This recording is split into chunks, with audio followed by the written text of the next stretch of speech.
The Bunny and the Wolf.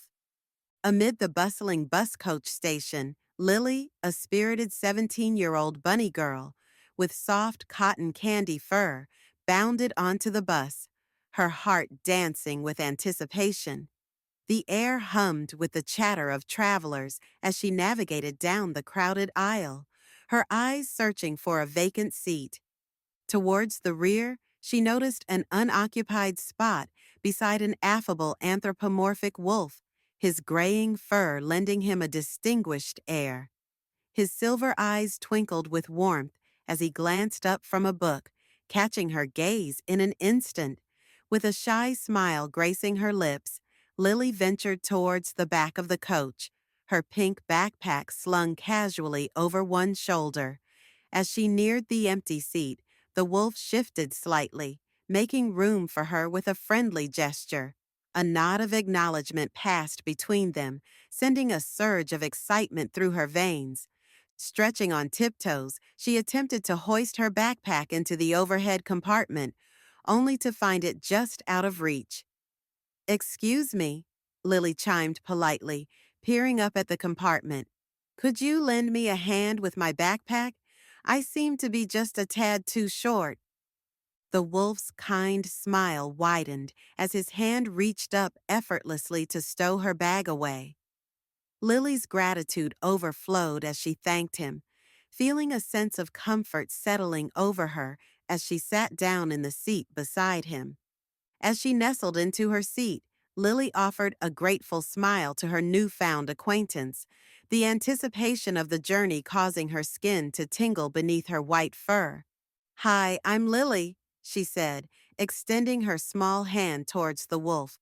"Max," he replied with a warm grin, clasping her hand gently.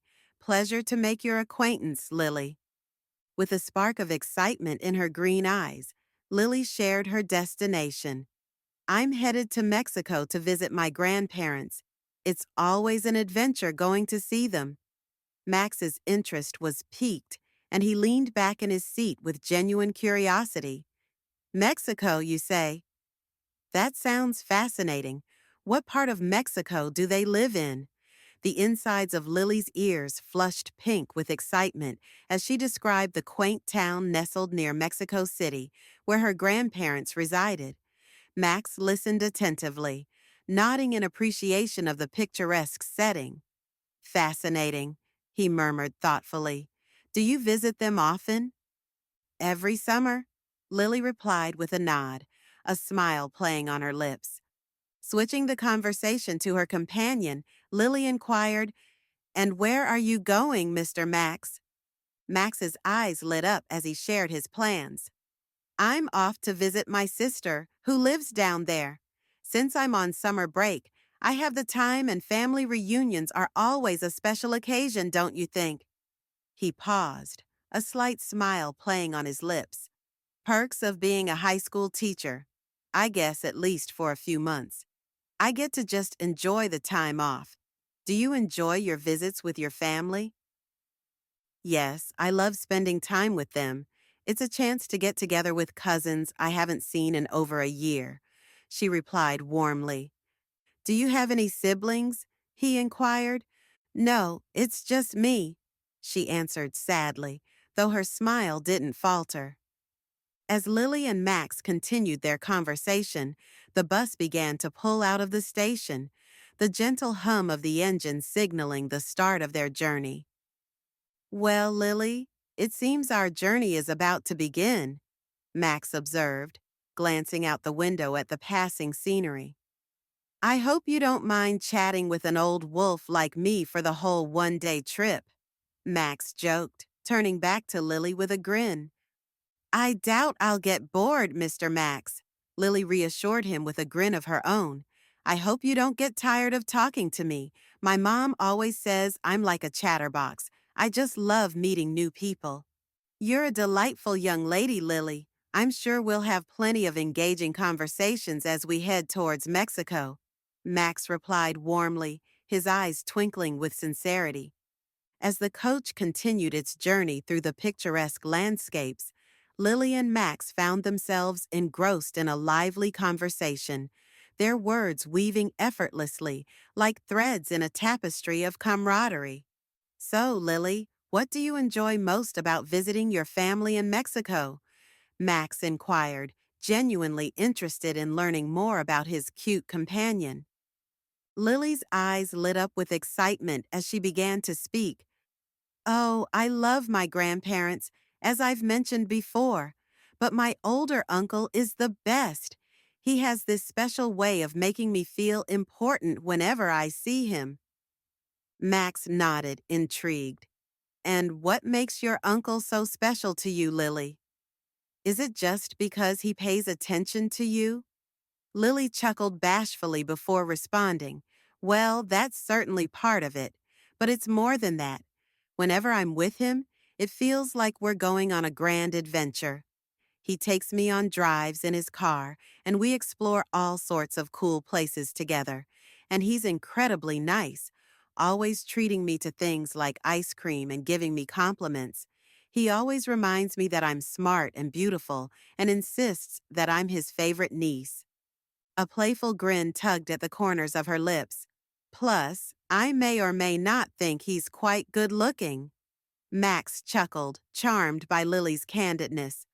Your uncle sounds like quite the character, Lily.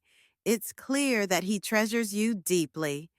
The insides of Lily's ears flushed pinkly at Max's words of affirmation. Thank you, she murmured shyly, her gaze meeting his with a sense of connection. Hey, Mr. Max, are you married? Do you have any rugrats running around? Lily asked, her eyes curious as she gazed at him. Nah, no ring on this finger. Max chuckled, tapping his bare hand against the armrest. I'm what you call a lone wolf.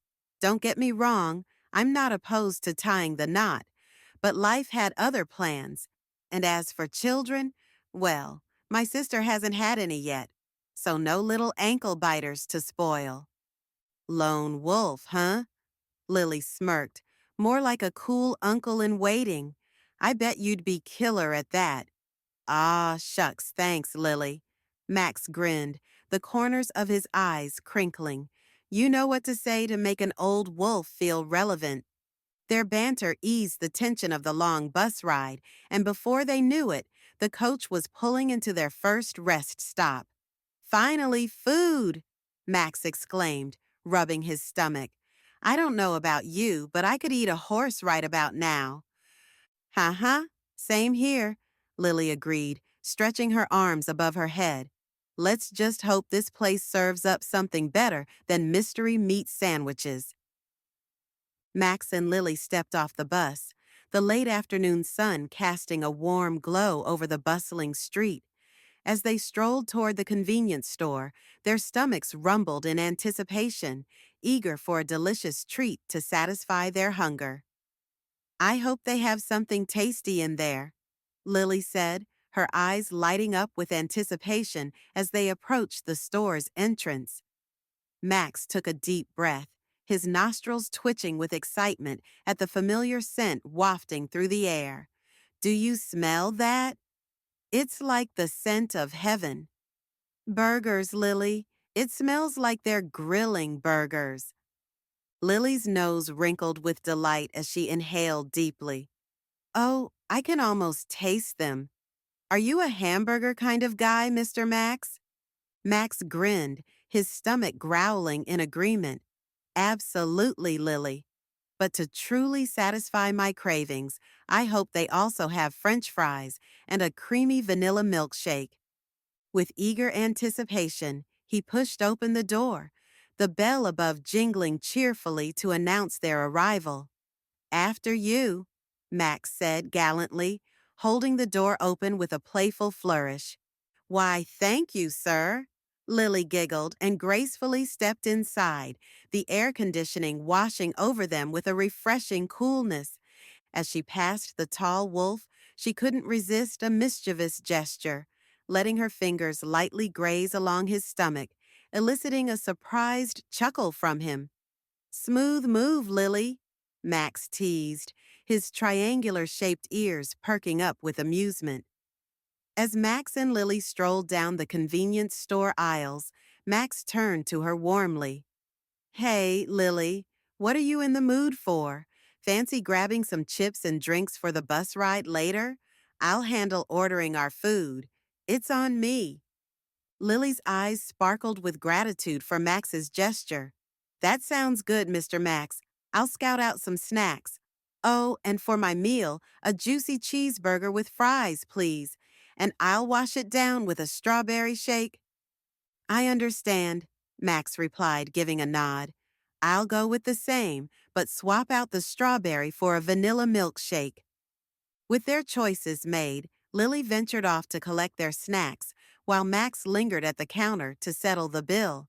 When she returned carrying an array of chips and beverages, Max covered the snacks and meals tab. He then gestured for her to join him. Lily, thanks for getting those. Let's grab a seat while they prepare our meal. Sure, Mr. Max. Lily responded with a grin, trailing after him to a nearby table. Once their meals were ready, Max carried the tray to the corner booth. However, it only had one long bench. Max gestured with his bushy tail without missing a beat for her to slide in first. After you, young lady. Lily squeezed in, her ears flicking happily. Max took the spot beside her, and soon their food was set on the table. They began to eat, savoring each bite of their delicious burgers. Between mouthfuls, they engaged in light conversation, sharing anecdotes and laughter. Lily couldn't help but express her delight at the meal. This burger is amazing, Mr. Max, and the fries are so crispy. Max grinned, enjoying her enthusiasm. Glad you're enjoying it, Lily. This place is a hidden gem. As they continued eating, Lily felt a surge of affection and subtly pressed her thigh against Max's under the table. Max didn't think much of it, assuming it was just a casual gesture of closeness between friends. Mr. Max, has anyone ever told you that you're a good-looking man? Lily asked, her eyes twinkling with mischief. I bet you've had plenty of girlfriends, haven't you? Max chuckled softly, a hint of nostalgia in his voice. Well, Lily, I've enjoyed spending time with several delightful women over the years, but I have to ask, how many young bunny boys' hearts have you broken? Lily shrugged a playful smirk on her lips. I haven't really had a boyfriend. I find boys my own age a bit immature and stuff. I know, I'm only 17, so I might be considered immature too. But, I just find them lacking, she explained, taking a pull on her strawberry milkshake. I wish boys my age could be more like you and my uncle. You both know how to treat a lady. Men like you and my uncle don't act all weird and stuff. Max nodded thoughtfully. Well, Lily, when I was your age, I was just like those young lads myself. Maybe, Lily conceded, her eyes sparkling as she gazed at him. But I bet they weren't as handsome as you. She flashed him a coy smile, making Max chuckle, causing warmth to spread through him at the genuine compliment. Ah, don't worry, young lady. You still have plenty of time. I'm pretty sure one day you'll meet your alpha charming, he replied with a wink. You're quite the attractive bunny. The two friends continued their meal, exchanging small talk until it was time to board the bus. If you're passengers on the coach to Mexico, please prepare to depart. We'll be continuing our journey to New Mexico in 5 minutes, announced the raccoon bus driver from the convenience store entrance. Perfect timing, Lily. We've had a delicious meal and some interesting conversation. Now, it's time to press on. I'll toss out our trash and stow our trays. You grab our snacks, and we'll head to the bus, Max suggested. Okay, Mr. Max. As they neared the coach to resume their journey, Lily skipped ahead with a lively spring in her step. Max couldn't help but admire the way her fluffy bunny tail playfully swayed atop her adorable backside as she gracefully boarded the bus. As Lily and Max made their way down the coach aisle, he noticed it was less crowded. I didn't realize this small town would be such a tourist area, he muttered. That must be why the bus is less full. There must be something interesting going on in this little town. When they reached their seats in the back of the coach, Lily slid into the seat closer to the window. Mr. Max, do you want to watch a movie together? She asked. Sounds good to me. What do you have in mind? He replied. Can you please take my backpack from the overhead compartment and hand it to me? Lily asked. Max retrieved Lily's backpack from the compartment and handed it to her. Here you go, Lily, he said, sitting down beside her and making himself comfortable. What kind of movie do you have in store for us, little lady? Do you like romance movies? She asked, her face looking slightly bashful. I have no problem with them. They aren't my go-to movies, but I wouldn't mind watching one with you. What do you have in mind? Max responded. Great. I think you're going to like it. It's a romance story set in the future, and it's animated. I saw clips of it on the feed, and it looked really cool, Lily explained as she rummaged through her backpack for her tablet. As the bus pulled away from the rest stop, Lily took her tablet and slid closer to Max, using their pressed-together thighs as a makeshift surface for the device. With a swipe and tap of her pink-painted nails, she found the app and opened the movie for them to watch. The opening scene revealed a majestic view of a planet from space.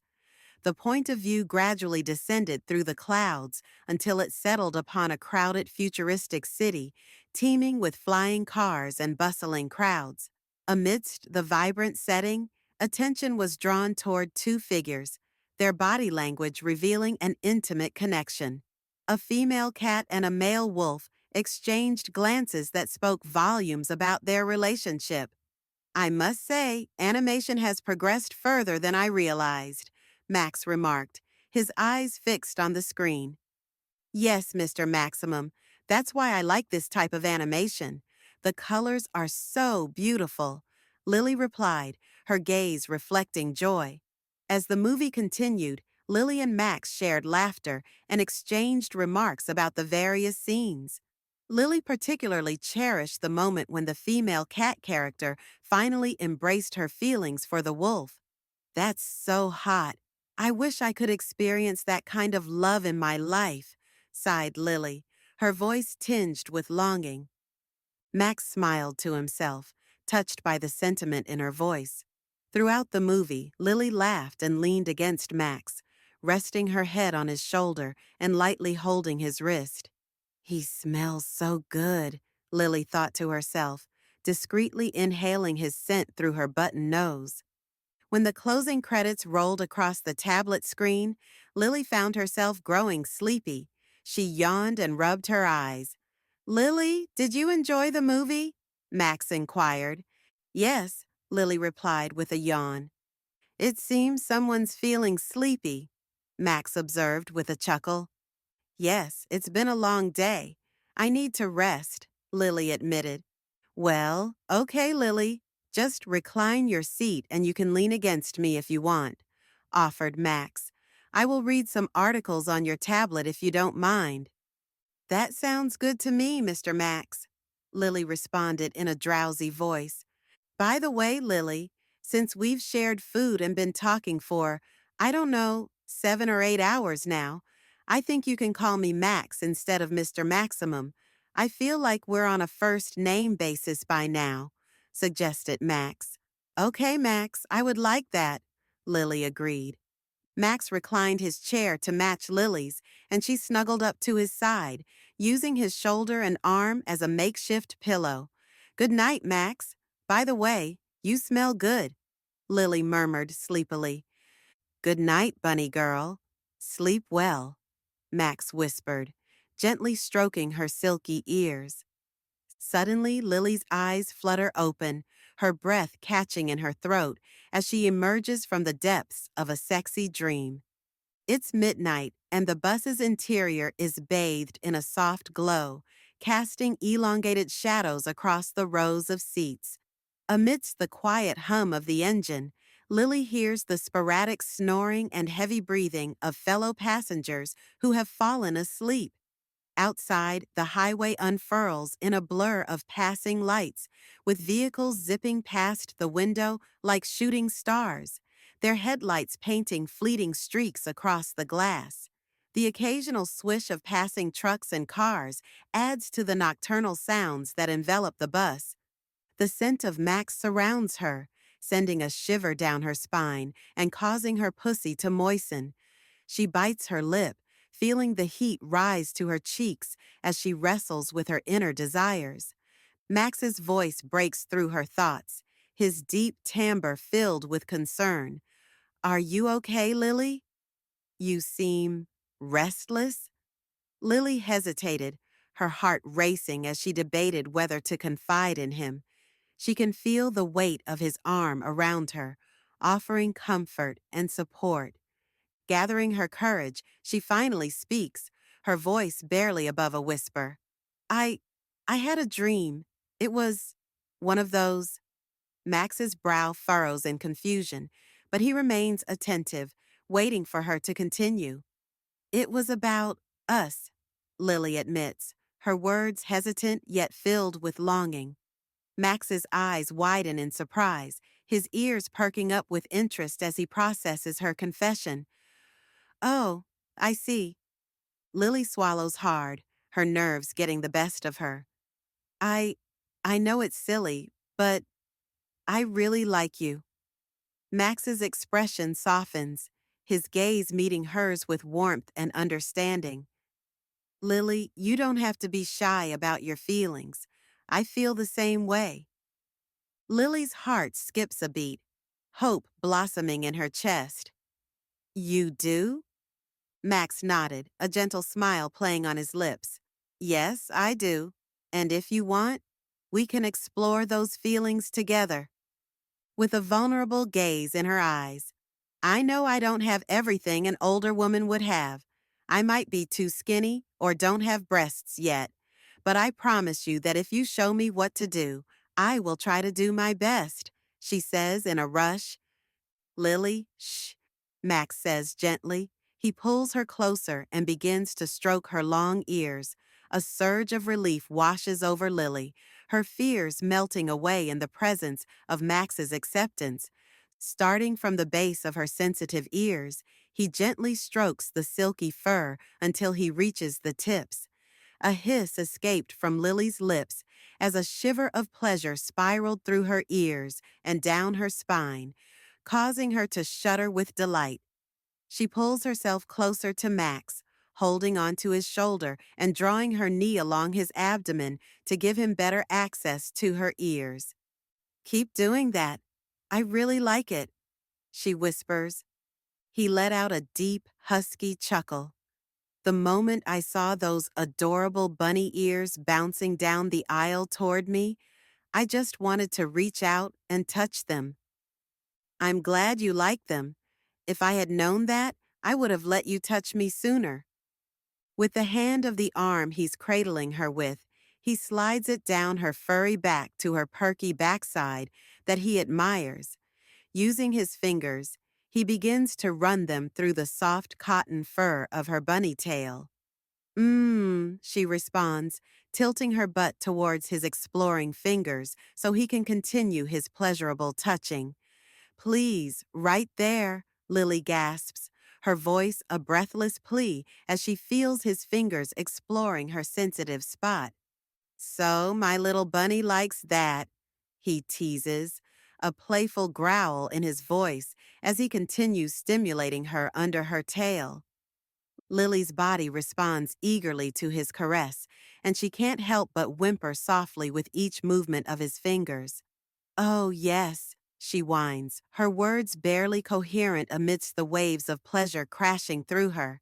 Encouraged by her response, he maintains his steady rhythm, his touch driving her to push back against his hand. That's it, good girl, he murmurs huskily into her twitching ear, his warm breath sending shivers down her spine and causing her pink pedicured little toes to curl in pleasure. Unable to contain herself any longer, Lily arches her back, pressing herself back into his knowing strokes. as she surrenders entirely to the overwhelming sensations engulfing her. As Lily feels herself almost on the brink of orgasm, Max smoothly slides his fingers from her spot, down along the crevice of her buttocks, gliding over her sensitive anus until they reach her wet pussy. With a gentle but loving touch, he parts her lightly furred opening. With a sharp intake of breath through her nose, Lily pulls herself more atop him, offering him a more straightforward path into her swollen center. With his warm fingers poised on her taint, he asks softly, "Do you want me to continue, little bunny?"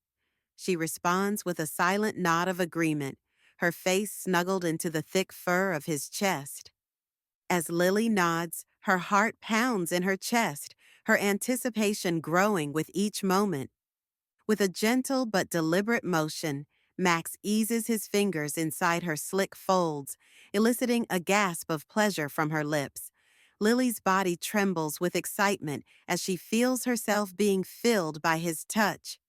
"Max, please," she moans, desperate for more. With a tender smile, Max continues to explore her depths, his fingers moving in a slow, rhythmic motion that drives Lily to the brink of madness.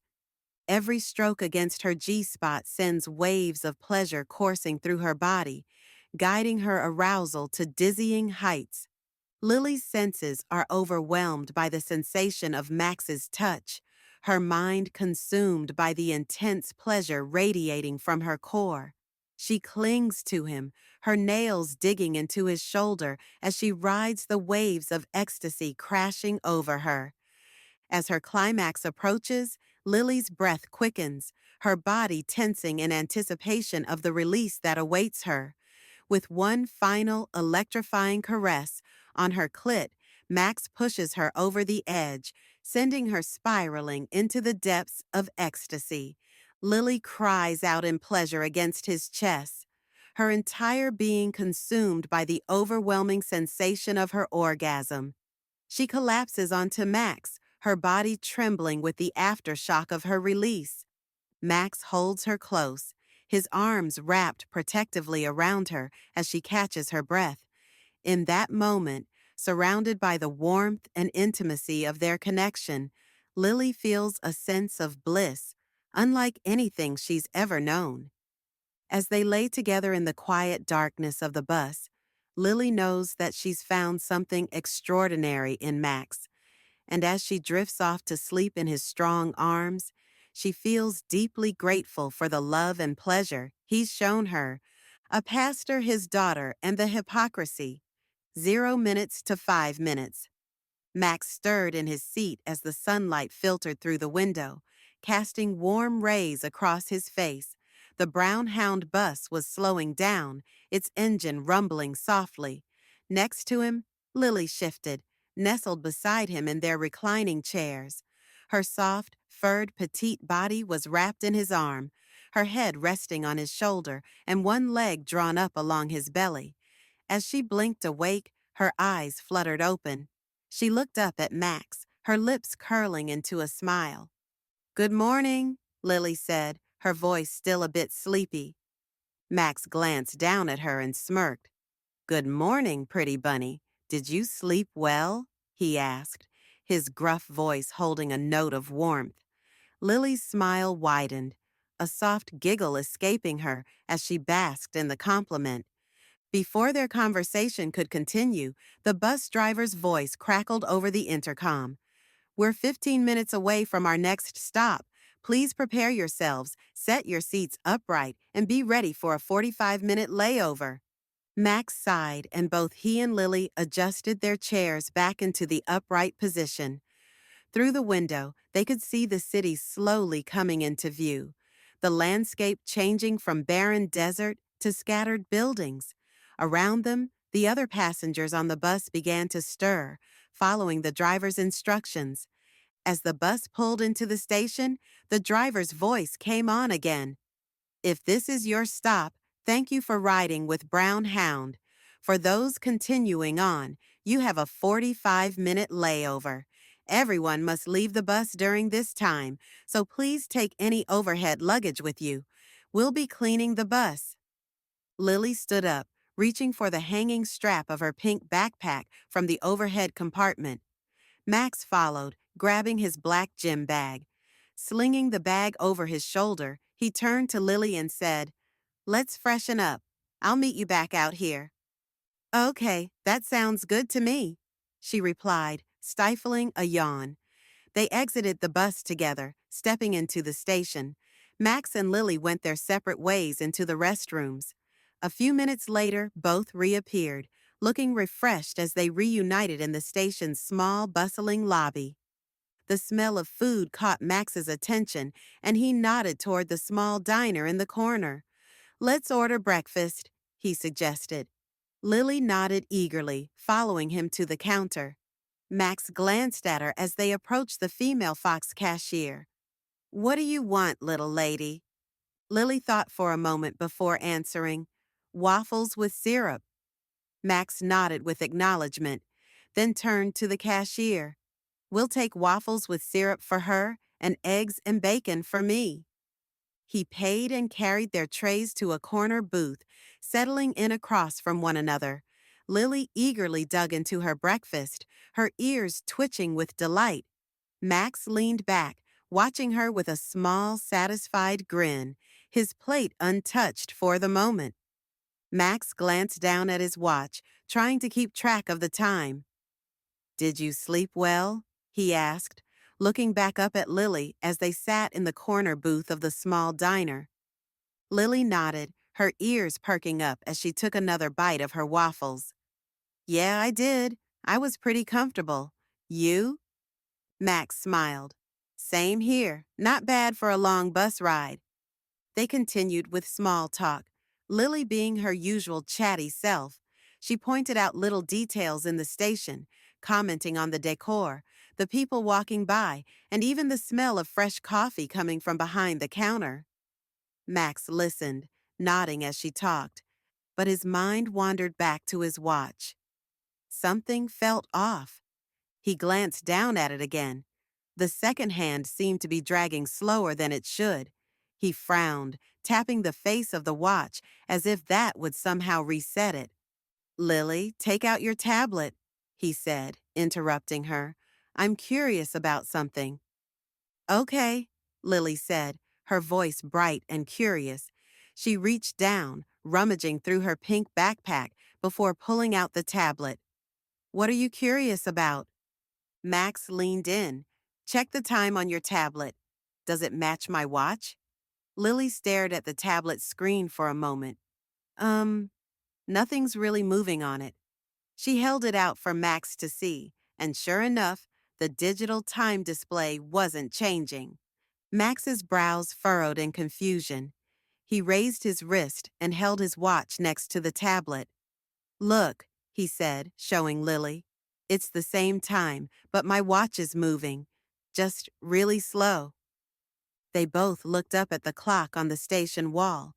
The hands on that clock were moving normally. "This is strange," Max muttered. Lily nodded in agreement but didn't seem too concerned. She put the tablet back in her backpack and they returned to eating their breakfast, Max still puzzled by the oddity. As they finished eating, Max wiped his mouth and looked over at the bus. "Let me check with the bus driver," he said, standing up. "I want to make sure we don't miss the departure." Lily followed him as they approached the Brown Hound bus, where the driver stood in front of the door, looking out over the station. Max walked up to him. "Excuse me, Mr. Driver," he said politely. "How much time do we have left until we need to get back on the coach?" The driver didn't respond. He just stood there, staring blankly ahead, as if he hadn't heard a word. Max frowned, thinking the driver was just ignoring him. "Excuse me," he said again, a little louder this time. Still no reaction. Max reached out to tap the driver on the arm, hoping to get his attention, but when his hand made contact, it went straight through the driver. He recoiled, eyes wide. "What the—" Lily, watching from behind, gasped. "Max, Did your hand just go through him? I think so, Max replied, his voice low and filled with disbelief. He reached out again, this time more cautiously. His hand passed through the driver's arm once more, as if the man were made of air. The driver remained still, staring ahead, oblivious to Lily and Max. Lily stepped up beside Max and reached out to touch the side of the coach. My hand is going through the bus, too, she announced. Max and Lily stepped back, staring at each other in disbelief. Are we losing our minds? Lily whispered, her wide eyes reflecting her growing panic. Max looked around, spotting a tiger man walking past. He called out, Hey, excuse me. Can you see the bus I'm standing in front of? The tiger stopped and glanced at him, clearly confused. What are you talking about, Wolf? There's no bus in front of you. He shook his head, looking irritated. I've got no time for this. I need to catch my bus.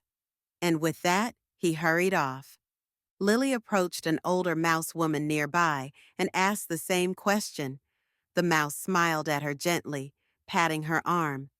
Oh, sweetie, no, there's nothing over there. She spoke to Lily in a patronizing tone, thinking perhaps she was confused, then walked past. Lily walked back to Max, her brow furrowed in concern. They can't see the bus, Max. What's going on here? I know we're not crazy. Max was about to answer when Lily suddenly felt a buzzing sensation in her backpack. Wait, my tablet, she said, quickly taking off her bag and pulling it out. The screen flickered and a message appeared. Thank you for riding Brown Hound. You have a 45-minute layover. The world you're about to step into, once you leave the station, does not move like the time you're used to.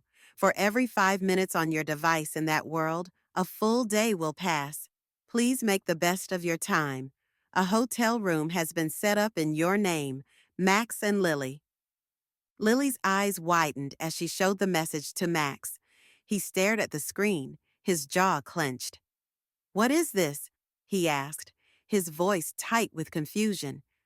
This is strange. Yeah, Lily agreed, her voice trembling slightly. I didn't know Brown Hound paid for hotel rooms. And what's with this whole time thing? It sounds like some kind of science fiction movie. Max shook his head, feeling uneasy. I don't know, but we need to figure this out.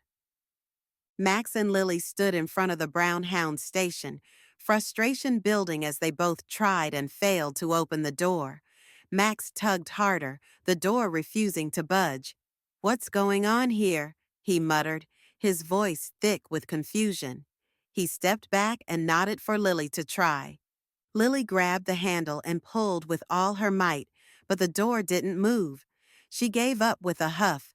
Max, this is really weird, she said, her wide eyes reflecting his unease. Just then, they noticed a horseman approaching from inside the station. Step back, Max said quietly. When he comes out, maybe we can grab the door. The horse pushed the door open and stepped outside. Max lunged forward to catch it, but his hand passed straight through the handle like it wasn't even there. What the? Max pulled his hand back, staring at it in disbelief. This is just like the bus driver. We can't affect anything. He turned to Lily, who was just as stunned. Max, she whispered, her voice tight with fear. What's happening to us? Max sighed, his mind racing. Give me your tablet again, he said. Lily pulled it from her backpack and handed it over. He read the message once more. 9 days. Apparently, Brown Hound booked us a hotel, he muttered, his brow furrowed. Lily bit her lip. So what do we do now? She asked, looking at him for guidance. We head to the hotel. We can't stand here figuring this out on the street. Let's get a taxi, Max said, trying to remain calm. He didn't like being stuck in a situation he didn't understand. Together, they walked toward the row of taxis parked outside the station. Max approached a beaver driver and showed him the address on Lily's tablet. Can you take us here? The beaver glanced at the address and nodded. Sure, hop in. It isn't far. They climbed into the back of the cab, and the driver pulled away from the curb, the engine humming as they made their way through the city. Max stared out the window as they passed run-down buildings and dark alleyways. The neighborhood looked worse with every block. This isn't exactly the best part of town, he muttered under his breath. Lily glanced out, her eyes narrowing. No kidding. The taxi pulled up in front of a seedy hotel, the neon sign flickering above. The building looked like it hadn't been maintained in years, and it screamed cheap by the week. Max and Lily stepped out, and as Max reached for his wallet to pay, the driver waved him off. It's taken care of, the beaver said, before driving off without another word. Max stared after the cab for a moment. That was odd, he said, more to himself than to Lily. She shrugged. Maybe it's all part of whatever this is, she replied, following him inside the hotel lobby. The lobby was dim, the air stale with a faint smell of cigarette smoke and weed. Behind the counter sat a scruffy skunk who barely acknowledged them as they approached. Do you have a reservation under Max and Lily? Max asked. The skunk raised an eyebrow. We don't usually do reservations, but looks like somebody paid ahead. You're all set, he replied, tossing a key card onto the counter. We adapt when we need to, he added with a shrug. Max took the key and nodded, then gestured for Lily to follow him. They walked down a narrow hallway, passing doors that looked like they hadn't been painted in decades. Muffled voices and strange smells seeped out from under the cracks of the doors. When they reached their room, Max slid the key card into the lock and the door creaked open. Inside, the room was small and dark, with worn furniture and a single bed in the center. Lily looked around with a grimace. Well, it's something, she said, trying to keep her tone light. Max sighed, sitting on the edge of the bed. It's not great, but at least we've got somewhere to rest and think. He glanced at the clock on the wall, the hands ticking along normally. Let's try to figure out what's going on before we run out of time. Lily paced a little, glancing around the room. Suddenly, an idea popped into her head. Hey, Max, I should call my grandparents and let them know what's going on. She pulled her tablet out of her pack and quickly navigated to the app she used for calling. With a couple of taps, she dialed her grandparents' number. The tablet rang, and they both waited in silence as it continued ringing without an answer. After what felt like an eternity, an electronic voice finally responded. This number cannot be reached from this reality. Please try again. Lily frowned and stared at the screen. That's weird, she muttered out loud. Determined, she tried calling again, but the same automated voice repeated the message. Cannot be reached from this reality? That doesn't make any sense, she said, her frustration growing. Max, who had been sitting on the queen-sized bed, sat up straighter. Let me try calling my sister, he asked, holding his hand out for the bunny girl's tablet. He dialed, and they both listened as the call rang endlessly, just like Lily's had. Then, the same cold electronic voice announces, this number cannot be reached from this reality. Max's expression darkened. Okay, this is getting crazy. Let's try calling the police. Maybe they can figure out what's going on. Lily nodded as Max quickly dialed the local police department. The electronic device rang once, twice, and then a calm, steady voice answered. Police department, how may I help you? Max exhaled in relief. Hey, this might sound weird, but we're stuck here and we can't seem to get back on our bus. Before he could finish, the voice on the other end, it cut him off. Max and Lily, the voice said calmly, as if reciting something well rehearsed. Like the message said, you have 9 days. I suggest you make the best of that time." Max's heart skipped a beat, and he exchanged a bewildered glance with Lily. Before either of them could respond, the line went dead. Did, did they just say our names? Lily whispered, her voice tight with anxiety. Max handed the tablet to Lily slowly, his mind racing. Yeah, he muttered. And they knew about the 9 days. As he stared at a picture of a bowl of fruit on the far wall thoughtfully. I feel like I need to take a shower. You can join me if you want to, Lily said shyly as she made her way to the bathroom. Max couldn't help but notice that perky butt and that fluffy little cottontail of hers that he so enjoyed playing with, and with his decision made by one of his heads, he followed her into the small bathroom. She slid open the door of the shower and quickly adjusted the water. Come on, Mr. Wolf. I think the temperature is just right. Let me know what you think when you get in here. Following her in, he reached down and took a bar of soap from the soap dish. How about I bathe you, and then you can return the favor, he said as he began to lather up the washcloth. He started to bathe her from the tip of her bunny ears down to her pink pedicured toes. I can't believe how beautiful you are, Lily. Max, I'm sure you had women in your life who are better looking than me. I think I'm too skinny and my breasts are barely enough to be seen, she said, looking sheepish. That might be so, pretty bunny, but to me, you're beautiful. I like it when you talk to me like that, Max. Now I want to wash you.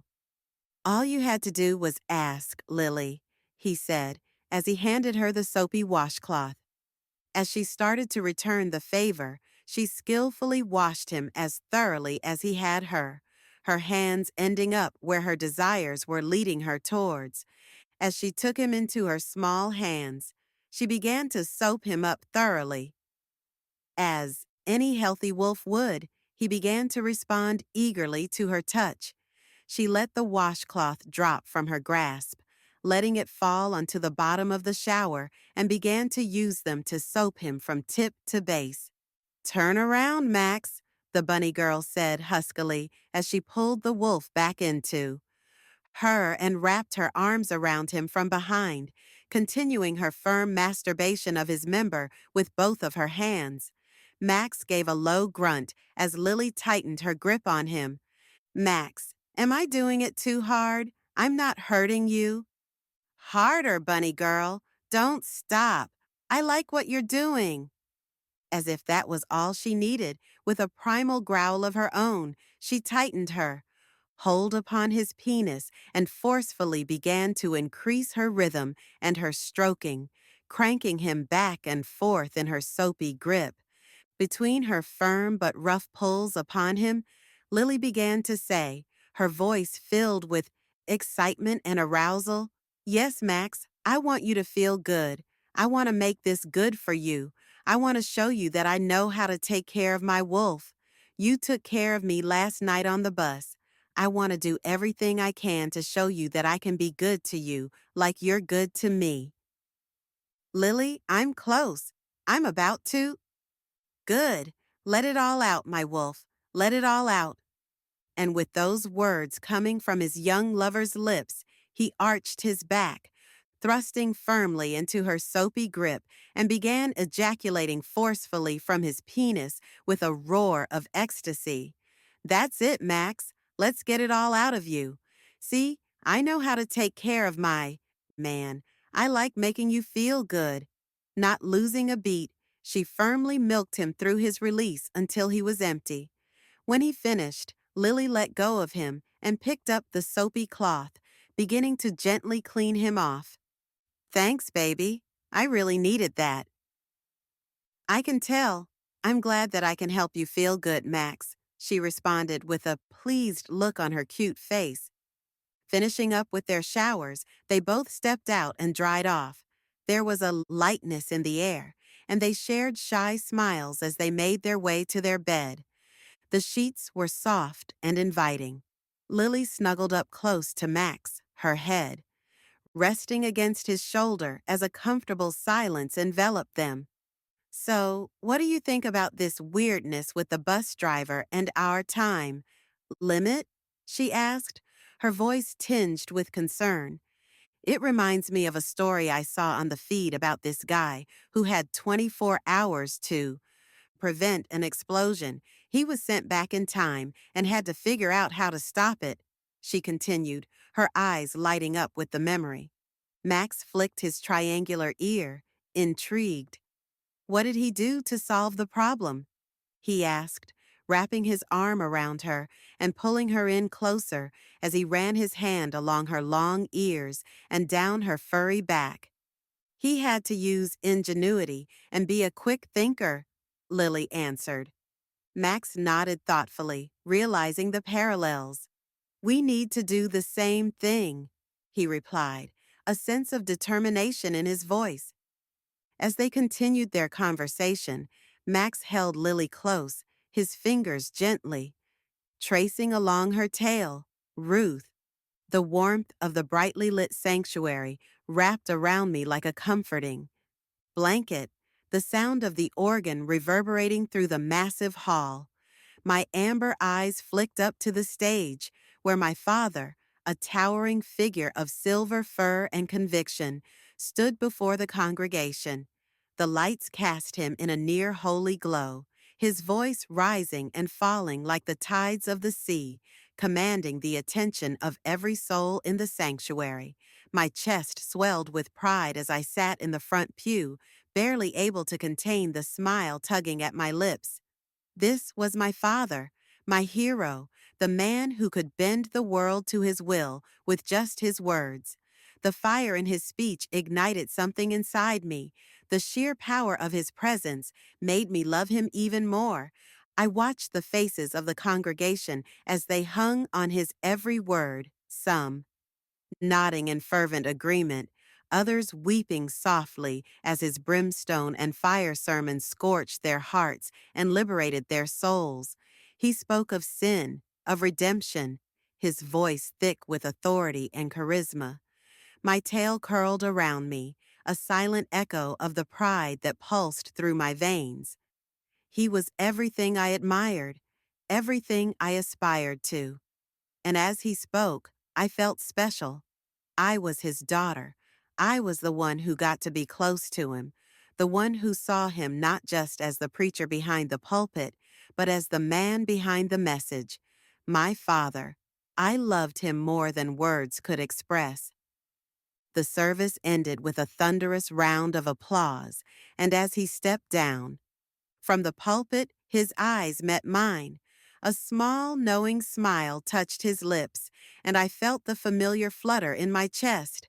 I followed him out, the crowd parting for him as though he were a king among men. The outside world seemed muted as we climbed into the back of the sleek black limousine, the door closing with a soft click that sealed us in our own private world.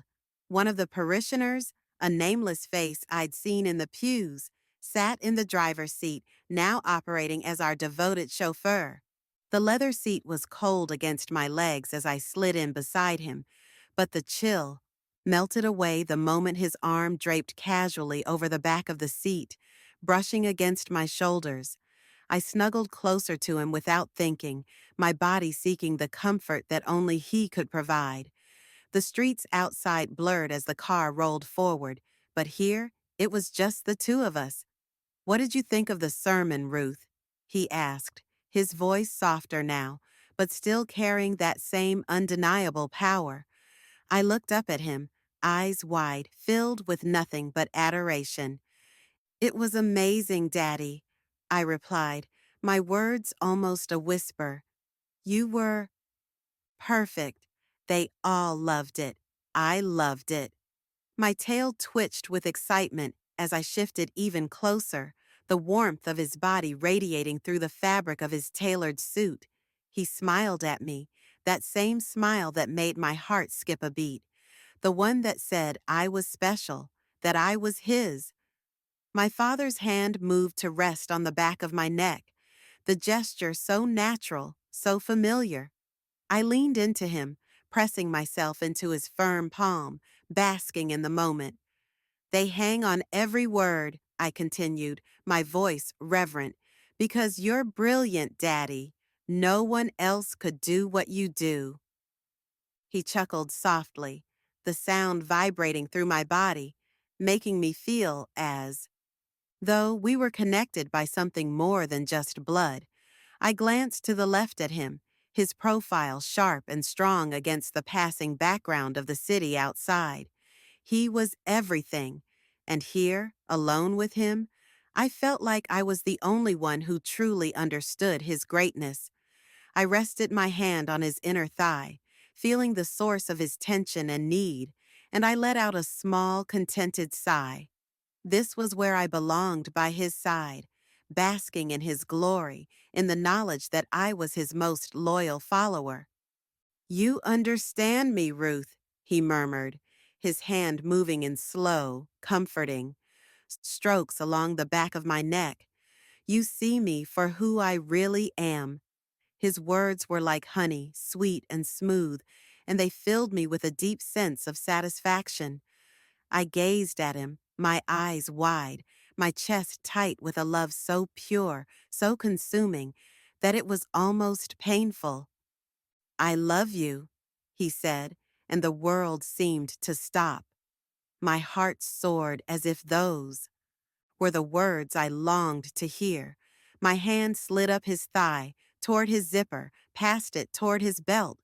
Eagerly, I quickly unbuckled his belt and slid it from its entrapment, like we were a well-coordinated team. He sat up enough for me to slide his pants off his hips, along his tail and buttocks, and down to his ankles to let loose that which I wished to worship with my mouth. After all this time, I still took a moment to gaze upon his lengthy girth and look upon the beauty that was him, and with reverence, I took him in my hands and guided him to my hungry mouth. Ruth, that's it, he said lovingly, as he stroked my ears with his strong fingers. Muddle moaned with joy to let him know that I was happy to help him relieve his stress in my own special way. As I continued to take care of him in the way that he had taught me, I could hear his sporadic praises being whispered to me. Good girl. I love you, my Ruth. Yes, Max. What's that? I thought. Who's Max? I continued showing him my love, moving my head up and down and maintaining the suction that he so loved. I began to hear the raindrops fall upon the top of the limousine. This doesn't make any sense, I thought. It shouldn't be raining. It was sunny when we got into the limo. I ignored the inconsistencies when I heard my father's breath quicken and his member began that familiar throbbing he always did before he emptied himself into my eagerly awaiting mouth. In anticipation of his release, I wrapped my arms around the back of his hips to hold him tightly, but as I braced myself for his ejaculation, I heard a growl of pleasure, a different sound, not my father's. Abruptly, my eyes snapped open. I was lying in bed having that familiar dream, the dream I always had of him, the dream of the past. I looked around my hotel room, still feeling that old familiar warmth between my furry thighs. As I absent-mindedly slid my fingers down to my moist pussy and down to my awaiting anus. Then I heard it the couple next door, their words and moans mingling with the sound of water splashing. So that's what I heard in my dream, I thought, smiling to myself. As I heard the couple in their shower continue with their play, I thought, I remember when I still was that innocent and naive, believing that love is all you would need in this life. But Father, you taught me that wasn't true, didn't you? Just like all the other lessons you taught me, I thought bitterly. Hearing the feminine voice say, That's it, Max. Let's get it all out of you. See, I know how to take care of my man. I like making you feel good. I found my traitorous fingers beginning to explore my moist folds. Noticing what I was doing, I stopped myself. No, I'm not doing this. He doesn't deserve this from me after all these years. I'm not doing this. I hate you, Father. I hate you. But even as I thought that, as if my fingers had a mind of their own, they slid down to our special spot, my anus, the part of my body that he first made his, the part of my body where we shared my first anal orgasm. That part of me, he said, was our secret, our special connection. Come on, Ruth, the darker part of me said. Who are you kidding? You want to do this. You need to do this. No, I thought back. I'm stronger than this. I don't have to do this. Stop lying. You know you want to. As if that part of me took control, I found myself sitting up, reaching over to the small nightstand and pulling out the object, the Punisher. The long latex phallus was so similar to his. It was still slick from the last time I used it.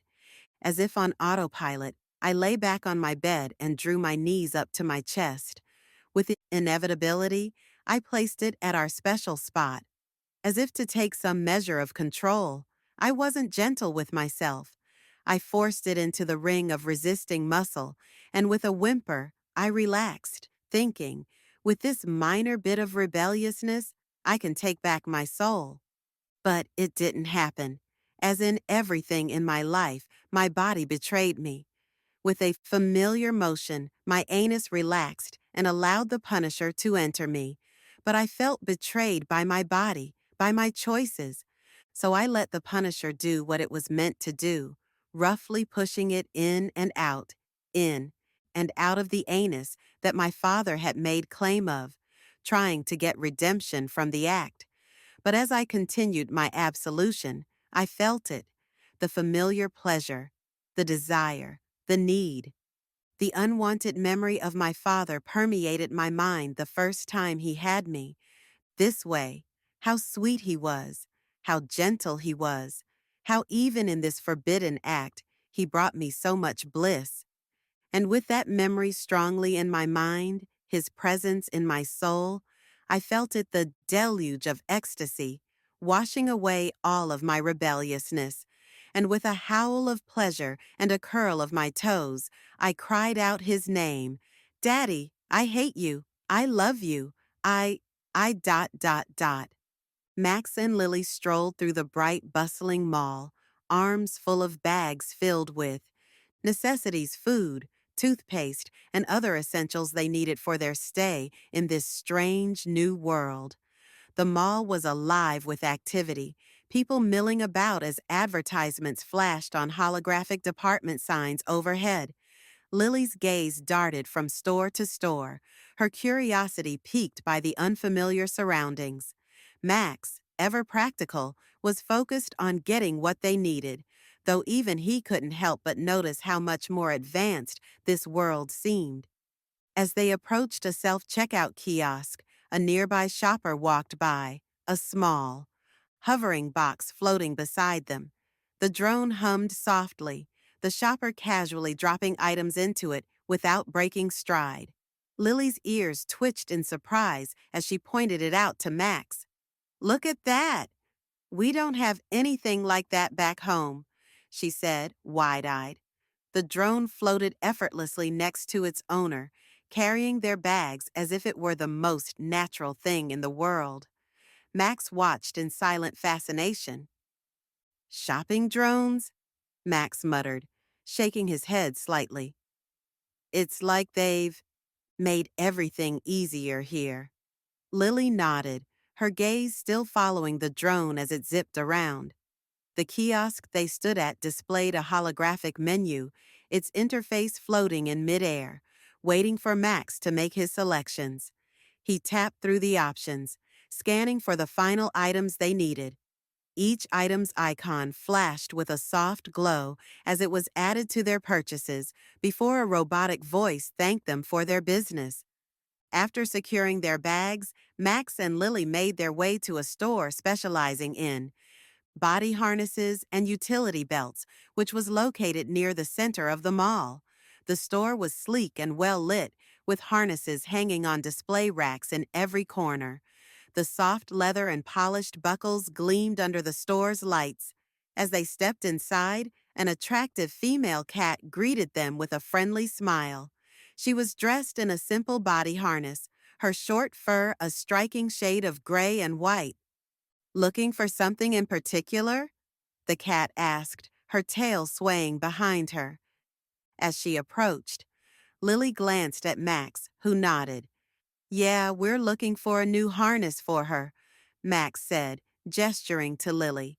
The cat's sharp eyes scanned Lily for a moment before she moved to one of the racks, pulling off a black harness with intricately designed silver buckles. This one would suit you. It would contrast well with your fur color, the cat said, holding it up for Lily to inspect. Lily's eyes lit up, and she took it eagerly, testing the feel of the material. Try it on, the cat encouraged, stepping back to give them space. Max helped. Lily slipped into the harness, adjusting the straps around her chest and waist. The fit was snug but comfortable, and the leather felt soft against Lily's fur. She turned to face the mirror, a small smile spreading onto her face.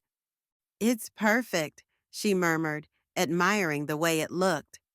Max grinned and gave her a nod of approval. We'll take it, he said. As Max tried to pay for the harness, the cashier announced, Mr. Max, you have a line of credit. Do you wish to pay with that, or do you want to pay another way? And would you like us to deliver the rest of your purchases to your residence, or do you want to take it with you now? Max raised an eyebrow at the options, glancing at Lily. What do you want to do, Lily? Do you want to wear the harness, or do you want it sent back with the rest of our items? He asked. Max, I like my new harness. I want to wear it, she said excitedly. Max considered it for a moment before responding. Sure, send the rest to our place. The cat smiled and nodded. Yes, we will have our delivery drone take your items, straight to your door. The cashier tapped a few icons on the holographic display, and moments later, a small delivery drone buzzed into view from the back of the store, ready to receive their packages. With their shopping done, Max and Lily's stomachs growled in unison. Let's grab something to eat, Max suggested. They made their way to the food court, where an array of food stalls offered every kind of cuisine imaginable. The scent of grilled meats and vegetables filled the air, and their mouths watered in anticipation. After ordering their meals from a nearby stall, they found a table near the center of the food court. As they sat, Lily couldn't help but watch the robots gliding around, delivering food to tables with precise, mechanical movements. This world feels so similar to ours, Lily said between bites. But it's like they're living in the future. Max nodded, his eyes scanning the crowd. He noticed that despite the differences in technology, the people here look just like the ones back home. Anthropomorphic animals of all shapes and sizes live their daily lives. Yeah, it's strange, Max replied. They look like us, act like us, but everything's just faster, more efficient. He glanced up at one of the holographic billboards advertising some new tech product. I wonder how much further ahead they are than our reality. After finishing their meals, Max and Lily left the food court, making their way back to the hotel. The city streets were quieter now, the setting sun casting long shadows over the tall buildings. When they reached the entrance to their hotel room, Max noticed the delivery drone waiting by the door, their packages from the store enclosed within its transparent structure. That was fast, Max said. I guess that's one thing I could get used to, Lily said. When Max opened the door and stepped in with Lily, the drone followed them, inside, and to their surprise, the mechanical device began to put away their items for them. By the time they were finished, it was past 10 o'clock, and the exhaustion from the long day of exploring was finally catching up to them. I'm wiped, Lily said, stretching her arms above her head. Max nodded in agreement, already half asleep as he flopped onto the bed. Lily joined him, curling up beside him, the soft fabric of the bedspread welcoming them into its folds. The room was quiet now, the hum of the city outside barely noticeable. Tomorrow we'll figure out more, Max murmured, pulling Lily close. She rested, her head on his chest, feeling the steady rise and fall of his breathing. Yeah, tomorrow, Lily whispered, her eyelids heavy as she snuggled into Max's. Warmth. Within minutes, they were both sound asleep. The room was quiet, the only sound the steady hum of the city filtering through. The windows. Max and Lily were curled up together, fast asleep, their bodies sinking into the comfort of the bed. But slowly, another sound began to seep into their rest, a soft moaning at first, barely audible. Then the noise grew louder, groaning, muffled voices, and the rhythmic creaking of a bed from the room next door. Lily stirred first, her ears twitching at the familiar sounds. She blinked her eyes, open, still half asleep, her mind trying to make sense of the noises that were slowly pulling her from slumber. Max shifted beside her, his arm tightening around her instinctively, though he was still lost in sleep. Another soft moan, followed by the low, husky voice of a man, caused Lily to blink fully awake. She froze, her eyes widening as realization dawned. Max, she whispered, nudging him gently. Max grunted, his brow furrowing as he stirred from sleep. What? He muttered, his voice heavy with drowsiness. Then he heard it too, the unmistakable sounds of a couple next door, their moaning and gasping punctuating the quiet night. Max opened his eyes, glancing at Lily, who was already looking at him. There. Eyes met, both a little embarrassed, both a little intrigued. Well, Max murmured with a sheepish grin, sounds like someone's having fun. Lily bit her lip, trying to hold back a nervous giggle. Yeah, they are, she replied, quietly, her ears twitching as the sounds from the next room grew more intense. Through the thin walls, they could hear the woman's voice again, breathy and strained. Oh, you're great. Don't stop. You're such a stallion, the woman said, her tone overly enthusiastic, though there was something off about it, something that didn't quite ring true. Max raised an eyebrow, listening for a moment longer before speaking. Okay, that's interesting, he muttered, glancing at Lily again. She met his gaze, the insides of her ears a little flushed, and they shared an awkward, knowing look. Neither of them said anything for a moment, the noises continuing on the other side of the wall. But there was an unspoken agreement between them that they didn't need to linger on it. Max shifted in the bed, pulling Lily closer to him once again. Let's just go back to sleep, he whispered, his voice low and reassuring. Lily nodded, snuggling into his side as she closed her eyes again. The sounds from the next room continued, but Max and Lily let themselves drift away from it, focusing instead on the warmth and comfort of each other. 5 minutes to 10 minutes. Ruth. The yellowish glow of the street lamp outside seeped through the grimy windows, casting distorted shadows across the gritty hotel room. The stench of cheap cologne and the lingering odor of bodily fluids permeated the air, mixing with the damp, musty scent of the worn-out carpet. The room was small and sparse, with unassuming wallpaper and a bed that groaned with every movement. I lay there, my russet fur matted and sticky from the night's work, feeling hollow, used, and utterly alone. Slowly, I pushed myself up, the mattress springs protesting under my slight weight. My amber eyes, dulled by fatigue and resignation, scanned the room. I reached over to the small nightstand and pulled open the drawer, retrieving a small baggie of powder lying beside the Punisher. I had told myself I'd only use it when I had enough money to keep this roof over my head. But tonight, that promise felt empty. Survival wasn't enough. I needed to escape, to forget, if only for a little while. I laid out a line of the sparkly powder on the nightstand with practiced hands, though they trembled slightly. It wasn't withdrawal that made them shake, but the desperate anticipation of the high that would pull me away from this grim reality. Leaning down, my nose close to the surface, I inhaled deeply. The burn was sharp and immediate, but it was quickly replaced by a creeping warmth. The euphoria began to spread through my body like a soft, comforting wave. I exhaled slowly, letting the drug take hold, feeling my muscles loosen as my mind began to drift.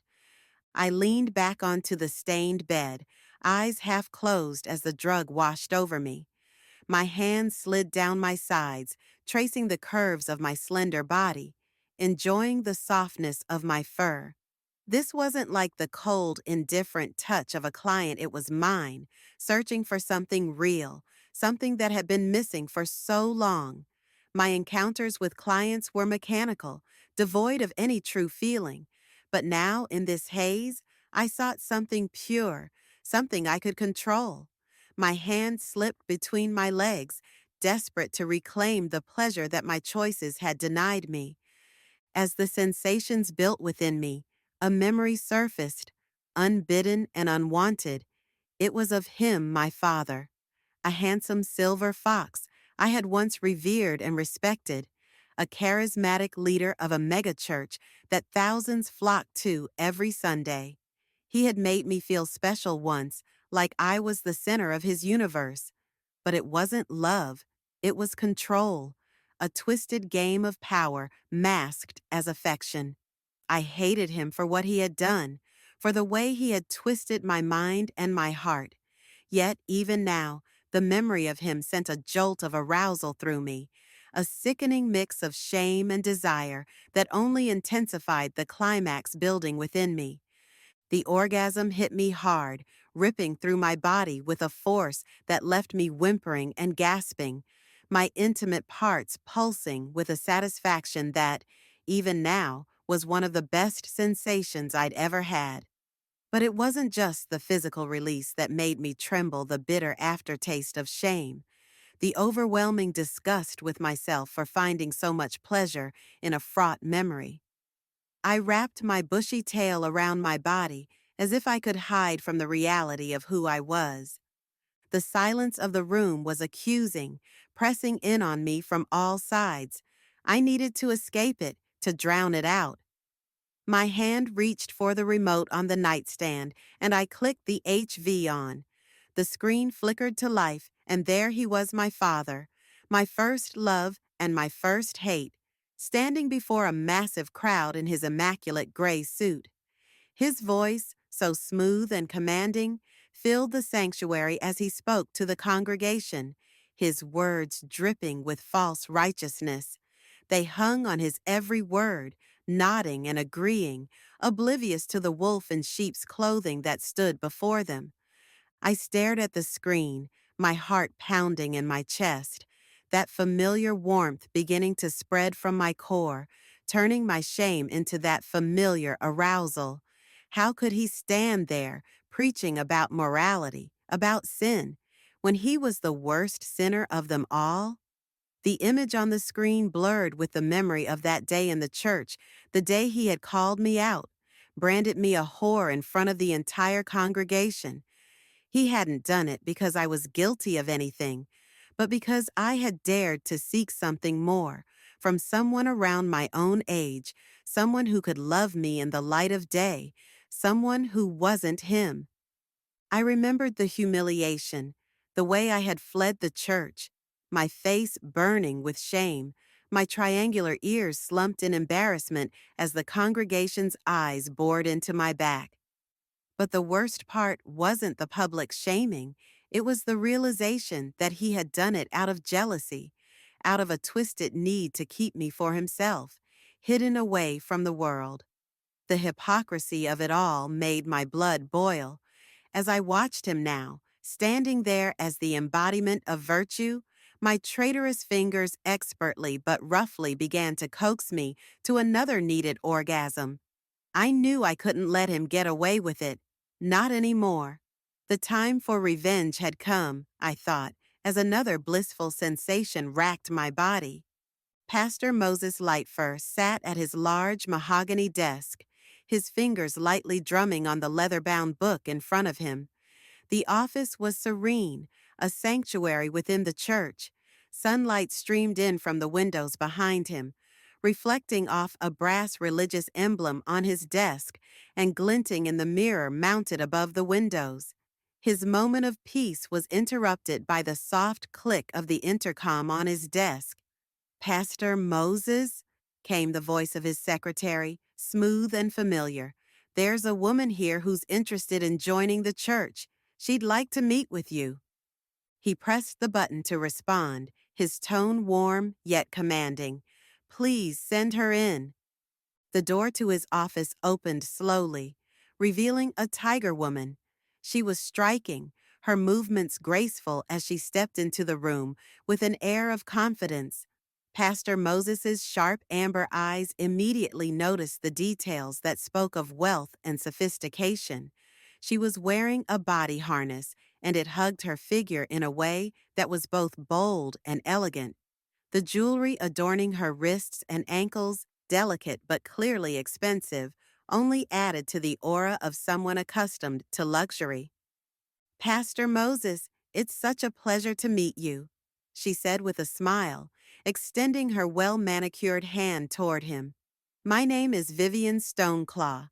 I attended your sermon last Sunday, and I found it deeply moving. I've been searching for a congregation like this." Pastor Moses stood to greet her, shaking her hand firmly but politely. "Welcome, Ms. Stoneclaw. Please, have a seat." He gestured to the plush chair opposite his desk, maintaining his professional demeanor, though he couldn't help but notice the subtle, flirtatious energy she projected. She sat down gracefully, adjusting her body harness as she crossed her shapely legs. Her eyes sparkled with interest as she continued. "Your words really touched me, Pastor. I've been looking for a place where I can find spiritual fulfillment, and I believe this is it. I'd like to become a part of this congregation. I think it could help me grow spiritually." Moses leaned back in his chair, clasping his hands together, watching her carefully. "We are always pleased to welcome those who are seeking a deeper connection with God. It's heartening to hear that my sermon spoke to you in such a personal way." Vivian smiled, her gaze lingering on him. "You are truly a man of God. I've been to many churches, but yours? I felt something special here. I'm sure I'll find what I've been looking for." Pastor Moses nodded, maintaining his composure despite her somewhat flirtatious tone. "I'm glad to hear that, Ms. Stoneclaw. I believe you will find our congregation to be a welcoming community, and I look forward to you joining us in our mission to serve and grow spiritually." As their conversation continued, Vivian's body language remained poised, but there was a hint of something more in her eyes, a subtle flirtation. Her movements were slow and deliberate, and the pastor, though professional, was not immune to her charms. Still, he kept the interaction cordial, his voice steady.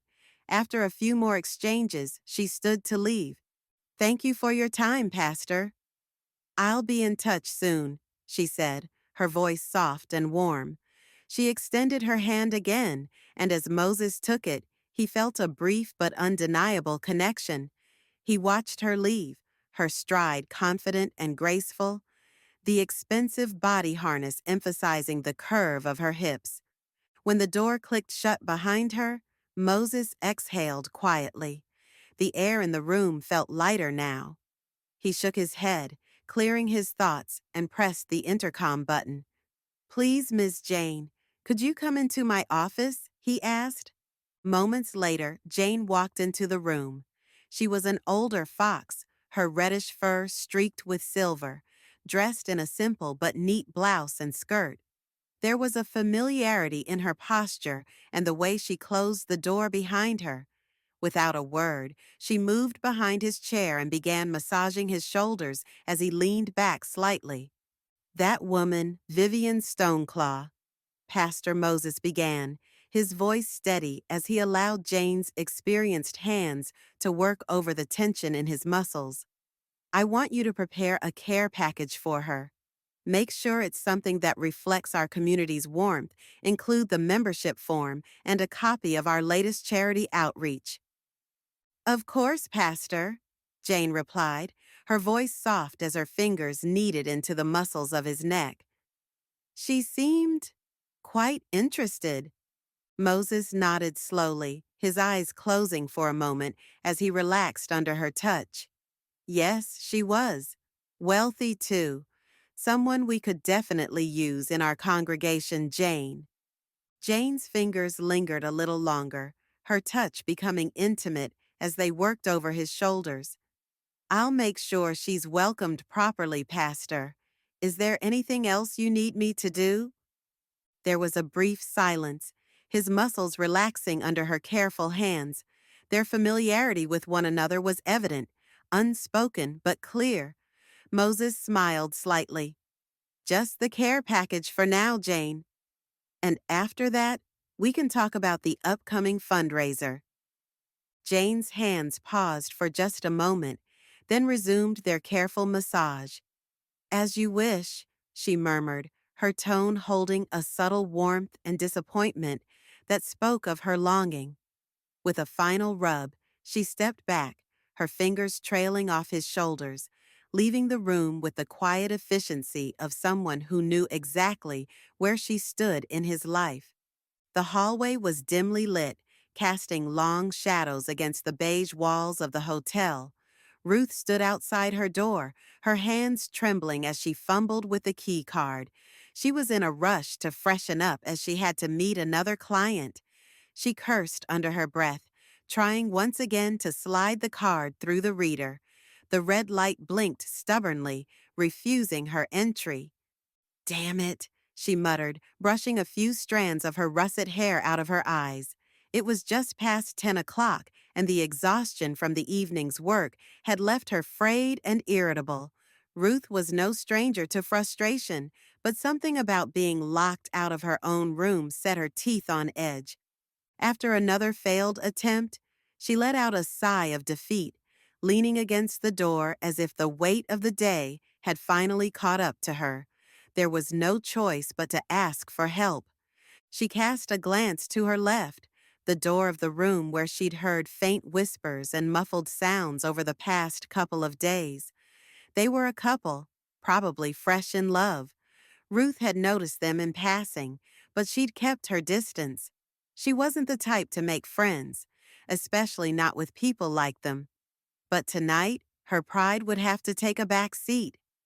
She approached their door, her key card still clutched tightly in her hand, and knocked softly at first. No response. She knocked again, louder this time. After a moment, the door creaked open, revealing Max, a tall, rugged wolf with black graying fur that hinted at his age. His brows furrowed slightly in confusion before his expression softened. Hey, sorry to bother you so late, Ruth started, glancing past him where she saw a white-furred young bunny peeking out from behind him.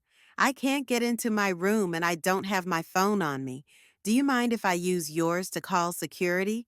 I'd really appreciate it. Max stepped aside without hesitation. Sure, no problem. Come on in. Ruth hesitated for a second, feeling an odd pull toward these two, something she couldn't quite explain. But she stepped inside nonetheless. The room was cozy, much like her own, though theirs seemed more lived in, as if they had started making it a home, however temporary. Ruth could smell the faint scent of lavender mixed with something earthy that lingered in the air. The young female bunny handed her the phone with a polite smile, her eyes wide with curiosity.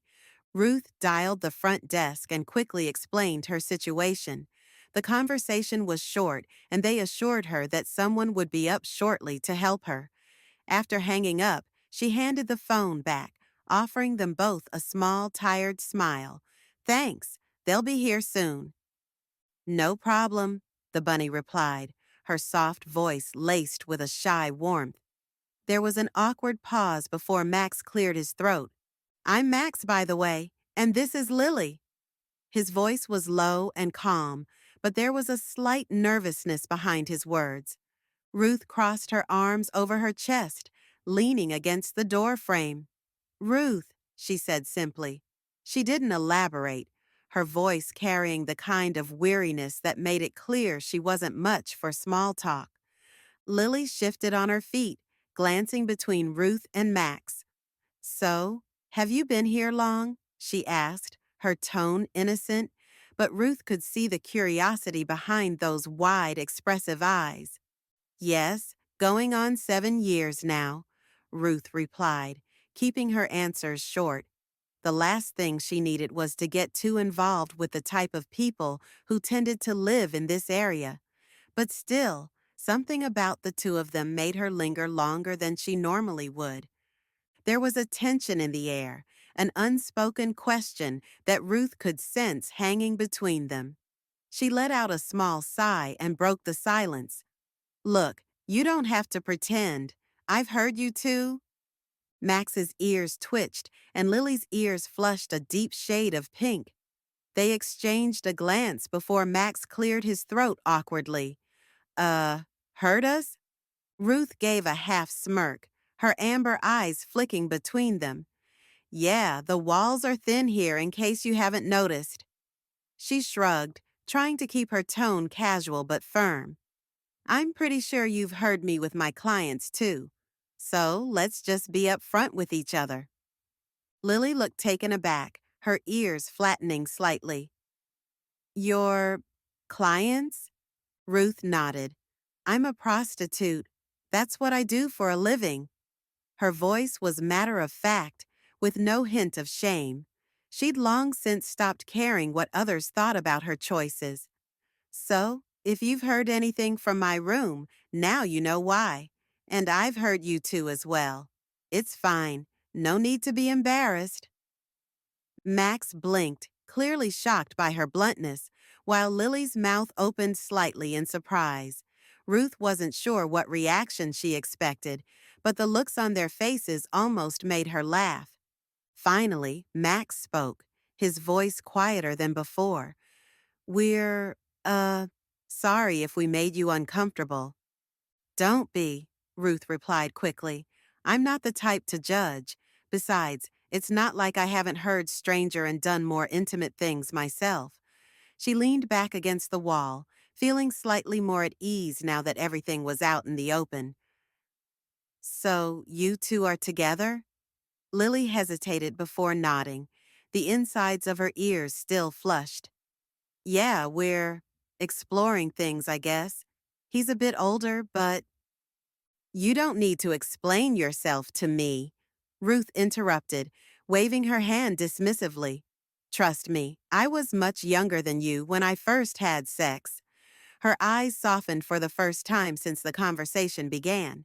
Just be honest, it's quite obvious how you two look at each other, that you are a couple. The air in the room shifted slightly, the tension easing as Max and Lily exchanged a look. Ruth noticed it too. Despite everything, she felt a strange connection to them, something that tugged at her, making her feel less alone in this quiet, isolated hotel. A knock came at the door, breaking the moment. Ruth pushed off the wall and nodded toward them both. That's my cue. Thanks again for the phone. Take care, you two. As she opened the door to leave, she turned back to them, her face softening just a bit. Maybe I'll see you around. Ruth. The ambient sounds of the nail salon surrounded me, punctuated by the occasional click of a tool or the faint murmur of chatter. I leaned back in the padded chair, watching as Nancy, the mouse nail tech, expertly filed my nails.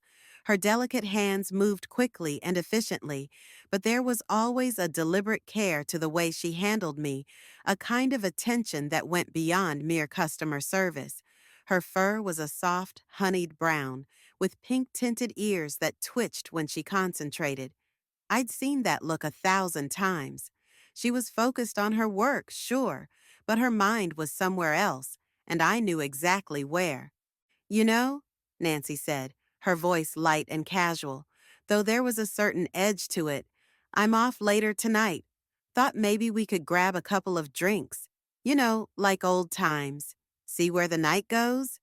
She glanced up at me with a smile that was both shy and suggestive, her whiskers twitching as she spoke. I chuckled softly, letting her words roll over me like a breeze. I wasn't going out with her tonight, not with the client I had lined up, but I kept my tone playful, giving her just enough to keep her on the hook. That sounds fun, sweetie, I said, my voice smooth. But I've got a client tonight. High end, you know how it is. I let my eyes linger on her for a moment before flicking them away, pretending to admire the nail polish colors she'd lined up. Her ears drooped slightly, but she recovered quickly, masking her disappointment with a grin.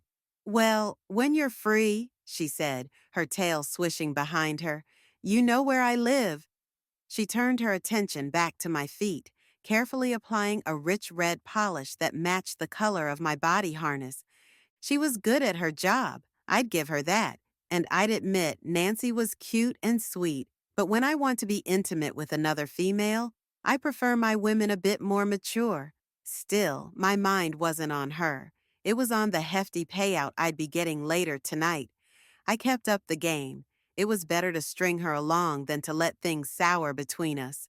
Her brother, my drug dealer, was the real reason I kept coming back after all. You always take care of me, Nancy, I said, my tone soft and appreciative, leaning in just a little. I might take you up on that drink next time. You know I love spending time with you. I saw the way her eyes lit up at that, how the hope flickered in her. It was the same dance we'd been doing for years now. She wanted more, but I'd only ever given her just enough to keep her hanging on. A kiss here, a hug there. I was good at this. She smiled, her hand pausing as she finished the last stroke of polish. I wouldn't mind that at all, Ruth. You're always welcome. Her voice was soft, the need still there, but I could hear the real emotion underneath. She liked me too much, probably, but I didn't let myself feel guilty. We were both getting something out of this arrangement. Once my nails were done and gleaming, I stood, slipping my sandals back on. Nancy followed me to the front, and as I handed her the cash for the service, she brushed my hand lightly, a gesture that could have been innocent, but wasn't. "Any time, Ruth," she said, her voice dropping to something more intimate. "Even after your client tonight, I wouldn't mind seeing you." I gave her a quick, easy smile, leaning in just enough to give her a brief hug, keeping it friendly but not too close. "We'll see," I whispered before stepping back. I could feel her watching me as I walked out of the salon.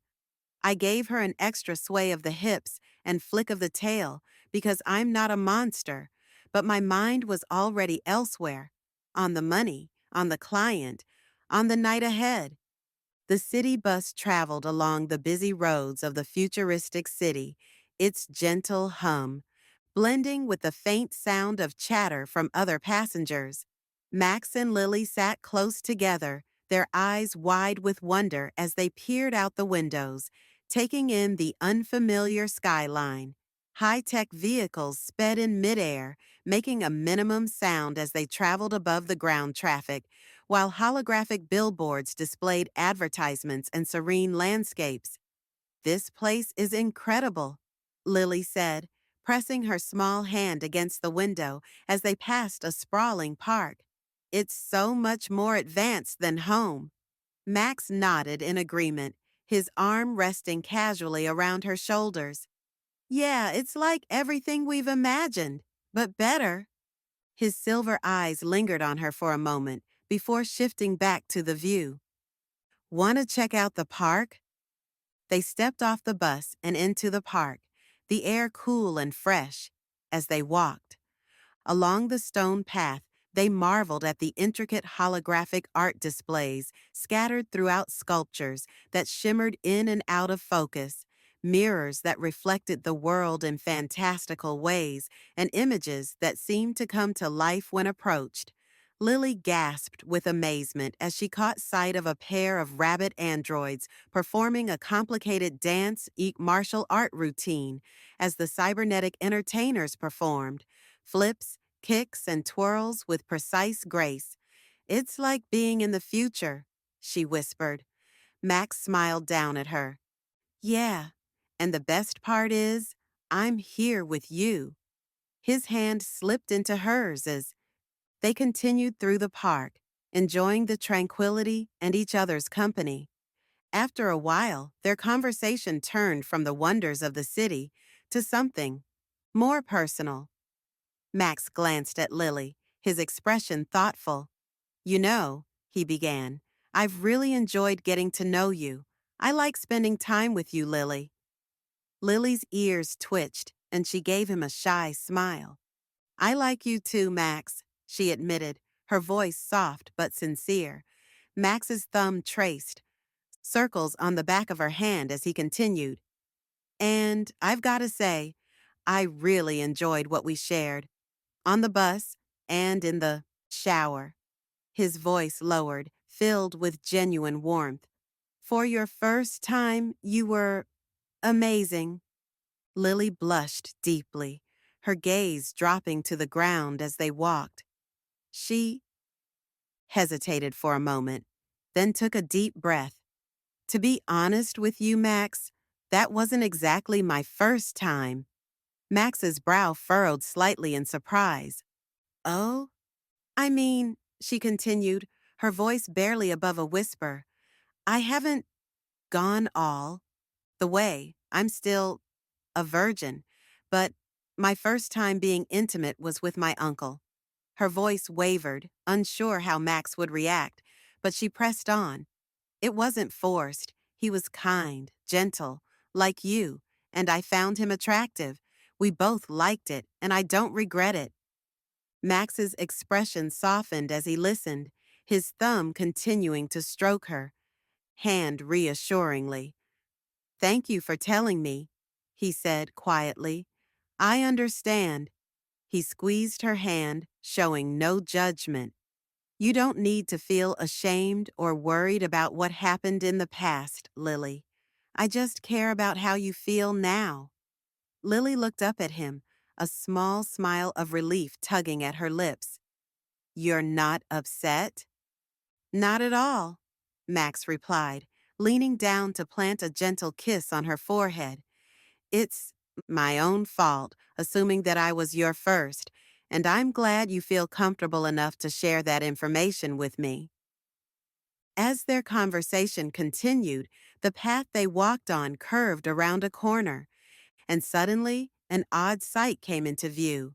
A small, old-fashioned building stood nestled among the modern structures, looking entirely out of place.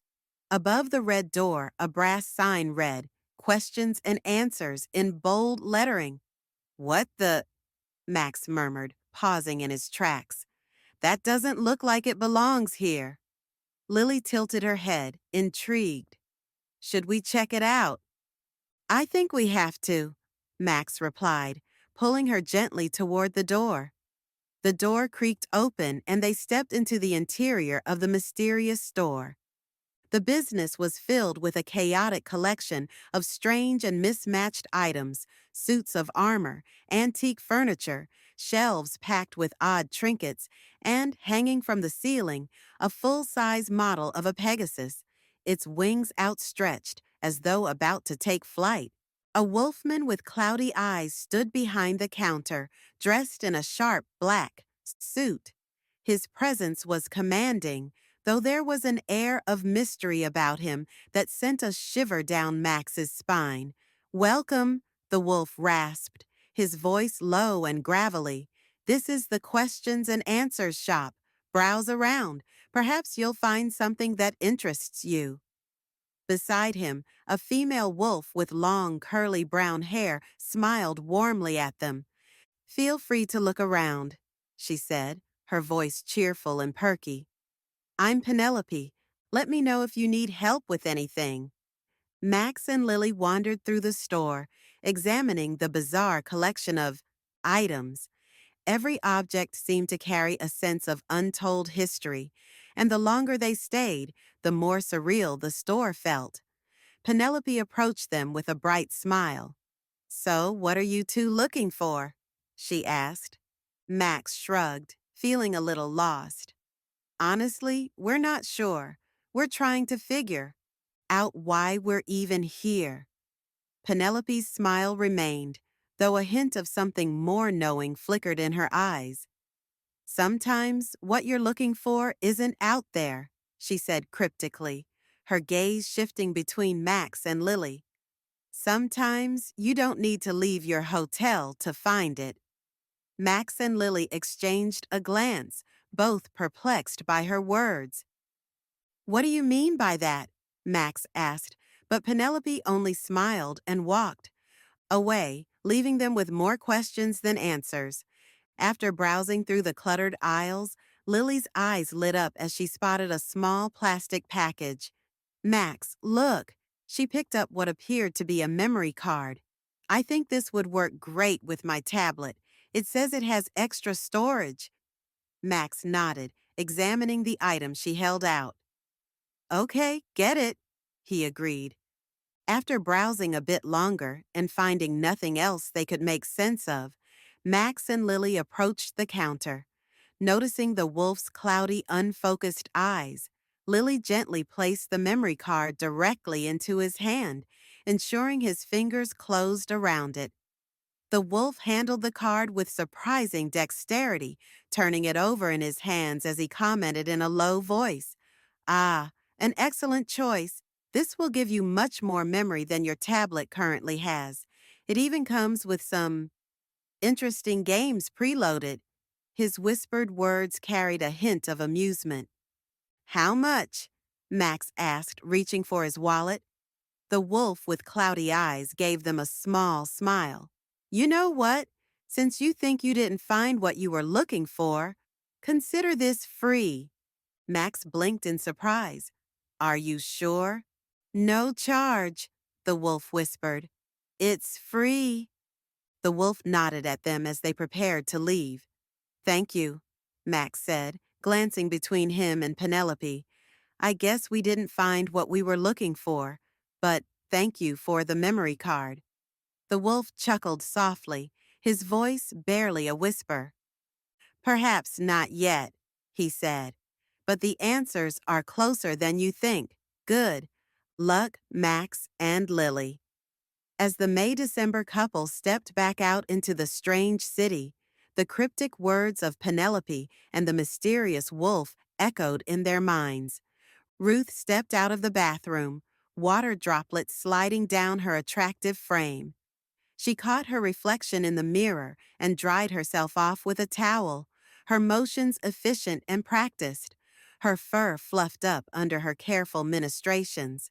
At the vanity, she lifted the enhancement device and traced it along her facial features. The device transformed her natural reddish fur into a subtle cream color around her eyes, emphasizing their beauty.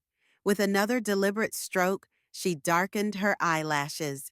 Ruth turned her head from side to side, studying how the enhanced colors blended seamlessly with her natural coloring. A red silk harness hung in the closet, its practical design a standard of their world. Ruth slipped it over her shoulders, feeling the familiar weight settle against her body. The straps crossed between her perky breasts and wrapped snugly around her waist, with hidden pockets positioned exactly where she needed them. The silk felt cool against her fur. Ruth sat on the edge of the bed and retrieved the health device, a sleek cylindrical tube. She inserted it into her vagina with ease, the action quick and familiar. A soft blue light pulsed as the device began its work, checking for STDs, confirming she wasn't pregnant, and dispensing the programmed dose of lubrication. She waited, counting her breaths until the scan was completed. The device chimed its all clear, and Ruth set it aside. Her amber eyes met their reflection in the vanity mirror one last time as she observed the subtle enhancements to her overall appearance and how the red silk harness complemented her natural coloring. Her expression remained neutral, though a flicker of something crossed her eyes before she tucked it away with practiced ease. Ruth gathered her keys from the bedside table, and the hotel room door clicked shut behind her. The ballroom glittered with opulence. Chandeliers hung like giant jewels from the ceiling, casting soft light on the elegant, swirling gowns and the sharp, tailored suits of the city's elite. Ruth stood beside her client, a wealthy fox named Vincent Sterling, his arm draped loosely around her waist. She played her role perfectly as arm candy, a touch of class to enhance his appearance at the mayor's ball. The silk of her deep red body harness hugged her curves just right. As they moved through the crowd, her eyes scanned the room, mentally cataloging each face, each detail. It wasn't the first time she was paid to be a part of this world, and she knew it wouldn't be the last. She was half listening to Vincent boast about his latest business venture when her gaze fell on him, Moses Light 4. There he was, her father, standing near the mayor and charming the crowd as effortlessly as ever. His silver fur gleamed under the chandelier lights, and his tailored suit was as immaculate as his persona. People gravitated toward him, just like always. The mayor was speaking to him, smiling, laughing, as though Moses was a beacon of light and morality. Ruth's chest tightened. How could he stand there like that? How could he continue to portray himself as a man of God? Vincent turned, interrupting her thoughts, and began walking toward the mayor. "Ah, let's go meet the man of the evening," he said, completely unaware of the storm brewing inside her. Ruth's body went on autopilot, following Vincent as they approached the mayor and him. The closer they got, the sharper the ache in her chest became. It had been 7 years since he'd cast her out and humiliated her in front of his congregation, called her a whore. And now he stood there, exuding the same charm and charisma that had once captivated her as a child. "Mayor Davenport," Vincent greeted with a confident smile, shaking hands with the tall, distinguished lion before turning to Moses. "And you must be Pastor Lightfour. I've heard much about your work." Vincent's words dripped with respect. His fox ears perked up in admiration as he continued, "Allow me to introduce my companion for the evening, Miss Ruth." Ruth's heart raced as she felt her father's eyes land on her. For a brief moment she held her breath, waiting for recognition. But his eyes scanned her with the same polite, detached warmth he showed everyone else. No flicker of recognition. No sign that he knew who she was. How can he not know? She thought. It's only been 7 years. I'm still his. Daughter, am I that unrecognizable? Her stomach churned, a mixture of anger and hurt swirling inside her. But she kept her smile fixed, professional. She was here to do a job. Vincent was paying her, and she wouldn't let this ruin her night or her pay. Still, the bitterness gnawed at her as she watched her father smile and speak as though she were nothing but a stranger. "Pleasure to meet you," Moses said with a radiant smile, shaking Vincent's hand. Firmly, but his eyes only briefly flicked to Ruth. There was no acknowledgement, nothing. He turned back to the mayor, continuing to play his part, the righteous, wise pastor, adored by all. Ruth's mind raced, swinging between admiration and loathing. He still had that magnetic energy, the powerful aura that had drawn so many to him. Even me, she thought bitterly. She had loved him once, still did in some twisted way. But now, as she stood there, invisible to him, she wondered how she could still feel any affection for a man who had changed her so completely. The conversation between the mayor, her dad, and Vincent ended with politeness. Goodbyes. Ruth breathed a quiet sigh of relief as Vincent guided her away from them, her hand delicately placed on his arm. They continued to mingle, Vincent engaging in small talk with other guests, while Ruth stayed quiet, her mind still lingering on her father. How could he forget me? How could he not see me? The rage simmered beneath her professional facade, but she maintained her composure. It was part of the job, after all. Just as Vincent began to talk about leaving, his phone buzzed. He pulled it from his pocket, glanced at the screen, and frowned slightly. I have a meeting I need to attend to, he muttered, looking back at Ruth. Well, I've done what I needed to do here. I'll transfer the funds to your account. He pressed a button on his phone, and Ruth felt her own device vibrate softly inside the hidden pocket of her body harness. She smiled politely, pulling it out to check her account. The money had been deposited. Thank you, Mr. Sterling, she said, offering a sweet smile. He barely nodded in acknowledgement before walking away, already focused on his next business deal. Ruth's role for the evening was finished. She took a deep breath, allowing herself a brief moment of relief. She walked toward the exit of the mansion, ready to leave the ball behind. The cool night air hit her as she stepped out into the manicured garden, the glow of the party fading into the background. But just as she reached the edge of the lawn, a figure stepped out from the shadows of the hedges. Her heart stopped for a second, but as he emerged into the light, she recognized him, Moses, her father. Oh, she breathed, startled. It's you. How are you, Mr. Lightfour? She said, forcing a nonchalant tone.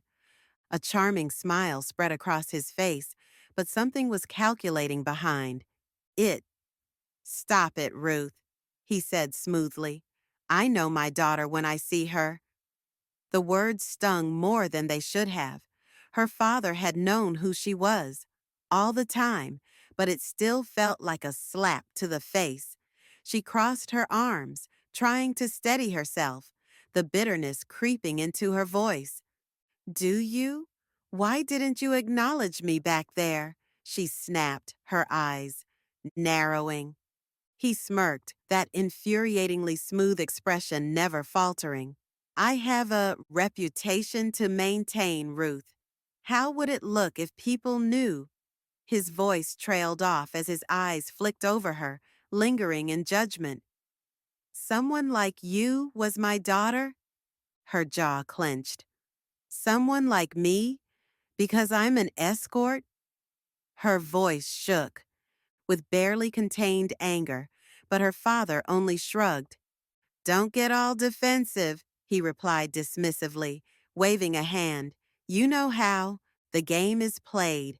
There are certain expectations. His tone was light, almost playful, as if she was still the impressionable girl that saw him with adoration, someone to be taught the ways of the world. Ruth stared at him, a mix of rage and heartbreak swirling inside her. The game, he called it. The same game he'd played her entire life, pretending to be righteous while hiding his sins, his hypocrisy. She wanted to scream at him, to tell him how much she hated him, how much he had ruined her life. But instead, she just stood there, clenching her hands into impotent fists at her sides. Come on, Ruth. Let's take a little walk through the hedge maze. I remember when you were 8 years old, how you liked to explore new places and experience new things. I would really like to know what's been going on with you since the last time I saw you. So how about taking a walk with your old dad? He said, taking her balled-up fist from her side and gently prying her fingers apart and smoothly interlacing his strong hand with hers. As if her traitorous body again took over, she found herself following her father. They walked through the professionally sculptured hedge maze. His familiar gait seemed casual, as if they were merely strolling through a park and not treading over the heavy history between them. Her mind raced with thoughts of the past, of his public betrayal, and yet here he was acting like nothing had ever happened. "I haven't seen you in 7 years, Ruth," he said lightly, his voice smooth, calm. "What have you been up to?" The words grated at her insides. 7 years. 7 years since he called her a whore in front of the congregation, shamed her, discarded her like she was worthless. And now he wanted to talk as though that moment had vanished from both their minds. "I've been surviving," Ruth said flatly, eyes narrowed. As they turned a corner of the maze, the hedges grew taller and thicker, shielding them from the world outside. She bit back the rage she felt rising, unwilling to let him see the depth of her pain. Her father chuckled softly, the sound igniting a flicker of warmth in her chest, causing her to feel an unwanted instinct to seek his approval. "Surviving?" he repeated. "You always were a strong one. I always admired that about you." Ruth wanted to take his throat in her teeth, but the words, though hollow, pierced her defenses in ways she hated to admit. He didn't care, she told herself. This was all part of his control, his manipulation. Still, she found herself unable to respond, the words sticking in her throat. The path they followed opened into a circular clearing. At its center stood a stunning marble fountain, its waters glistening under the moonlight. The beauty of the scene stood in stark contrast to the twisted emotions swirling inside Ruth. Her father gestured toward the stone bench that curved around the fountain's edge. "Why don't we sit for a bit? It's been so long since we've had time to just talk." Against her better judgment, Ruth sat beside him, leaving a careful gap between them, her body tense. Her father leaned back confidently on the bench, stretching his arm along the stone behind her, his fingers brushing against the back of her neck. Ruth jumped. Every muscle in her body screamed to move away, to push him off, but she stayed, frozen by that same mixture of anger, confusion, and worst of all, a longing for the validation that had defined her youth. "Relax," he murmured, his voice dripping with the same soothing charm that drew thousands to his sermons. His fingers slid from her neck down to her shoulders, massaging the knots of tension. "You've been through so much, Ruth. I can see that, but we don't have to carry the past with us forever." Ruth clenched her jaw, every fiber of her being screaming to reject him, to shout the truth into his face that he played with her love and body like he played with the souls and hearts of others. Yet, as his fingers worked their way deeper into her muscles, a traitorous warmth spread through her. She could feel herself softening under his touch. "Don't let him touch you," her mind warned, but she couldn't move. She was torn between disgust and a desperate, almost instinctual need for the comfort she had once sought in his embrace. Her father's hand slid lower, grazing the small of her back, and Ruth's breath hitched in her throat. "I still love you, Ruth," he whispered, his voice barely audible over the gentle trickle of the fountain's water. "You know that, don't you?" His arm tightened around her, pulling her slightly closer. Ruth felt the familiar tug of his presence, his control beginning to erode her defenses. "Don't," she whispered, her voice barely more than a breath. But she didn't. Move. She should have pushed him away and run from the maze, showing him that he doesn't have any power over her anymore. Yet there she sat, unmoving, as his hand continued to trace slow, intimate circles along her back. Her body betrayed her, leaning into his touch, the warmth of his palm seeping into her skin like a slow poison. The tension between them thickened as he leaned in closer, his lips brushing against the point of her tufted ear. Ruth's heart pounded in her chest, and her mind screamed for her to fight back, to resist, but her body stayed still, paralyzed by the war between her hatred and the yearning for something she could never have. "It's been so long," he murmured. "I've missed you." And then, as if by some cruel twist of fate, Ruth's resolve broke.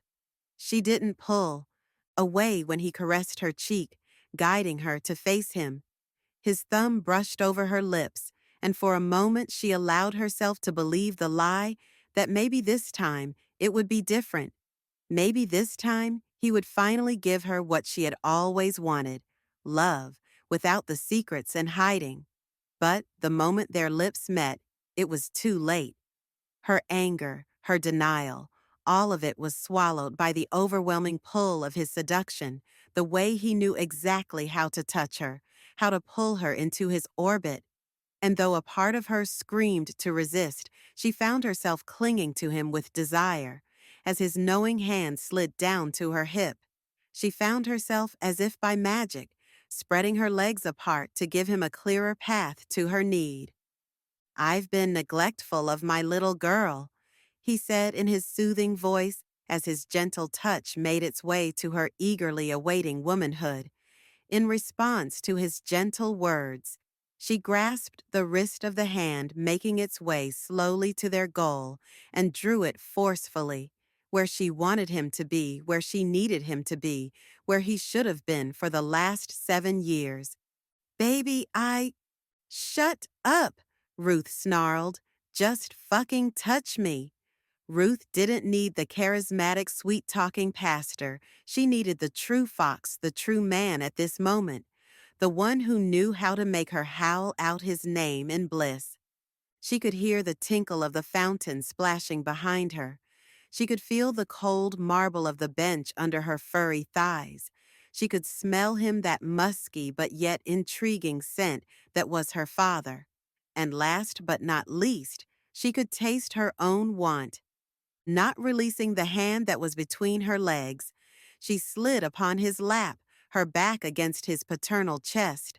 She could feel her long russet hair tickling his nose as she unashamedly spread herself wantonly open and began to use the invader between her legs like it should have been utilized. He expertly began to focus on what she needed to give that part of her the attention it so craved. He gently began to rub around her pleasure button. "Damn it, Dad. I don't want you to be so gentle fucking touch me. For once in your whole damn life, stop making this about you take care of me. I want to come."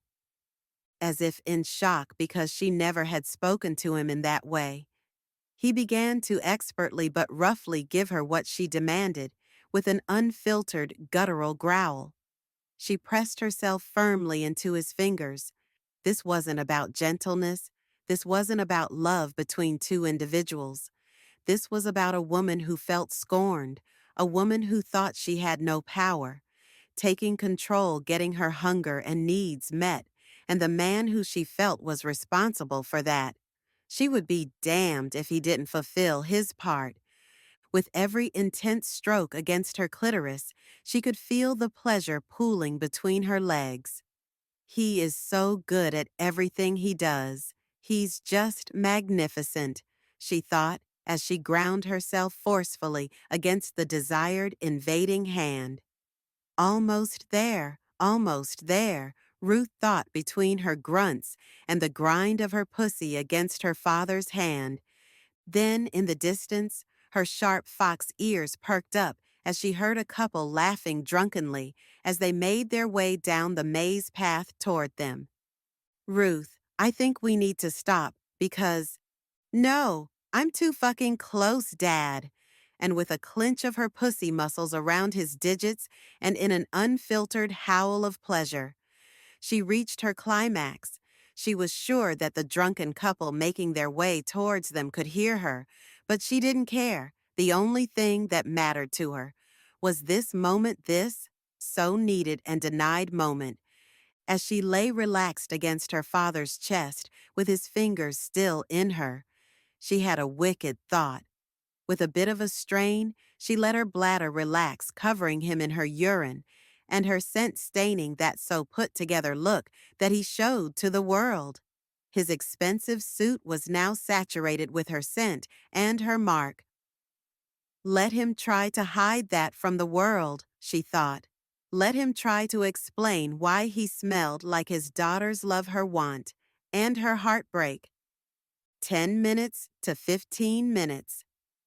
The golden glow of the morning light streamed between the blinds of the hotel room, casting shimmering waves across the queen-sized bed where Max and Lily lay, still entwined from the night before. Max stirred first, his eyes opening to the sight of Lily snuggled against him, her soft white fur making a sharp contrast against his dark pelt. He smiled, running a hand along her back and down to that perky butt and fluffy tail he so enjoyed playing with as she began to wake. "Morning, bunny girl," Max said, his voice low and gruff with sleep. Lily let out a soft yawn, stretching her body as she playfully pressed her backside into his exploring hand. "Morning, Max," she replied, her ears perking up as she crawled atop him. "You always make me feel safe with you, and morning's fun." Max chuckled, pulling her closer. "I enjoy waking up to such a lovely lady like you." "Max," Lily gasped. "Well, you know we don't have to leave this bed just yet." His hand slid down under her fluffy tail, sending a shiver through her. The playful tension between them grew as soft kisses became more demanding. Lily's breath hitched in surprise as Max pulled her up higher on his chest. "Come here." "What?" she said, confused but a bit excited. "What do you mean, what, bunny girl?" "I need to take my vitamin B this morning," he replied, sliding her vulva closer to his waiting mouth. "Max, I didn't know you took vitamins. I've never seen you take—" Lily started to say, but before she could finish, the hungry wolf's experienced tongue made contact with her plump labia. With an inhale of her scent through his nose, he expertly parted her lightly furred opening. Lily let out a soft, surprised squeal and jerked her hips, involuntarily pressing herself firmly into his face. Max's hands held Lily's petite backside in his strong palms, giving her enough support and guidance to begin a steady rhythm of pleasure. The bunny girl braced her hands against the wall before her, matching her wolf's rhythm. Max took his mouth from between her legs and said, "Don't move, bunny girl. Let me handle this. All you need to do is enjoy the pleasure." His rough tongue slid along her inner folds, focusing exclusively on her quickly swelling clitoris. "Max, I really like that. Please don't stop," she gasped. He acknowledged her words by increasing the movements of his tongue, peeling back her clitoral hood with it. With the sensitive gland exposed, he began focusing on it with a firm suction, as if trying to suck a thick vanilla milkshake through a straw. "Max, I'm about to—" And with that, the first, though not the last of her climaxes rolled through her spasming body. He kept up his expert ministrations on his young lover. Each time she reached orgasm, her cries oscillated from high-pitched to low and guttural. Max enjoyed the sounds of her pleasure. "Please, Max, I'm getting too sensitive. I don't know if I can take any more. It's too—" She was interrupted by another wave of pleasure. Deciding to show his young lover mercy, he gave one more skillful suckle upon the sensitive gland. With that, Lily gave a high-pitched screech, her back arching before she went limp upon him. Lily's body slid off Max's chest onto the queen-size bed beside him. The wolf turned onto his side, propping himself on one elbow as he slowly ran his hand along her back, down to her tail with rhythmic strokes. Lily lay panting on her stomach. "Are you okay?" he asked, a playful tone in his voice. A moment passed in silence as he continued stroking her soft fur. Then, after catching her breath, she answered. Max, that really felt good. I'd never had it feel that way before. I mean, I didn't. Know it could be that good. Well, like I said, Bunny Girl, I needed to get my vitamin bunny. So I'm glad you liked it. Oh, so that's what you meant when you said vitamin B, she said, with a satisfied look as she rolled onto her back and looked up into her lover's kind eyes. So, Max, if you ever need to take your vitamin B, I wouldn't have a problem with being that, my wolf. She reached up, pulling him down on top of her as she wrapped her slender legs around him possessively. Reaching toward his face, she grabbed him by his triangular ears and pulled him down for a deep kiss, tasting herself upon him. After an intense moment, she broke the kiss. Max, I want to return the favor. I want you to feel good, Lily said as she looked into his silver eyes affectionately. Max smiled down at her, bracing himself on his forearms, not putting his full weight upon her small frame. Lily, I would really like to do that, but we don't really have enough time. We need to figure out why we're in this reality, so we should get ourselves ready. Lily's ears twitched, looking up at him cutely. Are you saying you don't want me to return the favor? Max chuckled softly, leaning in to kiss her forehead. I'm not saying that, Lily. How about I take a rain check on that? We need to stay focused, bunny girl. How about this? You take a shower first, and when you're finished, I'll take one. Then we'll get ready and grab some breakfast. Lily pouted playfully, her lips curving into a mischievous smile. We could take a shower together, you know. Save time. Max smirked, knowing exactly what she was trying to do. If I do that, I might just take you up on your request to return the favor. Lily's smile widened, her eyes glinting with mischief. That's the idea, Max. He laughed, shaking his head as he got up from on top of her. Leaning down, he kissed her softly before sitting and watching her rise from the bed. As she walked toward the bathroom, he playfully swatted her on the butt, making her squeak in surprise and grin at him over her shoulder. Hurry up, pretty bunny, he teased. This mystery isn't going to solve itself. The electronic click of the door was heard as Ruth shut it. She stepped out into the hallway, adjusting her body harness over her shoulders and hips. Next door, Max and Lily exited their room also. Ruth noticed them and gave a warm smile. Hey guys, Ruth greeted, her voice inviting, her eyes gleaming. How are you doing? Max returned the smile. We're good, just about to go get some breakfast. Ruth's amber eyes lit up slightly. Same here, she replied. How about I take you to my favorite diner? It's a little off the beaten path, but it's well worth it. Lily's green eyes sparkled with excitement. That sounds great, she said brightly, practically bouncing with enthusiasm. Max chuckled at her reaction.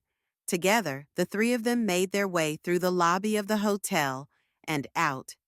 The front doors, parked just outside, was a sleek silver vehicle, gleaming under the morning sun. Ruth removed the key fob from her harness's outer pocket, unlocking the vehicle with a beep. I borrowed this from Ricky, Ruth explained with a sly grin, nodding back toward the entrance where a scruffy male skunk, the hotel receptionist, waved languidly in their direction, puffing on a joint. He's nice enough to let me use it whenever I need it. Hi, Ricky, Lily called out with a playful wave. The skunk gave her the nod. Take care of my baby, you hear? He called out to Ruth. Max and Lily climbed into the back seat, settling in as Ruth slid behind the wheel. The car looked pretty standard until Ruth flicked a switch and the quiet hum of the engine signaled the wheels retracting underneath. With a soft whoosh, the car lifted off the ground. Max and Lily glanced at each other, eyes wide, as the vehicle began to rise. Neither of them said a word, but the wonder was clear in their faces. Ruth smirked, glancing back at them through the rearview mirror. Welcome to the third lane, she said, her tone playful but proud. The car ascended higher, gliding into the third level of traffic. Below them at ground level, regular cars clogged the roads. Less advanced hover cars filled the middle lane, and they now floated in the upper lane 100 feet above ground, where the more advanced vehicles traveled. Max shifted in his seat, visibly impressed, while Lily pressed her nose to the window, taking in the city from above. This is cool, Lily announced, her breath fogging the glass slightly as she gazed. Down at the parks, tall buildings and streets stretching far below them. Yeah, it's something, all right, Ruth replied, her voice casual as she kept her eyes on the aerial road flight path. Takes a bit of getting used to, but once you're up here, you never want to drive down there again. The trio continued chatting lightly as they floated smoothly above the city. Lily's eyes were wide, soaking in the new sights, while Max seemed lost in thought. The silence broke when Lily spotted a massive building below. Wow, Lily gasped, her voice soft with awe. That's a beautiful building. Is that a church? Ruth's demeanor shifted instantly, her grip tightening slightly on the steering. Wheel as her smile faded. Yeah, she muttered. That's a church. My dad's the pastor there. Max raised an eyebrow, his ears twitching slightly as he picked up on the tension in her voice. He must be something, he said cautiously. He must be one heck of a preacher to run a place like that. Ruth let out a bitter chuckle, barely audible. Oh, he's something all right, she said under her breath. One heck of a preacher, amongst other things. Max frowned, sitting up a little straighter, sensing something deeper. What do? You mean? He asked carefully, his eyes catching hers in the rearview mirror. Ruth's gaze flicked to him, her amber eyes hardening. Are you sure you want to? Hear this? She asked, her voice low, almost a challenge. Max hesitated, then gave a small nod.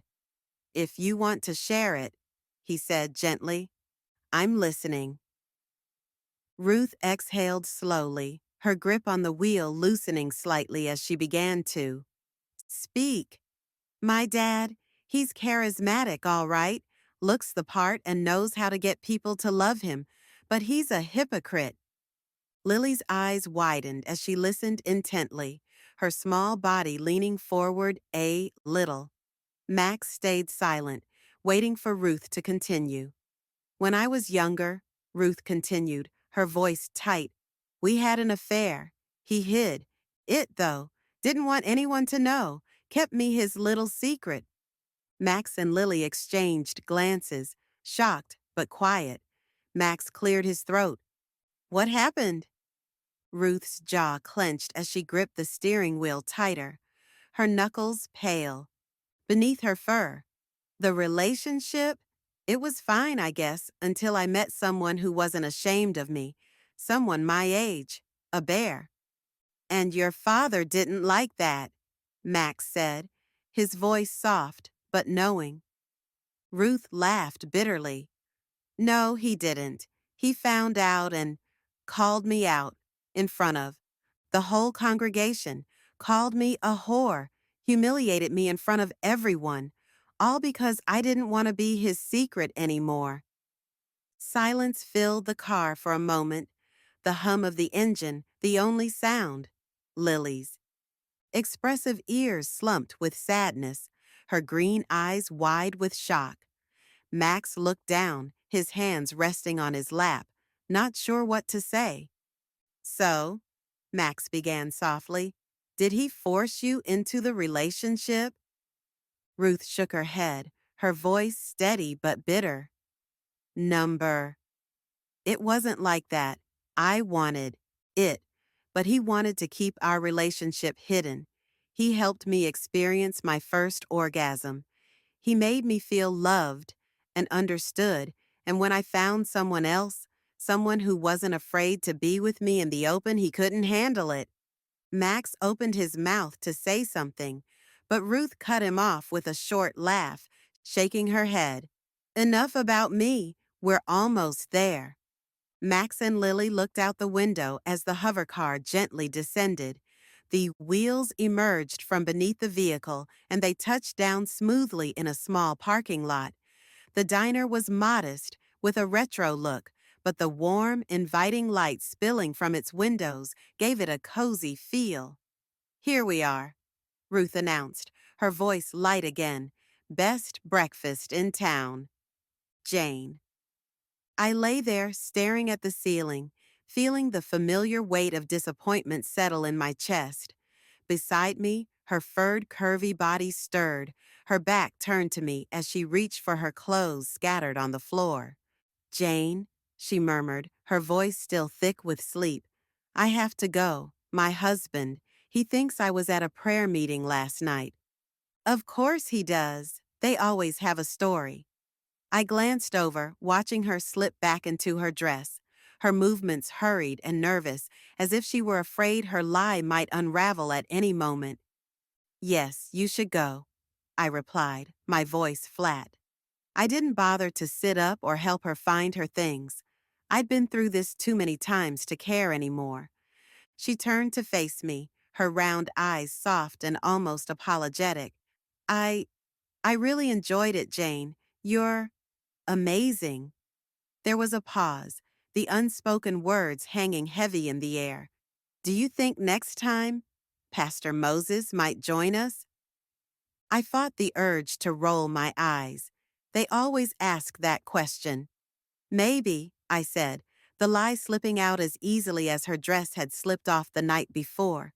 She smiled, a glimmer of hope lighting up her face, and I felt the familiar twist of resentment coil inside me. She thinks if she stays close to me, she'll get back to him. She doesn't care about me, not really. None of them do. To them, I'm just the guardian to Moses, their key back into his graces and his bed. I watched her finish getting dressed, the desperation evident in every movement. She was no different than the others, desperate for his attention, willing to do anything and anyone just to feel close to him again.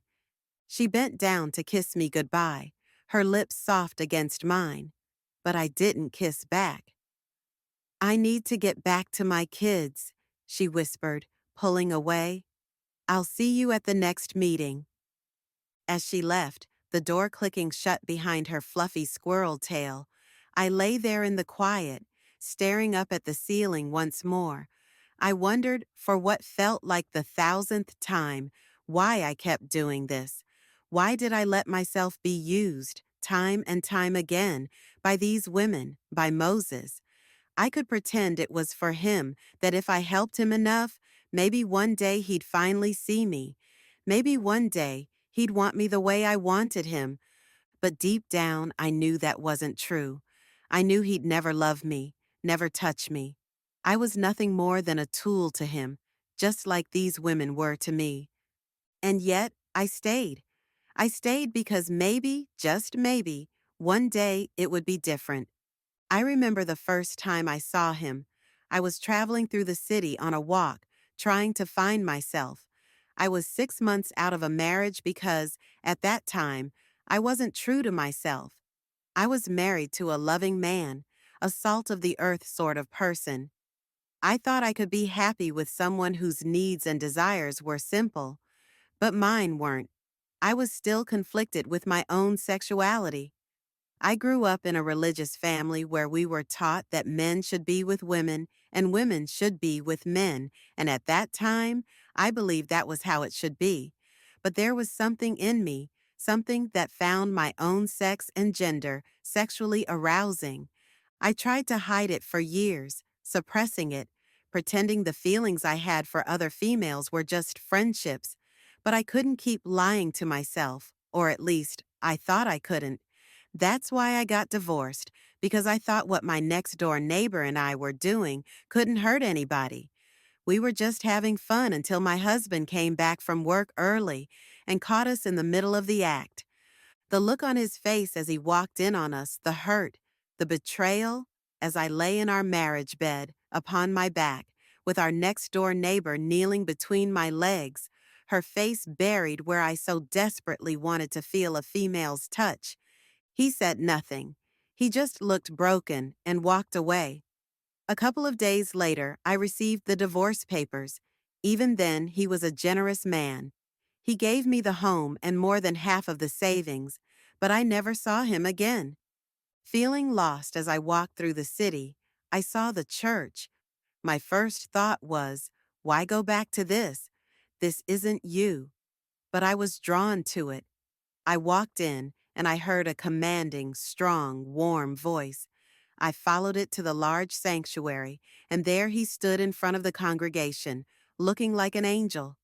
Maybe someone who would understand me? I swear, the way he moved, the way each gesture meant something even then, how he seemed to make eye contact with your soul like he truly saw you. Moses Lightfur. I found myself going back to the church. At first, it was just curiosity, maybe boredom, but each time I sat in the back row, I found myself becoming fascinated with Pastor Lightfur. I'd heard about him and seen his name in the papers, but seeing him in person was something else. There was this charisma about him, like he could speak right into your soul. Every Sunday, he'd stand up there, commanding the attention of everyone in the room, and I couldn't help but watch. No matter how hard I tried to convince myself it didn't mean anything, I knew it wasn't just his words that kept me coming back. It was him. I was about to leave after one of the services, my hand on the door, when I heard a voice behind me. "I don't think I've officially met you yet." I turned around and there he was, Moses Lightfur, smiling at me like we were old friends. I froze, not knowing what to say. "I'm Pastor Moses," he said, extending a hand, his voice warm and inviting. I swallowed, shook his hand, and gave him my name, Jane. But before I knew it, words were tumbling out of my mouth, spilling pieces of myself I hadn't planned to share. I told him about the divorce, the mess my life had become, and even about my sexuality, something I never talked about. I still don't know why I told him. There was just something in his eyes that made me feel safe. He listened, really listened, nodding at all the right moments, never interrupting. When I finally stopped talking, embarrassed by how much I had revealed, he gave me that understanding smile. "God forgives all," he said softly. "There's always a path back, no matter what." His words should have felt like a cliche, but coming from him, they didn't. They felt real, like a lifeline. Then he suggested I start getting involved in the church, helping out with women's groups or volunteering for meetings. I didn't say yes immediately, but somehow, by the end of our conversations, I'd agreed. And once I started, it became easy. I had a purpose again, and maybe, just maybe, I felt like I belonged somewhere. But it wasn't just the church that kept me coming back. Over time, I realized what it really was. I was falling for Moses. The way he carried himself, the way he looked at me when we spoke, that magnetic pull I couldn't resist. I tried to keep it hidden, but deep down, I knew. And so did he. I could see it in the way his eyes lingered on me sometimes, just a second too long. He knew, and that scared me. But it also thrilled me. I wanted him to notice, to acknowledge it. And then one day during one of our many conversations, he did. We were alone in his office. He leaned back in his chair, looking at me with those calm, knowing eyes.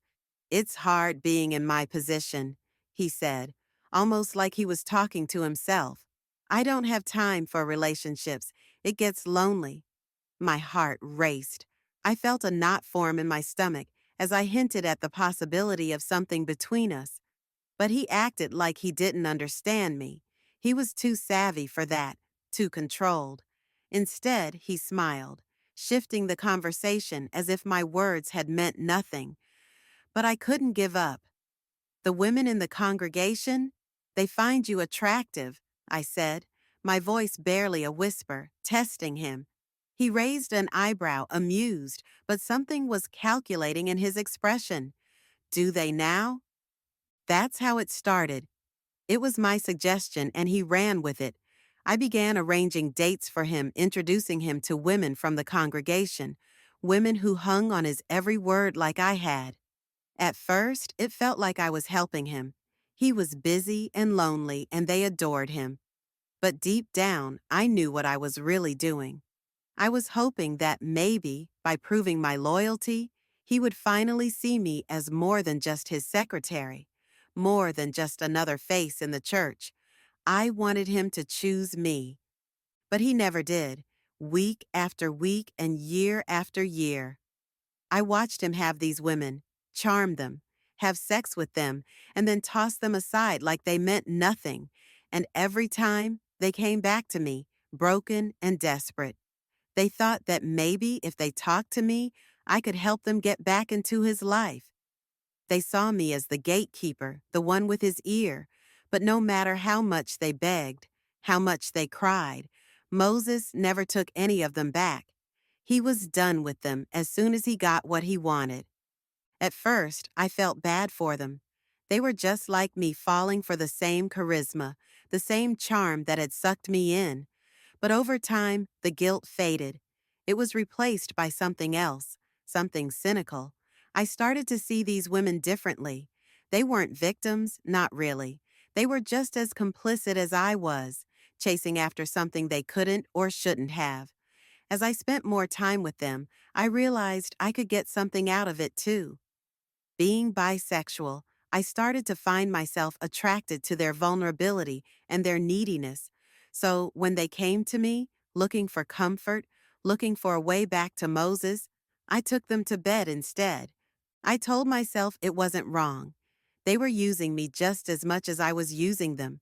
Besides, Moses didn't want them anymore, so why shouldn't I enjoy myself? I knew it wouldn't fix anything for them, but that wasn't my concern. They came to me for help, and I gave them what I could. And in those moments, when they were in my arms, I felt like I had become a little closer to my heart's desire for Moses, even if it was by proxy. But each time, after they left, I felt that connection slip away. Moses still had me wrapped around his wrist, no matter how much I wanted to believe otherwise. I knew he'd never want me, not the way I wanted him, and that thought clawed at me. Still, I couldn't stop. I kept hoping that one day he'd finally see me. But for now, all I could do was wait, watching as he used those women and let me pick up the pieces, knowing I was just as complicit as they were. The morning sun filtered through the high windows of the Stoneclaw Mansion's dining room, casting a soft light on the immaculate marble floors. Vivian Stoneclaw, an elegant tiger woman with striking golden eyes, sat at the long breakfast table, her perfectly manicured hands cradling a delicate porcelain coffee cup. Across from her, Bartholomew Stoneclaw, her husband, a tiger just like her, but 10 years older, scrolled through his phone, barely glancing up as he spoke. The clinking of silverware on fine china was the only other sound, creating a rhythm she'd grown accustomed to over the years. "Business is picking up," Bartholomew said, not looking at her as he sliced into his eggs. His voice was calm and confident. "If we secure the next deal, the company will dominate the Eastern holographic chip market." He paused, still fixated on his state-of-the-art phone, scrolling through emails, his brow furrowing in concentration. "It's going to take some late nights and long meetings, but it's worth it. You understand?" Vivian offered a small nod, her lips curving into a practiced smile. She didn't need to give much more than that. Bartholomew had long stopped expecting real conversations. In fact, he rarely noticed her at all, beyond her appearance, and as long as she kept up the look of the perfect wife, groomed and poised, He shouldn't have any complaints. Her mind wandered from his words. She could already predict his next move. He'd be out late again, wrapped in some business that involved more than just deals and meetings. He was always careful not to flaunt his infidelities, but she knew. Her thoughts drifted to Moses Lightfur's church. The sermons and the sense of belonging they provided had filled a gap she hadn't realized existed in her life. But it wasn't just the spiritual connection that intrigued her. It was Moses himself. The fox had a charisma that drew her in. His amber eyes burned with intensity whenever he spoke, and though she told herself her attraction was about faith, there was something undeniably magnetic about him. I'll probably be home late tonight, Bartholomew continued, still absorbed in his world. We're wrapping up some important contracts, and I might have to entertain some clients afterward. Vivian's grip tightened slightly on her coffee cup, but her face remained serene. Entertain clients. The words made her stomach churn with a familiar mix of resentment and resignation. She knew exactly what he meant. Of course, she replied, her tone light, but with an edge she couldn't quite hide.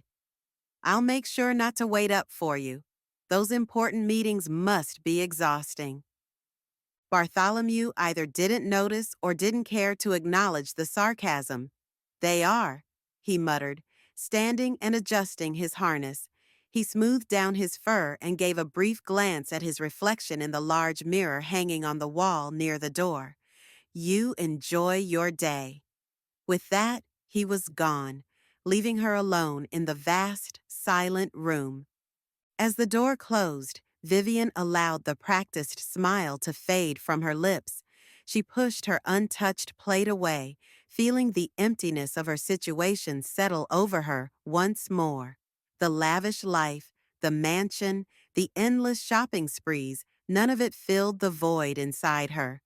Bartholomew hadn't touched her sexually in a year, and even when he had, it had felt mechanical, as if she were just another part of his perfectly orchestrated life. Needing to clear her mind, Vivian made her way to the spa room. The room smelled faintly of eucalyptus and lavender, the perfect atmosphere for relaxation. Waiting for her was Claude, her usual masseur. The large bear greeted her with a warm smile, his deep brown eyes soft and reassuring. "Ready for your massage, Mrs. Stoneclaw?" he asked, his voice low and soothing. Vivian simply nodded as she slipped out of her silk robe and laid herself down on the plush massage table. Claude's strong hands began to knead into the muscles of her shoulders, easing the tension that had settled there. Vivian let out a soft sigh, her mind beginning to drift. The rhythmic motion of his hands working their way down her back sent a calming warmth through her body. She closed her eyes, focusing on the feeling of relaxing muscles. But as Claude's hands moved lower, tracing the curve of her waist and hips, her thoughts wandered back to Moses. She imagined herself in the sanctuary again, watching him preach, the sound of his deep voice reverberating through her. It wasn't just the message he delivered.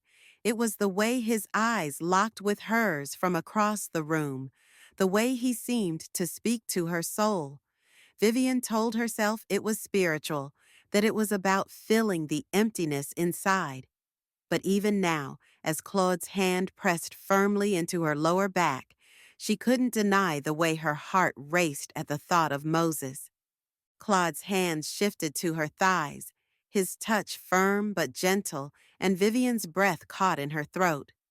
She felt a slow heat building inside her, and it wasn't from the massage alone. Her thoughts of Moses deepened, her mind slipping into a fantasy where his touch replaced Claude's. She imagined his hands on her body, his amber eyes looking down at her with desire. A shiver ran down her spine, and her tail twitched involuntarily. "Is the pressure okay, Mrs. Stoneclaw?" Claude's voice pulled her back for a moment, and she cleared her throat, trying to steady herself. "Yes, it's fine. she murmured, though the tension in her voice betrayed her calm exterior. Her thoughts refused to leave Moses. The more Claude worked on her body, the more vivid her fantasies became. She imagined herself standing before Moses after one of his sermons, his gaze lingering on her with desire. The thought of his strong arms around her, holding her close, made her heart pound faster. She shifted slightly on the table, trying to suppress the growing arousal, but it was no use. As Claude's hands massaged down to her calves, Vivian bit her lip, her fantasies spiraling out of control. She imagined Moses's hands on her, exploring every inch of her body. The massage blurred with the image of him pulling her close, whispering words of comfort or perhaps something more intimate into her ear. At that moment, she wanted it, wanted him. All done, Mrs. Stoneclaw. Claude's voice snapped her back to reality, and she blinked, realizing that the massage had ended. She felt a flush of arousal rise to the inside of her ears as she thanked him and stood up, wrapping her robe back around her body. But even as she left the room, the thoughts of Moses lingered, the fantasy as real as ever. As she walked back to her room, Vivian's mind shifted again, planning out the rest of her day. She would indulge herself in a little shopping, perhaps a manicure and pedicure, and then she'd head to Moses Lightfur's church. But before she could do that, she needed to take care of a certain feeling pooling between her thighs. Max, Lily, and Ruth exited the hover car. The small diner was bustling with hungry customers, the smell of freshly brewed coffee and sizzling bacon filling the air. They slid into a booth near the window. Ruth had insisted they visit this place, saying it was one of the best breakfast places in the city. Max and Lily found the restaurant similar to something that would be in their own reality. "This place is nice," Lily said, looking around at the simple decor. She turned her attention back to the menu. "I'm starving. What do you recommend, Ruth?" Ruth barely glanced at her menu, her eyes distant as if lost in thought. "The pancakes are good," she murmured. "You know he used to bring me here for breakfast every Sunday before church." Her voice had a wistful edge to it. Max and Lily exchanged a glance, sensing that this wasn't just about the food. A mature cheetah waitress sauntered up to the table, her spotted tail swishing playfully as she approached. "Well now, what do we have here?" Flo drawled, her eyes lingering on Max with a coy smile. "Aren't you just the handsomest thing to walk through my door today?" She winked, pulling out her data pad. Ruth suppressed a grin at Flo's familiar flirtations. "And my sweet Ruth baby." Flo bumped her hip playfully against Ruth's shoulder. "Let me guess, waffles for you, sugar." Ruth nodded, leaning into the gentle contact.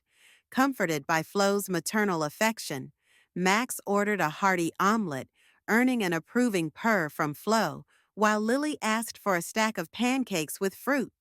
"Y'all just sit tight now, especially you, handsome," Flo teased with another glance at Max, giving Ruth a conspiratorial wink before sashaying away. As she left, Ruth leaned back in her seat, looking back and forth between Max and Lily, a subtle smile tugging at her lips. "So, how long have you two been together?" Ruth asked. Lily smiled shyly, brushing fur down along her ears. "Actually, we just met on the bus," she admitted.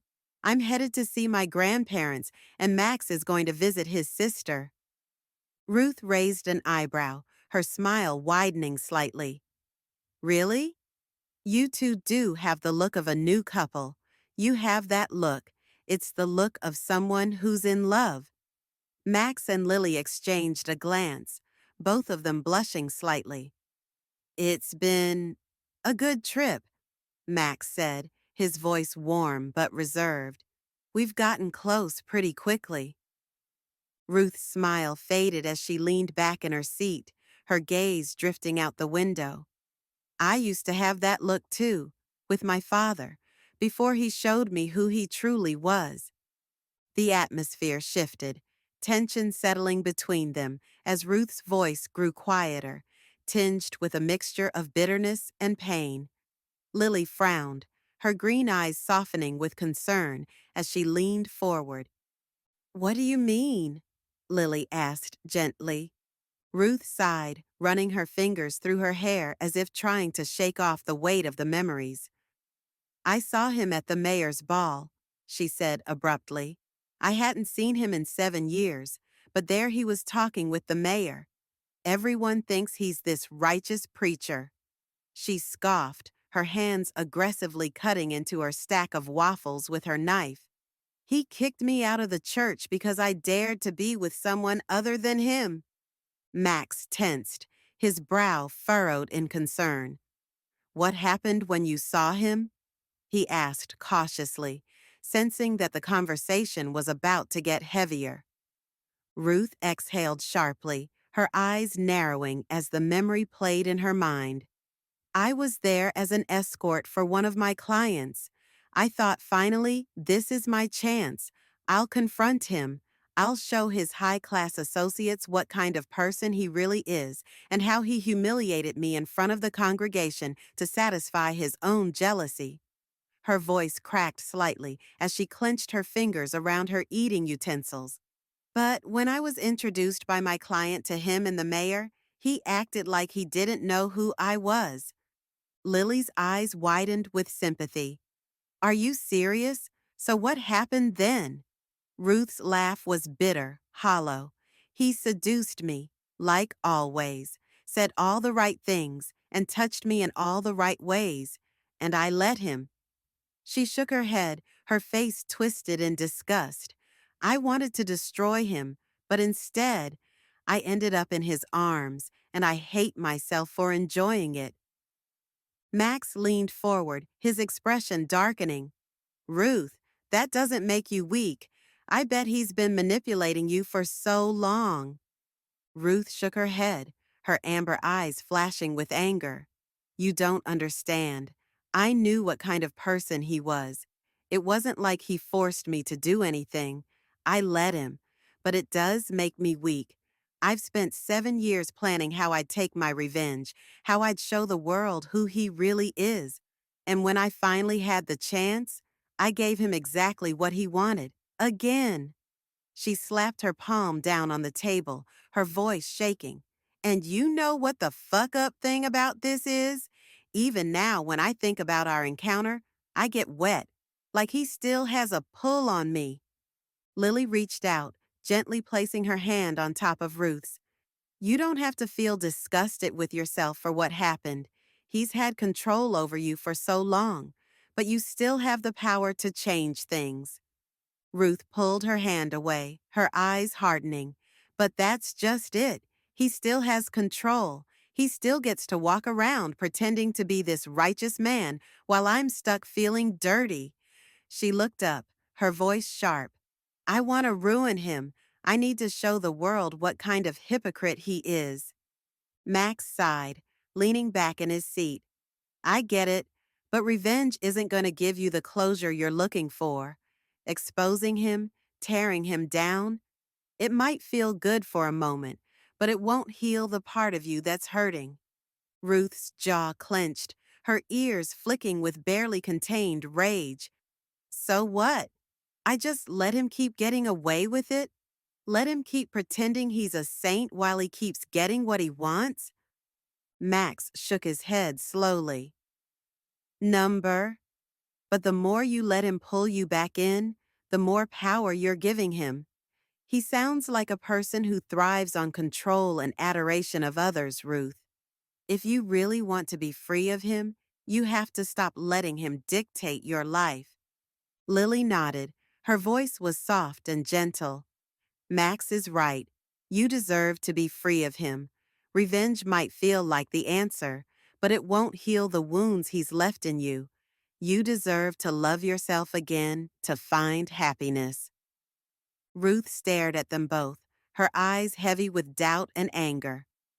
"I don't know how to do that," she whispered. "I've been carrying this for so long. I don't know how to let it go. Max's voice softened.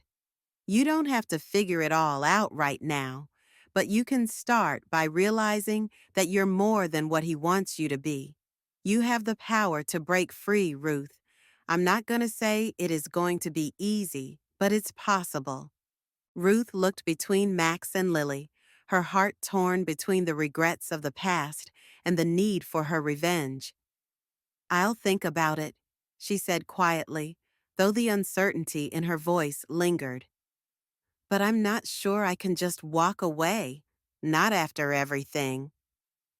I'm not saying we have all the answers, Ruth, and I'm not even trying to tell you what to do. But if you need someone to talk to or just listen, Lily and I are here for you, Max said with sincerity.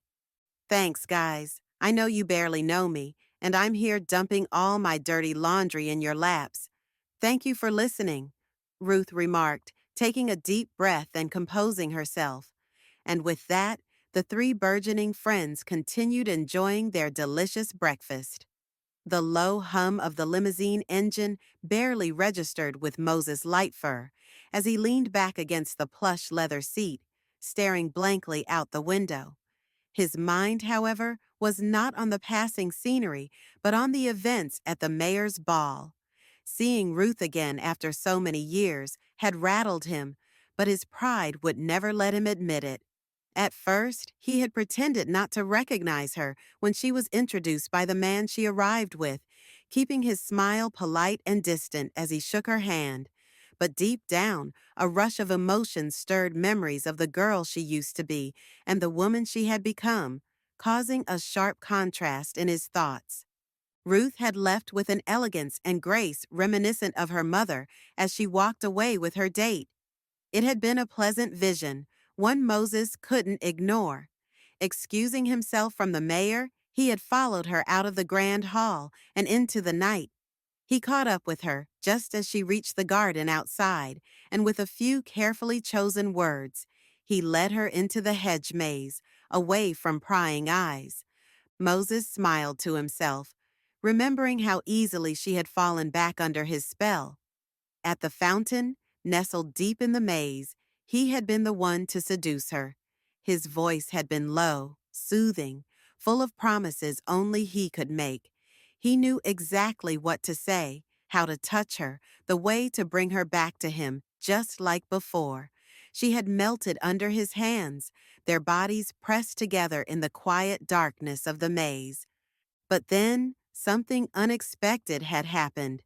As their encounter reached its peak, Ruth had marked him with her scent, strong and unmistakable. It clung to his suit and fur. It was an act of defiance, a message that she was no longer the naive girl who had once adored him unconditionally. And then, with that same infuriating attitude, she had slipped off his lap, kissed him mockingly on the cheek, and sashayed away. Moses had been left sitting by the fountain, the realization of what had just happened settling in. Before he could fully process it, the sound of drunken laughter echoed through the maze. A couple, weaving their way erratically through the hedges, was heading straight toward the fountain. Panic surged through him.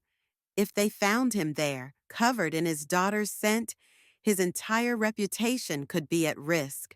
Quickly, he adjusted his clothes and slipped out of the maze, moving swiftly but carefully so as not to be spotted. He barely made it out before the couple stumbled into the clearing, oblivious to what had just occurred. Now, as he sat in the back of the limousine, Moses felt a strange mix of emotions. He was shocked by what Ruth had done, marking him like that, but also undeniably turned on by her boldness. This wasn't the Ruth he had known before. This woman had grown into someone far more complex, someone who could challenge him. And despite his initial shock, he had liked it. The thought of her walking away, leaving him behind, only fueled his desire to claim her again. His thoughts wandered further, drifting back to his late wife Ruth's mother. It had been years since the car accident that had taken her life. Ruth had only been 7 at the time. too young to understand the weight of their loss, but old enough to know something had changed. Moses still felt a pang of sadness when he thought about it.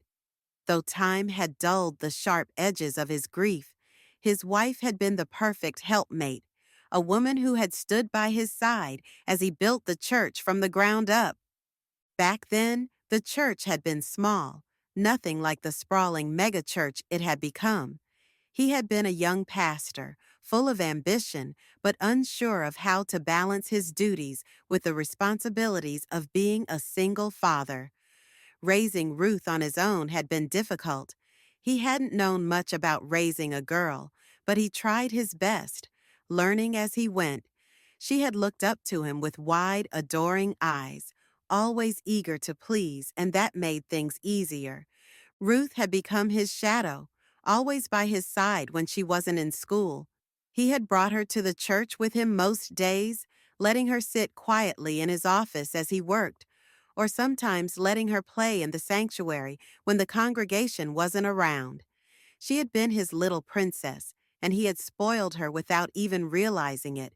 She adored him, hung on his every word, and he had reveled in the unconditional love she gave him. She became a daddy's girl, soaking up all the attention he could offer when he wasn't consumed by the establishment of the church. He thought back to those days now, how simple things had seemed. Running the church and raising Ruth, it had all felt manageable back then, even if it wasn't easy. But Ruth had changed, grown into someone he didn't quite recognize anymore. She wasn't that little girl who worshipped him.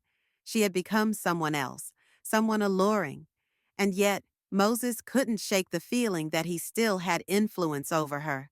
He could still bring her back into his life if only he played his cards right.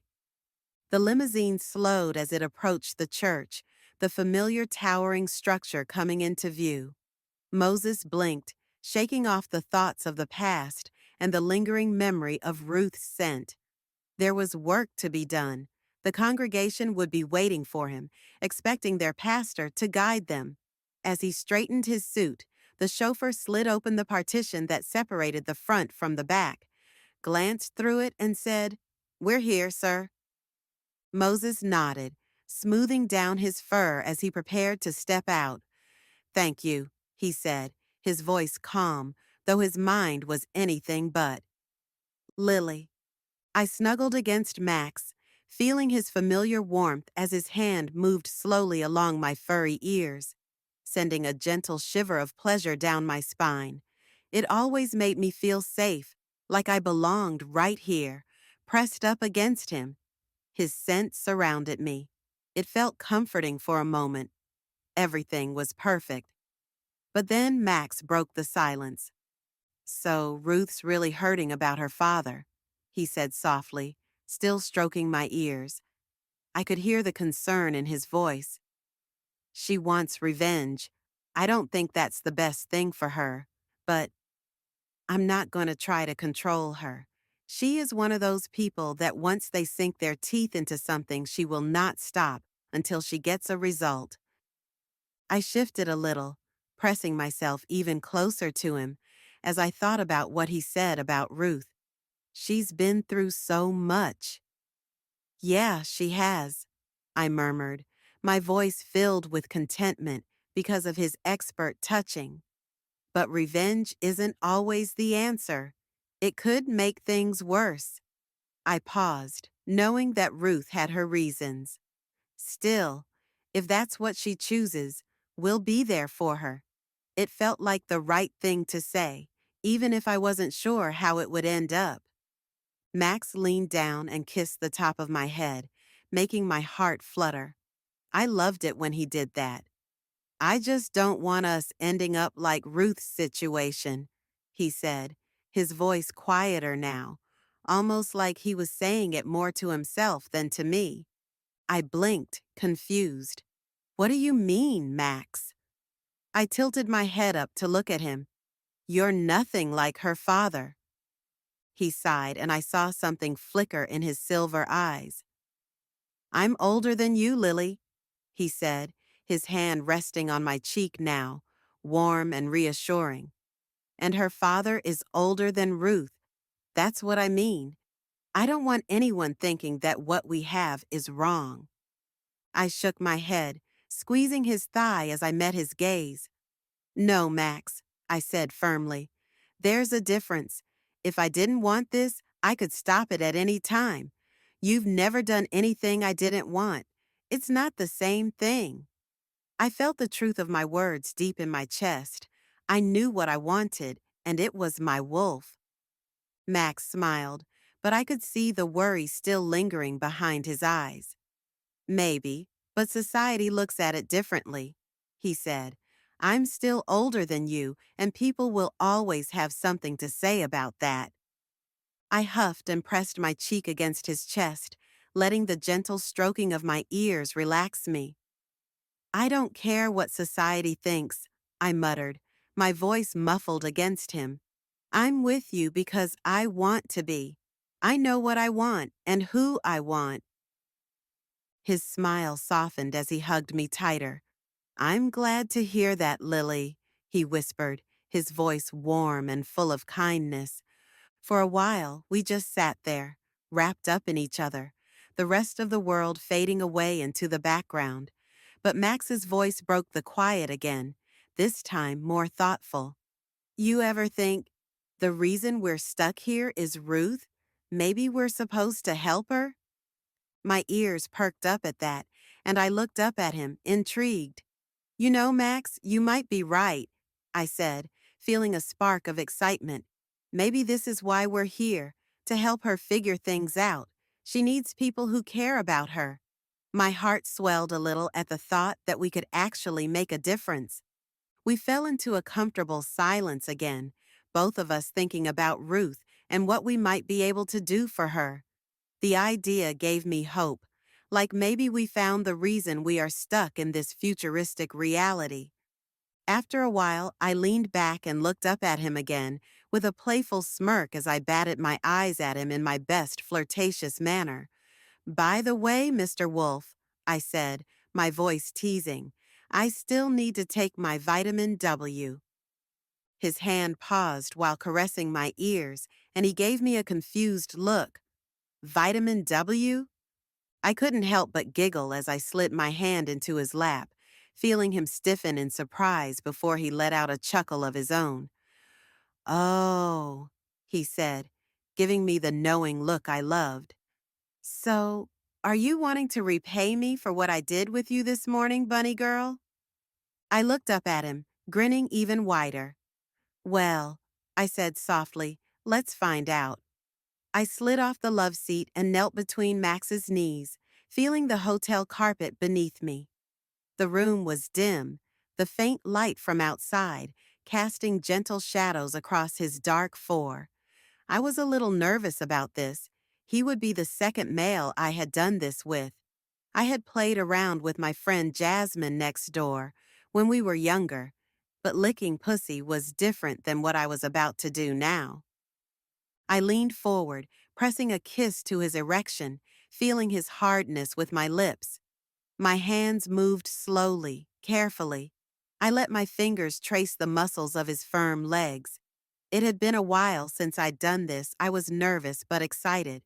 My Uncle Edward had been the first to teach me, to show me what to do and how to make it feel good for a man. He had been kind and gentle, never rushing, always patient. Max was the same, maybe even more so. But this wasn't about learning anymore. This was about me showing him how much I cared. This was about wanting him to feel as cherished as I did in his arms. I was holding his dick in my hands. I slid him into my mouth. The head of his penis felt spongy. Max let out a quiet sigh, his body beginning to respond as I started the suction and the hand and head movements that my uncle taught me so well. I focused on everything, every detail I could remember. His lessons echoed in my mind, like a gentle reminder guiding me. Take your time, he had said.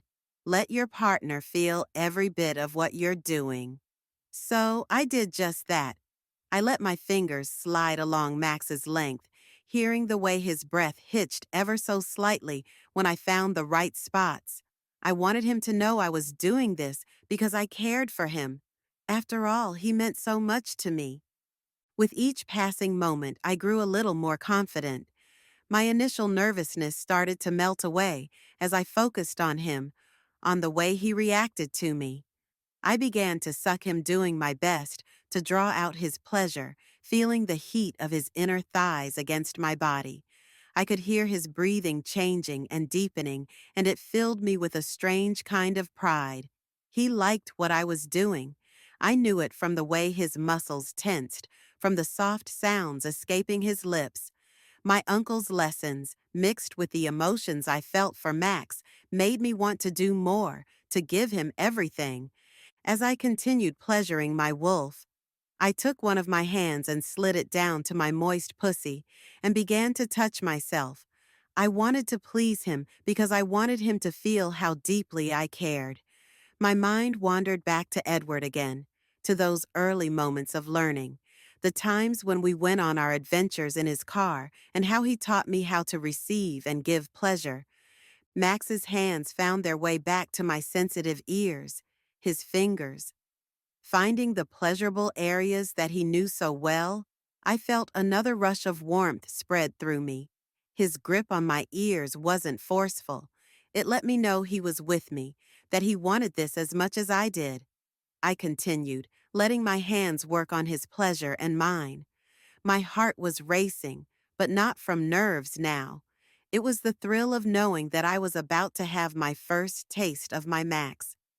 As I sucked his penis, I could feel the tension building in him. His breathing grew faster and more uneven, and the muscles in his legs tightened. I knew he was close. The thought sent a jolt of satisfaction through me, straight to my pussy, and I slowed my movements, wanting to draw it out just a little longer. Max's body responded immediately, his hips shifting slightly, a low growl escaping his lips. "Bunny girl, don't stop. Don't stop." I wanted to make my wolf howl like he did when we were in the shower. I wanted to hear my wolf howl with pleasure. I wanted him to let go. I wanted to be the reason he reached that peak. Finally, it happened. Max's penis jerked in my mouth, and then I had my first taste of my wolf. A deep, guttural howl escaped him as he shuddered. I hollowed out my cheeks as I sucked on him as hard as I could, like my uncle had taught me. His guttural howl rose in pitch. He grasped my ears tightly, and to my surprise, another spurt of semen flooded from him. As I unashamedly swallowed all of it, that's all it took, with a continuing forceful rubbing of my clitoris and the sound of my wolf reaching orgasm. It took me over the edge. I kept up the strong sucking until I knew he was emptied, and my body felt flushed, my tail tingling from the connection we shared. I looked up at him then, my pussy and anus clenching with excitement. Did I do well? Was it too much? The question buzzed in my mind, but I was too nervous to ask it outright. But then Max's hands reached down, sliding under my arms and gently pulled me up toward him. His eyes met mine, soft and full of affection, and he didn't say anything at first. Instead, he wrapped his arms around me, pulling me into his chest. His warmth surrounded me, and I melted into him, feeling the steady rise and fall of his breathing against my own. When he finally spoke, his voice was a soft whisper. "You were perfect, Lily," he said, his lips brushing against my forehead. The tension I hadn't even realized I'd been holding in my body suddenly released, and I smiled, burying my face against the side of his neck. I had done well. I had helped my wolf feel good. Ruth, the silky sheets of the bed, slid along my fur as I lay there, staring at the high ceiling of the expensive hotel room. The soft hum of the city outside was barely audible through the double-paned windows, the distant sounds of traffic muted by the plush luxury that surrounded us. Bartholomew Stoneclaw was sprawled out beside me, his tiger-striped fur catching the light, his hand resting lazily on his chest. He was talking, complaining, really about his wife, but that was nothing new.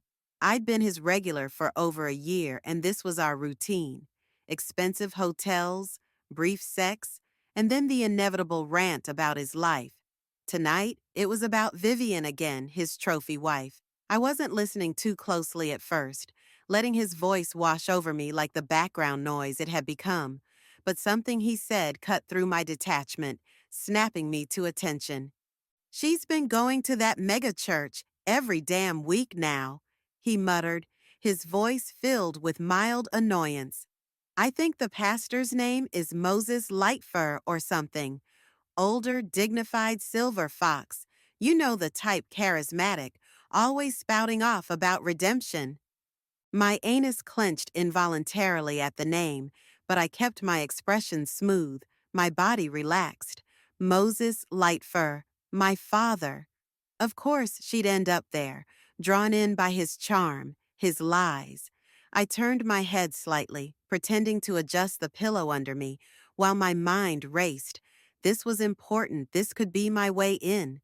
"How long has she been going?" I asked, keeping my voice casual, as if I were just making idle conversation. My fingers gently traced the fur along his upper thigh, while inside my heart beat a little faster. "A couple of weeks, maybe." Bartholomew shrugged, still half distracted by his own thoughts. "Doesn't bother me. Hell, keeps her out of my fur. She's always looking for something to keep busy with, and this church crap is just the latest thing." He laughed softly, clearly amused by his wife's newfound devotion. I nodded along, my mind already turning over the information. A couple of weeks. That meant she was still fresh, still enamored by my father's act. I needed to see her and get to know her. And now I had her name Vivian Stoneclaw.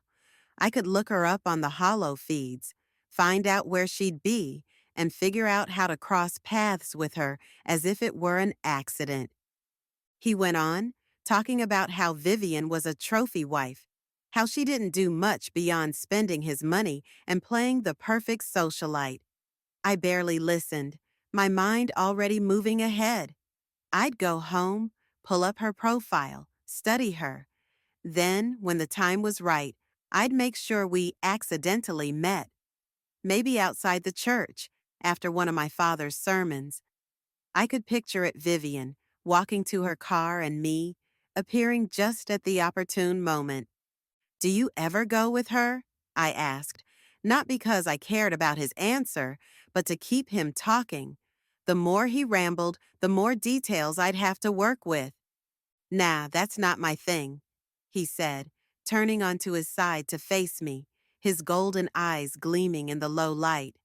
"Religion always seemed ridiculous to me, but if she wants to waste her time on that, fine by me.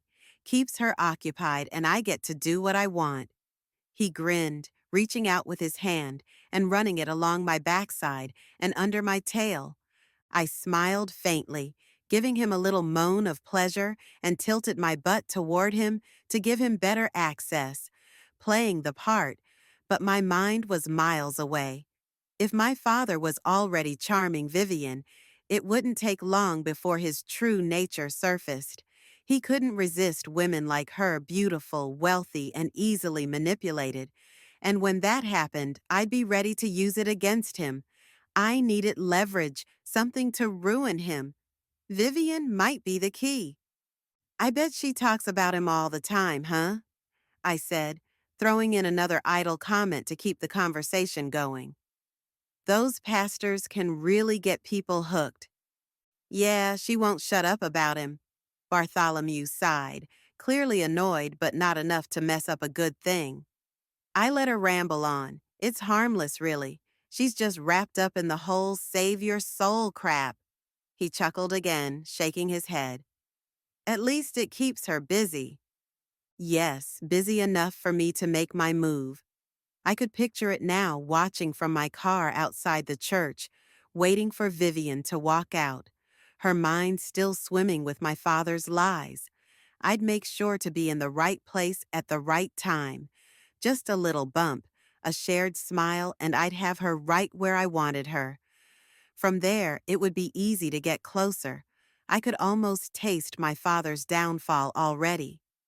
I raised my tail in invitation, lying belly down upon the pillows, as I felt the businessman prepare himself for another round of lovemaking. At least that's what he called it. I was already plotting how I'd use his wife to get my revenge upon my father. I smiled into the pillows. Soon I would have everything I needed. Soon my father would get what was coming to him, finally. 15 minutes to 20 minutes. Moses, every 6 months I come here. It's a sacred duty, a vow I've never wavered from. The roses are red and black, perfect, just like you always were. Your name, Naomi Lightfur, is etched into the smooth black tombstone, and the hologram flickers beside it, showing you just as I remember. Graceful, composed, the perfect wife. I still talk to you as if you can hear me, as if nothing has changed. People would call it grief, but I know better. This is what a good husband does. I kneel, placing the roses carefully at the base of the stone. Naomi, I say softly, I saw Ruth at the mayor's ball. She was with one of her clients, and I pretended not to know her. What else could I have done? Doesn't she understand? I had to keep up appearances. My fingers trace your name, lingering on the cool stone. Spare the rod, spoil the child. That is what the good book says. I couldn't let my little Ruth become the city's harlot. I did what I had to, what any responsible father would have done. Why doesn't she see that? I pause, recalling the ball. Everyone was talking about the church. The mayor himself praised me and called me a pillar of moral goodness. He said the city's lucky to have me. He doesn't know the burden I carry, Naomi. They don't see the sacrifices I've made. I've kept everything together just as promised, but they only see the pastor. They don't see the man who's suffered for the sake of his family and his flock. I sigh, feeling the weight of it all. But I carry it because it's my duty. I've done what's right, even when it wasn't easy. I can still see your face the night you confronted me, calm but stern, sitting on the side of our bed. I know what you're doing with Ruth. I tried to deny it, but you saw through me. Stop lying, Moses. I'm not stupid. I hear everything through these walls. You were sharp, Naomi, always sharp. But even when you knew, you didn't leave. You stayed because you understood. You saw what was at stake. When you asked me, why her? Am I not still attractive to you? I told you, it's not about that, Naomi. I love you. I always will. And you knew it was true. You saw past the surface. I wasn't going to leave you. Then you asked me, why our daughter? I told you the truth. There's something about her. But that didn't break you. You didn't fall apart, and you didn't threaten to leave. You stayed because you understood the bigger picture. You even told me, if you're going to keep doing that, don't get her pregnant. I promised you, Naomi. I kept that promise. Every time, I made sure it was just fun, nothing more. I fulfilled my duties as a husband and a father. I kept things under control. That's what makes me different. I never let it go too far. That's why I'm still a good man. As long as I avoided certain lines, it wasn't real cheating, not in the way that mattered. I remember when you were sick and needed me to bathe our daughter. She was too young at that time to be left alone in the bathroom. She could pretty much bathe herself. Washing her hair and cleaning more intimate areas was my responsibility. After our little Ruth cleaned herself as well as she could, I took care of my part. I washed her hair, making sure that the shampoo wouldn't get into her eyes, and then, when I was finished, I took care of the necessary parts, making sure she was thoroughly clean. Our little Ruth was always a curious person. I remembered the first time I caught her touching herself down there. I've always believed that there's nothing wrong with that. Don't shame a person about their body.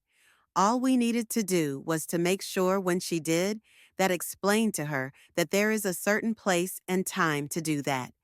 So when I was cleaning her down there, I noticed she enjoyed it quite a bit. It wasn't hurting anybody. I wasn't hurting her. Why not let her have fun? If I had to point out a starting point, I guess you could say it was that. Because after that time when I bathed her, she always wanted me to clean her down there thoroughly. Our little Ruth was always a daddy's girl. You know this, Naomi. Every time she saw me, she always wanted to be held. She always wanted to be close to me.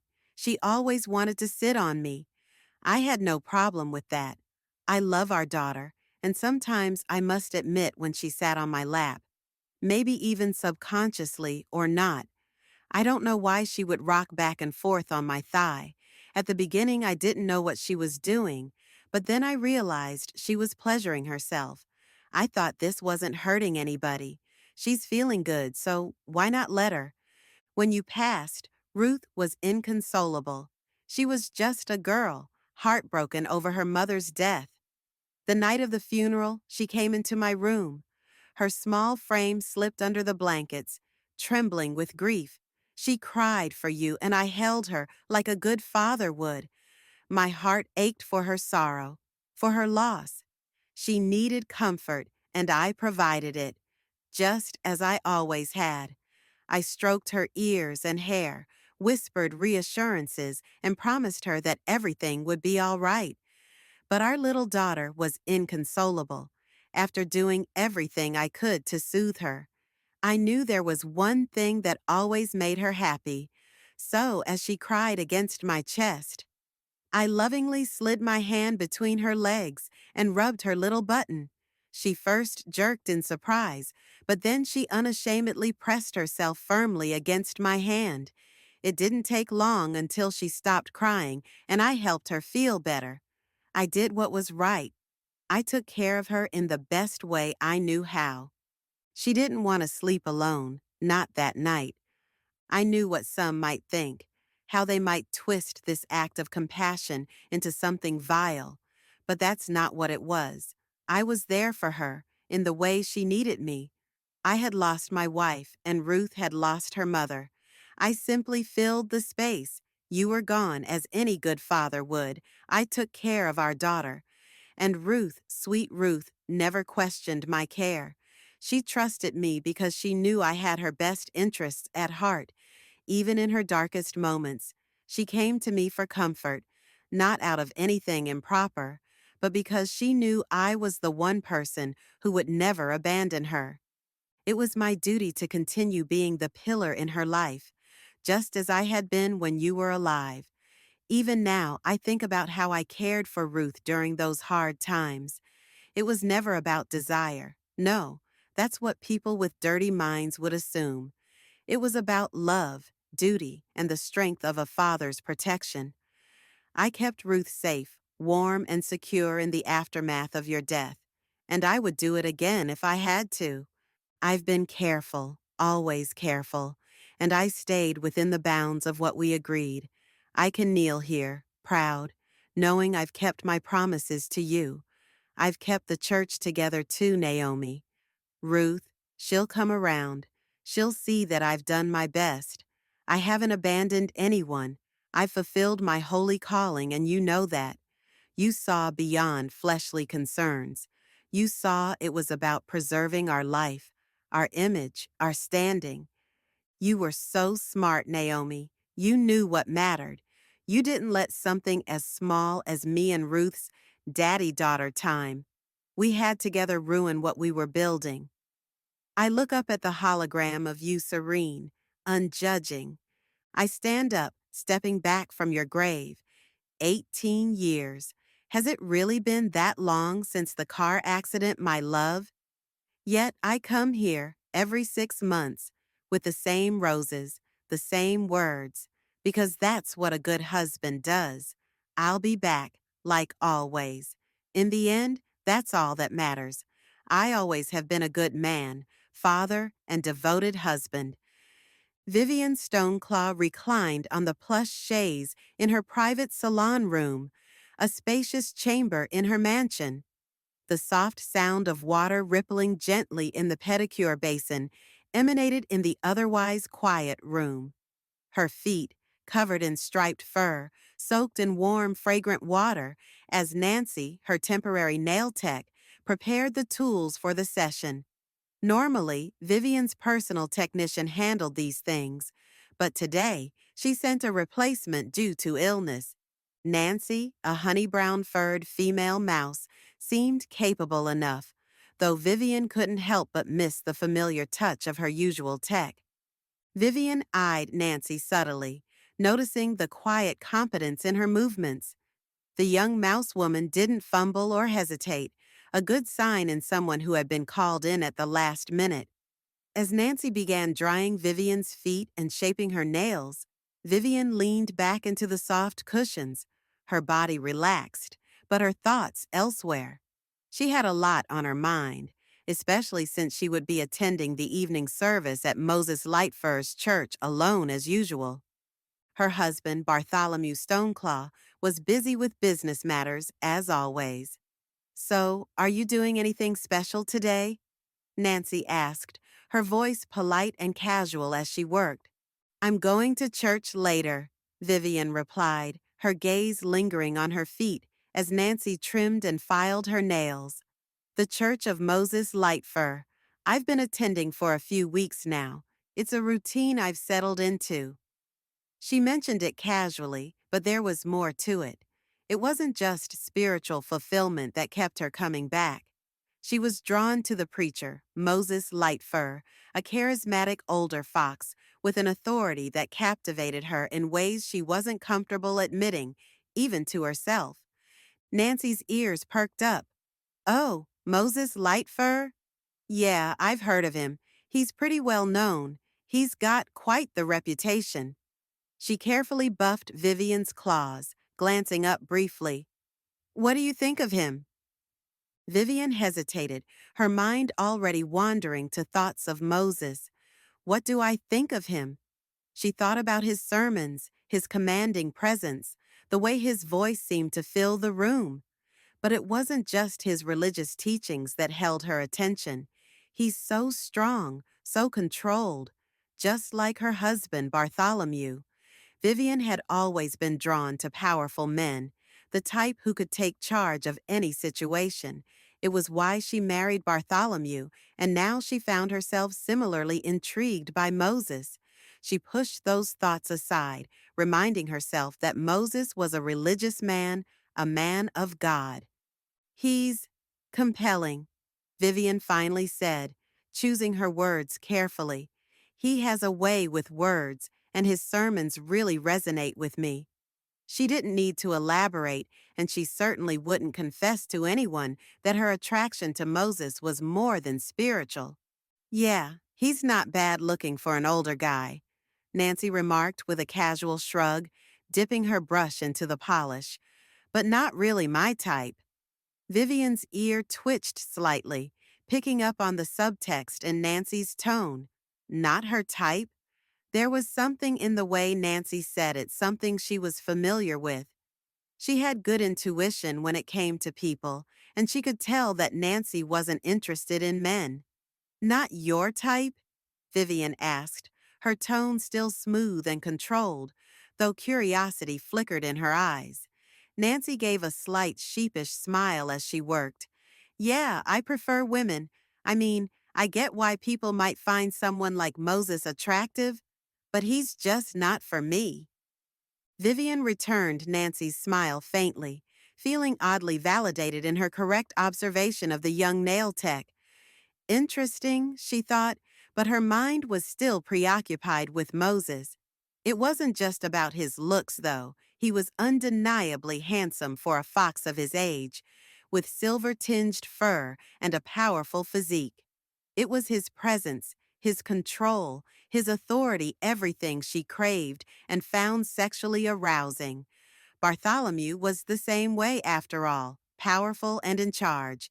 But with him always busy and barely hiding his affairs, Vivian felt increasingly disconnected from her marriage. Her attraction to Moses didn't feel like a betrayal. It was merely a fantasy. Besides, Bartholomew was hardly faithful. Nancy applied the final coat of polish, and Vivian admired her neatly shaped nails perfectly manicured, gleaming just like the rest of her life appeared to be. But underneath that polished surface, a part of her felt torn.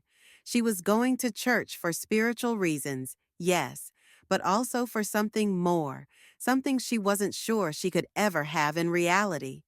It's only in my head, she reminded herself. I haven't done anything wrong. As long as her attraction remained a secret fantasy, it was harmless. Still, the pull she felt toward Moses was growing stronger every time she saw him. Nancy began packing up her tools, her job done for the day. You look great, Mrs. Stoneclaw. Hope you enjoy your evening. Thank you, Nancy, Vivian said, standing and looking at her polished nails one more time. As Nancy left the mansion, the socialite remained still, her mind on the evening ahead. She would go to the church, sit through the service, and watch Moses Lightfur speak with the same commanding authority that drew others to him. But deep down, she wondered just how long she could keep pretending her attraction was purely spiritual. Vivian Stoneclaw stepped into her lavish bedroom, closing the door behind her with a quiet click. She glanced at the time on the holographic display. Barely enough time before she needed to leave for church. She contemplated. She couldn't walk into Moses Lightfur's sanctuary with this tension. The last thing she wanted was for her heightened arousal to betray her in a room filled with those who had come there to get closer to God. She needed relief, fast. Crossing the room, her eyes fell on the sleek black case sitting on her dresser. That had the answer to her problem. The container held a high-end piece of technology that contained a visor that looked like a solid hockey mask when she pulled it out. Smooth, featureless, and opaque, it shimmered slightly in the bedroom light as she handled it. Once in place, it would connect directly to her mind's most intimate fantasies. Vivian sat on the edge of her bed, slipping off her silk robe and leaving herself exposed to the cool air of the room. She ran her hand over the visor, pausing only a moment to take a deep breath before placing it over her face and laying back on her luxurious bed. Instantly, the inside of the mask darkened, blocking out all external light. The world outside disappeared, and in its place, her own private fantasy began. The visor hummed softly as it activated, connecting to her central nervous system through the advanced tech embedded within it. The image of a lavish bedroom, not unlike her own, materialized around her. In this virtual space, multiple male figures appeared tall, muscular, and commanding. Each one was an ideal of masculine power, moving with a dominant energy that made her heart race and nipples harden. As the simulation fully loaded, the men surrounded her. They were powerful figures with broad shoulders, chiseled features, and demanding gazes. Their fur gleamed in the soft light, but it was their presence that captivated her. Each figure took on a primal alpha aura, towering over her as she knelt in front of them demurely. Her body responded immediately, her breath quickening. She wanted to submit. It was what she craved, what she needed. The technology enveloped her in a subtle force field, a sophisticated sensory grid that simulated touch with uncanny precision. Her skin tingled as the touches of her alphas explored her body. The sensation of strong hands gripping her waist, pulling her closer, was so real that she gasped involuntarily. The dominant men growled in approval, their voices deep and commanding, sending shivers down her spine. Her fantasy world intensified as she focused on a specific figure, one that resembled Moses Lightfur. His imposing frame, the rich color of his fur, and the sharpness of his eyes dominated her being. This version of Moses pulled her close, tilting her chin up and whispered words of control and power in her ear. The simulation mimicked the pressure of his hand gripping the back of her neck, his breath warm against her skin. Vivian moaned softly, the tension in her body intensifying. The force field simulated more pleasurable sensations. Squeezes, tugs, and penetrations bestowed upon her by her conquerors, all perfectly timed to her body's responses. Vivian's body relaxed as she felt herself submit completely to her males. She leaned into the pleasure, letting it overtake her. The simulation so immersive, it felt as though she was truly there with these powerful men, offering herself up to them. The familiar ache of tension slowly unwound as the simulation guided her to climax. When the final waves of release tore through her, Vivian gave out a primal scream of release, her body still shuddering from the sensations. The figures faded, leaving only the dark expanse of the visor's screen. She lay back on the bed for a moment, breathing deeply, feeling the warm afterglow seep into her muscles. The need that had threatened to distract her had finally been satisfied, at least for now. She blinked as the visor powered down, the black screen turning transparent to show the sunlight streaming through the bedroom. Vivian removed the mask, her body relaxed and at ease. She placed it back in the case with quick, practiced motions, feeling the tug of reality reassert itself. She glanced at the clock. Time to get ready for church. Rising from the bed, Vivian strode to her bathroom, washing away the physical remnants of her activity. Her movements were brisk and efficient, ensuring no trace of her private indulgence remained. She checked herself in the mirror, smoothing her fur and inspecting her reflection closely. She couldn't afford any missteps at the church, not when she planned to catch Moses's eye. Her nails were perfect, her fur gleamed, and now her body was finally under control. Dressed in her body harness, she was ready to go. Walking out of her room, she felt composed, though a satisfied smile was plastered on her full lips. The megachurch loomed over the streets, its modernist architecture a testament to prosperity and power. The white limestone wall seemed to glow in the morning light, while vast panels of geometric stained glass cast kaleidoscope patterns across the manicured lawn. Max hesitated at the base of the wide steps, but Lily bounded forward, her cotton candy white fur practically glowing in the sunlight. A greeter, an elderly sheep in an immaculate blue suit, welcomed them with practiced warmth. "Blessed morning," he beamed, pressing pamphlets into their hands. Around them, well-dressed people of all species mingled, their voices a gentle murmur of practiced politeness. Inside, the sanctuary stretched upward like a crystal spire, all sleek lines and dramatic angles. The air was heavy with expensive perfume and the lingering scent of morning coffee. Max's feet made no sound on the thick black carpet as they found seats in the back row, but his ears twitched with unease. Something felt off about the space. Too perfect, too polished. He glanced at Lily, wondering if she felt it too, but she was gazing around in wonder.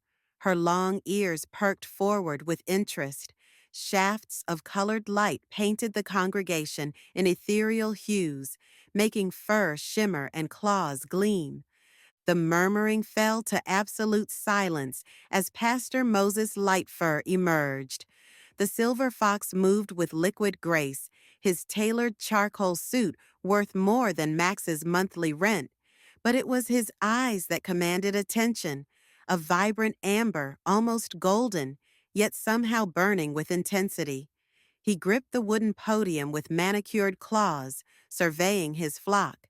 He stood there silently for a moment with his shoulders slumped like only he could bear the weight of the world's sins, like a weary soldier doing his duty humbly. When he spoke, his voice was honey poured over gravel. "My dear family," he began, each word precisely chosen, "we gather today in troubled times. The world outside these walls grows darker, but here we have light. The sermon began like a fine cut of meat, filled with comfortable platitudes about love and community. Max found himself relaxing despite his initial misgivings. Moses spoke of connection, of belonging, weaving a tapestry of words that seemed to embrace everyone present. But then came the subtle shift. His voice took on an edge, sharp as a claw hidden in a velvet glove. There are those who would destroy what we have built, Moses intoned, his tail lashing behind him. Those who fear our unity, our strength. The congregation leaned forward as one, caught in the undertow of his words. We must stand vigilant. Moses' voice rose, raising his hands dramatically. The silver fox was transformed into a conductor orchestrating a symphony of adoration and devotion. The enemy surrounds us, wearing masks of friendship, speaking words of poison. Members of the congregation were on their feet now, calling out in agreement. A tiger man in the front row was openly weeping, while a family of rabbits swayed with their hands raised high. Max's stomach churned as he watched Moses masterfully orchestrate the crowd's emotions, building them into a frenzy of righteous fervor. Lily had gone rigid beside him. Her usually bright eyes had darkened, and her hands were clenched in her lap. Max heard her muttering under her breath, words too low to catch, but her expression spoke volumes. Gone was the cheerful bunny who'd skipped up the church steps. In her place sat someone more weary, someone who recognized the dangerous dance playing out before them. When she caught Max watching her, she gave him a look that chilled him to his core. The service ended in a crescendo of amens and enthusiastic applause. Moses stood at the front, accepting praise and offering blessings like a benevolent king holding court. The congregation pressed forward, eager for a moment of his attention, a touch of his hand, a personal word of wisdom. Max and Lily slipped out during the chaos, emerging into the harsh reality of sunlight. The temperature had risen, but that wasn't what made Max's fur prickle with discomfort. He's a dealer, Lily said suddenly, her voice flat. She was staring at the church's elaborate front doors, now closed behind them. What? Max asked, though something in him already understood. He's dealing false hope like my father dealt drugs, she continued. Same technique, different product. Start with something that makes you feel good, something you think you need. Then slowly increase the dose until you can't imagine life without it, until you find yourself doing anything to keep it coming. The words tumbled out of her then, a confession long held back. Her parents' drug empire was built on similar promises of escape and belonging, how her father had started small, dealing his form of happiness in carefully measured doses until he controlled half the city, how she'd watched good people fall under his spell, their lives crumbling while they smiled and asked for more, how it had all collapsed in a single night of sirens and flashing lights, leaving her with nothing but scars and a one-way ticket to her grandparents' house. Max, I remember when I was around 10. I came home from school and walked in as usual. The moment I saw my mother, I started telling her about my day. She gave me answers while she fixed me a snack, but I began to notice she wasn't her normal self, not the mother I was used to. She was snappy and short-tempered, which wasn't like her at all. I asked her what was wrong, and she said, "Nothing, honey. Don't worry about it. I'm just waiting for your father to get back home. What's taking him so long?" she said, starting to grind her teeth. I had never seen her do that before, but before I could ask more questions, the door opened and my dad walked in. My mom immediately said to him, "You got it?" And he responded, "Yeah, baby, I got it." "Give it to me," my mom demanded. My dad said, "Baby, not here. Lily's watching." "I don't care. I need it now," she snapped. Then, before I knew it, Mom knocked my plate of food off the table onto the floor, bent over the table, and told him, "Go ahead, put it in. I need it." He hesitated, saying, "Baby, not here." She insisted, "Damn it, I need it, put it in." So he reached into his pocket, pulled something out, and put it in her butt. At first, I thought it was funny, like Mommy and Daddy were playing a game. But the moment he did it, she just seemed to calm down. That was the first time I saw it happen, but it wouldn't be the last. Whenever they got into arguments or when she got anxious, he would just grab her, bend her over his knee or whatever was around, and put it in her butt. I later found out it was a drug suppository, and Mom preferred it that way because it worked faster, getting into her bloodstream quicker. Max stood in stunned silence, listening as Lily shared her unusual childhood with him. The morning sun cast her shadow long and dark across the church lawn, like a visual echo of her words. "Ruth's dad is similar to my father," she said, her voice barely a whisper.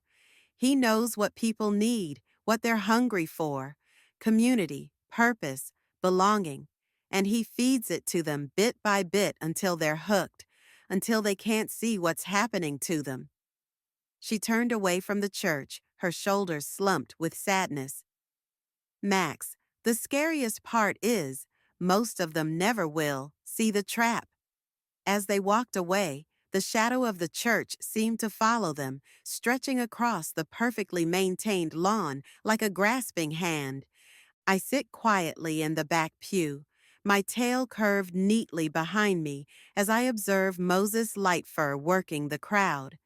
The fox moves with the practiced grace of a natural showman, his silver fur catching the light as he makes his way down the aisle. My instruments show only the faintest flickers of empathic activity, barely enough to register. I tap my claw thoughtfully against my hidden data pad, updating my notes. The congregation hangs on his every word, of course. They always do. But after 3 weeks of observation, I can say with certainty that what I am seeing isn't the kind of power the organization is looking for. Lightfur has charisma, yes, and a knack for reading a room that borders on the supernatural. But it's all surface level. He's unconsciously using his minimal empathic abilities to enhance his natural social skills, completely unaware he's doing anything beyond normal preaching.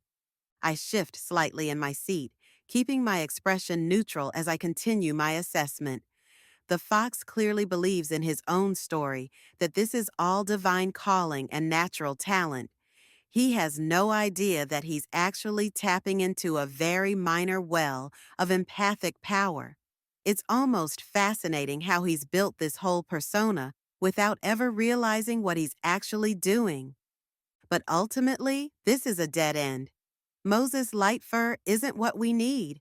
His abilities are far too weak to be of use to the organization's broader goals. I'm already composing my report in my head. Low priority subject, minimal empathic capabilities, not suitable for further investigation. Though, speaking of the Lightfur family, our intelligence suggests his daughter Ruth might be worth investigating.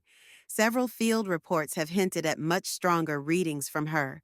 She's not here today, but perhaps that's where our resources would be better spent. I'll recommend shifting our surveillance to her instead.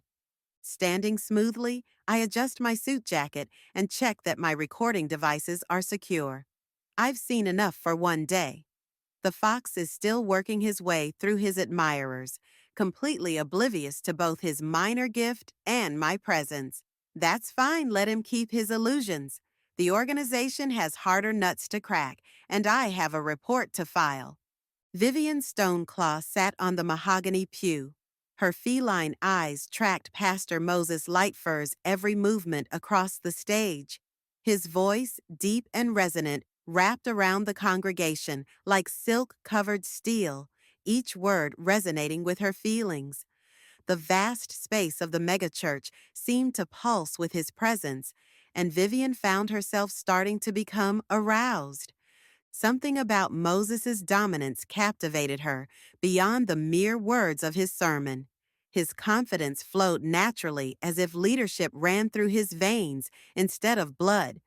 Vivian had always been drawn to powerful males, but Moses was different. When his gaze swept across the congregation, her fur bristled with electricity, even though she knew she was just one face among hundreds. She found her attention fixed on his hands as they punctuated his message. A shiver ran down her spine as she watched his fingers curl toward heaven, his palms spreading wide in offering. There was something primal about those hands that stirred memories she couldn't quite grasp, promises of protection and control that made her chest tight with longing. In her mind, the fantasy unfolded. She saw herself walking beside him through the church's gleaming halls, his hand resting possessively on the small of her back. The touch was gentle but firm in her imagination, guiding her past towering windows that filtered sunlight into rainbow patterns across the floor.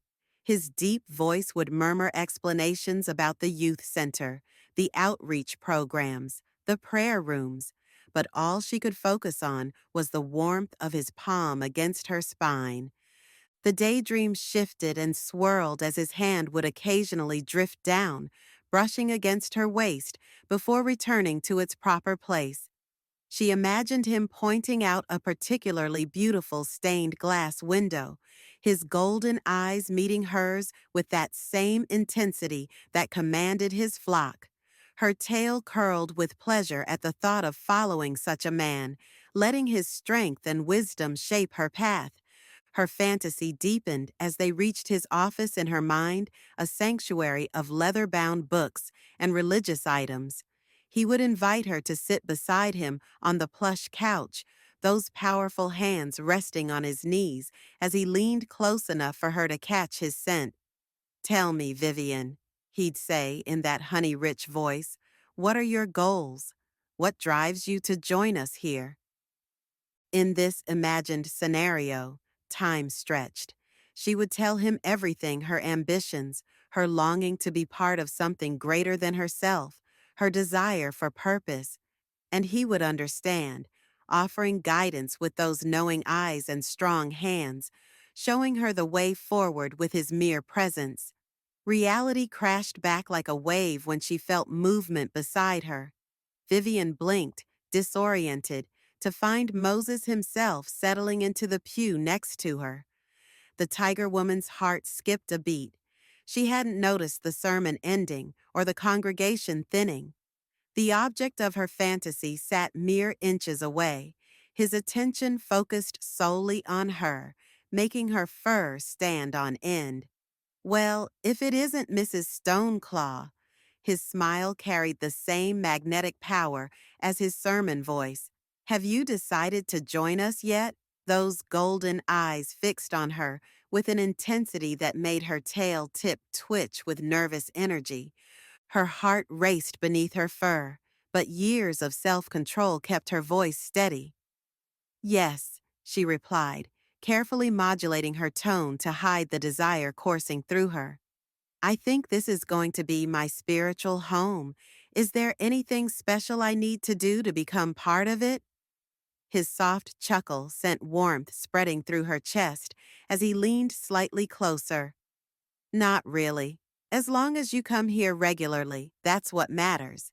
If you find something you'd like to do, maybe help out with the church in some way, we wouldn't mind it. But it's about finding your own spiritual path. We're just guides along the way." The invitation to lunch came naturally, almost inevitably. When Moses mentioned the bistro down the street, Vivian's ears perked forward with barely contained eagerness. She kept her voice carefully casual as she offered to join him, though her pulse quickened when he accepted. Following him to his office first, Vivian watched his powerful frame move through the church halls. The sound of their footsteps was muffled by the thick carpeting, and she could almost pretend this was like her fantasy, but reality held its own intoxicating power. The office door opened, and Moses gestured her inside with those hands she'd been admiring all morning.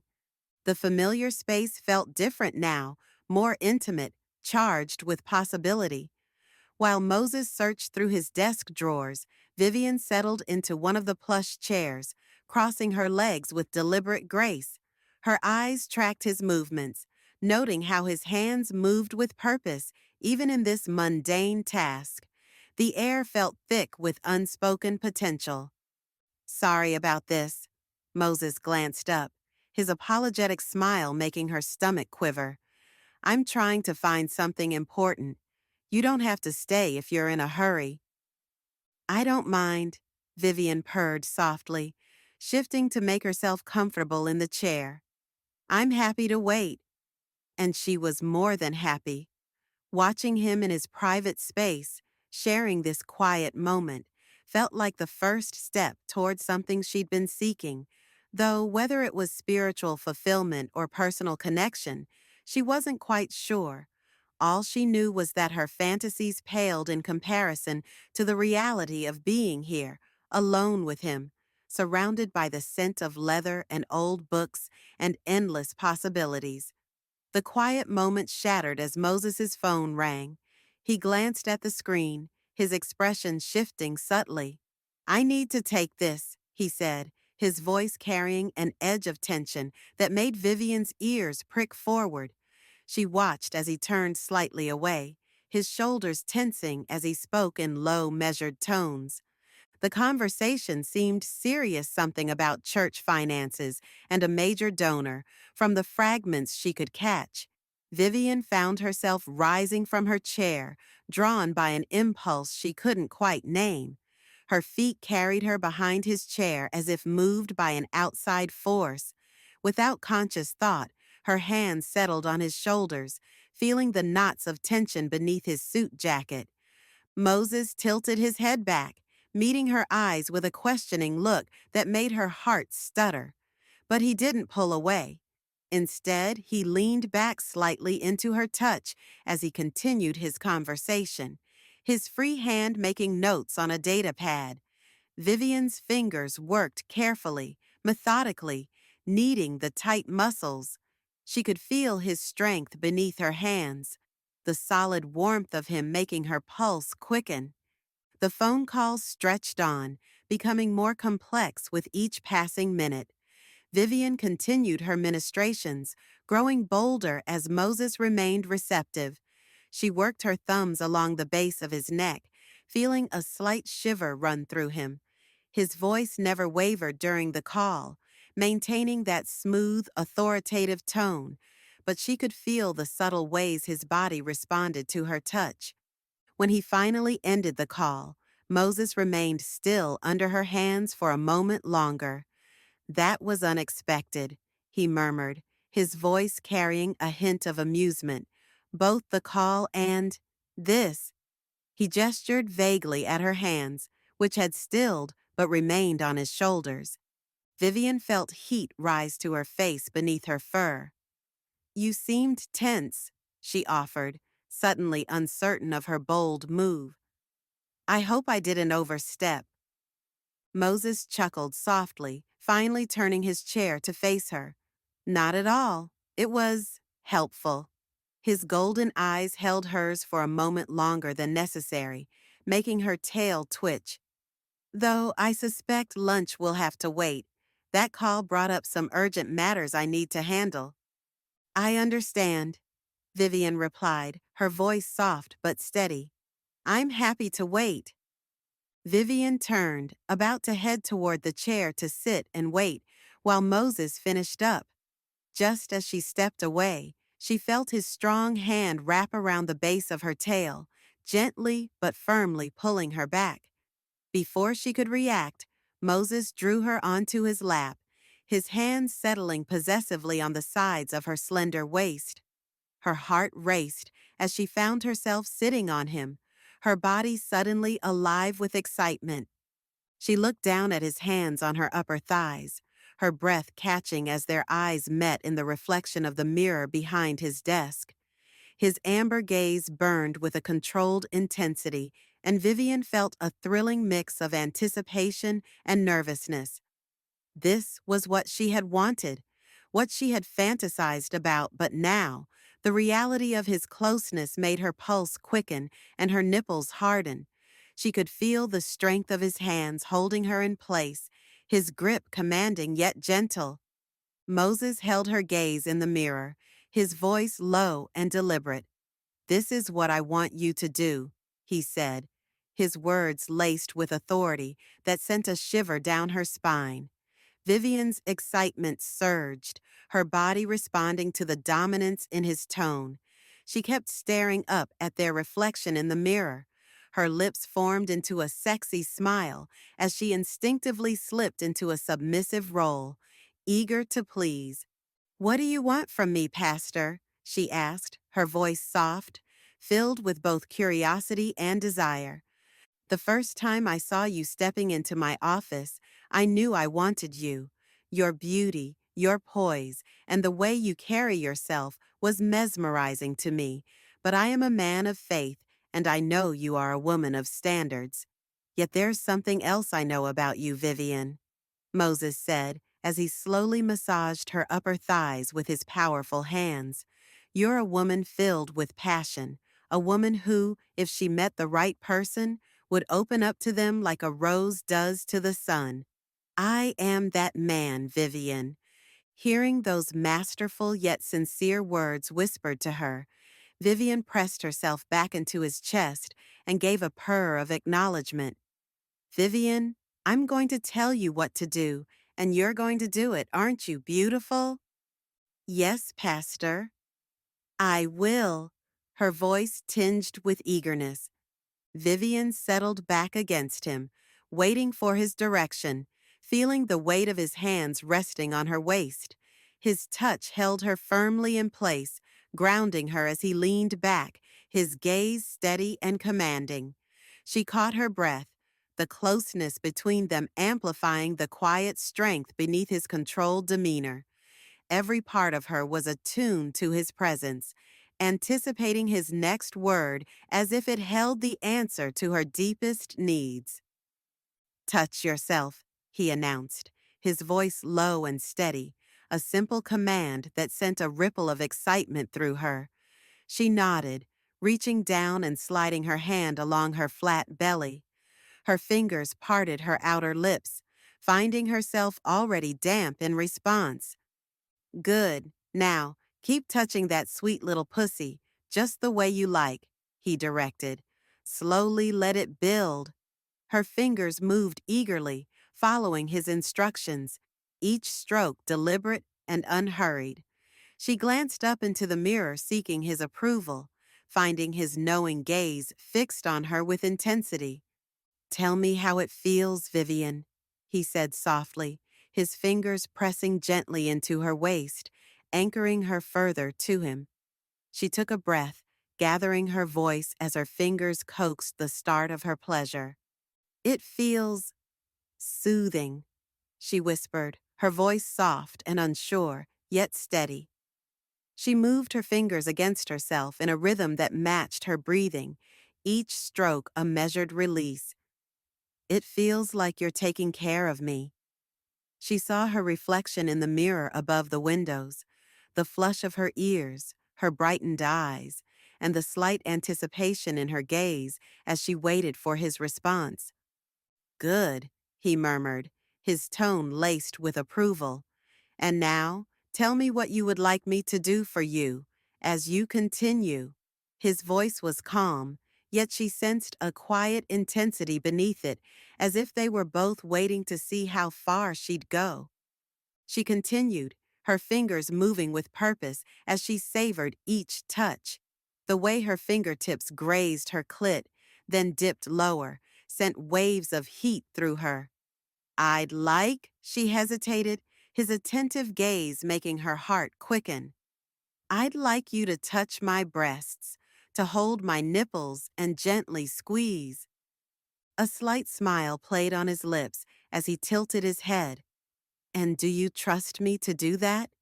he asked, his voice still steady, the question both reassuring and intense.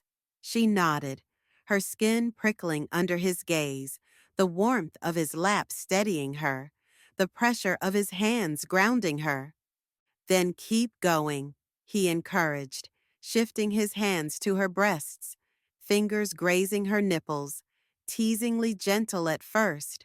She leaned into his touch, her breath hitching at the way his hands felt on her, the quiet authority in his every movement stirring something deep inside her.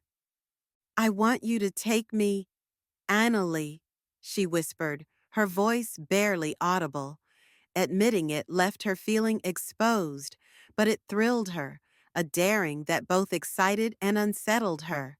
She kept her gaze lowered, focusing on her hand between her thighs, her heartbeat thrumming in her ears. Describe it to me, he urged, his tone soft but unyielding. Tell me how you'd like me to do it and what you'd need. His hand returned to her waist, steady and grounding, inviting her to open up, to let go of her last reservations. She exhaled, shivering slightly as she found the words. Do you have anything, maybe oil? Something to make it easier? She asked shyly. I could sit on your lap and you could keep rubbing my nipples while I keep touching myself. She swallowed, the insides of her ears flushed with arousal. You don't think I'm strange, do you? No, I think I have what we need, Pastor Moses said, swiveling slightly in his chair. He reached into the bottom drawer of his desk and pulled out a small vial of anointing oil. Pastor, are you sure we should use that? Vivian asked, her voice uncertain as she continued with her masturbation. Of course we will, he replied smoothly. I'm going to anoint you myself. With that, Vivian stopped what she was doing and waited obediently as he opened the vial, pouring a small amount of oil into his palm. She felt the warm oil as he applied it, moving slowly and thoroughly into her anus. It was soothing, his hands careful as he worked. Now sit back and I will guide you, he said, his voice calm and assured. Vivian gave a low groan, bracing herself as she slowly lowered herself onto his penis until he was completely enveloped in her tight rectum. Are you okay, beautiful? Moses asked gently, his hands resting firmly on her hips. Yes, Vivian replied with a slight growl of concentration. It's been a while, and you're not exactly small. His hands moved up to her shoulders, grounding her with the warmth of his touch. Now continue rubbing yourself. I want to feel you come like this, he demanded, his voice a guiding force to their intimacy. But she could feel the strength beneath his gentle hold, the way he restrained himself. She nodded, a faint gasp slipping out as he tightened his grip slightly. The pressure sent a pulse of sensation through her, amplifying every touch, every connection between them. Good, he whispered, his tone a calm balm to her heightened senses. I want you to feel it, Vivian. Just let yourself lean into it. His hands held her firmly, guiding her into a rhythm that matched her breaths, each one drawing her further into the moment, grounding her in his presence. She followed his lead, letting herself surrender fully, her body responding to his quiet, confident commands. The pleasure built gradually, her breaths coming faster and her fingers moving rapidly on her sensitive clitoris. Each intimate act was a trusting surrender to the sensations he coaxed from her willing body. Quote, Pastor, I'm really getting close. I'm about to. And with those words, she felt that long-awaited orgasm storm through her body, and with that, her rectum clenched possessively around his shaft. As she felt him strongly ejaculating into her, she felt her own orgasm arrive with a satisfied moan. She slumped back into his comforting embrace.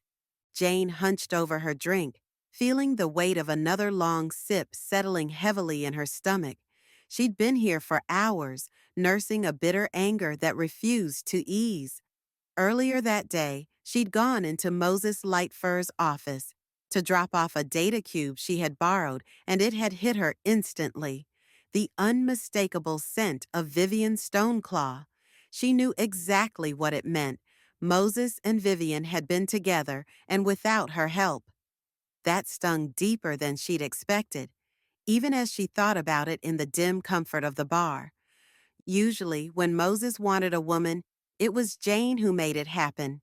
She'd arrange a get-together with the woman and Moses, help her to feel at ease and stay in the background until Moses was through. She hoped that would be a way for her and Moses to become closer. In fact, it was the closest she ever got to him. And then, after he'd discarded the women, she'd have her own time with them. But it still felt like an extension of him. That was how she justified it. That is how she kept her place in his life. But this time, he hadn't called her, hadn't even hinted at needing her help with Vivian. He'd just done it himself. Her stomach twisted as she thought about it. The fact that he could bypass her so easily gnawed at her. She didn't like feeling like she was cut out of the loop. For Jane, it felt like rejection, like she was being replaced by someone newer, someone who didn't understand him like she did.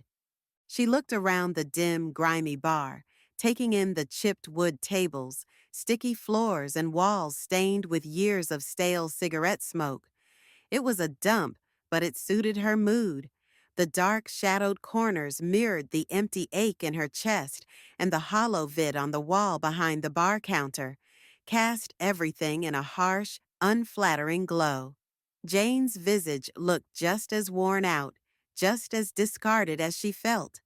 She took another gulp, gripping the glass so hard her knuckles went white. She was angry and hurt, plain and simple. Why hadn't he needed her? All these years, she'd stayed by his side, proving her loyalty, even taking on the women he was done with. It wasn't her ideal situation, but she'll take that over not being in his life at all. If being with the discarded women was as close to Moses as she'd ever get, she'd take it.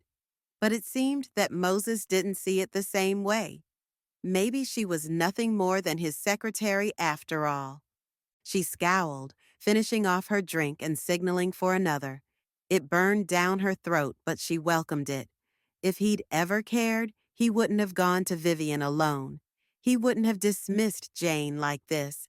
But some desperate part of her still hoped, stupidly, that if she showed enough loyalty, maybe someday he'd see her differently. Maybe he'd see her the way he saw those other women just once. The thought lingered, equal parts pathetic and hopeful, like a habit she couldn't kick. The bartender slid another drink her way, and she took it, grateful for the bitter taste that matched her mood. She'd spent so long proving herself, cleaning up after him, arranging his life. Now it felt like all of that loyalty and sacrifice might have been worthless. She'd been his helper, his confidant, and in her mind, something more. But tonight, sitting in that dive bar, Jane felt as invisible as the shadows pooling around her. The bar door swung open, snapping her out of her thoughts. An attractive fox woman entered, and Jane's gaze lingered on her despite herself. She was young, probably in her 20s, with a petite, curvy frame that was hugged by a bold red harness. Long, reddish hair cascaded over her shoulders, and her confident walk drew attention from the other patrons as she moved through the bar. Even with her own drink and bitterness clouding her focus, Jane couldn't deny her appeal. The fox exchanged nods and a few words with the patrons and the bartender, who greeted her by the name Ruth. It sounded familiar, but Jane brushed it off, taking another swig of her drink. She wasn't here to be friendly, but when the fox woman looked around, her gaze landed on Jane with a curious glint, as if sensing something in her posture. Without hesitation, the attractive woman took her drink and slid onto the stool beside her. "Rough night?" she asked, her tone casual, but her eyes sharp. Jane gave her a sidelong look, irritated but also amused by the woman's boldness. Men, Jane muttered, setting her drink down harder than she meant to. They take what they want and leave you with the scraps. You give them everything you have, all your effort, all your time, and they just toss you aside. The words spilled out, a mixture of scorn and wounded pride. The woman nodded, sipping her drink, a hint of understanding in her expression. Yeah, some of them are like that, she said. Her tone was sympathetic, as if she'd seen it all before. That simple agreement opened the door for Jane, who was too far into her cups to stop herself now. My boss, Jane scoffed, rolling her eyes. Think he'd have the decency to let me do my job. I've worked with him for years, and I know him better than anyone. But does that matter? She huffed, the irony almost laughable. He's this big megachurch guy, one of those types who preaches one thing and does the opposite. The attractive woman's expression shifted, a flicker of recognition seeming to spark in her eyes. She studied Jane more closely, her tone becoming cautious. Are you talking about Moses Lightfur? Jane hesitated, but the liquor burned away her reservations. She rolled her eyes, muttering, Yeah, him. Why bother hiding it now? She thought. She felt too betrayed, too angry to care if anyone else knew. The female fox's eyebrows raised in slight surprise, but she didn't look as shocked as Jane would have expected. Instead, she gave a small, almost amused smile. You know he's my father, right? Jane blinked, her gaze sharpening as she took a second to look at her. She did have those beautiful eyes of light furs. Now it made sense, the resemblance, the confidence. What's your name again? She asked, piecing things together. Ruth Lightfur. The fox replied with a smirk, clearly entertained by Jane's reaction. I take it he's mentioned me? Jane returned Ruth's smirk, feeling a small spark of interest as she lifted her glass and took a sip. Every now and then, she muttered, letting the words roll out. He's even got a hollow cube in his desk with a picture of you sitting on the side of a bed. Looks like you were 15 or so. Ruth raised an eyebrow, her lips twisting into a sly smile. One of the less risque ones, she remarked. Her tone was almost amused, as if sharing some private joke that Jane wasn't in on. Jane blinked, thrown for a second, curiosity tugging at her. Less risque, she thought, covering her reaction with another sip, leaning back in her seat. Ruth's words echoed in her mind, but she forced herself to hold on to that bitter satisfaction, letting it drown out the questions buzzing just beneath the surface. Ruth's smile twisted into something sly. Oh, so he still has that old thing. Her tone was casual, but Jane sensed an edge beneath it, a tension she couldn't quite place. What did she mean? Less risque? Before she could ask, Ruth took a long drink, as if the topic didn't need to be explained. Jane's curiosity buzzed beneath her resentment, but she didn't press. Instead, they sat together in a comfortable silence for a moment, an unspoken understanding hanging between them. Despite everything, Moses had left a trail of hurt in both of their lives, different, but similar enough to bring them together here, each nursing their own grievances. Ruth leaned forward, her expression shifting as she studied Jane. So, you know about the incident? She said quietly. The one 7 years ago, when he humiliated me in front of the church, called me a whore. Her voice dropped to a murmur, but there was no missing the anger underneath it. Jane nodded slowly, unsure how to respond. Yeah, I heard about it, she muttered, her voice barely above a whisper. She hadn't thought much of it then, just another scandal Moses had expertly buried. But now, sitting here, watching the way Ruth's jaw tightened at the memory, it felt different. Like maybe she hadn't known the whole story after all. Ruth's gaze grew sharper, holding Jane's with a look of grim determination. That's the story that's out there, she said. Her voice is almost bitter. But is it the truth? Jane's brow furrowed and she leaned in, intrigued despite herself. Then, what is the truth? Ruth's smile was humorless, a bitter twist of her lips. We were in a relationship for years. He liked it just fine when no one knew. But then, when I met someone who wasn't ashamed to show our love, out in the light, he got jealous. He turned it on me and painted me as promiscuous and dirty, even though he's the only one I've ever been with at that time. She paused, her gaze hard. That's the truth. Jane stared, feeling her stomach twist at Ruth's words. Moses, jealous, having an incestuous relationship with his daughter, turning on her like that? She didn't want to believe it, but something about the bitterness in Ruth's voice, the rawness, made it hard to dismiss. Really? She whispered, the anger and disbelief mixing together in her chest. She'd known Moses to be many things, but this was worse. She let out a shaky breath, unsure what to think. Ruth nodded, a glint of satisfaction in her eyes as she watched Jane's reaction. Yes, your so-called pastor, Mr. Righteous, Mr. Holier than thou, that's the kind of fox he really is. Jane swallowed hard, her fingers trembling slightly around her glass. This wasn't the Moses she wanted to believe in, the one she still foolishly desired, despite everything. Yet the thought crept in, unwelcome and bitter. Maybe this was who he'd always been. She took a deep breath, letting it out slowly, steadying herself. If she were being honest. Well, Jane began, her voice low, almost cautious.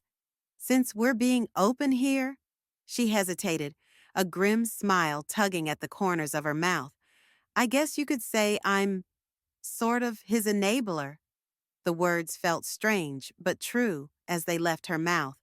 I'm his secretary, yes, but I also scout out women from the congregation, the ones who show interest in him.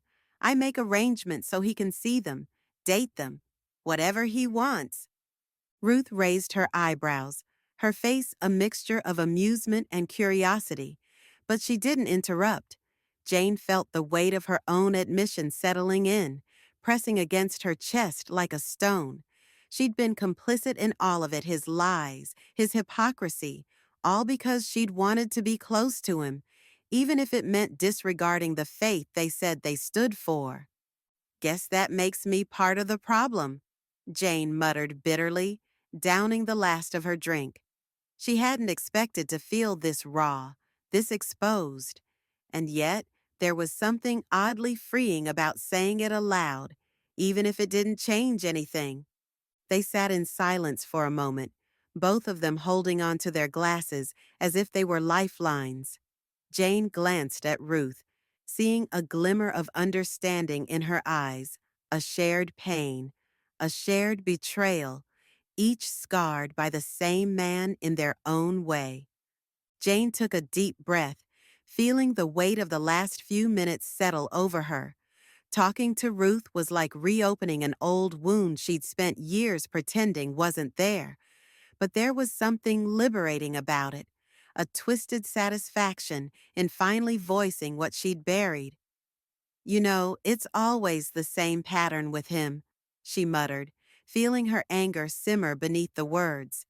I'd scout out the women in the congregation, the ones who looked up to him or just needed something. I'd make them comfortable and he'd start up some relationship, let them believe they meant something. But just when they'd get close, he'd throw them away. Ruth's expression darkened, her fingers tightening around her glass. I know that pattern too well, she replied, her voice edged with resentment. He makes you feel like you're the only one who matters. But the second you want something more, he acts like you're the one with the problem. Jane let out a low, humorless laugh. After he's done with the women, they'd come to me, always me, trying to piece themselves back together, looking for answers I didn't even have. So I'd end up covering for him, making excuses to calm them down. She shook her head, each word tasting more bitter than the last. It's easy for him having me around. I'm just his tool handling his secrets, his messes. Ruth's sharp gaze softened slightly as she looked at Jane, an understanding forming between them. Is that all he wanted from you? Ruth said, her voice low, almost sympathetic. To cover for him. I know what it's like to give him everything, to think he cared. Jane's grip tightened on her glass. I was never with him in that way, she admitted, a pang of regret biting into her words. But sometimes he'd be with the women while I was there. It was like he kept me just close enough to feel like I was part of his world, even if he'd never actually touched me. She swallowed, the bitterness welling up in her chest. The closest I ever got was sharing his bed with those women, like a bystander almost. She laughed bitterly, shaking her head. After 7 years, that's all I am to him, his secretary and his enabler. Ruth's lips pressed into a thin line, her eyes flashing with anger. I know how that feels, she murmured. I met someone a bear around my own age. He was my first real boyfriend, the first who wasn't afraid to let the world see us together. For once, I wasn't just some preacher's daughter. I was someone who mattered to him. We were just figuring things out, learning what it meant to be together. But then my father saw us, and he couldn't take it. It made him furious, jealous even, that I'd given my heart to someone else.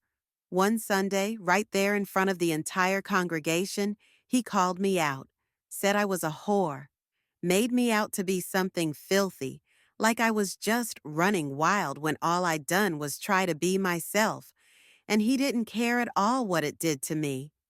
I always wondered what the congregation would have thought if they had known earlier that same Sunday morning, before their preacher was calling his whore of a daughter out. He had me on my stomach, in our shared bed, his dick buried deep in my ass.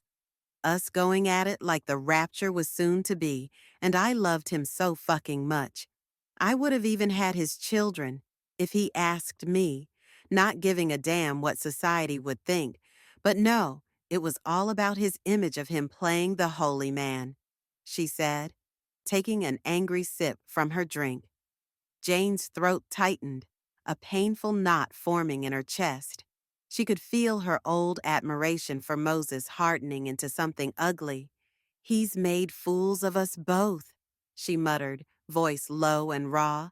He gets away with everything, with all his lies, like he's untouchable. I'm sick of it. Ruth leaned in, her eyes flashing with a determination that mirrored Jane's own. Then let's do something about it. We both know the women he's used. Maybe we can get them together and finally tell the truth about him. If we all speak out, he won't be able to hide it. Jane felt a thrill at the thought, the beginning of a plan forming as Ruth spoke. They could reach out to the women Moses had discarded, gather their stories and bring them to light. We could go to the papers, or maybe confront him right in the church, in front of everyone, Jane said, a bitter satisfaction creeping into her voice. Let them see him for who he really is. As she spoke, Jane's gaze drifted over Ruth's shoulder, catching sight of a squirrel man sitting alone in the corner of the bar. He was glaring at her with an intense focus, his eyes dark and narrowed. There was something about him that seemed familiar, but she brushed it off, her attention drawn back to Ruth and their shared plan. Probably just another regular, she told herself, dismissing him as she turned back to Ruth. Ruth was nodding, her expression serious and resolute, and Jane's own excitement grew as she realized they might actually make Moses answer for what he'd done. But every so often, she caught sight of that man's stare from across the room, his gaze never leaving her, She couldn't shake the feeling that she knew him somehow, but the thrill of planning Moses's downfall kept her attention fixed on Ruth. The man faded to the back of her mind as they continued talking, her focus locked on the revenge they were setting in motion. Moses Lightfur's lies would finally catch up to him, and she would be there to watch it all come crashing down. A short, muscular figure stepped into the bar, draped head to toe in black. His trench coat hung heavily over his frame, matching the dark boots and the wraparound shades that obscured his eyes. Jane caught murmurs of trench rat from the nearby tables, each voice laced with a mix of respect and wariness. The whole room seemed to shift, with patrons hunching over their drinks or avoiding his gaze.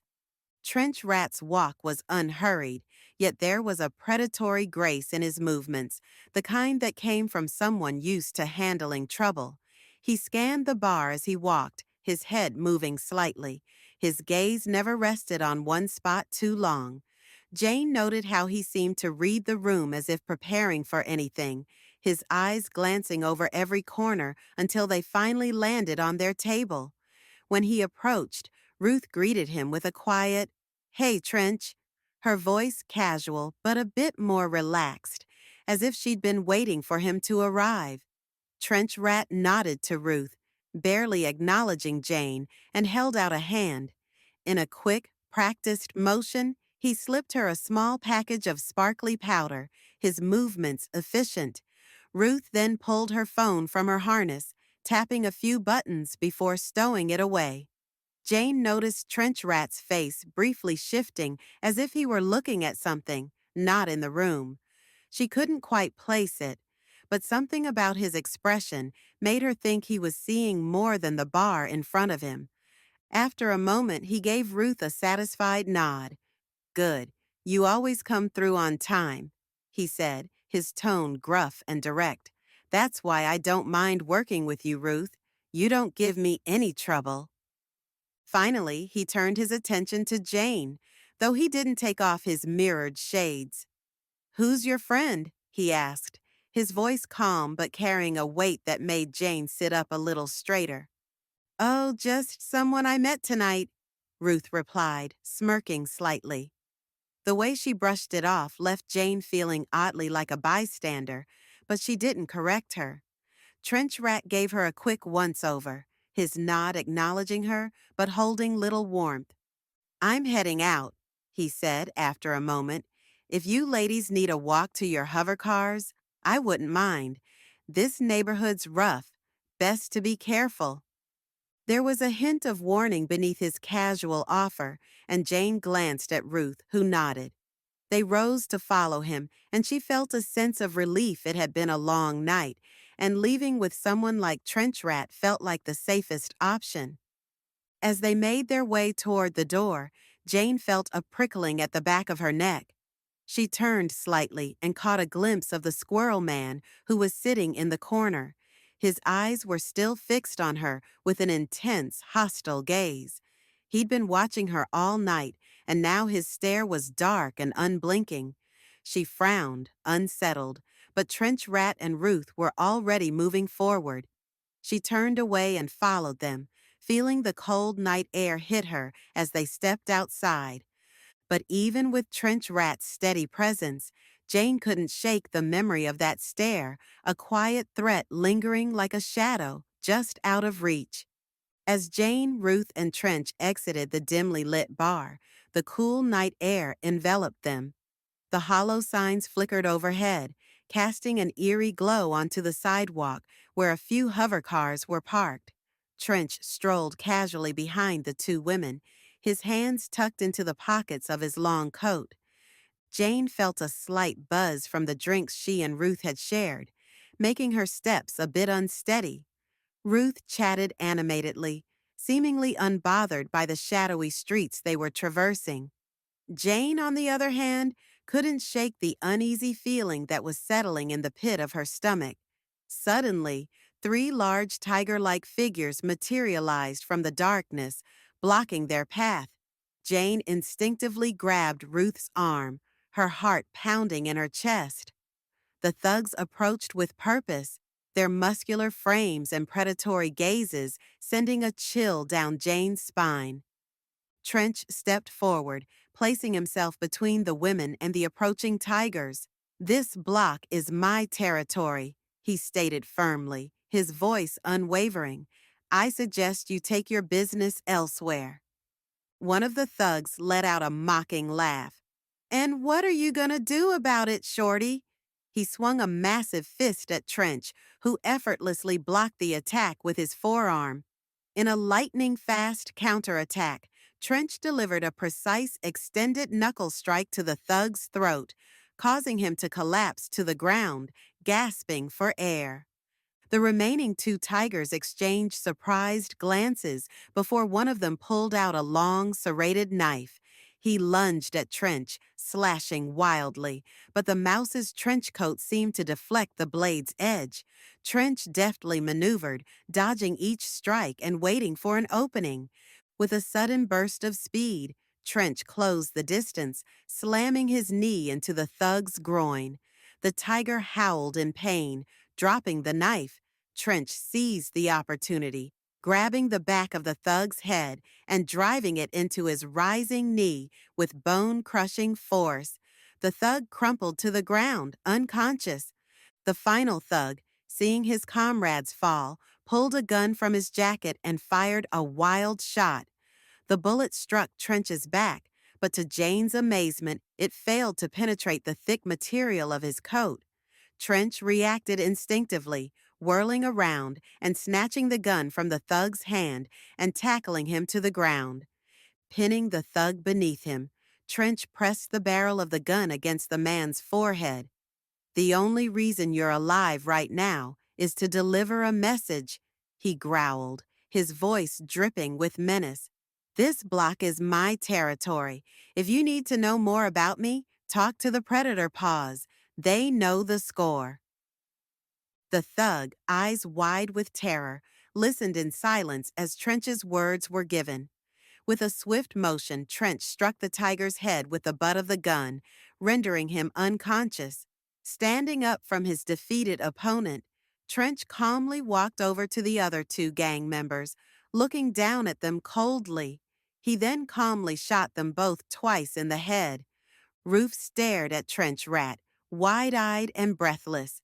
"Jason, you just shot them," she managed, her voice edged with shock and disbelief.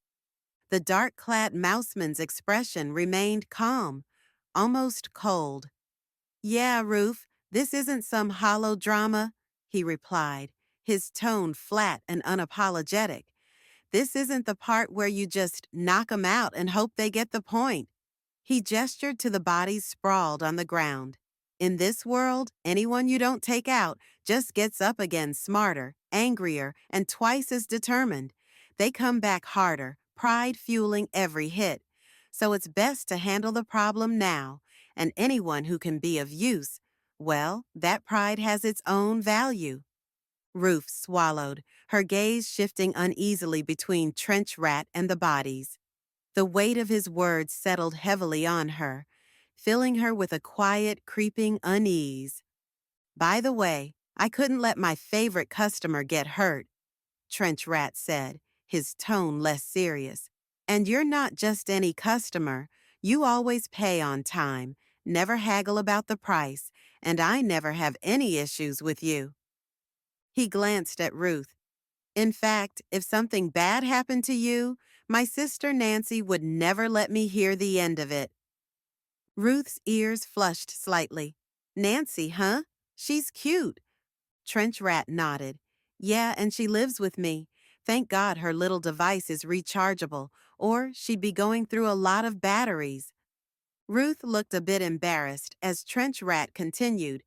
"Are you saying what I think you're saying, Jessie?" "Yep. She's called out your name a few times, Ruth, as she was going at herself, in her bedroom." Ruth's expression was a mix of bashfulness and flattery. "All right, ladies, I've got things to do," Trench Rat said. "Your vehicles will get you home safely." Jane and Ruth climbed into their hover cars and sped off. As Jane looked out the window, she caught sight of the mysterious figure from the bar, the squirrel man, leaning against the outside wall, watching her vehicle fly away. 20 minutes to 25 minutes. Jane. I gently stroked her silky wolf ears with my fingers as she lovingly licked me. Baby, keep doing that. That really feels good. You know how to make a woman feel good. As if to acknowledge my praise, she gently inserted her fingers into me, finding my G-spot and expertly matching her strokes to her licking of my sensitive clitoris. Feeling my pleasure coming closer, I looked up into the eyes of Moses Lightfur as he knelt behind the beautiful wolf, holding her hips and moving in and out of her as her tail moved back and forth with pleasure. As he smoothly and powerfully moved in and out, I could hear her low growl vibrating against me as her own pleasure began to race through her body. Yes, Moses, take care of our little wolf. Make her feel good. She's so beautiful, isn't she? I gasped, feeling my lower belly tightening with pleasure. I kept rubbing her silky ears, concentrating on that spot that she really enjoyed. This wasn't the first time that Moses, the woman, and I had been in this position, and if I had anything to do with it, it wouldn't be the last. Jane, are you close? I want to make sure that you get there before I do, Moses said to me as he continued making love to our bedmate. Moses, don't worry about me. I'm so close. I'm just waiting for you. Please, baby, help her feel good. Show her how good you can be to her. Show her. We know how to take care of our wolf. Okay, Jane, I will. Let's see. Can we get this sexy wolf to howl? He said as he tightened his grip on her shapely hips and increased his pounding into her willing body. With her expert licking and touching on me, his skillful and knowing movements into her. It was a race to see who would find heaven's gate first. With one final powerful thrust and roar, he exploded into her, and, as if it was a chain reaction, I felt her rapid licking at me tip me over the edge. I arched my pussy into her mouth and screamed out my own release, holding her ears and pulling her firmly into my groin. I could hear her muffled cry of pleasure as she also found her own release, as we both had our own orgasms. He pulled out of her, and I let her beautiful ears go as she lifted her face from between my legs. Wow, you two really know how to take care of a wolf. I mean, last time I thought I couldn't feel any better. But again, wow, she said as she slumped down beside me. Quickly following her, Moses lay down on my other side. I was sandwiched between my two lovers, feeling content and happy without any hesitation. I sat up, rolled over, and with loving care, I began to clean Moses's manhood with my tongue. I could taste our lover on him, and I so badly wanted to take more of him into my mouth, but I could tell he was finished for the night. I made sure to get every spot clean from him as he gently stroked my ears. That feels good, Jane. Now take care of our wolf over there and be a good girl. Following his request, I focused my attention on our lover. I straddled her chest, my backside over her face, as I unashamedly began to lick her pussy clean of Moses's seed. This was really the only time that I would actually get to taste more than just a hint of him. It was almost like a gift. I would lick his precious seed from the woman we shared. I whimpered with pleasure, a primal excitement, as I felt myself unexpectedly have another powerful orgasm. As I cleaned every ounce of his semen from her, as I continued licking her, I felt her fingers slide into me, gathering moisture. But before I could react, the familiar game started again. She slid her damp fingers up to my anus, pressing against it. I gave a little whimper, beginning to pull away. But before I could move, I heard Moses say, "No, stop, Jane."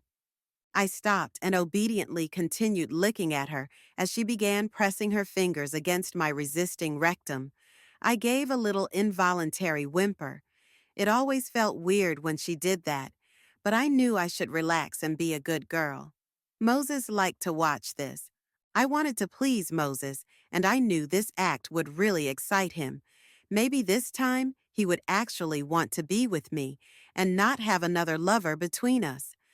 As she began pressing a second finger into me, I took a deep breath, relaxing and focusing on the pleasure.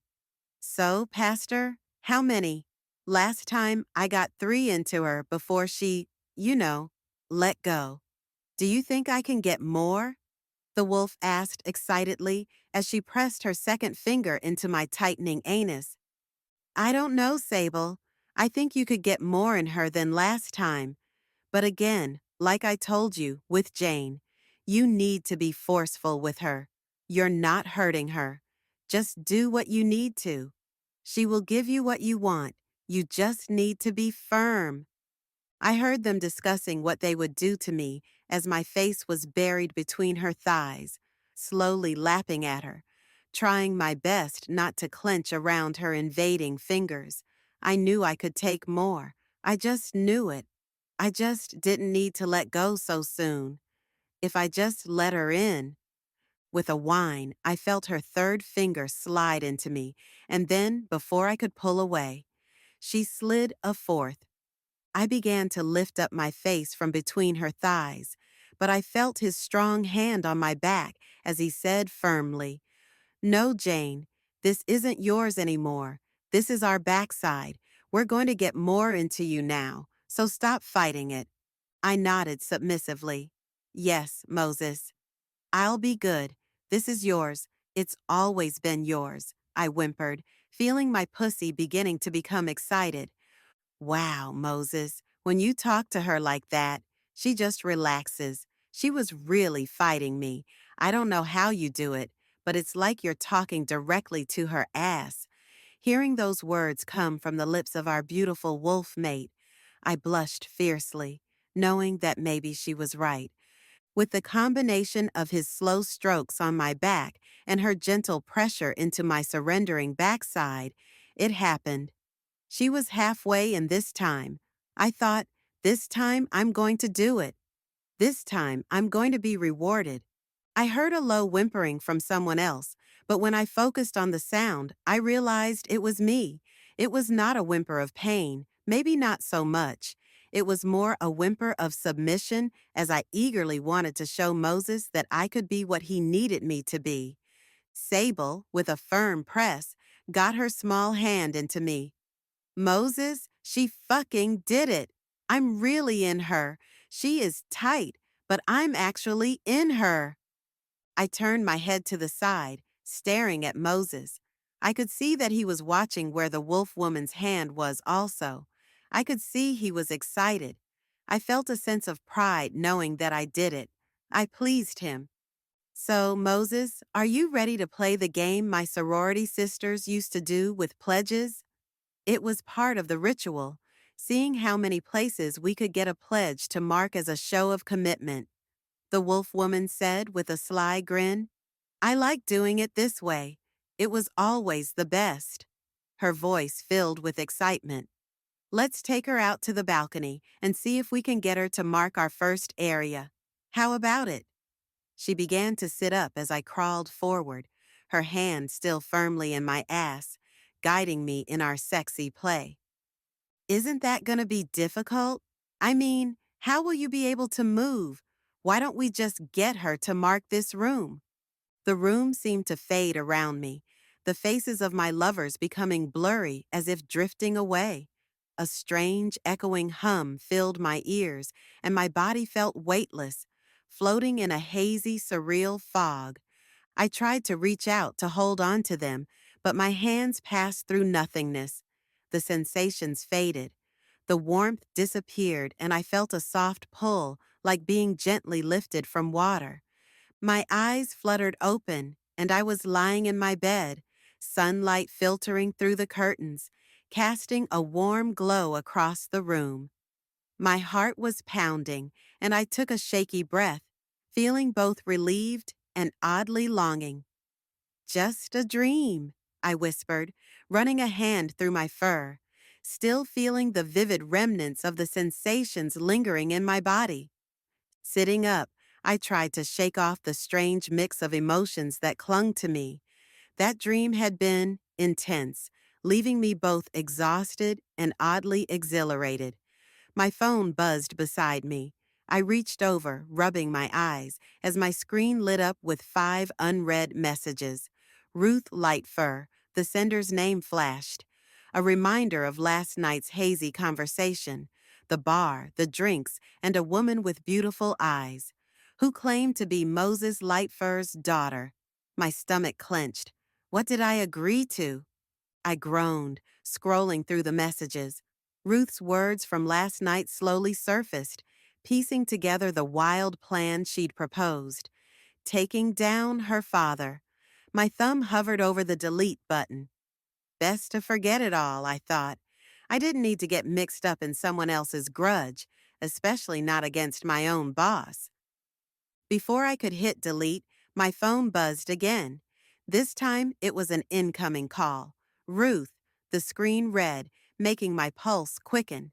I bit my lip, hesitated a moment, then accepted the call. Hello? Jane, it's Ruth. You remember me, right? From last night? Ruth's voice was surprisingly cheerful, a bit too chipper for the morning and laced with an undeniable confidence. Yeah, I said, sitting up, my mind still foggy. Look, about last night, I was pretty drunk. Well, I'm actually his secretary, so whatever I said, it probably wasn't serious. Ruth chuckled, her tone playful. Oh, you sounded pretty serious to me. But hey, no pressure. Why don't we just meet and chat? We could grab breakfast, somewhere neutral. Ruth paused, then added, I'll send you an address to a diner downtown. They've got great pancakes if that helps. I felt a faint smile tug at my lips. Maybe it was the promise of pancakes, or maybe it was the spark of intrigue Ruth had stirred in me. She is kind of cute, I thought, a bit surprised at myself. All right, I finally said, trying to sound casual. Send me the address and I'll be there. Perfect, Ruth replied, her voice bright with enthusiasm. I'll see you soon, Jane. As I ended the call, I stared at the screen, half wondering what I'd just agreed to. It's just breakfast, I reasoned, a strange flutter in my stomach. A quick glance at the clock told me I had just enough time to get dressed and make it downtown. Besides, what's the harm? In the gentle light of dawn, the husband stirred awake, felt the familiar warmth of his wife beside him. She lay still, facing away, her curvy form silhouetted in the faint morning glow, filtering through the curtains. As he looked at her, his heart ached with a mix of desire and frustration. She was undeniably beautiful, a squirrel with rich, soft fur and curves that had once drawn him to her like a magnet. He reached out, hand resting gently on her hip. His thumb brushed the smooth fur there, savoring even the quiet moments they shared before the kids would soon be up. She shifted slightly at his touch, enough to allow him to pull her close, but there was no spark, no eagerness in her response. He tried to ignore it, pressing a kiss to the back of her neck, breathing in the soft scent of her. His hand moved along her side, feeling the curve of her waist and hip, trying to summon some intimacy from her stillness. She was giving him permission, lying compliant in front of him, but he felt her mind was somewhere else entirely. She was there physically, but her heart, her true self, felt far away. As he moved with her, a hollow feeling gnawed at him, his frustration deepening with each passing moment. She'd raised her tail, letting him enter her, but her body felt mechanical, yielding only out of duty. She barely moved, her desire absent even as her body accepted him, leaving him feeling the growing weight of her indifference. His mind flashed back to that message he'd seen on her phone over a month ago, a message to Jane that had been far too familiar, far too personal, pleading for another chance. Each thrust became tainted with resentment, the bitterness rising as he wondered if she was thinking of Jane. He could tell her mind was elsewhere, even as she lay beneath him.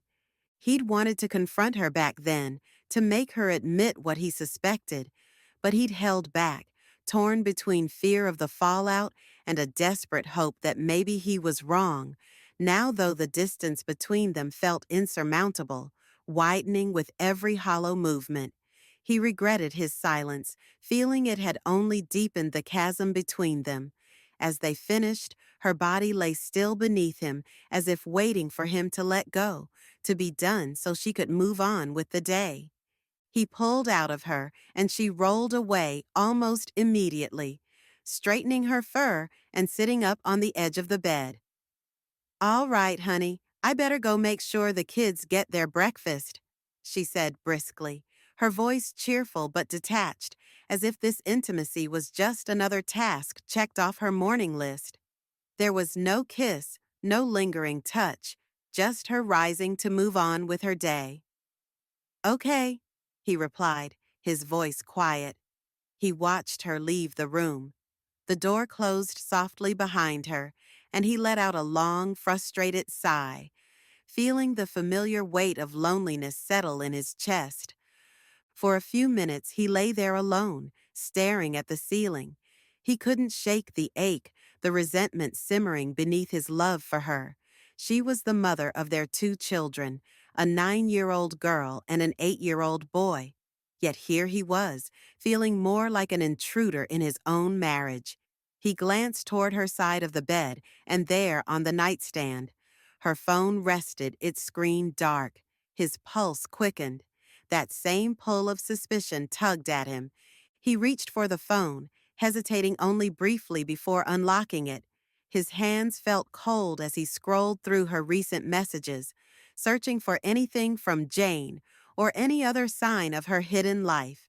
Nothing new appeared, no recent texts or calls that seemed out of place, but he remembered that one message he'd seen, the one that still haunted him.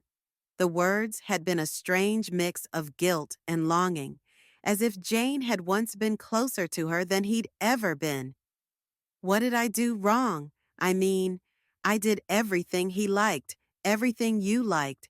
Just give me another chance. I'm sorry, I mean it. I love you too.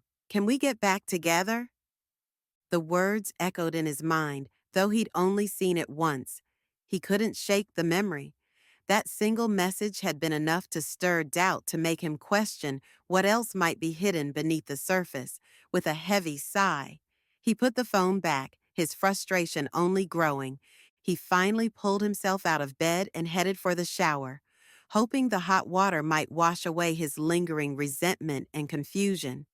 Under the spray, he tried to focus on the day ahead, to push his thoughts toward work and family.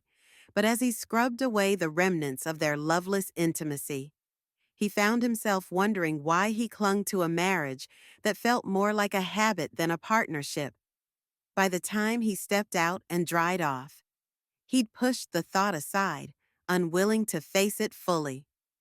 When he entered the kitchen, the smell of coffee and breakfast greeted him, cutting through his heavy thoughts. She stood by the stove, a practiced grace to her movements, as she flipped pancakes and poured juice. Their two children, chattering at the table, were absorbed in their own little world. One, a girl of 9. Her fur was a soft chestnut like her mother's, and the other a boy of 8, with his father's bushy reddish-brown fur. She looked up as he entered, offering him a bright smile that looked almost too practiced. "I packed your lunch already," she said. Her tone was light, as if nothing were wrong. She leaned over to give him a quick kiss on the cheek before turning back to the stove. He murmured a quiet thanks, grabbing his thermos and the lunch bag she'd set on the counter. Her attention had already turned back to the kids, her warmth toward them so genuine that it made him feel like an outsider. As she served the pancakes, Her voice was warm and full of love as she encouraged the kids to eat up. He hesitated, watching her for a moment, then asked as nonchalantly as he could manage, "So, are you going to go to the church today?" He tried to keep his voice even, but the resentment crept through anyway, thick and unmistakable. Without looking up, she responded casually, "Yeah, after I get a little work done around the house. Then I'll head over and help with some activities there." She smiled, still focused on the kids' plates, seemingly oblivious to the edge in his tone. He forced a nod. "Okay," he replied, managing to keep his voice steady, even as the question lingered bitterly in his mind. "I wonder, are you going to see Jane there?" He let the thought twist in his chest as he moved toward the door. "See you later, honey," she called out, her tone so casual, so easy, as if there were no hidden secrets between them. He lingered a moment, wanting to ask her more, to press her for answers, but instead he simply nodded and walked out, carrying with him the heavy weight of his resentment. Ruth. The diner was the same as always. Its ambiance is filled with memories of mornings spent with my father. My coffee was warm and waiting, but today wasn't about him. Today was about Jane, and I had a feeling this conversation would lead her exactly where I wanted. I watched her walk in, and when we hugged, I could feel something there, the way she held on a little longer, like she was glad for the closeness. I tucked that thought away, already thinking how useful it might be. We took our seats and talked casually about breakfast. I could tell she was at ease here, and that's what I wanted. Her relaxed, unsuspecting. I ordered French toast. Jane got an omelet, and Flo, that sassy cheetah of a waitress, played along, giving us her usual bit of banter. As Flo walked away, I figured now was as good a time as any to bring up what I had in mind. "So, Jane," I began, watching her reaction carefully as I sipped my coffee, "I've been thinking, maybe the best way to bring my father down is through the women he's used and tossed aside." I kept my tone light, just a suggestion, and saw her tense just a little, that slight flicker of discomfort I was waiting for. Maybe we could get them all together at the megachurch and let him see the consequences of his actions in front of everyone. I said it slowly, watching how the idea landed. Jane didn't jump in, though. She fidgeted with her napkin, glancing away. "I mean, it's not like he's that bad," she muttered. "He's never really hurt anyone." Her defense sounded thin, her eyes flickering with uncertainty. I could tell there was something else there, something holding her back. She was nervous and loyal to him. Sure, but maybe more than that? I leaned forward, keeping my voice soft but direct. "Jane, last night at the bar, you looked pretty upset. What was really bothering you?" I watched her pause, her fork frozen in midair.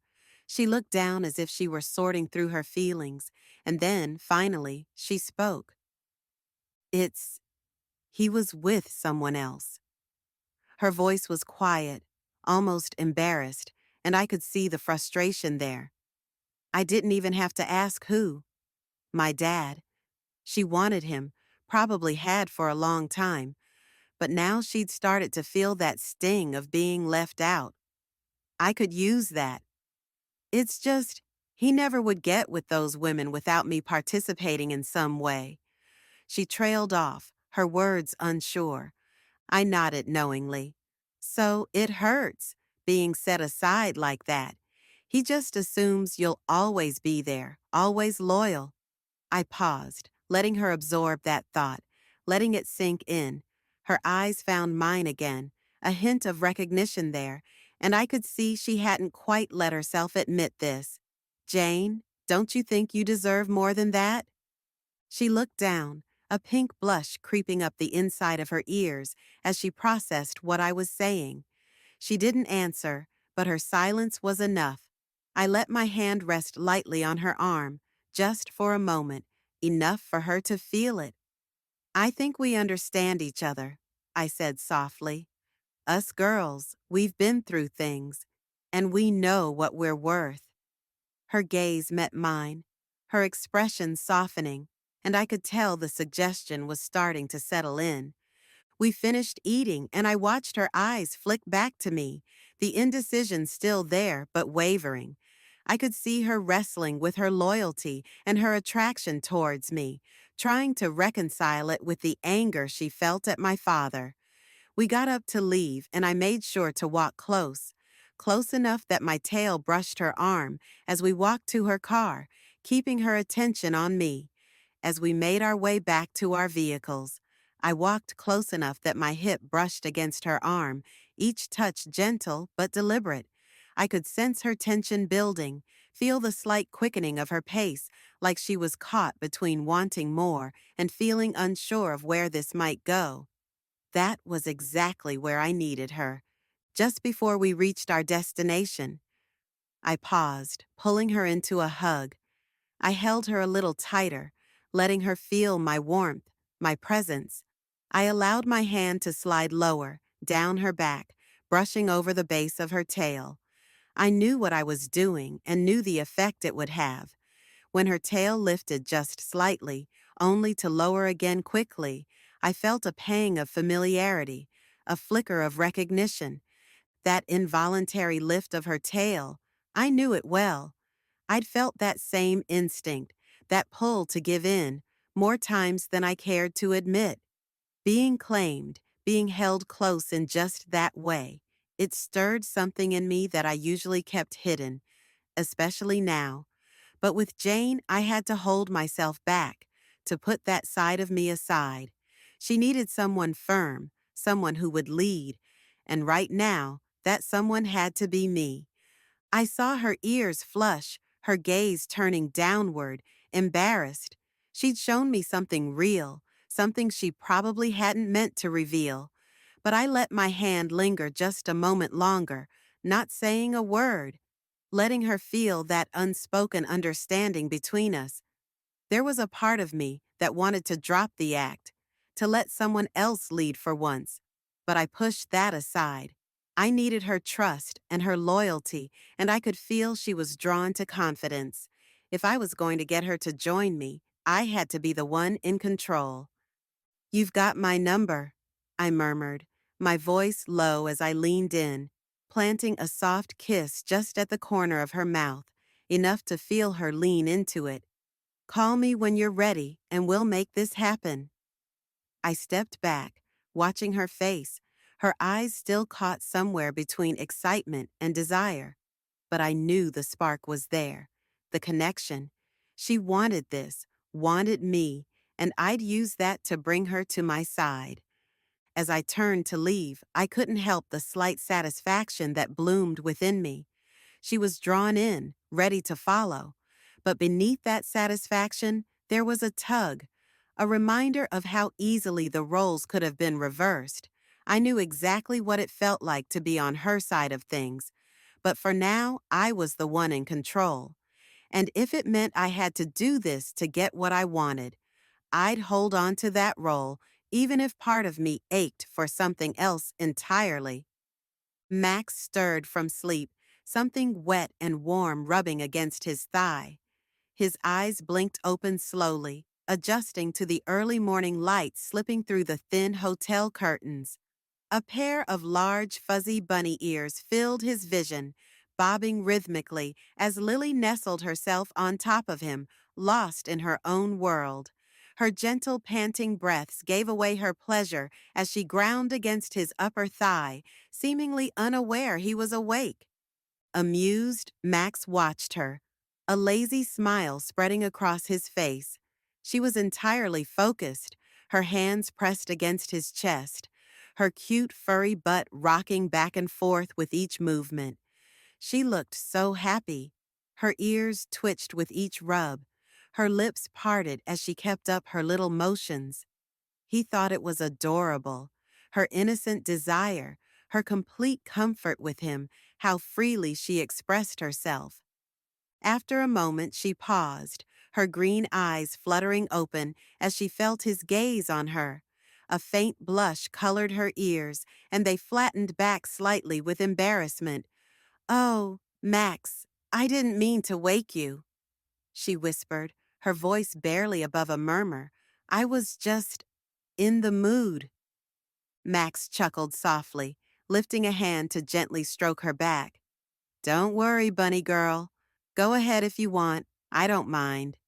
His fingers trailed up her spine, and he could feel her relaxing under his touch, her earlier embarrassment melting away. She gave a small, shy smile before resuming her motions, her body gradually picking up the rhythm again. Max could hear her breathing deepen, her petite frame moving against him. Her movements are instinctive and eager. He found himself even more charmed by her as he watched, feeling the tension within her build until, with a soft, breathy gasp, she came, shivering as her body released the last of her desire. She lay atop him, chest rising and falling as she caught her breath, a small, contented smile on her lips. Max continued stroking her ears, his hand moving tenderly over her silky fur. "Feel better?" he asked with a grin, his voice a low, comforting rumble. Lily nodded, her ears still tinged with pink. "Yes, much better." She laughed lightly and nestled into him, enjoying the gentle way he held her. He hadn't stopped stroking her ears, and she closed her eyes, savoring the warmth of his fingers running along the soft length. Max's silver eyes softened as he looked down at her. "You know, there's nothing wrong with wanting to feel close like that. You're cute, you know," he said, watching as her blush deepened at the compliment. She gave a shy smile, looking away for a moment before meeting his gaze again. She loved the way he saw her and cared for her, and she felt her heart swell at his kindness. Just as she was about to say something, though, Max's demeanor shifted. His tone took on a thoughtful note. "I've been thinking," he began, keeping his hand idly on her back. "Do you think maybe I should go to that church and talk to Moses Lightfur about his daughter?" Lily's brows drew together in a slight frown. "I don't know. He doesn't really know you. And," she hesitated, looking up at him with a cautious expression, "do you think it would do any good? He doesn't seem like the kind of guy who cares much about others' feelings, unless it somehow fits his ego." Her voice softened as she spoke, her own memories of a narcissistic father surfacing. Max nodded, considering her words. "I get what you're saying, but we're stuck in this reality, and I think maybe Ruth is why we're here. We've heard about what she's been through, and I just can't shake the feeling that if he knew how much pain he's caused her, he might be willing to make things right." He looked into Lily's eyes, hoping she'd understand his reasoning. Lily sighed, her gaze dropping to his chest as she drew little circles through his fur with her finger. "Yeah, but he sounds a lot like my dad is. You know, always needs to be the hero in his own story, the center of attention. And I don't think someone like that can easily admit they've hurt someone, especially their own daughter." Max nodded again, understanding her hesitation, but feeling a sense of resolve growing within him. "I hear you, Lily, but maybe it's worth a shot, even if it's just to try. Ruth deserves some kind of closure, even if it doesn't lead to reconciliation." Lily considered his words, her expression softening. She wanted to support him. She could see the sincerity in his eyes, the compassion that drove him to want to help. After a moment, she sighed and nodded. "All right, Max, but maybe I should talk to Ruth first. If she's not open to the idea, then we might have to leave it alone." Max gave her a warm smile, his hand trailing gently along her back. "That sounds fair. You talk to her. I'll wait to hear what Ruth wants," he said softly. "If she's open to it, I'll go talk to Moses. But if not, well, we'll do things her way." As Max finished his last words, His hand resting comfortably on Lily's back, he felt her shift slightly against him. She gave him a playful, mischievous smile. One ear twitched as her eyes sparkled with intent. Without another word, she slowly pushed herself up, sitting up on his lap and smoothing her hands along his chest. "Well, since I've had my needs taken care of," she murmured, her voice soft but brimming with warmth, "I think it's only fair I take care of my wolf." Her fingers trailed down his torso, brushing teasingly over his abs as she slid lower, her gaze never leaving his. Max felt a tingle at her touch, watching her every movement with quiet amusement and growing interest. He had to admit, she looked gorgeous in the early morning light, her blush just visible beneath her soft fur, and he couldn't help the small smile that pulled at his lips. "Is that so?" he asked, his voice low and playful, his hand finding its way back to her side as she leaned back. He loved these moments with her, the way she so openly showed her affection, how eager she was to make him feel as good as he made her feel. And with that same sly smile, she brushed a hand further down his thigh, her touch warm and inviting. He felt his pulse quicken in response. Lily's smirk widened, clearly pleased by his reaction. "Mm-hmm," she replied, running her fingers along his hard penis as she settled more comfortably onto his lap. "Let me show you how much I appreciate you." Her voice was a soft, enticing whisper that sent a thrill through him as she took him into her hands. Vivian's feet sank into the plush carpet of the high-end department store, each step a whispered reminder of luxury. Golden light spilled across crystal bottles arranged like precious gems, their contents promising everything from subtle suggestion to outright seduction. Her fingertips traced the cool glass as she searched, not for any ordinary scent, but for something that would make Moses's gaze linger. Something that would haunt him after she disappeared back into her gilded cage of privilege. "Can I help you find something specific today, Mrs. Stoneclaw?" The young panda saleswoman approached with practiced grace, but Vivian caught the eager gleam in her eyes. Of course, the staff would be curious. Bartholomew Stoneclaw's wife, shopping alone, with that particular sparkle in her eye. Let them wonder. Their speculation would never come close to the truth. "I'm looking for something enticing," Vivian replied, allowing a hint of mischief to color her tone, but subtle, something with warmth. She didn't need to explain further.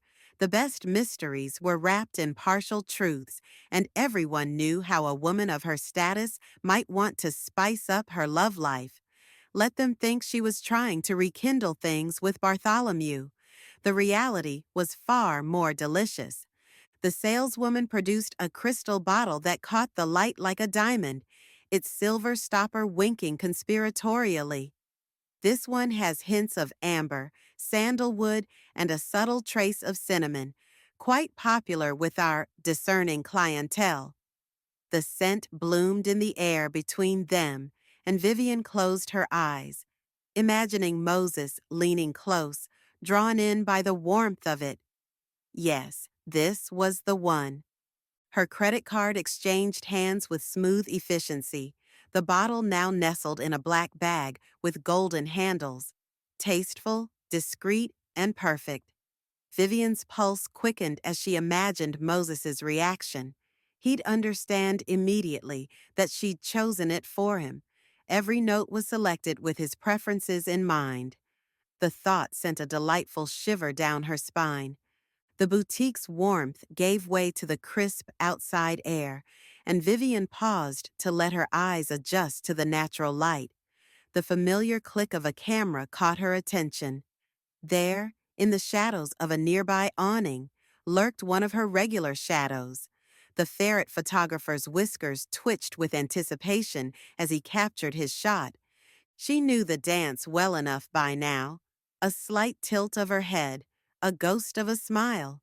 just enough to make the photos marketable without giving away anything real. Let him think he was catching Bartholomew Stoneclaw's wife on a secretive shopping trip. Let the gossip columns spin their tales.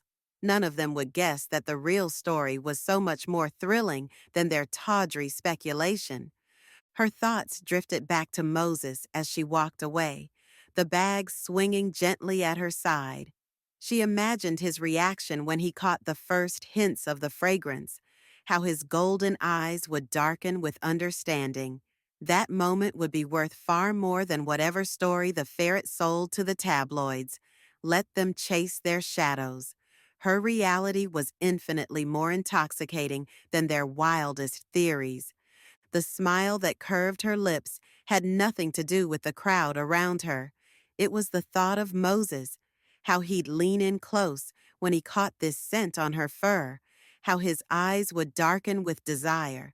Her pulse would quicken, imagining his fingers trailing where she dabbed the perfume. Yes, this scent would make their stolen moments even sweeter, even more intense. The anticipation settled warm and titillating in her pussy as she walked away, her imagination already lost in their secret rendezvous. Lily stood outside the hotel room, her knuckles hovering momentarily before knocking twice, the threadbare carpet under her shifting feet as she listened to the soft rustling sounds from within. The response came quickly. Ruth's voice, warm but cautious, carried through the door with practiced ease. "Who is it?" "It's me, Lily," she answered, unconsciously tugging at the straps of her body harness while glancing down the dimly lit hallway. The door opened with a gentle click, revealing Ruth bathed in the room's golden light, her fur catching the shimmer of expertly applied oils. Her presence both graceful and inviting despite her state of preparation. "Hey, Lily." Ruth's greeting carried genuine warmth as she stepped aside with fluid grace. "What's up?" "I'm just getting ready for a client, but I've got some time." Her casual tone belied the careful way she studied Lily's expression, reading the uncertainty there. Lily slipped inside, immediately enveloped by the smells of perfume and oils that permeated the air of the hotel room. The room was elegant in its simplicity, crisp white sheets, simple curtains, and the vanity where Ruth had clearly been working her magic. She perched on the edge of the bed, entranced by Ruth's reflection in the mirror. "You're beautiful," she breathed, the words escaping before she could catch them, her admiration genuine and unfiltered. Ruth's responding chuckle was gentle, touched with affection as she picked up a small device. "Thanks, just a little something to brighten me up for tonight." Her eyes met Lily's in the mirror as she added a subtle enhancement to the fur on her cheeks. Each movement is precise and practiced. "So, what's troubling you?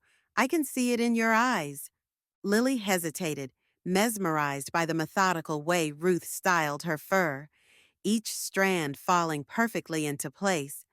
"Just wanted to ask you something. Max and I were talking about your dad. He thinks—" She paused, choosing her words carefully.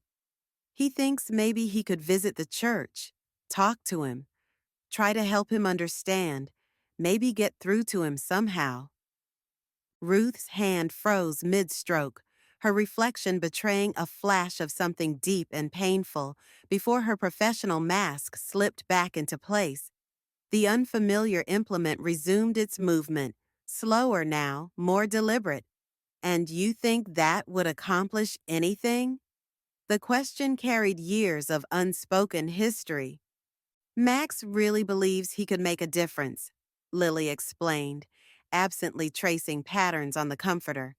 "He thinks if your dad could just see how much he hurt you, maybe—" She let the sentence trail off, already seeing the futility reflected in Ruth's eyes.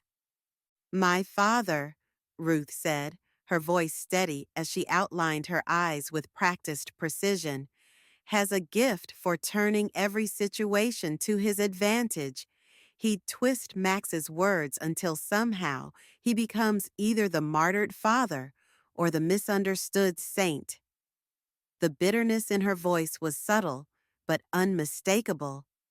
A heavy silence filled the room as Lily watched Ruth apply color. Each stroke is carefully measured. I thought you might say that, she finally admitted, but Max is so determined. He has this faith in people that sometimes I wish I had. Ruth sighed, setting down the slightly humming tool with a soft click. If Max needs to try, I won't stop him. But she turned, meeting Lily's eyes directly now. He should know what he's walking into. Some people don't want to change, Lily. They just want to keep their illusions. Her smile held years of hard-won wisdom. Could you grab my lipstick from the drawer? Ruth asked, turning back to adjust her long hair. The sudden shift in the topic was deliberate, a gentle way of saying she'd said all she wanted to about her father. Lily slid off the bed, pulling open the drawer. Her eyes caught on various personal items before landing on something that made her ears flush, an intimate object she quickly looked away from. But then she saw it, a small bag filled with a sparkly powder that seemed jarringly familiar. Her heart clenched as she lifted it, knowing already what it meant. Ruth, what's this? Ruth turned, her expression carefully neutral, as she regarded the bag in Lily's trembling hand. That? Her voice remained steady, almost casual. Just something that helps me get through the rough patches. The words were delivered with a practiced lightness that didn't quite mask their weight. Drugs? Lily's voice cracked slightly, memories of her parents' downfall threatening to overwhelm her. Ruth, please tell me this isn't what I think it is. Ruth met her gaze unflinchingly, neither defensive nor apologetic. It is, and I know what you're feeling. Emotion surged through Lily, memories of prison visits and broken promises flooding back. How can you say that? Drugs destroy lives, Ruth. I've seen it happen. I lived through it. Her voice rose with each word, fear making them sharp. Ruth's expression softened, but her stance remained firm. I understand why you're scared, Lily, but not everything is black and white. This isn't about getting lost or losing control. It's about getting through each day. She paused, choosing her next words carefully. Sometimes survival looks different for different people. Lily's fists clenched, her whole body tight with conflicting emotions. That's what everyone says at first. It's different for me. I can handle it. I've heard it all before, Ruth. Listen, Ruth said, her voice gentle but firm as she turned fully away from the mirror. I know you're speaking from a place of love and fear, but just like your relationship with Max isn't what others might assume from the outside. This isn't what you fear it is. We all have our ways of coping with life's challenges. The comparison made Lily pause, her righteous anger deflating slightly. But Max and I, she started, then stopped, seeing Ruth's point even as she wanted to argue against it. It's not the same, she finished weakly. Isn't it? Ruth asked softly, reaching for the lipstick Lily still held.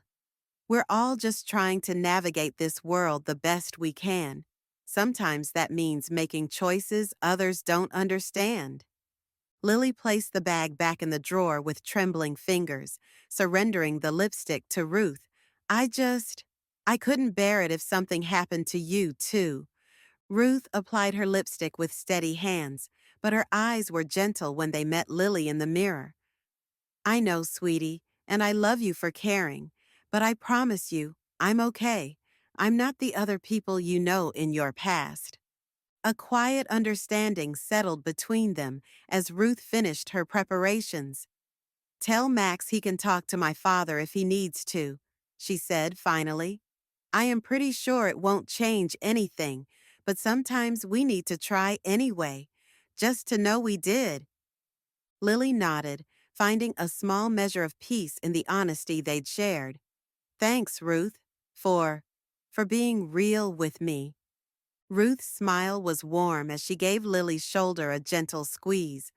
Always, that's what friends do. The words hung in the air between them, chosen deliberately. We're good? Yeah, Lily answered, surprised to find she meant it. We're good. As she left the room, the city hummed with energy as Max approached the megachurch, a towering edifice of steel and glass set against the bustling skyline. Ahead of him, the church's meticulous lawn stretched out, each blade of grass perfectly trimmed and framed by ornate landscaping that gleamed under the early evening light. High above, cars zipped along the sky lanes, layered highways of traffic moving in three tiers, ground-level cars gliding along the roads, mid-level ones cruising just above, and a higher tier weaving swiftly through the open air. The sight lent an almost surreal contrast to the church's classical facade, a fusion of old-world solemnity and modern sheen. Taking a steadying breath, Max stepped inside. The hush of the interior enveloped him instantly. Plush carpeting muted his footsteps as he entered, and soft, ambient lighting illuminated the vaulted ceiling overhead. The quiet murmur of conversation mixed with a faint, distant organ melody, the atmosphere warm and welcoming, yet touched by a stately reverence. Max made his way toward the reception area, where people offered him kind, patient smiles, each directing him toward a side hallway. At the end of the hall, he stopped in front of an elegant door marked Secretary and knocked. When a voice called him in, he stepped inside, his gaze falling on Jane, a sharp-eyed, poised foxwoman whose calm presence mirrored the understated grandeur of the church itself. Hello, Max began, offering a polite nod. I'm here to see Pastor Lightfur. The woman's eyes narrowed slightly, a glint of suspicion flickering in her gaze as she assessed him. She carried an air of loyalty and a sense of purpose in her role. Do you have an appointment? She asked, her voice neutral but firm. Max hesitated, knowing his visit wasn't prearranged.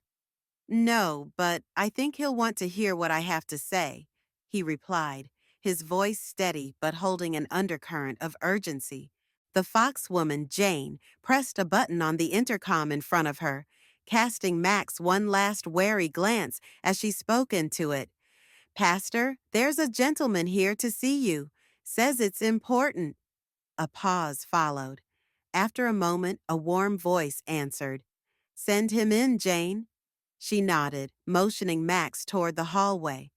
As he walked past her, he caught her glance once more, now softened with a touch of curiosity. Inside the office, Moses Lightfur sat behind a polished oak desk, his silver fur glinting in the warm, filtered light. He was gazing into a small, hollow cube resting in his palm, the image within softly flickering. His eyes were drawn to the figure on the cube, a young Ruth, her fur a deep shade of russet, her smile wide as she sat on a bed, singing a heartfelt happy birthday, Dad. Moses seemed absorbed in the image, his expression softened, his eyes distant. With a gentle tap, he triggered the cube and the scene switched to another image. The figure on the bed leaned back, reached between her legs, and began to masturbate. Daddy, since you're not here, I would normally be doing this for you. I'm sending you this so you won't be lonely. I love you, Daddy. But before the image could continue, a sharp knock sounded at the door. When he heard it, Moses blinked, his expression shifting as he quickly placed the hollow cube in his desk drawer, a hint of regret in his eyes as he did so. Come in, he called, his voice warm but carefully controlled. Max stepped forward, offering a polite nod. Moses smiled, his charisma evident in his confident posture and the inviting tone of his voice. Welcome, he greeted. I'm always happy to meet someone new. Tell me, what brings you here today? Max took a seat, his gaze steady as he faced the pastor. "My name is Max, and I'm here about Ruth," he said simply. The name brought an immediate change to Moses's face, a flicker of something unreadable in his eyes. But the pastor recovered quickly, his smile unwavering as he leaned back in his chair. "Ruth, my daughter," he said, his voice smooth. "What exactly would you know about Ruth?" "She's hurting, Pastor." Max's voice was calm but firm. "She's angry too. I don't know all the details, but I know enough to understand that calling her out in front of the entire congregation left deep scars, accusing her of being promiscuous." Max's voice faltered, his eyes darkening.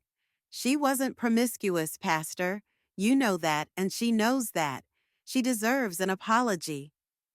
Moses listened, his expression thoughtful, though a subtle shift in his gaze hinted at something colder lurking beneath his charismatic exterior. "An apology?" he echoed softly. "I don't think you understand, young man. I'm her father. I know the temptations that surround her, the dangers.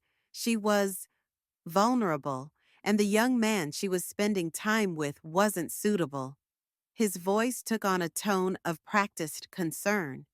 "It was my duty to protect her." Max shook his head slightly, his gaze unwavering. "That's not what this is about," he countered. "This wasn't about protecting Ruth, was it? You were jealous, weren't you?" Moses's face tightened for a split second before the practiced warmth returned. "You don't know the whole story. My daughter was an innocent, beautiful girl, and I needed to protect her," he replied, his tone edged with finality. "I did what I did out of love, out of concern." Max sighed, prepared for this deflection, and pressed on. "I'm not here to argue, Pastor.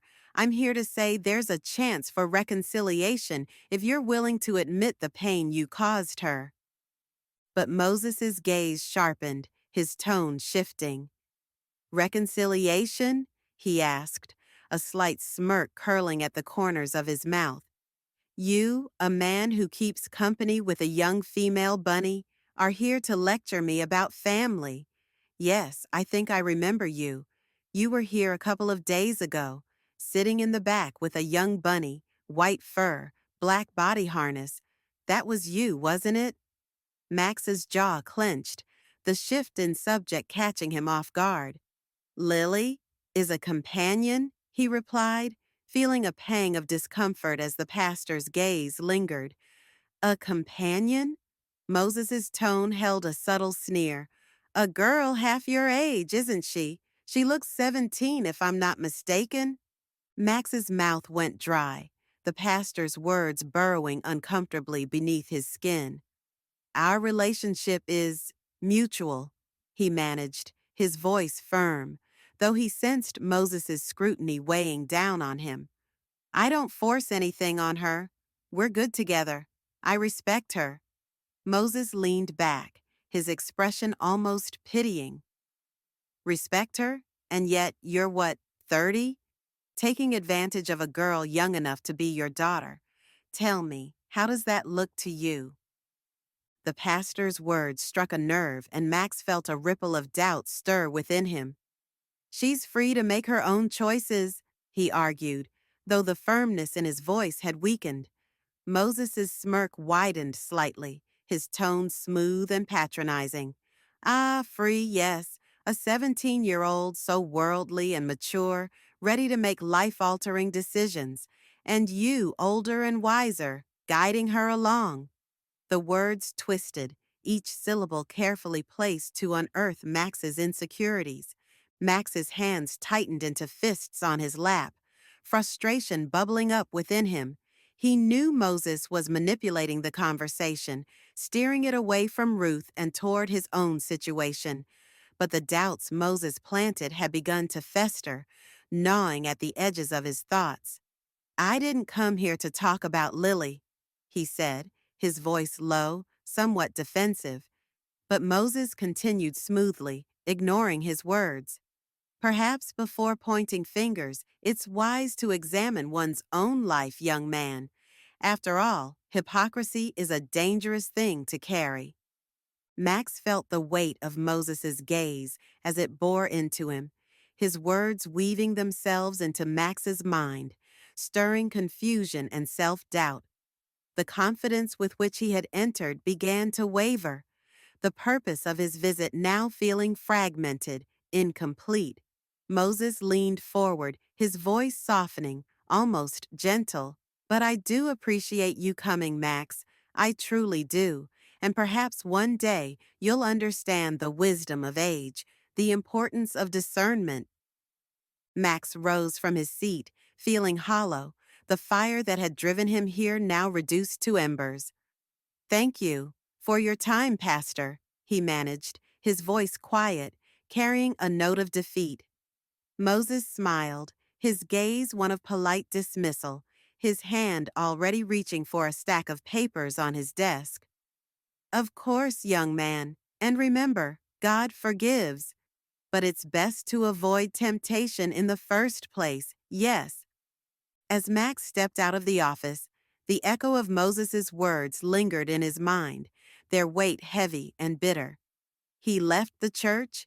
The purpose he had felt on his way here had been replaced by a haunting sense of doubt, the image of Lily's face flashing in his mind. He had come to help Ruth, but now he found himself questioning the very foundation of his own choices. Bartholomew Stoneclaw reclined on a plush massage table in the center of an opulent hotel suite, its marble floors gleaming beneath intricate chandeliers. Floor-to-ceiling windows bathed the room in soft afternoon light, casting a golden glow across richly textured tapestries and carved furniture. Every corner of the room whispered luxury, from the hand-woven silk pillows to the elegantly arranged vases of exotic flowers. Beside him lay Prince Rahim, his tawny fur striking against the dark, polished wood of his massage table. Two lioness masseuses, Mira and Zari, known for their grace and skill, moved fluidly around their clients, their hands working in a seamless rhythm. Mira, with a slender build and striking golden eyes, worked on Bartholomew's shoulders with practiced firmness, while Zari, the younger of the two, rubbed Rahim's back with a gentle, almost affectionate touch. The scent of exotic oils filled the air as the two businessmen engaged in a mixture of small talk and business, each mindful of the other's position. The Eastern market is looking promising. Bartholomew began, his voice smooth, laced with charm. With access to your holographic chips, we could open up entirely new channels, expanding both our reach and revenue. He looked over at Rahim, hoping to catch a glint of interest. The demand is only going up, he added, letting the suggestion settle. Prince Rahim, his eyes half closed from the pleasure of Zari's hands, let Bartholomew's words linger in the air for a moment before replying. Yes, the chips, a profitable venture, he murmured. Then he shifted slightly, his gaze sharpening as he glanced over. But there's another matter, he said smoothly, one I'd hoped to discuss with you. His voice grew almost conspiratorial as he continued. You see, my sister, the Princess Zara, has been developing a unique product. Intrigued, Bartholomew raised a brow. A unique product, you say? He replied, hiding his interest. What exactly do you mean? Rahim's lips curved into a faint smile. A drug that can only be cultivated within our borders. Exclusivity is its power, he explained. She's already arranged for limited distribution in your country. But, he sighed, a flicker of irritation crossing his face. Every attempt I've made to expand has been thwarted by a meddlesome agent, a nuisance named Trench Rat. I suspect my sister might be protecting him. She's made no secret of her investment in his success. He laughed bitterly, shaking his head. Stoneclaw considered the prince's words. This is not what I came here for, he mused inwardly, yet he knew that playing along could work in his favor. Tell me more about this trench rat, he said, choosing his words carefully. Rahim's eyes hardened as he explained, a slippery agent. He's always there to dismantle any foothold I manage to establish. Any deal I arrange, he unravels with ease. The prince sighed in frustration, rolling onto his back and allowing his masseuse to continue her work. I would relish seeing him removed from the equation. Bartholomew nodded slowly, letting a small frown crease his brow. A tricky matter indeed, he said diplomatically. Though at the moment, my main concern remains the holographic chips. Perhaps we can focus on that first. His tone was gentle but firm. Prince Rahim chuckled, raising a hand to signal Zari to continue her massage. You're right, business first. He studied Bartholomew with a hint of respect. You may be just the man we need to handle distribution in your country. As the massage continued, Rahim's eyes gleamed with mischief. So, Mr. Stoneclaw, he asked, how are our women treating you? Mira and Zari have ways of making our most distinguished guests feel well attended. Bartholomew chuckled, allowing himself to relax into Mira's skilled hands. They're very attentive indeed. He winked as he let himself enjoy the added service they offered. As the lioness expertly continued milking his prostate, Rahim smiled knowingly, leaning in slightly. You know, we've been working on a little something for situations such as this. A reward system, if you will. As he said this, Zari finished her massage and bowed before slipping down his lap, a coy smile lingering on her lips. As she took his penis into her mouth and began to take care of the prince's other needs. In no time, she expertly brought him to climax as he nonchalantly ejaculated into her mouth. With a delicate swallow, she made sure to partake of the royal seed.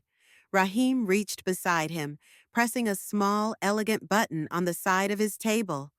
As soon as Rahim pressed the button, a quiet pulse emitted from a discreet collar around Zari's neck.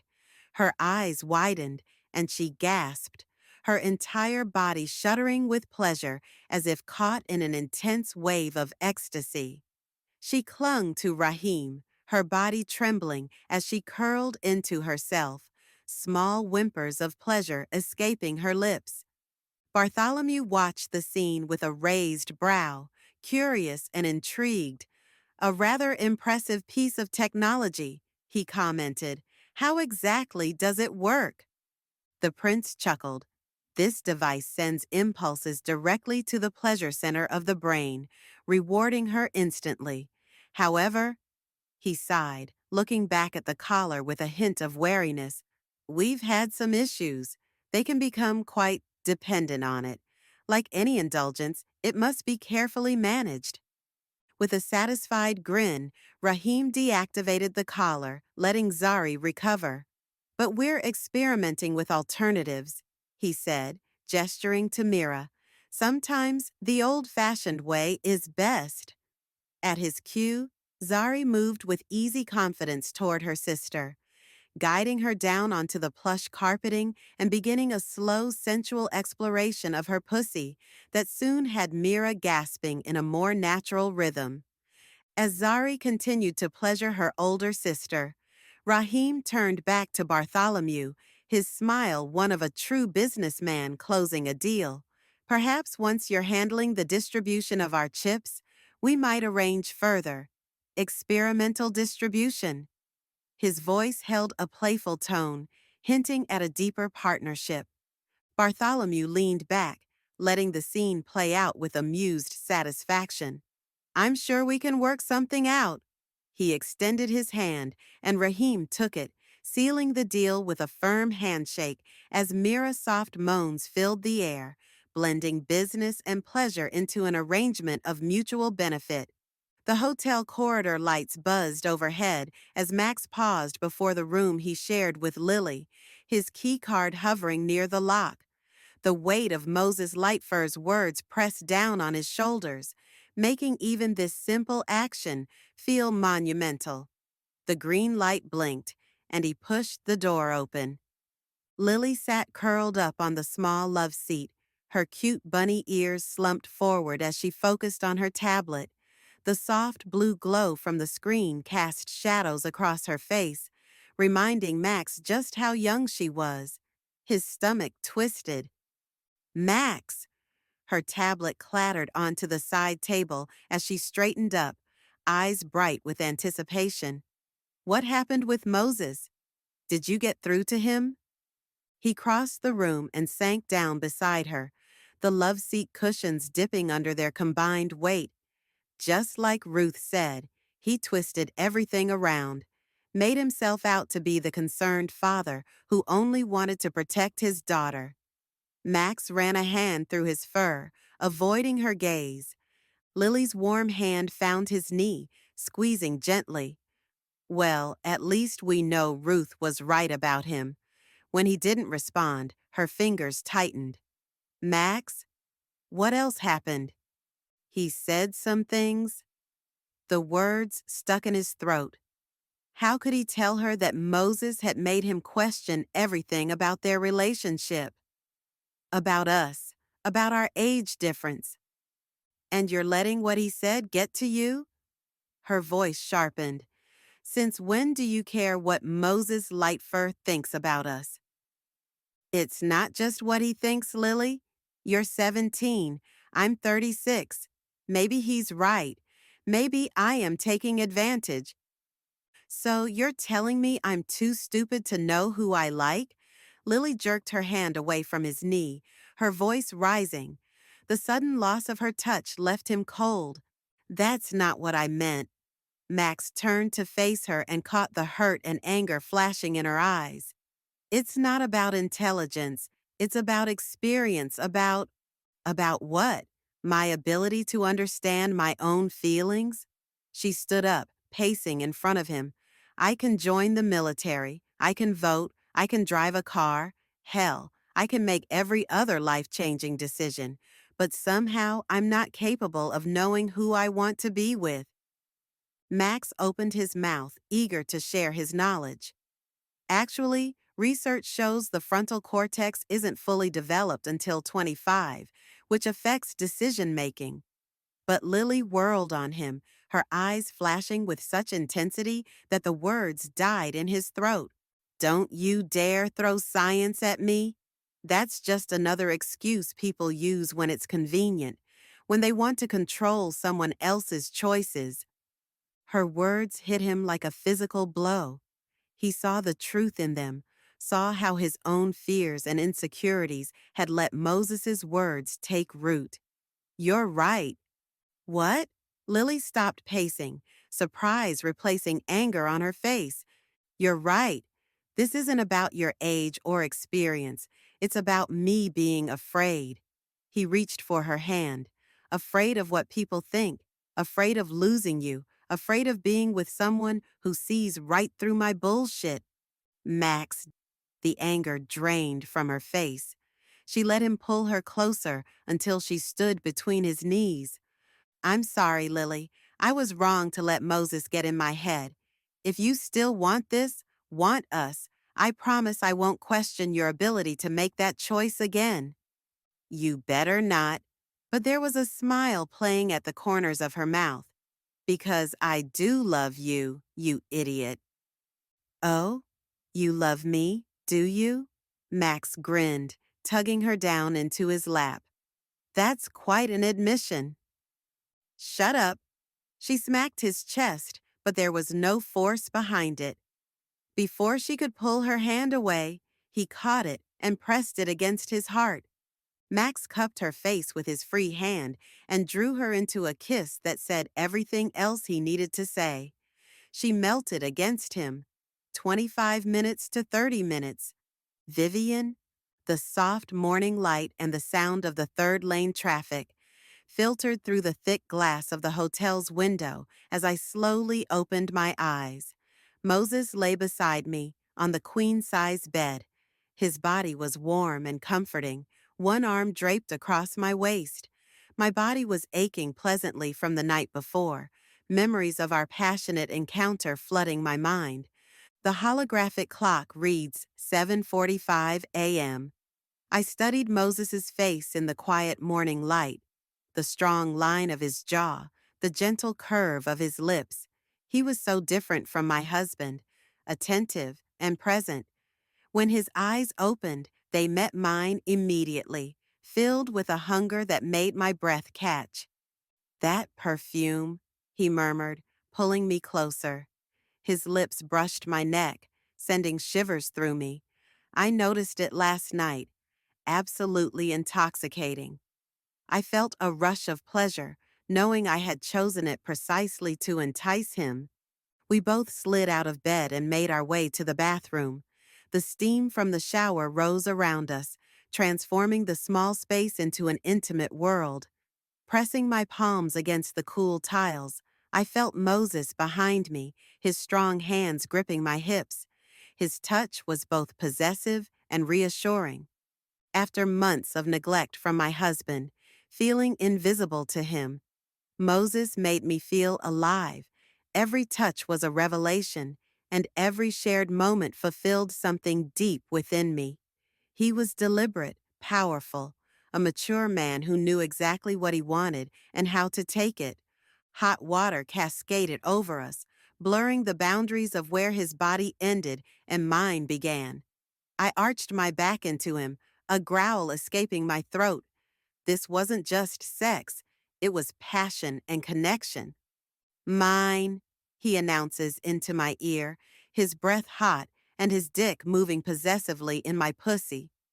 I didn't respond with words, but with the arch of my body, the press of my ass closer to him. In this space, I belonged, to the moment and our passion. Our rhythm syncing, slow and deliberate, builds intensity. I slid one hand from the wall to stroke my clitoris, trying to match the timing and feel of his movements. Together, we searched for that moment of shared release. "That's right, my tigress. Let me feel you tighten around me," he urged, his voice low and commanding. As if he could sense my growing pleasure, Moses quickened his pace. The tension within me began to rise, spreading through my body. "Moses," I whimpered, the pleasure overwhelming. "That's it, beautiful. Let go. Stop fighting it. You deserve this," he whispered. Those words were all it took. My orgasm arrived in a wave, and I clenched around him, crying out loudly. When we finished, we remained close, breathing heavily. The shower continued to run, washing away any evidence of our encounter. It felt like the water carried our secrets, preparing us to return to our carefully constructed lives. By 8:10 a.m., we were dressed and walking through the hotel lobby. My fingers intertwined with his, and I felt transformed, beautiful, desired, and truly seen. The world around us seemed to fade, irrelevant compared to our shared connection. Suddenly, camera flashes erupted. Click, flash. But I barely noticed, lost in Moses, in the moment, and the promise of whatever might come next. Ruth stood at the entrance of the megachurch, her sharp amber eyes scanning the grand foyer. The air was crisp with the faint tang of polished wood and incense. Her tail twitched behind her as she padded across the cool marble floor, ears swiveling toward the faint murmurs of activity deeper inside. She wasn't here for Moses this time, not directly anyway. Ruth's jaw tightened as she thought of him, but she pushed the anger down.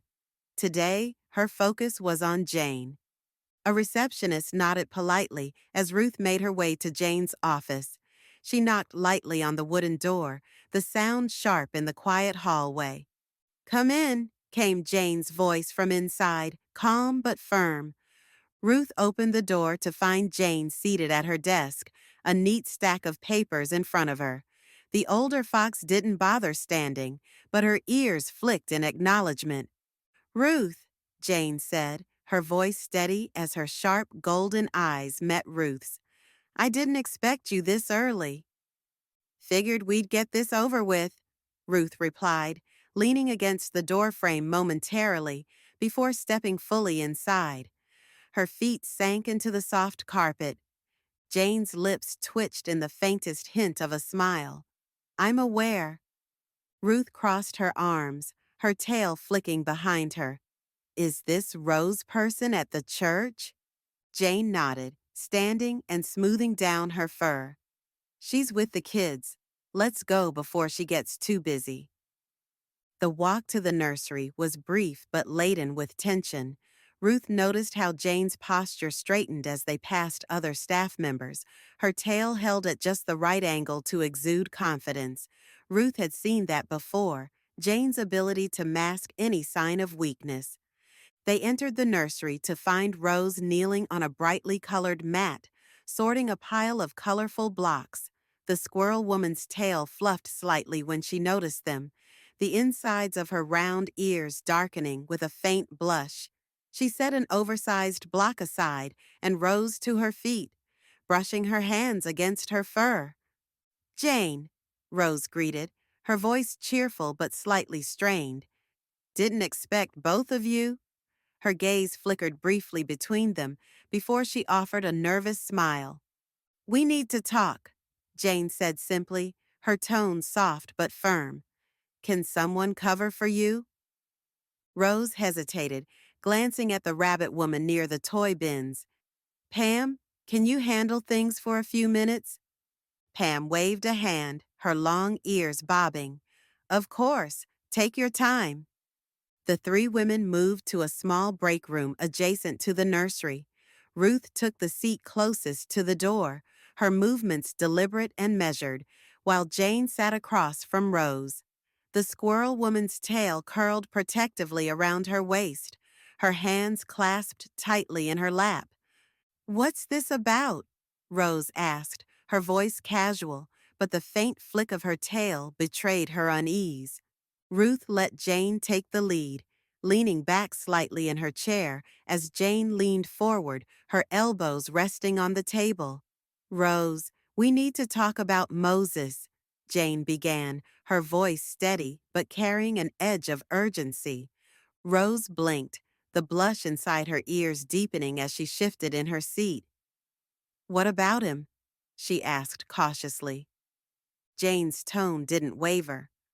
What he's been doing to women in this church, using them and throwing them aside, it's wrong. You know it is. Rose flinched slightly, her gaze darting toward Ruth, but Ruth remained silent, watching her closely. He's supposed to be a man of God, Jane continued, but he's been using his position to take advantage of people. We need to stop him. Rose's hands tightened in her lap, her claws pressing into her palms. I don't know about all that, she said quietly, her voice trembling. I mean, it's not like he made anyone do anything. Ruth finally leaned forward, her voice calm but pointed. That doesn't make it right. He's a hypocrite, Rose, and you know it. Rose's tail flicked sharply, and her eyes narrowed as she looked at Ruth. What is your name? And who are you to lecture me about this? Ruth didn't hesitate. I'm his daughter, she said evenly. The silence in the room was heavy. Rose's ears drooped slightly, and she looked down at the table, her voice barely above a whisper. I heard about you. The scandal. Her tail curled tighter around her waist. Ruth's gaze didn't soften. I'm here because someone has to stop him, she said. Rose shook her head, her claws now tapping nervously against the table. I can't do it, she said finally, her voice trembling. I have my family to think about. My husband, my kids. They don't know about. She trailed off, her blush deepening to a dark red hue inside her ears. Jane sat back, her expression unreadable, but Ruth could sense the frustration radiating off her. Rose glanced at Jane, her voice soft and hesitant. And you, Jane? I thought we, I thought you. She bit her lip, unable to finish. Jane's ears flicked, and for a moment, a shadow of guilt crossed her face. I know, she said gently, but this is bigger than us. Ruth sighed, placing a hand lightly on Jane's arm. She's made her choice. Her voice was calm, but the weight of disappointment lingered in the air. Rose looked up at Ruth, her eyes glassy with unshed tears. I'm sorry, she whispered. I can't. Ruth stood, her chair scraping against the floor. We understand, she said, her voice even but firm. As they left the break room, Ruth didn't look back. She heard Rose hesitate by the nursery door before returning to the children. Back in the hover car, Ruth started the engine, her movements precise and deliberate. Jane stared out the window, her shoulders tense and her tail motionless.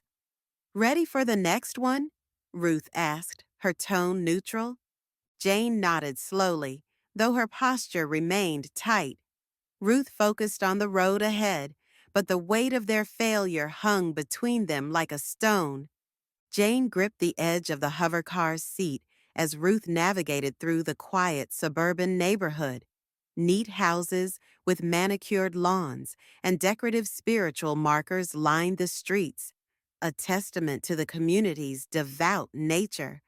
They pulled up to a quaint cottage-style home, its white picket fence adorned with climbing vines.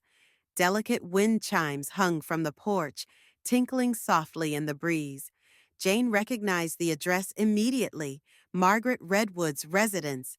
Ruth killed the engine, her amber eyes scanning the house. Ready? She asked, her tone more statement than a question.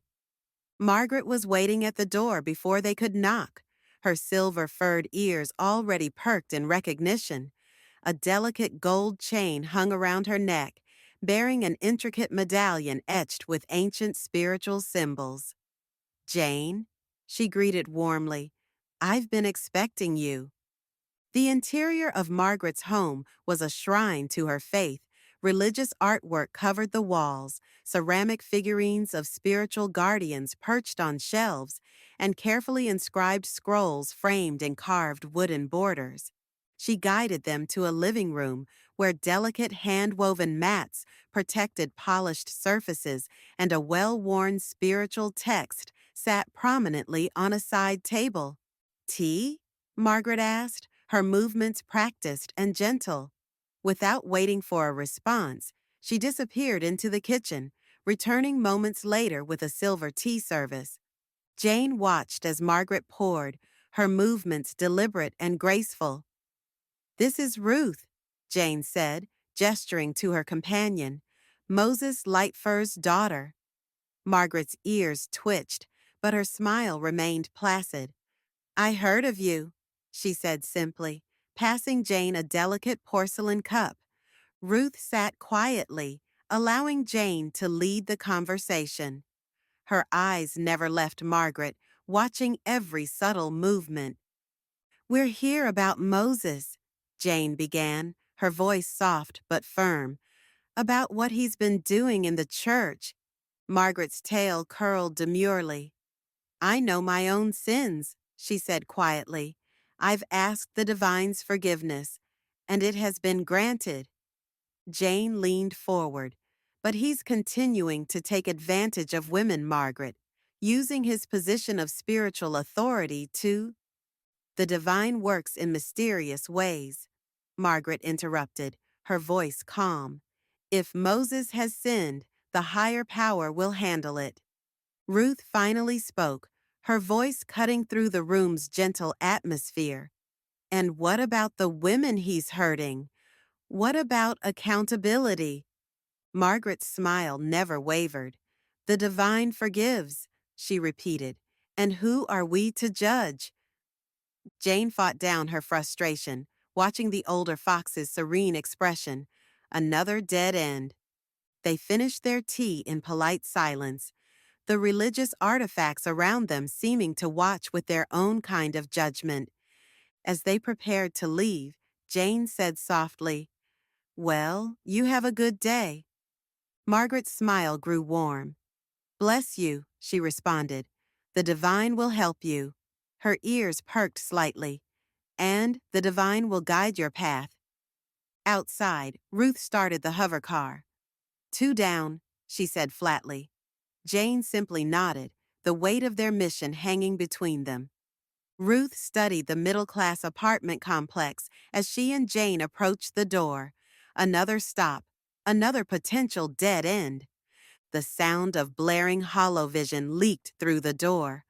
As Jane knocked, "Come in," a female voice called out. The door swung open.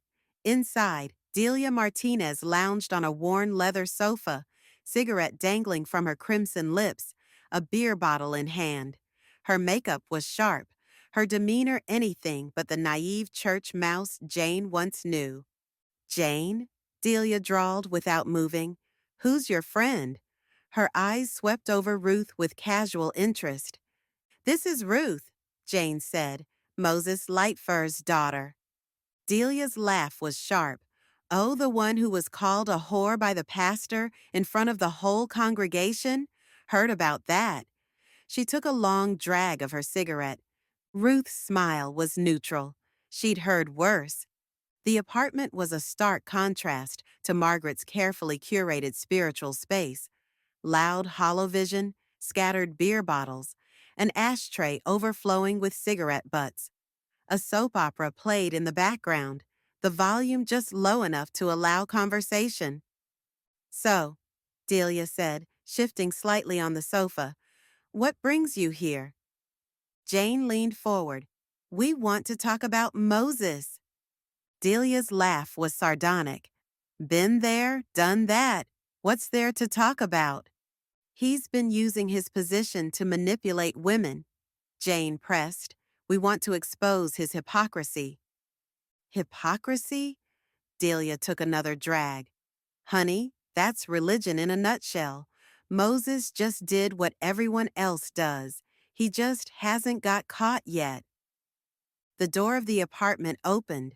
A muscular mouse man entered, carrying cases of beer. "Hey, babe," he called out, dropping the cases on the counter. "Jock, these are some church people I used to know," Delia said, waving a dismissive hand. Jock grunted, grabbed a beer, and disappeared into the back room. "Help us take down Moses," Jane urged.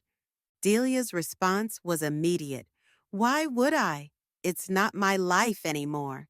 She leaned forward, a subtle invitation in her eyes. "Besides, I'm better and know so much more now than I did when you, me, and Moses Lightfur were together." Her gaze turned suggestive. "Maybe you, me, and Jock could catch up. I bet he'd be interested, and if not, I wouldn't mind having some girl time with you." Jane blushed, looking away. "No, that's not why I'm here." "Your loss," Delia winked. "My Jock is really good, much better than Moses ever was, and I'm good myself." Ruth watched the interaction, silent but observant. Another potential ally lost. As they prepared to leave, Delia called out, "If you change your mind, let me know." But her attention was already shifting back to her soap opera and her beer. Outside, Ruth started the hover car. "Three down," she said to Jane. The weight of their mission hung heavy between them. My hands moved methodically beneath Bartholomew Stoneclaw's sleek black hover limousine, grease smudging the name tag on my coveralls. The garage buzzed around me, but my mind was trapped in a memory from months ago, the day I'd scrolled through my wife's phone and found that devastating message to Jane. It had been an impulse, a moment of doubt. When she was in the shower, I'd picked up her device, something gnawing at me. And there it was, one message, clear as day, from my wife to Jane. What did I do wrong? I mean, I did everything he liked. Everything you liked. Just give me another chance. I'm sorry, I mean it. I love you too. Can we get back together? My world had stopped spinning at that moment. I first saw Jane at the church when I picked up my wife from one of her volunteer days. She was talking with some other staff members, a fox with sharp amber eyes and a confident posture. I'd memorized her face without meaning to. Weeks later at the bar, there she was again, sitting at the counter, talking closely with another woman. Her tail curled slightly, her ears twitching as she leaned in. I was tucked in the corner, nursing a whiskey, invisible, watching, wondering. 2 kids, 20 years of marriage, and for what? My tail twitched involuntarily as I ran a precision tool along the hover limo's undercarriage. Why can't women be like cars? I muttered. Vehicles made sense. You could diagnose a problem, fix it, understand its inner workings. My boss's voice cut through my spiraling thoughts. A firm kick against my boot, my legs sticking out from under the vehicle. Earl, he called. How long are you going to be working on that car? Couple more days, I responded, my voice a mechanical monotone. She'll be running perfect. Perfect. The most ironic word in my vocabulary right now. Good, he replied. Bartholomew Stoneclaw is an important client. This could mean more business for us. Don't mess this up. Sure, don't mess up the car. If only marriages came with such clear instructions. 20 years, 2 children, and now suspicion, uncertainty, a connection fraying like an old electrical wire, ready to short circuit at any moment. Once I finished this job, I'd deliver the hover limousine to Bartholomew Stoneclaw's home. Smooth, precise, exactly as it was meant to be. If only my own life could be repaired with such mechanical certainty. The Stoneclaw estate sprawled large and imposing under their flight path. Its manicured gardens were unnaturally perfect, as if nature itself bent to the will of wealth. Ruth angled the hover car down along the sweeping drive, her sharp amber eyes scanning the imposing mansion ahead. The hedges were flawless, the energy-absorbing roofing tiles gleaming under the press of the sun's rays. Everything about the place exuded power and status. Beside her, Jane shifted uncomfortably, her tail curling around her. Vivian Stoneclaw, she muttered, her voice low but tight. She's one of Moses's conquests now. Don't expect her to hear us out easily. Ruth's grip on the controls tightened. We don't have a choice. She's influential, and she might be our best shot at getting people to listen. The rabbit butler who opened the grand double doors was the picture of old-school refinement. His silver-flecked ears stood at attention, and his suit was impeccable, every line crisp. Ms. Stoneclaw is in the salon, he said, his voice smooth as polished stone. Ruth followed Jane inside, her ears swiveling at the faint murmur of distant conversations. The air was perfumed with lavender and something sharper she couldn't place, and every detail of the interior seemed calculated to impress. In the salon, Vivian Stoneclaw reclined like a queen on her chaise lounge, a silk robe draped over her lithe frame. Her tiger-striped fur gleamed under the soft lighting, and her amber eyes flicked lazily over the newcomers. Jane, she purred, her lips curling into a smile. What a surprise, and you've brought someone. Her gaze lingered on Ruth, sharp and appraising. This is Ruth, Jane said smoothly, her posture carefully neutral. She's been doing important work, uncovering the truth about Moses Lightfur. Vivian's brow arched, a flicker of curiosity dancing in her gaze. Moses Lightfur, she echoed, her voice like silk over steel. Such a fascinating man. What's this truth you've uncovered? Ruth stepped forward, her tail flicking behind her. It's more than just fascination, Ms. Stoneclaw. Moses has been manipulating and using women for years, using his position to exploit them. People trust him, and he's betraying that trust in the worst ways. Vivian's smile deepened. her tail flicking languidly. Moses is a compelling man, charismatic, powerful. People are drawn to him. I wouldn't be surprised if there were some women who would be a little disgruntled with him if their encounters didn't end up the way they wanted. Her gaze sharpened, a challenge glinting in her eyes. But I still don't see what any of this has to do with me. Jane spoke gently, her tone diplomatic. Vivian, your voice carries weight in this community. You've built a reputation that people respect. If you spoke out, if you helped us expose him. Vivian interrupted with a soft laugh, her head tilting to the side. Expose him? For what exactly? Being mortal? Making mistakes? Relationships can get intense. Life isn't like a fairy tale. She leaned forward slightly, her golden eyes gleaming.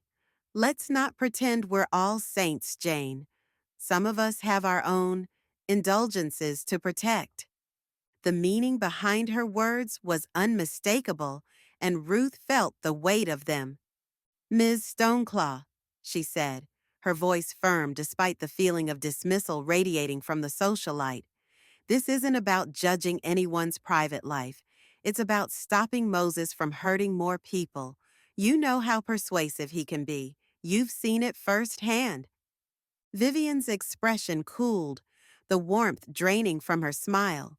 You presume a lot about what I've seen, Ms. Ruth. She straightened, her silk robe shifting as she crossed one shapely leg over the other. Moses isn't perfect, like most of us aren't, but he's not the monster you seem to think he is. He's... Her gaze drifted for a moment, softening briefly before she caught herself. Complicated. The massage room door opened, and Claude stepped in, his presence filling the room. Ruth's breath caught as their eyes met, a current of recognition passing between them. Ms. Stoneclaw, the bear greeted, his tone professional. Vivian's smile returned, warmer now. Claude, darling, I would like you to meet Ruth and Jane. We've had quite an interesting conversation, but they're about to leave now. Claude inclined his head politely, but said nothing more. Vivian rose smoothly, her movements deliberate. Well, this has been delightful, but I'm afraid I have other matters to attend to. Ladies, thank you for coming to me with your information, but I don't think I can help you. She paused, adding, Jane, always a pleasure seeing you. As if summoned by magic, the seasoned butler arrived. She turned to him. Samuel, would you escort our guests out, please? The butler stepped forward with a dancer's grace, gesturing for Ruth and Jane to follow him. As they moved through the hallway, the butler paused by the vestibule. I'll need just a moment to retrieve something I forgot, he said, his voice apologetic and polite. Please, have a seat here while I fetch it. Ruth glanced at Jane, who shrugged but sank into one of the ornate chairs. Well, Jane murmured, her voice low, this was always a long shot. She's clearly wrapped up in Moses. We had to try, Ruth replied quietly, her tail flicking with frustration. But I hate leaving knowing she doesn't care what he's done. The butler returned after a few minutes, his posture as composed as before. Thank you for your patience, ladies, he said, resuming his path toward the exit. As he held the front door open, Ruth felt the subtle brush of paper against her palm. A folded note slipped to her with practiced subtlety. Outside, the hover car waited, its sleek body gleaming in the sun. Jane slumped in her seat as they climbed in, her sigh heavy with defeat. Ruth said nothing, her mind racing. The note cool against her palm, and Claude's face lingered in her thoughts. The silence in the hover car was stifling. Ruth's sharp amber eyes stayed on the road, but her thoughts swirled like a storm. The fourth rejection weighed on her, the certainty of failure looming. She glanced sideways, catching Jane fidgeting with the waist strap of her body harness. Ruth didn't need words to know Jane's resolve was slipping. The woman's tail twitched, her lips pressed into a thin line as if she were holding back something, perhaps frustration, perhaps regret. Ruth tightened her grip on the controls briefly before exhaling, her breath steadying her own doubts. Jane looked out the window, her face showing signs of resignation. Ruth could feel it radiating off her. She's wavering. Ruth hated that her father had so much influence over the people in his life. She flicked the hovercar to autopilot, the hum of the engine adjusting as the vehicle's controls took over. Ruth turned to her, sliding closer on the sleek leather seat. Her hand brushed lightly against Jane's thigh before resting there, a touch that lingered with careful pressure. "Jane," she said softly, her voice a low murmur. "I know it feels like this is all pointless, like these women will never speak up, but we're doing the right thing, and you know it." Jane's breath hitched, her body tensing under Ruth's hand. Ruth saw the flicker of conflict in her eyes as Jane turned to meet her gaze. "Ruth, I—" Jane hesitated, her voice trembling. "I'm just not sure anymore. None of them will stand with us. And what if we're wrong about all of this, about what we're trying to do?" Ruth leaned in, her amber eyes locking onto Jane's. Her fingers squeezed gently on Jane's thigh, grounding her while igniting something else. "We're not wrong," Ruth said, her voice unwavering. "You've seen it yourself, how he manipulates, how he twists faith to get what he wants. I need you, Jane. We can do this together. You're the only one who truly understands how dangerous my father is." Jane shivered, her breathing uneven. Ruth felt the shift, saw the way Jane's lips parted slightly as her pulse quickened. The attraction was there. Ruth had known that for a while, but now it was palpable, hanging between them like the charge before a storm. Ruth leaned closer, her shoulder brushing against Jane's. "Don't give up on us," she whispered. "We can stop him, but I can't do it without you." The air in the hovercar thickened with tension. Jane's eyes flickered to Ruth's lips before darting away, guilt and desire warring in her expression. "You don't know how hard this is for me," Jane said, her voice barely above a whisper. He's my boss, Ruth, and I've—" She trailed off, her hands twisting together in her lap. Ruth tilted her head, her voice softening. "But you're not him, Jane. You're better than him. That's why you're here with me, trying to fix this mess. You care about these women, even if you've been caught up in his world." She let her fingers stroke up along the straps of Jane's body harness, a subtle, deliberate gesture. "And I care about you. Don't let him win by walking away now." Jane closed her eyes, a shaky sigh escaping her lips. "I don't know if I can," she admitted, her voice thick with emotion. "But She opened her eyes, meeting Ruth's unwavering gaze. "I don't want to let you down." Ruth smiled, the curve of her lips warm but knowing. "You won't," she murmured, her hand sliding down, resting on Jane's knee, just enough to make sure she felt her. The hovercar chimed softly, signaling their arrival at Jane's home. Ruth leaned in, her voice low. "Trust me, Jane. We're in this together." Before Jane could respond, Ruth pressed her lips to hers, a soft, lingering kiss that tasted of promise and possibilities. Jane gasped against her mouth, her hands fluttering before settling hesitantly on Ruth's shoulders. Ruth felt the spark ignite, Jane melting into her for a fleeting moment before pulling back, her breath shaky. The hovercar landed with a gentle thud. Jane pulled herself together quickly, her fingers brushing her lips as if she could still feel Ruth there. "Tomorrow," she said, her voice steadier than Ruth expected. "We'll figure out the next step tomorrow." Ruth nodded, her expression composed but triumphant. Tomorrow, she agreed, watching as Jane stepped out of the hover car, her movements hurried. As Jane disappeared into her home, Ruth let the smile fade, her amber eyes narrowing in thought. She shifted the hover car into manual, driving toward her own home. Jane. Ruth's hover car drifted into the twilight, leaving me standing there, watching until its silhouette vanished. My whole body thrummed with tension, the kind that builds after spending all day near someone you want, but shouldn't have. Every time she tried to convince the other women of the righteousness of our cause, every accidental brush of her tail or hand against me, God, it had been torture. My house felt too quiet as I stepped inside. Another failed recruitment. 4 women, 4 rejections. Each had their own reasons for turning us away. Ruth and I were still alone in this fight, and being alone with her was exactly what was driving me crazy.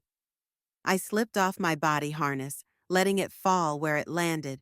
My skin felt too tight, every nerve alive and aching. The bedroom called to me like a sanctuary. I needed release. I needed to let go of the maddening tension that had been building all day. The sheets were cool against my heated skin as I lay back, my hands already moving with purpose.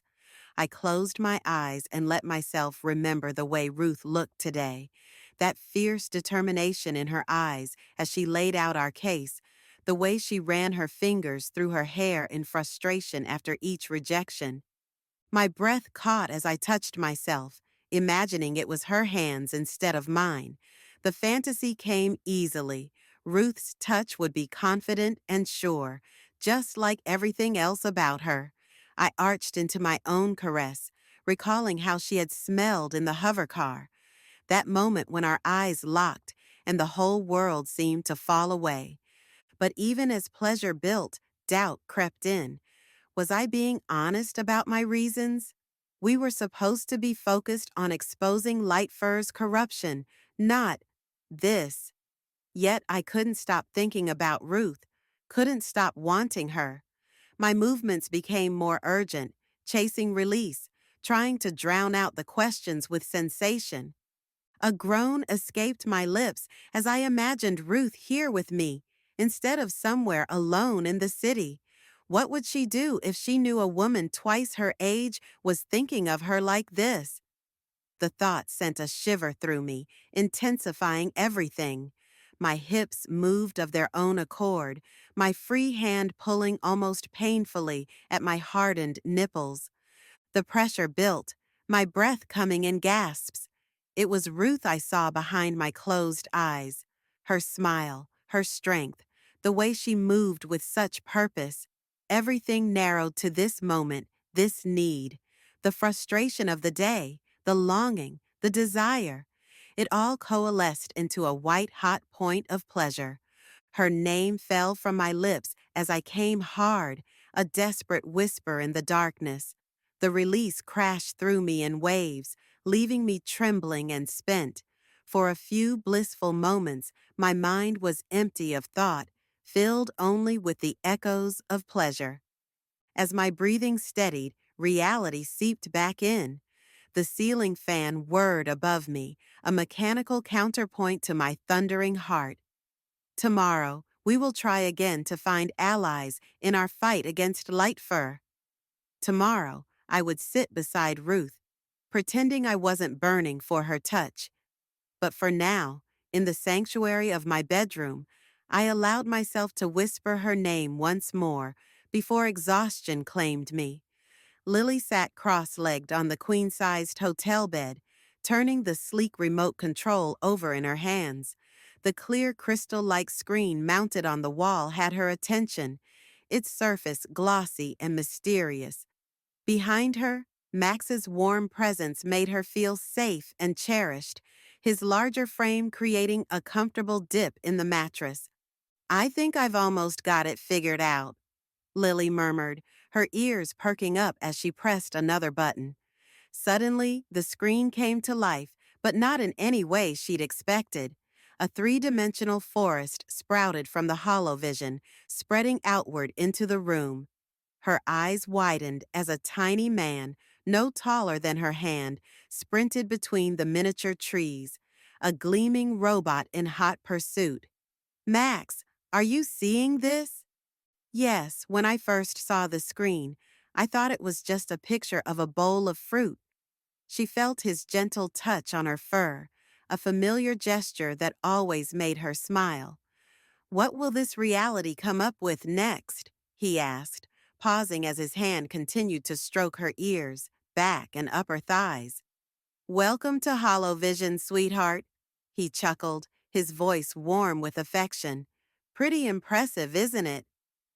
It's incredible, Lily breathed, cycling through the channels. Each new program brought another small world into their room. She nestled back against Max's chest, enjoying the simple pleasure of channel surfing together. The holographic images danced before them, creating a cozy bubble in their hotel room. A professional voice suddenly filled the room. Welcome back to the 1200 Club, where we discuss matters of faith and modern spirituality. Lily's nose twitched with curiosity as she watched the well-dressed female wolf host discuss current events. Max's chest rumbled with a quiet laugh. Even here, they have a version of the same religious news television show we have in our own reality. Yeah, Lily replied, tilting her head, but they call this the 1200 Club. Quite a step up from what we're used to. She was about to make another observation when a sharp knock at the door made her ears swivel. Lily clicked off the holovision, the well-dressed news anchor dissolving into thin air. Max pushed himself up from the bed, padding over to check the peephole. His tail gave a concerned swish. It's Ruth, he said softly, opening the door to reveal their distraught neighbor. Ruth burst in, her fur bristling with barely contained anger. Lily immediately hopped off the bed and settled onto the love seat, watching as Ruth began pacing back and forth across the carpet. Her agitation was palpable. Let me get everyone something to drink, Lily offered, heading to the mini fridge. She pulled out 3 sodas, distributing them carefully. Ruth barely paused in her pacing to accept hers, while Max took his with a grateful nod. I just can't believe it, Ruth burst out, gesturing with her free hand. I really thought the women my father used would step up. I thought they would be the ones to finally stand against him. But no, like all the others under my father's influence, they have their own reasons to not do anything. Lily leaned forward on the love seat, her voice gentle but firm. We understand you're upset, Ruth. I bet your father has been with more than 4 women. Maybe those other women will stand up too. Don't give up hope. Ruth's pacing slowed slightly. Yeah, maybe you've got a point. It's just… She sighed heavily, taking a sip of her soda. I really thought today would be different. These women should have wanted to get back at my father, and if that wasn't shocking enough… She paused, her voice catching. I met my boyfriend, the one I hadn't seen in 7 years. He works for the woman that I'm sure my dad is sleeping with. He had the butler slip me a letter saying, Ruth, long time no see. Call me. I don't know, Max and Lily, should I call him? When my father threw me out of the church, I looked for him everywhere. He was nowhere to be found. I don't want my heart broken again. I mean, I truly thought we had something. Ruth, since you found him, I think you should at least call him and hear his side of the story, Lily remarked to the pacing fox. I mean, you don't know. Maybe something happened. Max, who had been quietly observing, suddenly straightened. He glanced at Lily. That program we were just watching. The 1200 Club, Lily confirmed, catching his train of thought. Max turned back to Ruth, who was still pacing. Ruth, why don't you bring your father's misdeeds to the 1200 Club? Their whole job is pointing out the hypocrisy of religious leaders. Ruth's pacing froze mid-stride, her eyes widening with sudden realization. Max, you're a genius, she exclaimed, her entire demeanor transforming. I've been focusing on just the city, but the 1200 Club is nationwide. There's no way my father can fight that. A genuine smile broke across her face for the first time that evening. She rushed over, wrapping both Max and Lily in a quick, tight hug. Thank you both so much. I really appreciate you listening to me. You're great friends, she said warmly, then turned specifically to Lily. And Lily, I'll think about what you said.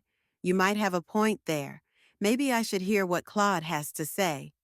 Lily watched Ruth practically bounce out of their room, her earlier despair replaced with renewed purpose. As the door clicked shut, she felt a warm glow of satisfaction at having helped their friend find a potential solution. She picked up the remote again, settling back beside Max. You know, she said, a playful smile tugging at her lips, I still haven't figured out half of what this hollow vision can do. She felt Max's arm wrap around her shoulders, pulling her close against him. As Ruth exited the shower, her mind had already shifted into work mode. With practiced precision, she styled her hair, each brush stroke deliberate and purposeful. The sweet scent of her favorite perfume filled the air as she applied it. She studied her reflection in the mirror, ensuring everything was perfect for her upcoming client. Sitting on the edge of her bed, the attractive fox glanced at the clock on the nightstand. 10 minutes remained until the client's scheduled arrival. She adjusted her posture, settling into the seductive pose she had perfected over time, her thoughts drifting briefly to Claude's message. A knock echoed through the room. He's slightly early, Ruth thought, her lips curving into a practiced smile. She said, Come in, her voice lowering to the sultry tone she reserved for clients. The door swung open, and her breath caught in her throat.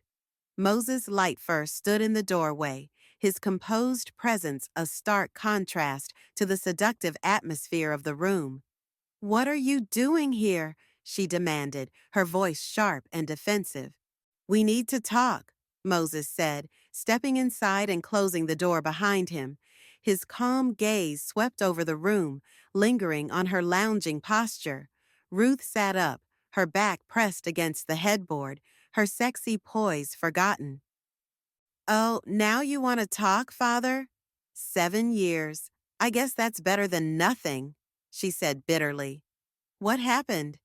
Did your latest, how do they say it in the religious world? Did your concubine call you and tell you what I'm doing? Her tone dripped with sarcasm, though she felt her anus tightening under his steady gaze. Damn it, Ruth, stop this, she thought. But her body wasn't listening. The tightening was as much memory as it was desire. It doesn't matter how I found out, Ruth, Moses snapped, his tone irritated. You need to stop this. This isn't a game. I've worked too hard and sacrificed too much for you to act like a spoiled little brat. Ruth tilted her head, her lips curving into a smile that didn't reach her eyes. Oh, so that's what I am. A spoiled little brat? A naughty little girl? I thought you liked naughty little girls, Daddy, she said, her voice slipping into a coquettish tone as she batted her eyes at him. Don't twist this into something it's not, Moses said, though his voice had lost its earlier sharpness. His eyes softened, and for a fleeting moment she caught a glimpse of something raw. It disappeared too quickly to grasp. You're nothing but a hypocrite and a liar, Ruth spat, her voice trembling with rage that felt dangerously close to tears. You stood there shaming me in front of everyone, calling me a whore. And why? Because you couldn't handle the thought of me finding someone else? Because your precious ego couldn't take it? Her words struck deep, and she saw the cracks in his composed facade widen. Ruth, you don't understand, Moses said, his tone softening to something almost pleading. I had to protect you from him. He was young, only interested in your body. So what if he was? She interrupted with a sharp laugh. Maybe that's what I wanted too. You certainly didn't seem to mind that part of me behind closed doors. The words came out harsher than she intended, and for a moment she wished she could take them back, but the flicker of guilt in his expression stopped her. But I guess it's only bad if I want love along with the sex, huh, Father? She said, her tone turning bitter as she watched him shift uncomfortably. Satisfaction flickered in her chest when she noticed the faint blush rising to his ears. I couldn't give you what you wanted because society wouldn't accept it, Ruth. We had to think about the bigger picture, about the church. Moses's voice faltered, the hollowness in his words betraying the weight of his guilt. The bigger picture? No, Father, you mean your picture. She shot back, her voice thick with emotion. Tears stung her eyes, but she blinked them back. I would have faced society's scorn for our love. I would have stood proud beside you. But you? Her voice broke. You couldn't even admit to loving me. You cared more about what others thought. Ruth glanced at the clock, her heartbeat quickening. You need to leave, she said firmly, steeling herself. I have a client coming. As if on cue, another knock sounded at the door. Before she could react, Moses crossed the room in a few long strides, his presence commanding and unyielding. She froze as Moses opened the door to her confused client. Without hesitation, he pulled out his wallet and handed over a thick wad of cash. She's busy, he said, shutting the door before the client could protest. Fury erupted within Ruth as she jumped to her feet. What did you just do? That was my client, she shouted, her voice trembling with indignation. Moses turned to face her, his expression harder than steel. We're going to finish this conversation, young lady, he said, his voice leaving no room for argument. Okay, Dad, let's do this. You couldn't risk your precious image, she said, her voice slicing. That's what this is about. Not me, not us, you. You're nothing but a coward. Her words hung heavy in the air, and for a moment she thought she saw his composure crack. You don't know what you're talking about, Moses said tightly, though his voice wavered. I made sacrifices to protect you. Even your mother, she begged me not to go too far.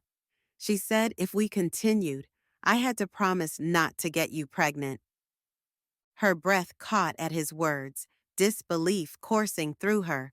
What? Mom knew? She gasped. That's why? That's the reason you never had vaginal sex with me, only anal? Moses nodded stiffly. Yes, she didn't want you to suffer. She wanted to protect you from the societal judgment of carrying my child. If I got you pregnant. Ruth's shock quickly turned to anger, her voice trembling with emotion.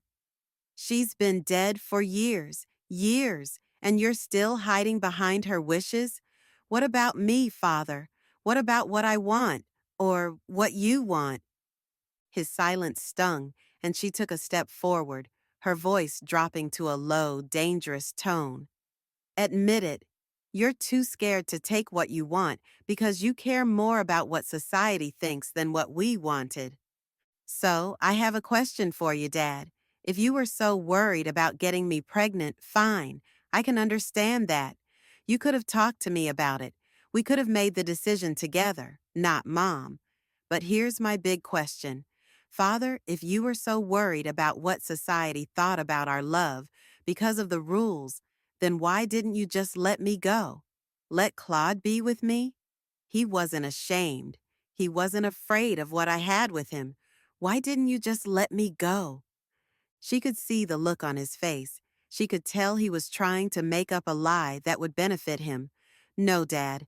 If you have any bit of love for me, tell me the truth, right now. I can tell you're about to try to manipulate the situation. Okay, Ruth, you want to hear the truth? Here it is. This is why. If I couldn't have that part of you, I'll be damned if I let some young punk have what I was denied. She looked at him with shock on her face at his words. You selfish monster, she snarled. So that's it? You're like a fucking child. If you couldn't have my pussy, no one could? Her smirk returned, bitter and defiant. If you're really the man you claim to be, the man who leads others, then prove it. Stop hiding behind excuses. Take what you want, Dad. I'm standing right here. I'm offering myself to you. His composure finally snapped. With a guttural growl, he closed the distance between them in 2 strides, his hand wrapped around her neck, his grip firm but trembling.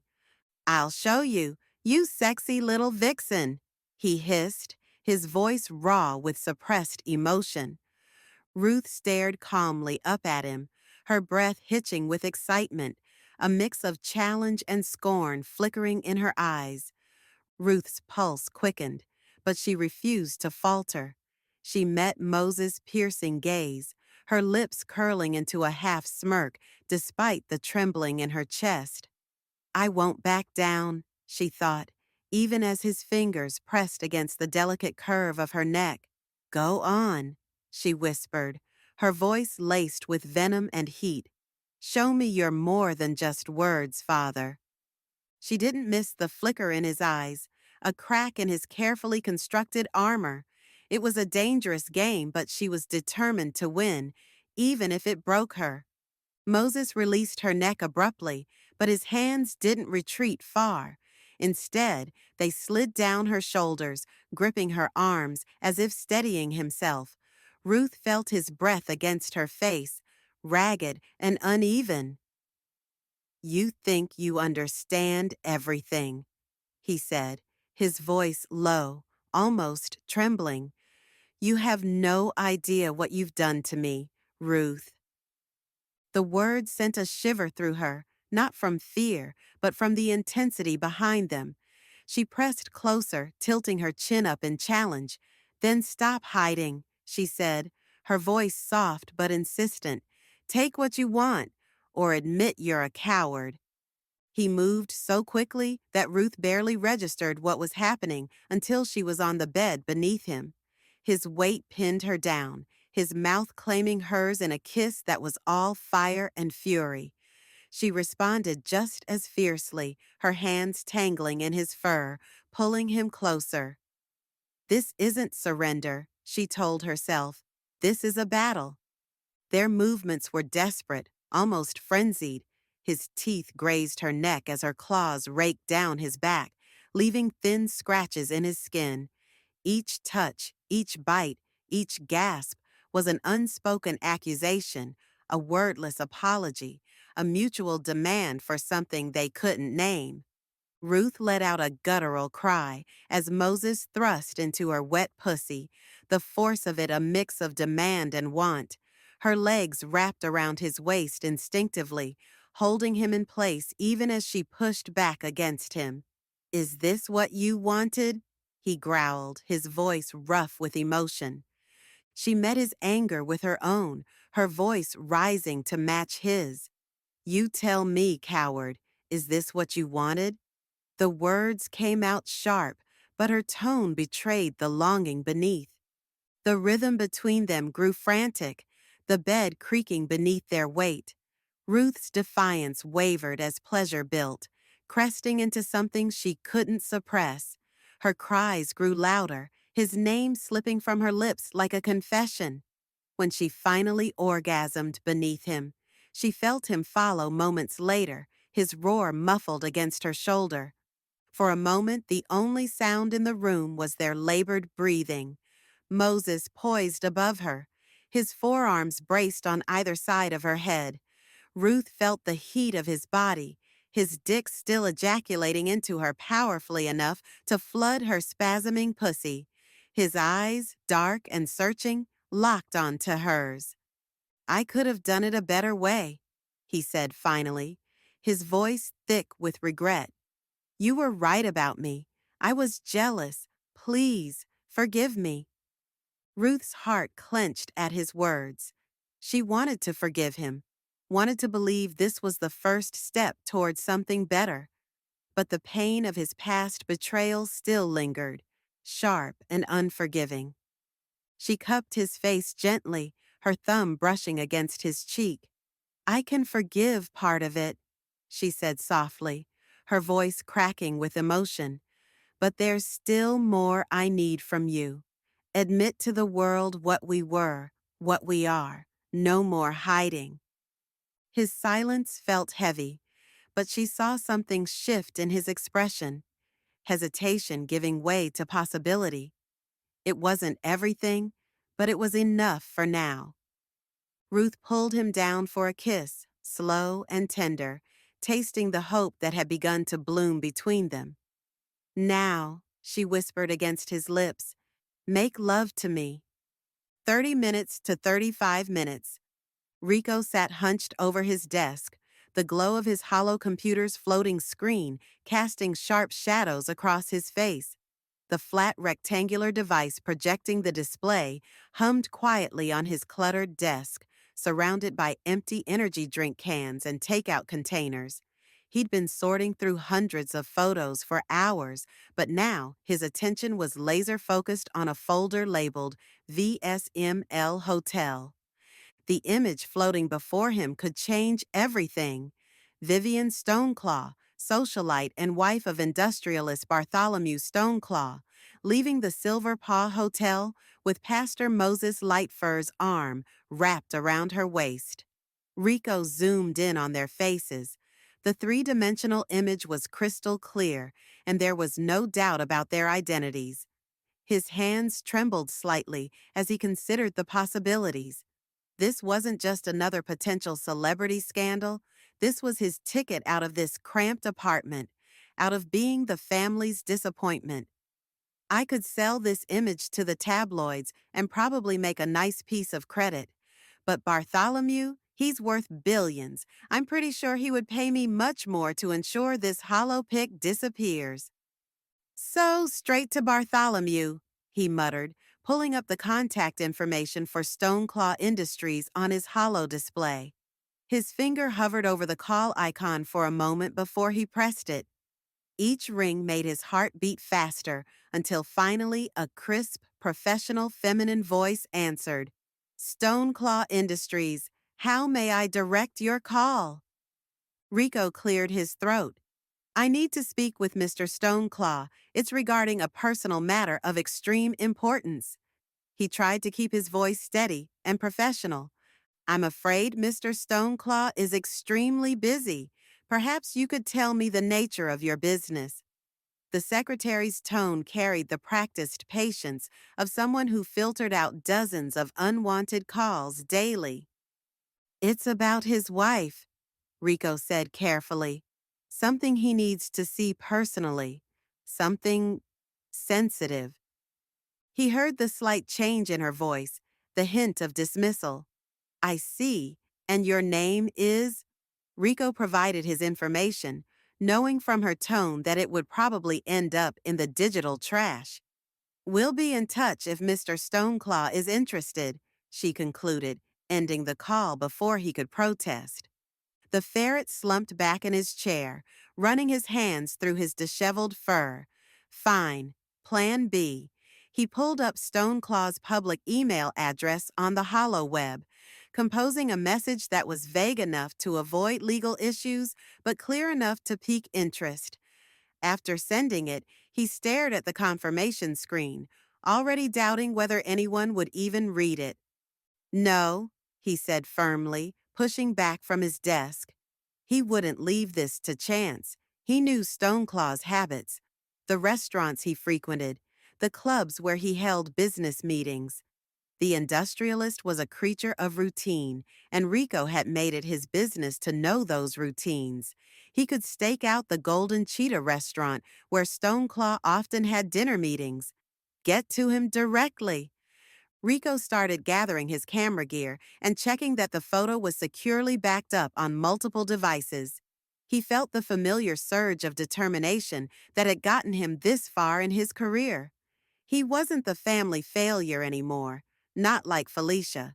This was his chance to prove it to everyone. As he headed for his bedroom door, Rico paused to check his reflection in the smudged mirror. He straightened the straps of his leather harness, trying to look more like a professional photographer and less like someone who'd been holed up in his room for hours. The sound of movement from the living room made his ears twitch. Felicia was out there, probably high again. The living room swims in and out of focus as Felicia lies sprawled across the threadbare sofa, her body still tingling from the come down. Through half-lidded eyes, she watches Rico's silhouette materialize in the doorway. His presence sends an immediate wave of guilt through her clouded mind, guilt she quickly pushes aside. Wake up! Rico's voice cuts through her haze. I'm heading out. Where are you going? The words scratch against her dry throat. She needs water, but more than that, she needs another hit. Everything aches. I'm going to make this family some money. His voice holds no warmth. Someone has to pay the bills around here since you're definitely not doing it. The words sting, but not as much as the growing emptiness in her system. Felicia forces herself to sit up, fighting the dizziness. Stop being so mean to me, she whines. Her fingers unconsciously begin pulling at the fur on her arms, going through the familiar motions of withdrawal. Hey, do you have any money? No, sis. Rico's voice hardens. I'm not funding your habit anymore. Get a job. His lips curl into a cruel smirk. Maybe go back to your old line of work. Jock and his girlfriend Delia next door. I'm pretty sure they would give you a couple of credits to suck dick and eat some pussy. They're always looking for content to put on their hollow fans. The suggestion makes her cheeks burn with shame. Her brother will never let her forget the time he arrived at their apartment, finding her on her knees, performing oral sex on the next-door couple to get enough money for her next fix. Come on, brother, she pleads, playing the last card she has. I'm your twin sister. How can you talk to me like that? Because someone needs to. I'll be back, the freelance photographer announces, making his way out of the apartment. Felicia's eyes dart around the room, desperate for a hit. On the coffee table, the empty baggie catches her eye. That cursed sparkly residue clinging to its corners. Her trembling fingers scrape along the inside, bringing the minute particles to her tongue. It's not enough. Nowhere near enough. Her brother's room calls to her like it always does. She knows she shouldn't go in there. Rico's caught her before. He had yelled at her and threatened to kick her out.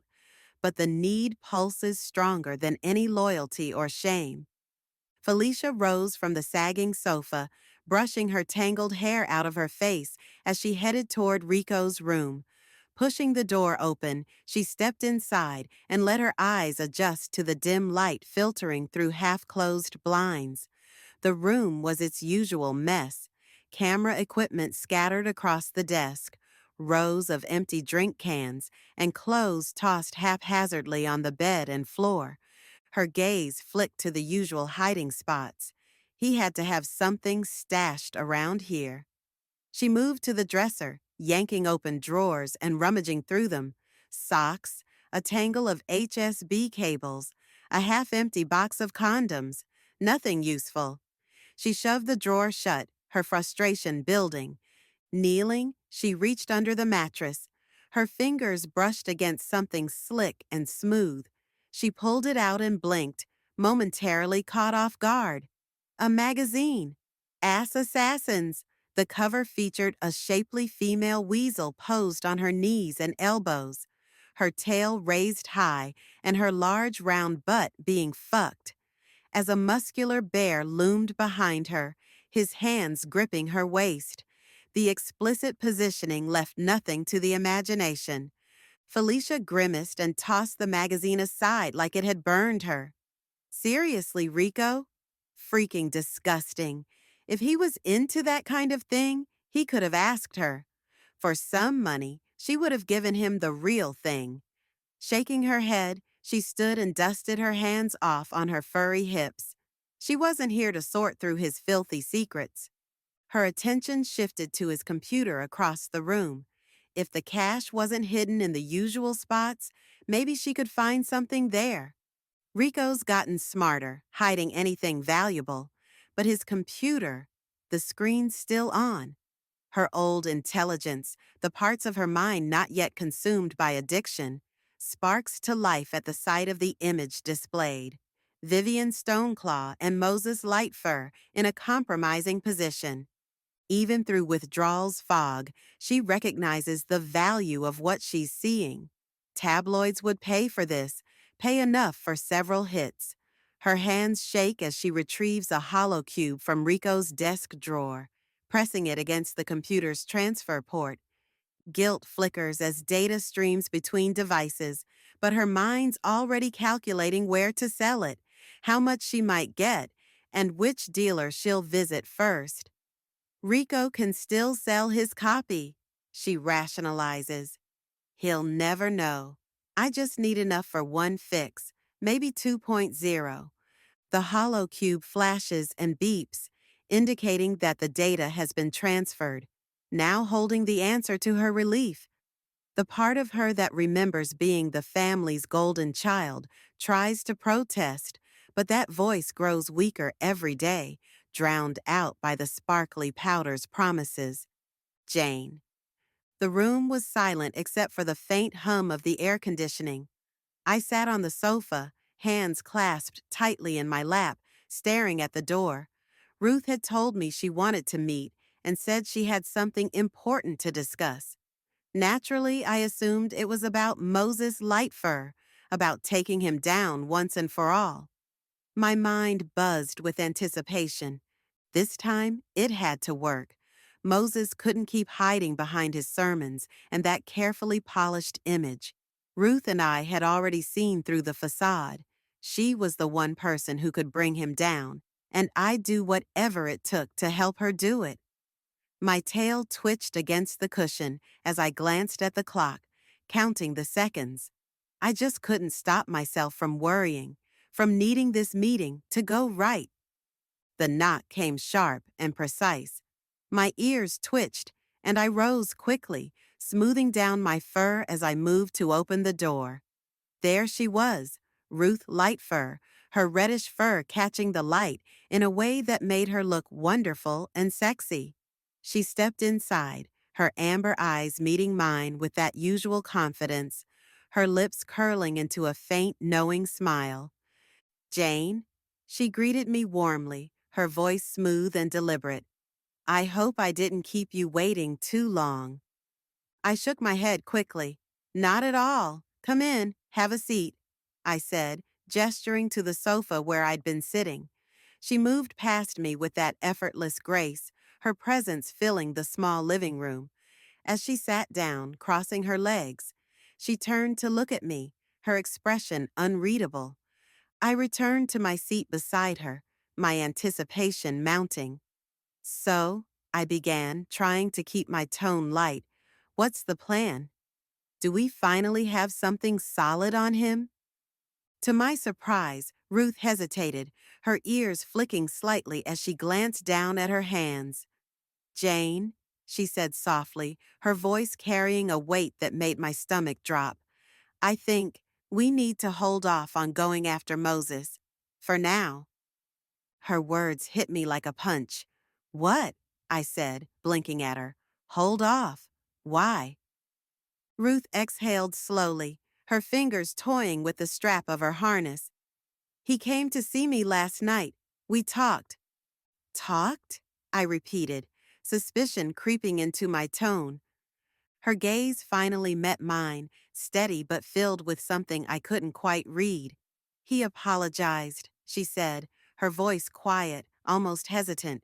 For everything, for humiliating me in church, for the way he's treated me. He said he wants to make amends. I stared at her, my mind racing. And you believe him? She hesitated again before replying. I want to, she admitted, her voice soft. I want to believe he can change. She looked down, her hands fidgeting now. We ended up in bed together. The confession landed heavily between us, the words pulling the air from the room. My breath caught, and I struggled to form a response. You slept with him? I finally managed, my voice sharper than I intended. Ruth flinched slightly but held her ground. It's not like that, she said, her tone almost pleading. It's complicated, Jane. I think he's trying. Anger and jealousy bubbled in my chest, not just at her, but at myself. On the way, my heart started to quicken when she looked at me, the way her voice was smoothing over my doubts even now.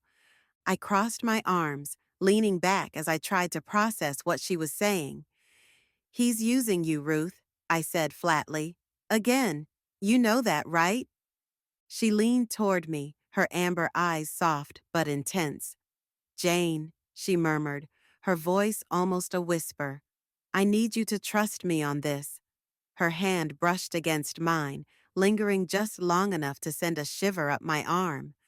I pulled my hand away, but the warmth of her touch stayed with me. I don't know if I can, I said quietly, my resolve wavering under the weight of her gaze. Ruth leaned closer, her fingers trailing lightly down my arm. Let me show you that you can still trust me, she said softly. Her tone is like velvet. Before I could respond, she pressed her lips to mine. The kiss was warm, deliberate, and impossible to resist. For a moment, I forgot everything, Moses, our plans, even my jealousy. All that mattered was the way she made me feel, the fire her touch ignited in me. When she pulled away, her lips curved into a small, seductive smile. Ruth's fingers lingered on my breast as she spoke again, her voice gentle but firm. We're in this together, Jane. I need you to trust me. I stared at her, my heart pounding as my emotions swirled in a chaotic mess. Anger, desire, doubt, they all fought for dominance, leaving me unable to speak. She stood, smoothing her fur as if nothing had happened. Think about it, she said lightly, as though she hadn't just unraveled me with a single kiss and touch. I'll call you later. Let's wait and see if Moses actually confesses to the congregation about me and his relationship. Just trust me. We're still in this together, Jane. The door closed softly behind her, and I was left alone, the room suddenly feeling too quiet, too empty. I sank back onto the sofa, still feeling the warm touch of her hand on my breast. Moses. The air was crisp as I stepped out of my car, my boots crunching against the grass. The cemetery always felt colder than the rest of the world, even when the sun peeked through the clouds. It was noon, and the dim, gray light felt fitting. I'd come a second time this year, earlier than usual. I have just arrived from our daughter's bed. In my hand, I carried the usual bouquet of red and black flowers. The ones you always liked, Naomi. They felt heavy. My chest tightened as I approached your grave. Naomi Lightfur was etched on the stone, the words beloved wife and mother beneath it, a title I had sullied in more ways than one. I set the flowers down gently, my hands trembling. There it was, my wife's hologram, as beautiful and serene as the day I'd met you. Your image was lifelike, down to the soft curls of your fur and the warmth in your eyes. You didn't speak, of course. This wasn't you, just a memory given shape. But your gaze felt like it could see straight through me, just as you always had, Naomi. I don't know where to start, I said, my voice cracking. But you probably already knew that. The hologram remained silent, your head tilted slightly, as though inviting me to continue. I ran a hand through my graying fur and let out a shaky breath. It's Ruth, I began, our daughter's name tasting bitter and sweet on my tongue. She wants me to make things public. to stand in front of the congregation and tell them the truth about us, about her. My jaw tightened as I glanced away, unable to meet your gaze even if it was just an image. I don't know if I can do that, Naomi. They'd cast me out in a heartbeat, and maybe they should. I knelt down, resting on my knees before your grave. The dampness of the ground seeped through my trousers, but I didn't care. The church has been my life for decades. You know that. But now I've gone and made a mess of everything. Ruth's not just any woman. She's our daughter, and I can't pretend it was some fleeting sin. It wasn't. It isn't. It never had been. My throat tightened, but I pushed forward. And then there's Vivian, stone claw. My hands balled into fists, trembling. She's different, nothing like you, but I've let her in too. God help me. I don't even know why I'm telling you this. Your hologram stood solemnly, non-judgmental, but its serene expression didn't solve my dilemma. It felt like judgment in its gentlest form, and it crushed me. I closed my eyes, and the memories surged forward unbidden. Ruth's words echoed in my mind. It had become a normal routine between us, late at night. She had come to me, seeking solace, or maybe something else entirely. The room had been cloaked in shadow, the only light coming from the flickering fire. Her eyes held a mixture of want and vulnerability that I couldn't ignore. "Daddy, what are you doing?" she asked as she walked around my desk and sat on my knee, cuddling close.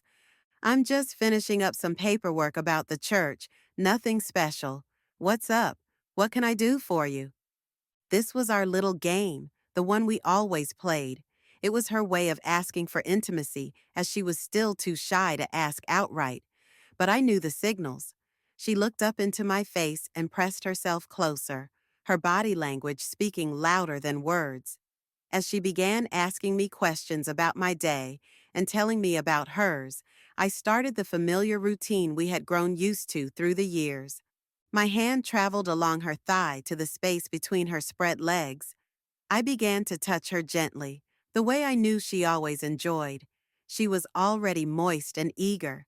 That was one thing about our little Ruth. She had always had a healthy sex drive. As our conversation continued, my fingers worked to bring her closer to fulfillment. The room grew silent except for the sound of her heavy breathing and the soft, wet sounds of my fingers exploring her. It didn't take long. It never did with Ruth. With a cute little whimper of pleasure that I still, to this day, enjoy hearing, she found her release. I smiled gently down at her as she rested her head against my chest, a beatific smile on her young face. I expected her usual response, sitting in my lap for a while before going to our bed. But this time, she didn't. "Daddy, I have a question," she said hesitantly. "Do you not like me?" Her words confused me. "What do you mean?" "Of course I like you. I love you, Ruth." "Then why don't you ever do it the way other people do? You never want to, go in me." "Am I ugly?" she asked, her voice tinged with vulnerability. Wanting to understand where this was coming from, I asked gently, "Why are you saying this, Ruth?" "Well, when I talk to my girlfriends at school, we talk about boys. They said when a boy really likes a girl, he puts, his thing inside her. But you never do that to me. I'm not saying I don't like what we do. I like it a lot. But I love you, and if you want to do it that way, I don't mind. I just want to show you how much I love you." Her innocent request was a defining moment between us. I had made a promise to you, Naomi, not to get our daughter pregnant, yet the confusion on her face tugged at me. I had to do something. Making the best choice I could, I stood up and guided her to our bed, to introduce her to another form of intimacy.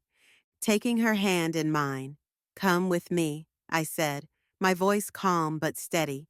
She followed without hesitation as I led her to the bed. her steps slow and deliberate, like a child testing the depth of a puddle. Sitting her down on the edge of our bed, I knelt before her, brushing a loose strand of hair from her face. "This is about us, Ruth," I said, looking into her eyes.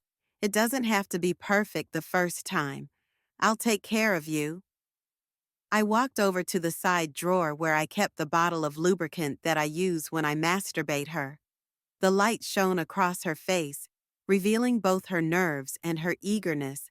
As I sat beside her, I ran my hands gently along her arms, letting her grow accustomed to my touch. "You're nervous," I observed with a soft smile. She nodded. "A little. I just don't know what to expect." I leaned closer, pressing a kiss to her forehead. "That's okay. Let me guide you." Slowly, I helped her lie back, her body trusting beneath my hands. Her breath hitched as I trailed my fingers down her sides and back, taking my time. She jumped with surprise when I began to knead her buttocks, her uncertainty showing in the way her fingers gripped the blanket beneath her. "Ruth, relax, raise your tail. I'm not gonna hurt you." With my fingers already coated in the lubricant, I spread apart her petite butt cheeks and began to anoint her cute little anus. "Daddy, I thought you were going to put it in the other way. You're touching me back there. Isn't that like dirty?" "Baby, nothing we do is dirty. I'm going to show you that this part of your body can feel good too, so do you trust me?" "Yes," she sighed. "It feels strange," she admitted, her voice a mix of embarrassment and curiosity. "That's normal," I assured her. "It's new for you, but I promise it'll feel good." As I continued, I paid attention closely to her body's reactions, ensuring she wasn't in discomfort. Her nervousness began to fade, replaced by tentative curiosity.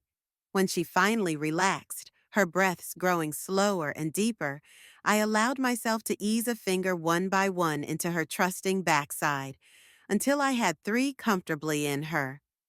"Okay, baby, I'm gonna put my penis in you now," I assuredly said to her. "I'll do it slowly, but let me know if it gets uncomfortable and I'll stop." "Okay, Daddy." With gentle pressure upon her slickened anus, I pressed into her. As if we were made for each other with a minimum amount of effort, she relaxed and I slid halfway in her without any protest from her. Ruth actually gave a little groan of pleasure and pushed back eagerly into me, as if she was saying in her own way, "Daddy, I trust you." "Better?" I asked, my voice low. She hesitated, then nodded. "It's nice, different, but nice." Her awkwardness melted further as I guided our bodies onto our sides with care. Her soft gasps and hesitant movements became more confident, and the corners of her mouth lifted in a small, surprised smile. "I didn't think it would feel like this, Daddy," she murmured. "I'm glad you like it. You're so beautiful when you trust me, Ruth," I said, stroking her clitoris to the rhythm of my thrusts into her. Her ears flushed with arousal. To my pleasant surprise, I felt her rectum clench and then she orgasmed. When it was over, she wrapped her tail around my upper thigh. She pressed back into my chest, her breathing still uneven. I held her close, stroking her mons as she lay in my arms. "I feel good," she admitted quietly, almost as if confessing a secret. "I'm glad," I replied, pressing a kiss to her hair. "This is about us, Ruth. It's always about what makes you happy." She tilted her head up to meet my eyes. "Daddy, I love you."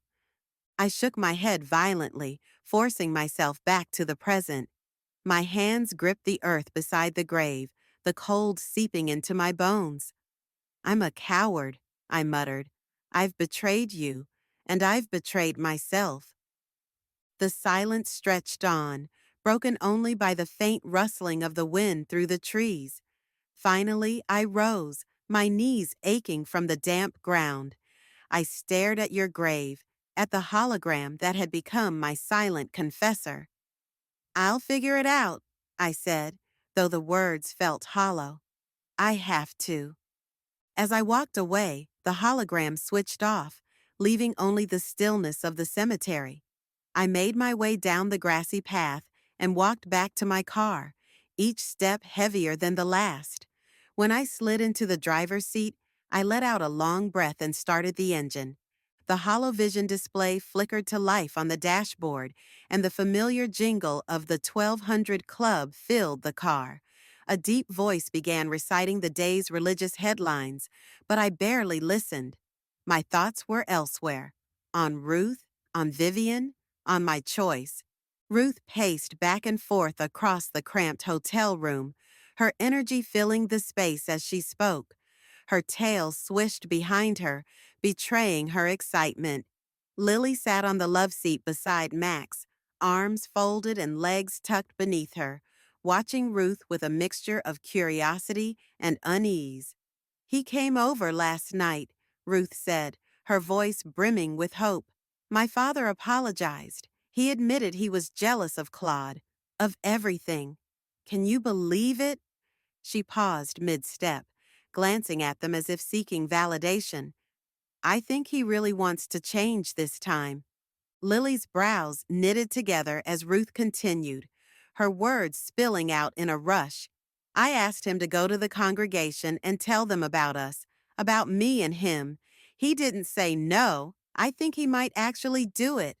I mean, can you imagine? Moses Lightfur standing in front of the whole church, admitting what he did and taking responsibility and being honest about who he truly is?" Ruth's voice wavered between excitement and hope. Lily glanced at Max, hoping he might say something first, but he stayed quiet, his expression calm and unreadable. Typical Max. In the short time she had known him, she had noticed that he always let people figure things out for themselves, even when he clearly had his doubts. Lily, on the other hand, struggled to hold her tongue. Moses reminded her too much of her own father, a man who could weave lies so smoothly they felt like truth. Ruth couldn't see it, or maybe she just didn't want to, but to Lily, Moses was a manipulator through and through. "I hope you're right," Lily said, her tone sharper than she intended. "But you really think he'll do it? Tell the whole congregation? This is Moses Lightfur we're talking about." Ruth's ears flicked back. "I hope he will," Ruth said firmly, though Lily noticed the slight hesitation in her voice. "If you're sure about this, then you're making the right choice as you see it, Ruth," Max said finally, his deep voice steady. Lily glanced at him, frustrated by his measured response, but knowing it came from a place of wisdom. He wouldn't push Ruth, not when it wouldn't change her mind. Lily sighed, leaning forward slightly. "Just be careful, Ruth. I want this to work out for you. I really do. But don't let him pull you back in if he's not serious." Ruth gave a small, grateful smile, but Lily couldn't shake the knot of worry in her stomach. It was hard for a manipulator to give up manipulating. Moses Lightfur was a manipulator, and Lily had seen this kind of story before. After Ruth left, Max stood up slowly. "I think our work here is done, Lily," he said, looking at her with warm eyes. "Ruth seems to have found her path." Lily nodded. Though they both felt a nagging concern about Ruth's situation, they knew it wasn't their place to interfere further. "So, Bunny Girl, do you want to go see if we can get back on the bus? Maybe we've done what we're supposed to do in this universe?" "Why not? We have nothing else to do. Let's go for it, Max." The decision to leave felt right, even if something in the air seemed to whisper otherwise. Lily tapped her tablet, her pink fingernails clicking against the screen as she called for a taxi. The app showed the confirmation quickly. "It'll be here in 5 minutes," she told Max, her tone confident. She leaned back in her seat, watching the blinking icon of the taxi on the screen. The little car symbol started moving toward their location, but after 5 minutes passed, it still hadn't arrived. "What's going on?" she muttered, the edges of irritation creeping into her voice. Max glanced up from his book. "Still waiting?" he asked. Lily nodded, gesturing to the tablet. "It's weird," she said. "I can see the taxi. It gets close, but then it veers off like it's avoiding us." Max frowned and came over to look at the screen. "That is strange," he agreed, watching the car's icon move in circles around their location, but never getting any closer. They waited another 20 minutes, but the taxi didn't arrive. Finally, Lily let out a frustrated huff. "Forget this. Let's just take the bus." The walk to the bus stop was uneventful, but Lily's irritation hadn't faded. She pulled up the bus schedule on her tablet. "It says 3 minutes," she announced. Max nodded, looking down the street. "Good," he replied. But 3 minutes turned into 10, and then 20, with no sign of the bus. Lily stared at the app, willing the bus icon to appear. When the vehicle finally rumbled into view, she felt a pang of relief that was quickly replaced by exasperation. As they stepped onto the bus, Lily tapped on her payment app, but the screen froze on an endless loading circle. "Ugh, come on," she muttered, tapping it again and again, but nothing happened. Max stepped forward, offering cash instead. The bus driver took the bills, holding them up to the light as if inspecting counterfeit money. "Hey, Wolf, what is this? Some sort of play money or something?" "It is real," Max said firmly, his voice tinged with frustration. The driver's skeptical expression didn't budge. Before Max could argue further, an elderly man stepped forward from the line behind them. "Here, I've got it, young man," he said with a kindly smile, slipping a card into the payment terminal. "Go ahead." Lily felt her ears flush with embarrassment as she mumbled a thank you. Max gave a thankful nod, his fur bristling slightly as they made their way to their seats. Lily slumped into the seat beside Max, her ears twitching. Something about all of this felt off. The taxi that never came, the late bus, the app that wouldn't work, and now the stranger's oddly convenient generosity. It was as though invisible hands were pulling strings, keeping them in place. She wanted to mention it to Max, but he was staring out the window, his face unreadable. She chewed on the inside of her cheek, wondering if he felt it too, the strange, almost palpable sense of being held back. Lily leaned her head against the window, watching the futuristic city blur past. The buildings were tall and imposing, their reflective surfaces capturing glimpses of a world she still struggled to understand. She turned to Max with a small smile. "You know, Max, this has been an interesting adventure," she said softly, her voice carrying a mix of wonder and exhaustion. Max glanced at her, his ears twitching as he took in her expression. "Interesting is one word for it," he replied, his tone light and affectionate. She chuckled and shook her head. "No, really," she continued, her gaze drifting back to the window. "We came to a whole different universe and met some strange, interesting people. I never thought I'd have an adventure like this. And—" her voice softened further as she looked at him, her eyes warm. "I got to meet you." A slow smile spread across Max's face, and he reached out, gently rubbing her ears in a way that always made her heart flutter. "Well," he said, pulling her into a soft embrace, "meeting you wasn't so bad either." She leaned into him, savoring the quiet moment of connection amidst the chaos of their journey. The bus jerked suddenly, the engine sputtering to a halt. Lily sat up, her ears twitching. "What's going on?" she asked, her eyes narrowing as she looked toward the front. The bus driver was mashing buttons on the console, his face set in frustration. He picked up a radio receiver and spoke into it, his words carrying back to the passengers. Folks, seems like we've got a problem. The bus isn't working. I've called for another one, but it'll take some time. You can either stay here or get out and walk. It's up to you." Lily and Max exchanged a glance. Lily's stomach churned as a familiar unease settled over her. "Something's not right," she whispered. "We're so close to the Brownhound station, but now this?" Max nodded slowly. "I know," he said, his brow furrowing. "But we're not far. Let's just walk." She hesitated, then followed him as they stepped off the bus. The city air was thick and heavy as they walked toward the station. Lily couldn't shake the feeling that the world itself was working against them. When they reached a busy intersection, they waited for the light to change. The signal turned green, and Lily took a step forward, only for the light to instantly switch back to red. "What the?" she muttered, stepping back. They tried again, but the same thing happened each time. "This is ridiculous," Lily growled, her irritation mounting. Max frowned, scanning their surroundings. "Let's go around," he said, guiding her to a quieter intersection.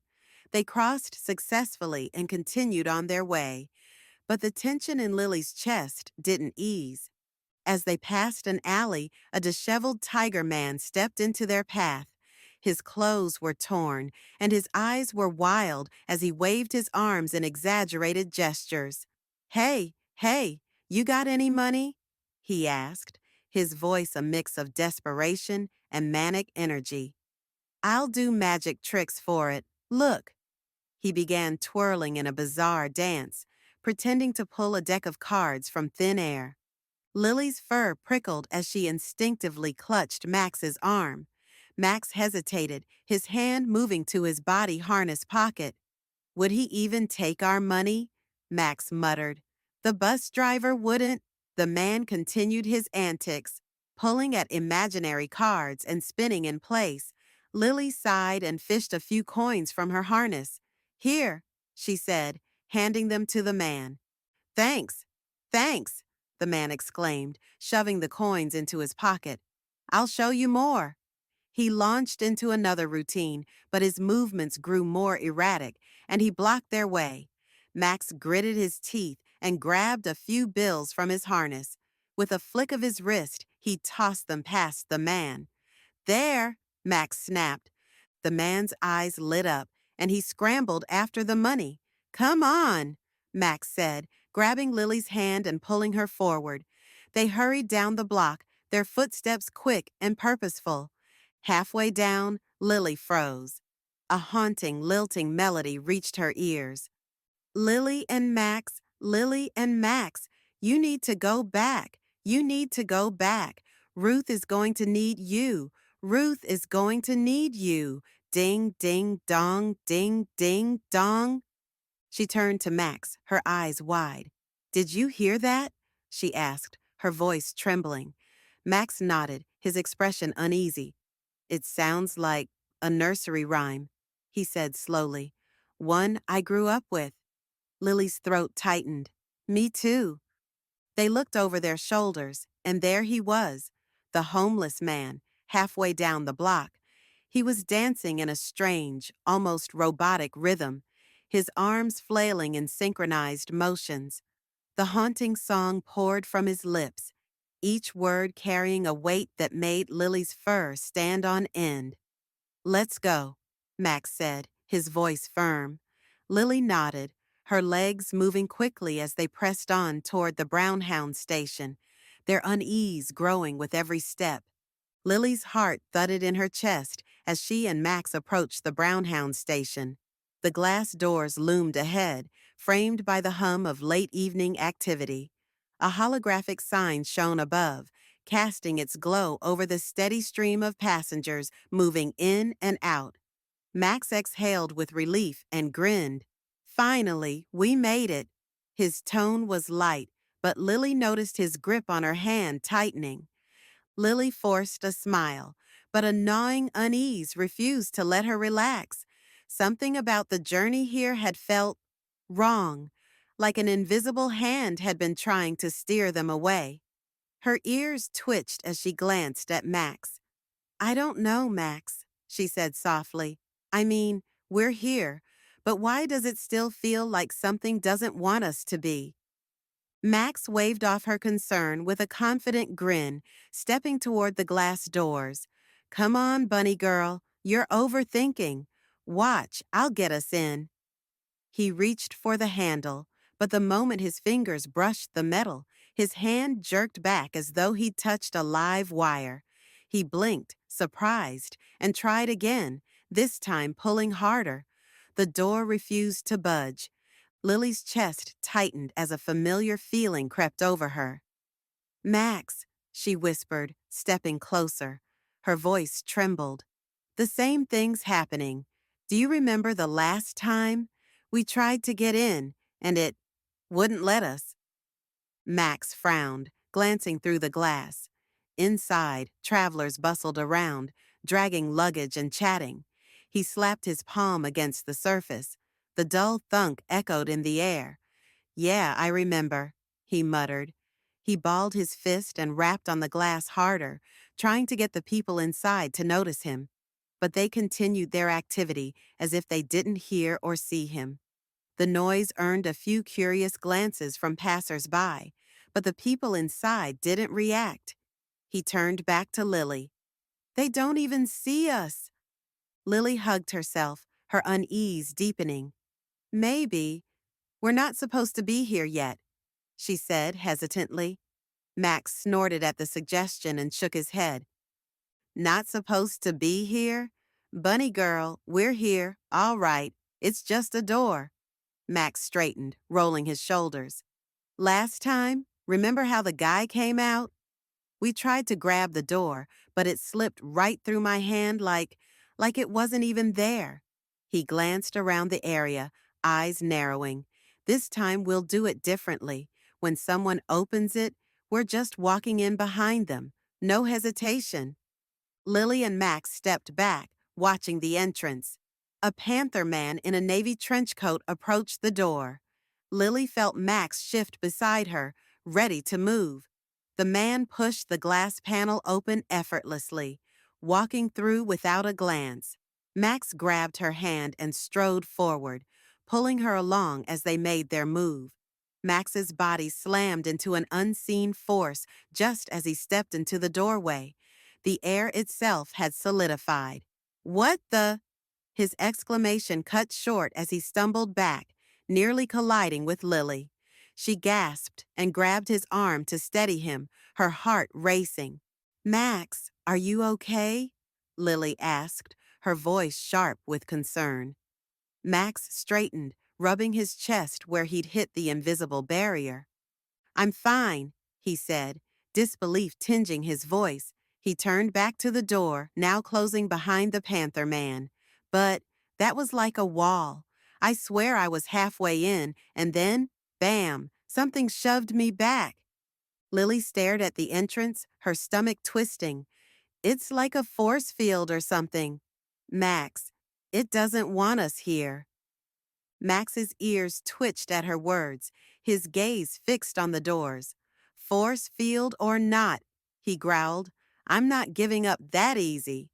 He clenched his fists and stepped back, his mind racing for a solution. Another passenger approached, and Max gestured for Lily to follow. We'll try again. Stay close. The moment the next person opened the door, Max moved with precision, timing his steps perfectly. Lily stayed on his heels, her heart pounding. The invisible force pushed them back even harder this time. Max staggered, falling to the ground. Lily's pulse raced as she stood over him. Max, are you okay? Yes, bunny girl. It just knocked the air out of me. I'm fine, he said, standing up and brushing himself off, embarrassment coloring his ears. It's no use, Lily said breathlessly. Whatever this is, it's stopping us. We're not getting in. Max looked at her, his jaw tight with determination. but Lily could see confusion and frustration simmering in his silver eyes. She felt it too. Hey, Lily, how about we walk around the station and see if the bus we arrived in is still there? Sure, Max. Sounds good to me. What do we have to lose? As they made their way around the building, Lily spotted their bus driver standing in front of the bus's door, appearing as if he hadn't moved at all. When Max reached out to tap his shoulder, his hand passed through the driver like before. Lily watched other travelers walk straight through both the bus and the driver as if they couldn't see them. Well, Lily, I think you might be right. We're not finished here. Might as well head back to the hotel. At the taxi stand, they found their original driver who had brought them into the city. Hey, I remember you. You're the one who dropped us off at the hotel, aren't you? Lily asked. Yes, I am. Are you ready to go back? He opened the back door of the taxi. Lily and Max slid in, and the driver pulled away toward the hotel. Max leaned forward in the taxi, his eyes fixed on the driver's reflection in the rearview mirror. Hey, taxi driver, I never got your name. What is it? When silence answered him, he pressed on. Yeah, this is the second time we've seen you, and we appreciate you taking us to the hotel. But what's going on here? We tried to get into the Brownhound station, but it's like a force field is blocking us. The taxi driver's response made Lily's ears twitch in confusion. Yeah, that's interesting about the weather. I think it might rain. You never can tell in the city. His casual tone contrasted sharply with Max's urgent questions. What? Max's voice rose in frustration. I'm not talking about rain, man. I'm talking about how Lily and I can't get into the Brownhound station, and our hands go through the bus driver like he's a ghost. The driver nodded pleasantly in the mirror. Yeah, I've never been that much into football. I'm more of a wrestling sort of guy. His words floated disconnected from their conversation, as if he existed in a different reality. Max turned to Lily, his silver eyes wide with disbelief. Lily, it's like he's not even hearing me. I think you're right, Lily said. She reached forward to touch the driver's shoulder, but an invisible barrier stopped her hand inches from contact. The same repelling force they'd encountered at the station blocked her, like two magnets pushing against each other. Max, we can't interact with him either, Lily whispered, pulling her hand back. It's the same thing as the station door. She watched the city lights blur past the window, her stomach knotting with unease as they approached the hotel. The taxi ride passed in stunned silence. As they stepped out, the driver's parting words chilled Lily. See you later, Max and Lily. He hadn't asked their names, nor had they given them. They watched the taxi disappear into traffic. Back in their room, Max paced while Lily sat cross-legged on the bed, her ears drooping. We're not finished here, she said quietly, stating what they both knew to be true. Something won't let us leave yet. Max stopped at the window, looking out over the city. It's about Ruth, he replied, his voice gruff with concern. Or her father. We're meant to stay until... The soft glow of lanterns illuminated the Lyonnese restaurant, casting flickering shadows across Ruth's reddish fur as she hesitated at the entrance to the Golden Lotus. Her tail swished nervously behind her as she smoothed down her fur, her ears twitching at the gentle tinkle of wind chimes overhead. The warm aroma of meats and sautéed vegetables and exotic spices wafted through the carved wooden doors, but her churning stomach left her with no appetite. 7 years. 7 years since she'd seen Claude, and now here she was, about to face him again. Through the restaurant's front window, Ruth had spotted him immediately. Claude sat at a corner table, his massive brown bear frame barely contained by the charcoal gray body harness he wore. His broad shoulders had grown even more muscular since high school, but his gentle eyes remained unchanged, currently focused on a small porcelain teacup that seemed comically tiny in his large hand. Ruth's heart thudded in her chest as memories overwhelmed her. Stolen kisses behind the library, quiet study sessions turning into deep conversations, and then the abrupt silence that tore her world apart. She wrapped her white-tipped tail protectively around her waist, took a deep breath, and stepped inside. A feline server greeted her with a warm smile and led her through the maze of tables, past ornate screens painted with mountains and grassy plains. Ruth's eyes darted toward Claude with every step, her nerves threatening to overtake her courage. Ruth, Claude rose as she approached, his voice deeper than she remembered. You look good. His words lingered awkwardly, his gaze taking her in with a mix of nostalgia and surprise. You too, she managed, sliding into the chair across from him, the red leather cushion size beneath her. A silent server appeared, pouring fragrant jasmine tea into her cup, the steam rising between them like a fragile barrier. After a strained exchange of pleasantries, Ruth placed her teacup down with a soft clink. Why did you leave me like that, Claude? Not even a goodbye? Her claws lightly tapped the porcelain, betraying her restrained anger. His dark brows furrowed. What do you mean? I thought. He hesitated, swallowing hard. I thought you didn't want to see me anymore. That's what your father said. Ruth's ears flattened against her head, the words hitting her like a physical blow. My father? What are you talking about? The truth unraveled over cooling tea and untouched plates of dumplings. Claude explained how he'd received a scholarship that required an immediate move across the country, enabling him to afford medical care for his sick mother. He revealed how his calls to Ruth's home had gone unanswered by her, and how her father had intercepted them. He told me you'd moved on, Claude said, his voice cracking, that you'd realized dating me was beneath you, that you'd gone back to the church's teachings. Ruth's tail lashed, nearly knocking over a passing server. He told everyone at church I was a whore, she hissed, her voice trembling. Called me corrupted. I lost my church family, my community standing, everything. She struggled to hold back tears. And all this time we could have been. Claude's hand moved across the table, stopping just short of hers. His eyes, still kind, reflected the pain of years lost. He shared how his mother had lived 5 more years thanks to the treatments and how he now ran a successful massage business, even mentioning his current client, Vivian Stoneclaw.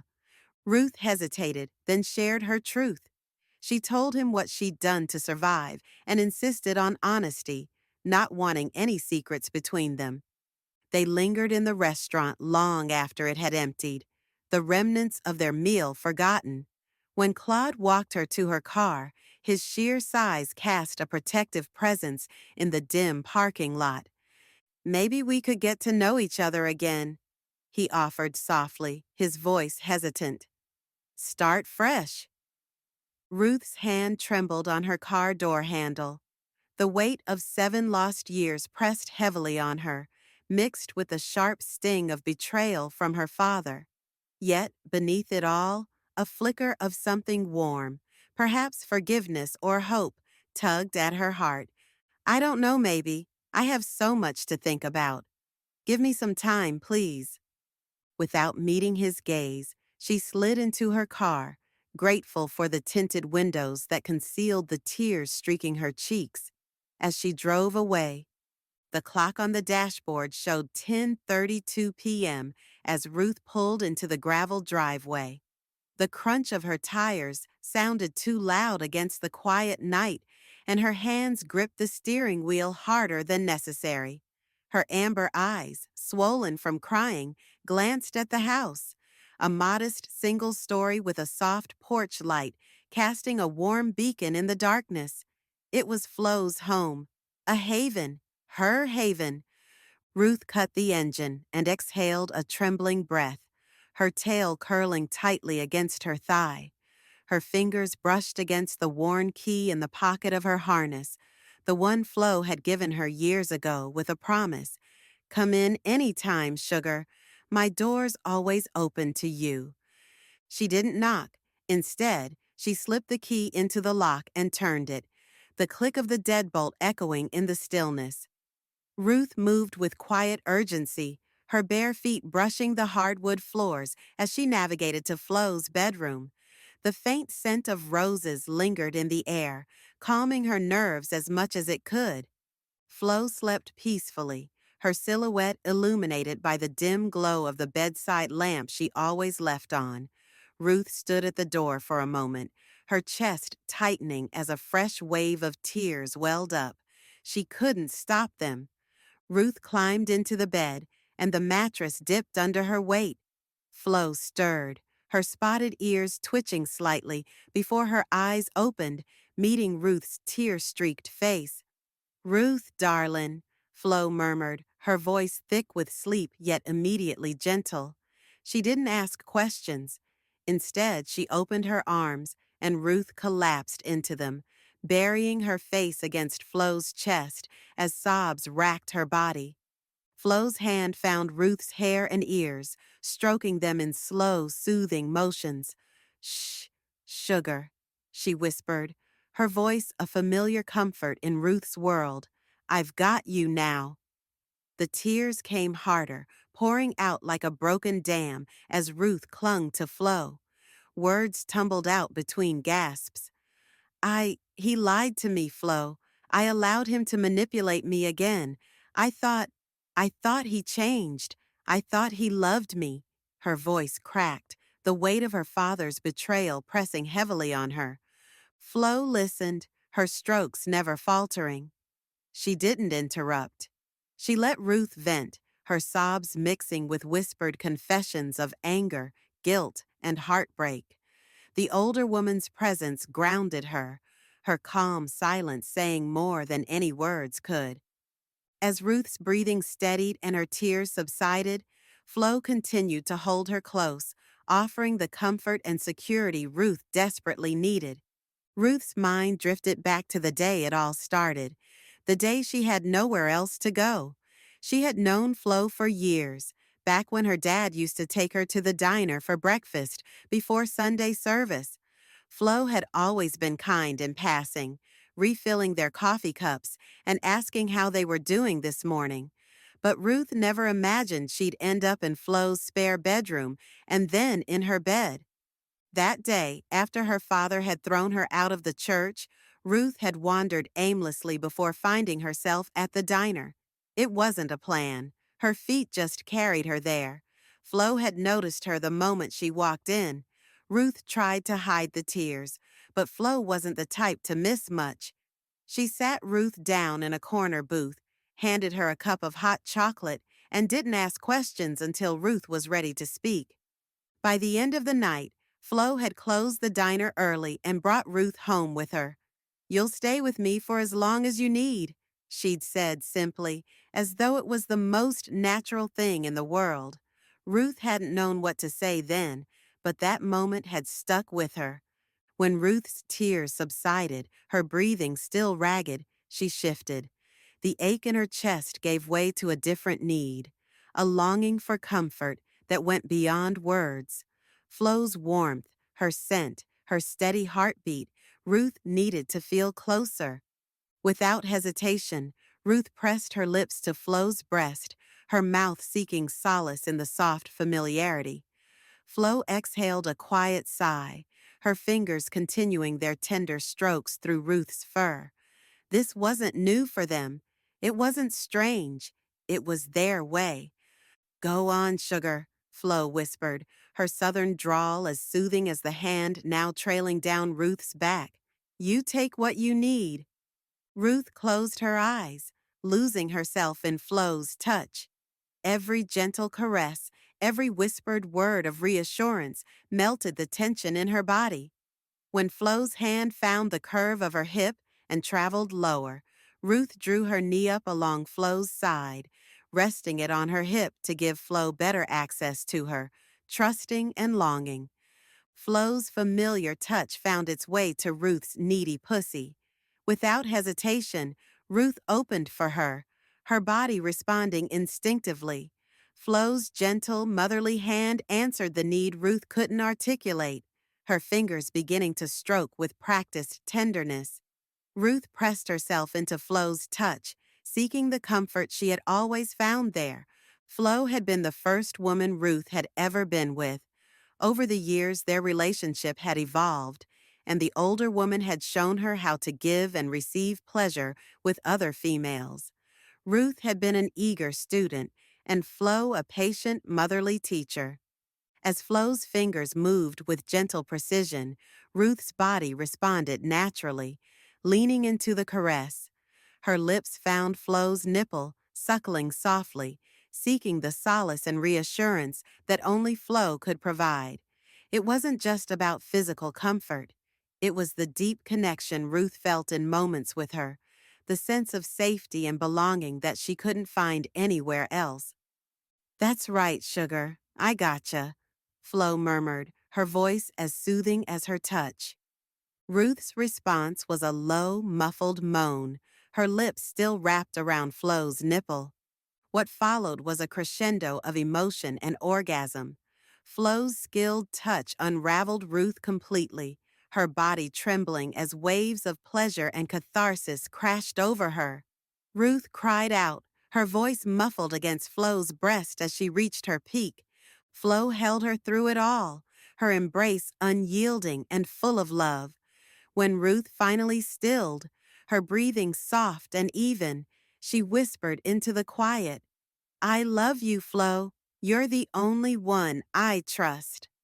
Flo kissed the top of Ruth's head, her voice a gentle promise. "And I love you, sugar. I'll always be here for you." 35 minutes to 40 minutes. Rico adjusted the straps of his leather body harness, its snug fit giving him a small sense of security as he stood on the sunlit sidewalk outside the Golden Cheetah. The restaurant's limestone facade gleamed, the Art Deco windows casting intricate patterns onto the pavement. His whiskers twitched with anticipation, his sharp eyes fixed on the parking lot, waiting for Bartholomew Stoneclaw to arrive for his ritualistic 1 o'clock lunch.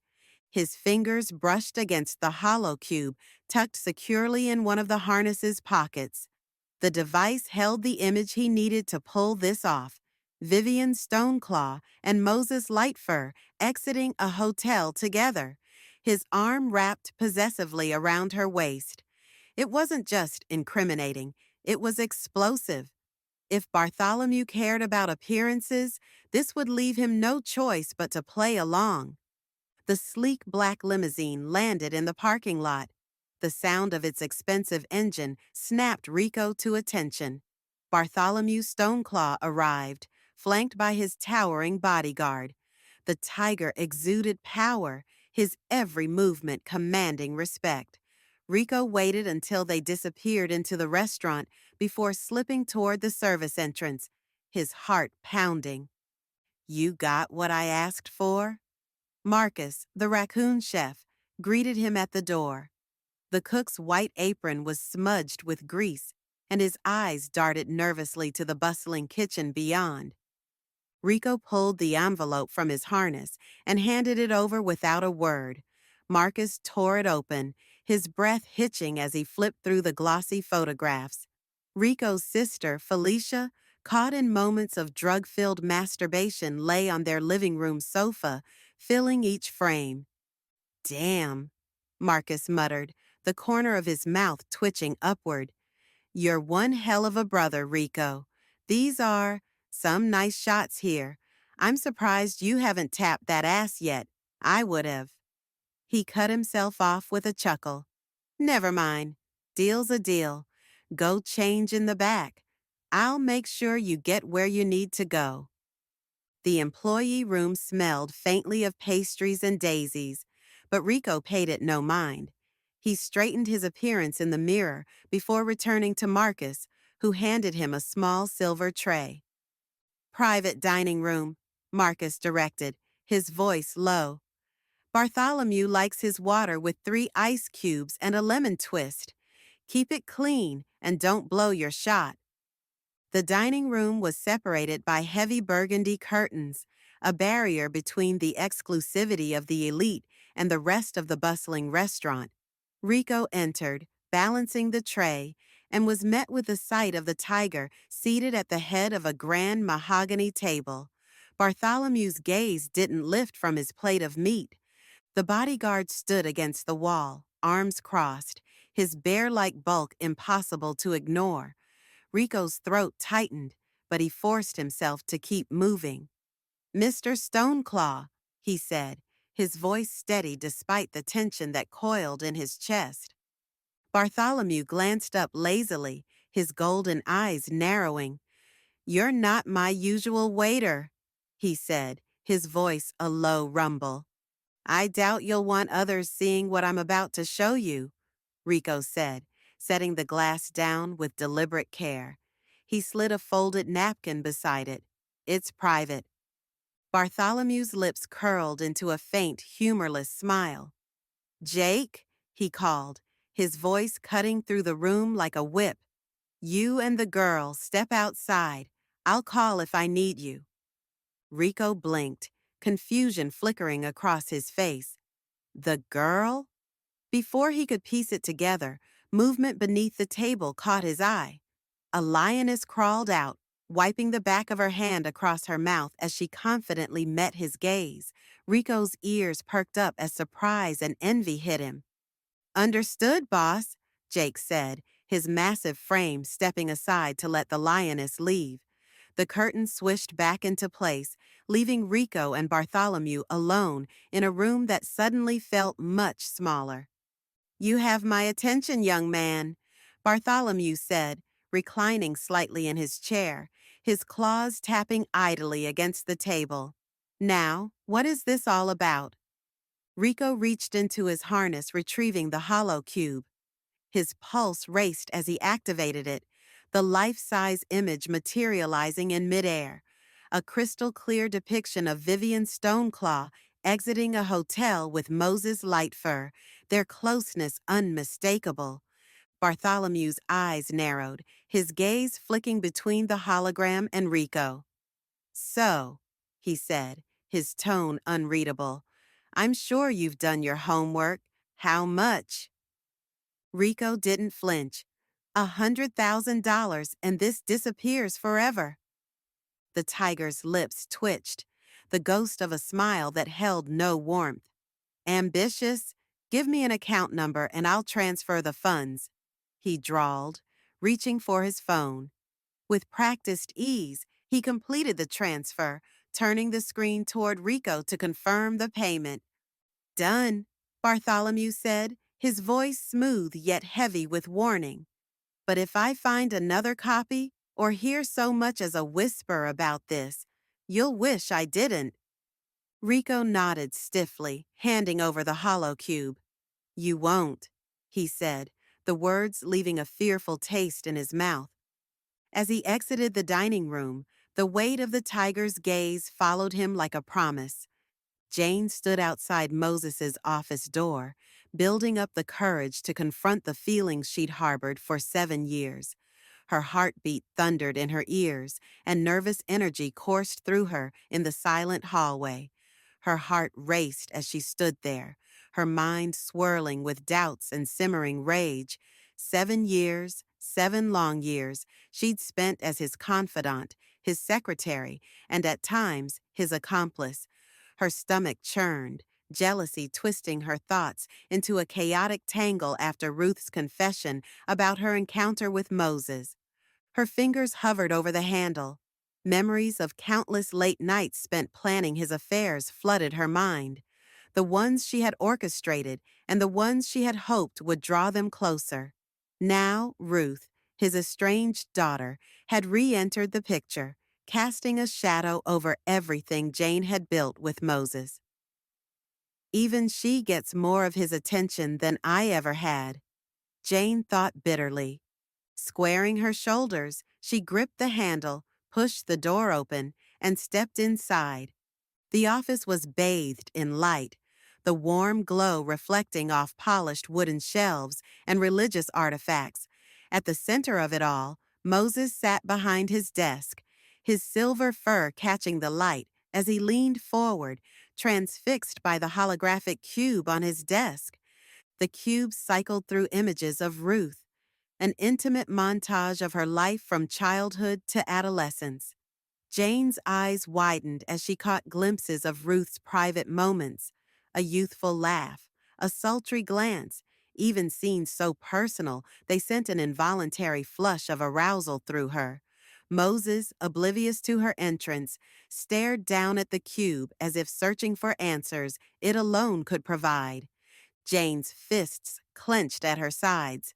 "Moses," she said, her voice sharp and cutting through the heavy silence. He glanced up briefly, his golden eyes distant. "Not now, Jane," he said curtly, dismissing her with a wave of his hand. She stepped forward, her voice rising with frustration. "It's never now, is it, Moses?" Moses sighed, his focus still on the hollow cube. "I'm dealing with something important. Can we talk later?" Her nails bit into her palms as anger bubbled to the surface. "Later?" she echoed, her voice trembling. "You're staring at her. At Ruth. Is that more important than everything I've done for you?" His dismissal felt like a slap. Jane's composure cracked, and her words spilled out in a torrent. "7 years, Moses. 7 years I've stood by you. I've covered for you, helped you, and even brought women to you when you asked. And for what?" Moses leaned back in his chair, finally meeting her gaze. "Jane, you're overreacting," he said, his tone steady but distant. "Overreacting?" Her voice rose, thick with frustration. "You found Vivian Stoneclaw without me. You don't need me for anything anymore, do you? Now that Ruth's back in your life, I'm nothing to you." Moses's expression didn't change. "This isn't about you," he said firmly. Jane's breath hitched, her voice softening as desperation crept in. "Then what is it about, Moses?" She stepped closer, her trembling hands gripping the edge of his desk. "When will it ever be about me? When will I be something more to you?" He sighed heavily, his gaze flickering back to the hollow cube. "Jane, I've told you, this isn't the time." Tears threatened to spill, but she held them back, her voice cracking. "It's never the time," she whispered. The words lingered in the air, fragile and trembling. For a moment she waited, hoping, praying that Moses would say something, anything to make her sacrifices feel worthwhile. But he said nothing. He picked up the hollow cube, his attention returning to the images of Ruth. The silence was deafening as Jane turned on her heel and stormed out, slamming the door behind her. The hallway's carpet muffled her angry footsteps, the quiet only amplifying the storm of heartbreak and fury inside her. "I'll never be enough for him," she thought bitterly. Back in his office, Moses leaned back in his chair, the hollow cube cradled in his hands. He stared at the flickering images of Ruth, her laughter, her innocence, her unguarded intimacy. His jaw tightened as her voice echoed from the cube. "Do you like looking at me, Daddy? Am I pretty? I miss you, Daddy. Do you miss me?" The young image of his daughter said as she lay on her bed, spreading open her young pussy for him. The words cut through the quiet, and his golden eyes clouded with guilt and longing. He closed his eyes, the weight of his choices pressing down on him like a physical burden. "What kind of man have I become?" he thought. The hollow cube continued its cycle, displaying Ruth's images, innocent, sexy, and sentimental, sent to him by her over the years. Ruth paced the length of the dim hotel room, her bare feet brushing against the threadbare carpet. The air conditioner hummed softly, blending with the distant hum of city traffic outside. Each step crackled with restless energy, as if walking could unravel the tight knots of anger and betrayal coiling in her chest. 5 steps forward, a sharp pivot, 5 steps back. Her hands betrayed her unease, tugging at the straps of her harness, then brushing through her tangled reddish hair. Thoughts of Claude's confession churned in her mind, each revelation striking like a dagger to her trust. He orchestrated everything, she spat, halting abruptly in the center of the room. Her fists clenched so tightly that her nails bit into her palms. Moses, my father, he manipulated it all. Max and Lily sat silently on the love seat, their concern palpable in the heavy air. Ruth couldn't meet their gazes. She continued, her voice trembling with rage. Claude tried to reach out after I was expelled, but my father... Her throat tightened, choking the words before they could escape. Lily shifted uneasily, the creak of the love seat sharp against the room's oppressive quiet. Ruth forced herself to speak, her voice hardening. Father told Claude I didn't want to see him, and then he dared to tie everything up in a neat little bow. He secured an internship, a scholarship, and even medical care for Claude's mother, all to get rid of him. A bitter laugh escaped her lips, hollow and sharp. Pacing again, her steps quickened, fueled by the fire roaring in her chest. All these years, she said, voice rising, I thought Claude left because I meant nothing to him. I thought he abandoned me, but all along it was him, my father, and now, just when I started to believe he'd changed, to hope he was finally sorry. She spun to face Max and Lily, amber eyes burning with tears she refused to let fall. I asked him to tell the congregation the truth about us, but how can I believe him now? How can I trust a single word that comes out of his mouth? Lily sprang to her feet, nearly colliding with Ruth in her urgency. You can't let him get away with this, she exclaimed, grabbing Ruth's trembling hands. You have to confront him tonight. He stole 7 years from you and Claude. Wait, Max interjected, his voice deep and calm, cutting through Lily's fiery demands. He leaned forward, resting his elbows on his knees, his sharp gaze locked on Ruth. If he's really changed, Max said slowly, he'll confess everything, to the congregation, to you, without being forced. But if he doesn't, he spread his hands in a resigned gesture. Then you'll know, and then you confront him with the truth. Ruth's pacing slowed, her steps faltering as the weight of their words settled on her like a shroud. Lily's urgency battled with Max's measured logic in her mind, leaving her torn between their opposing advice. She stopped in the center of the room, swaying slightly as dizziness swept over her. The emotions swirling within her made it hard to breathe. I need... Her voice broke, soft and pleading. She looked between them, seeing the worry etched into their faces. I need to think, alone. Without waiting for a response, she turned and left the room, the soft click of the door shutting behind her. Jane shoved the door open, her pulse thrumming in her ears. The faint smell of soap and the quiet trickle of water filled the bathroom, but her attention was fixed on Rose, who stood at the sink, her delicate fingers gliding under the stream. Rose looked up, her chestnut fur damp at the wrists. Her warm eyes widened slightly, soft with concern. Jane? She asked, her voice uncertain, the faint tilt of her head inviting an explanation. Jane didn't answer. She stepped forward, her breath hitching as she closed the distance.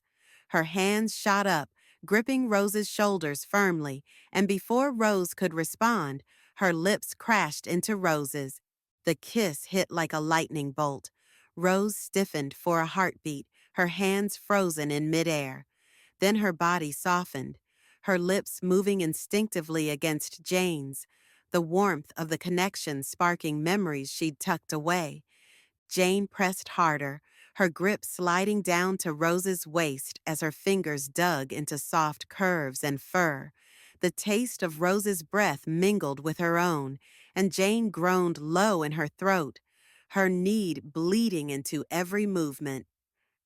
"I thought you were mad at me," Rose whispered against her lips, her voice trembling with emotion. Her hands found Jane's sides, clutching desperately. Jane gripped Rose's hips, spun her sharply to face the sink, and pressed her groin against Rose's backside. The cool edge of the counter pressed into Rose's pelvis as Jane's need enveloped her. Rose gasped as Jane's hands roamed boldly, slipping over her waist and skimming lower. Her breaths came quicker, her heart pounding against her ribs as Jane's pussy began to grind against her ass. Each movement sent a ripple of sensation cascading through her. Jane's lips grazed the back of Rose's neck, and her teeth closed gently over the soft fur there. A shudder ran down Rose's spine, her knuckles whitening as she clutched the sink's edge for balance. Rose's tail wrapped around Jane's lower thigh, pulling the fox closer to her. Her body betrayed her eagerness, melting into the rhythm Jane set, even as her mind raced to catch up. "Jane," she murmured, her voice trembling. Jane ignored the plea, her hands tightening their grip as her breath grew heavier. Her hips moved with increasing urgency, the friction drawing soft, involuntary noises from deep in her throat. The moment tipped, Jane's movements faltered, her body tensed, and with a sharp exhale, she shuddered, her teeth biting firmly on the nape of the squirrel woman's neck. The tremor of release passed through her in waves, leaving her breathless. Rose, still caught in the haze of lust, turned her head to catch Jane's gaze. Her lips parted, her ears flushed. "Baby, stay," she said, her voice barely audible, her eyes searching for connection. But Jane stepped back, her fingers lingering for a heartbeat on Rose's hips before slipping away. She adjusted the straps of her body harness without a word and walked to the door. The latch clicked shut behind her, leaving only silence in her wake. Rose stood motionless, her chest rising and falling in shallow breaths. The cool air of the bathroom wrapped around her, sharp against her flushed skin. She pressed a hand to her neck, tracing where Jane's teeth had grazed her, the phantom sensation stirring the submissive woman deep inside. Fluorescent lights hum faintly overhead as Earl wipes his greasy hands on a shop rag.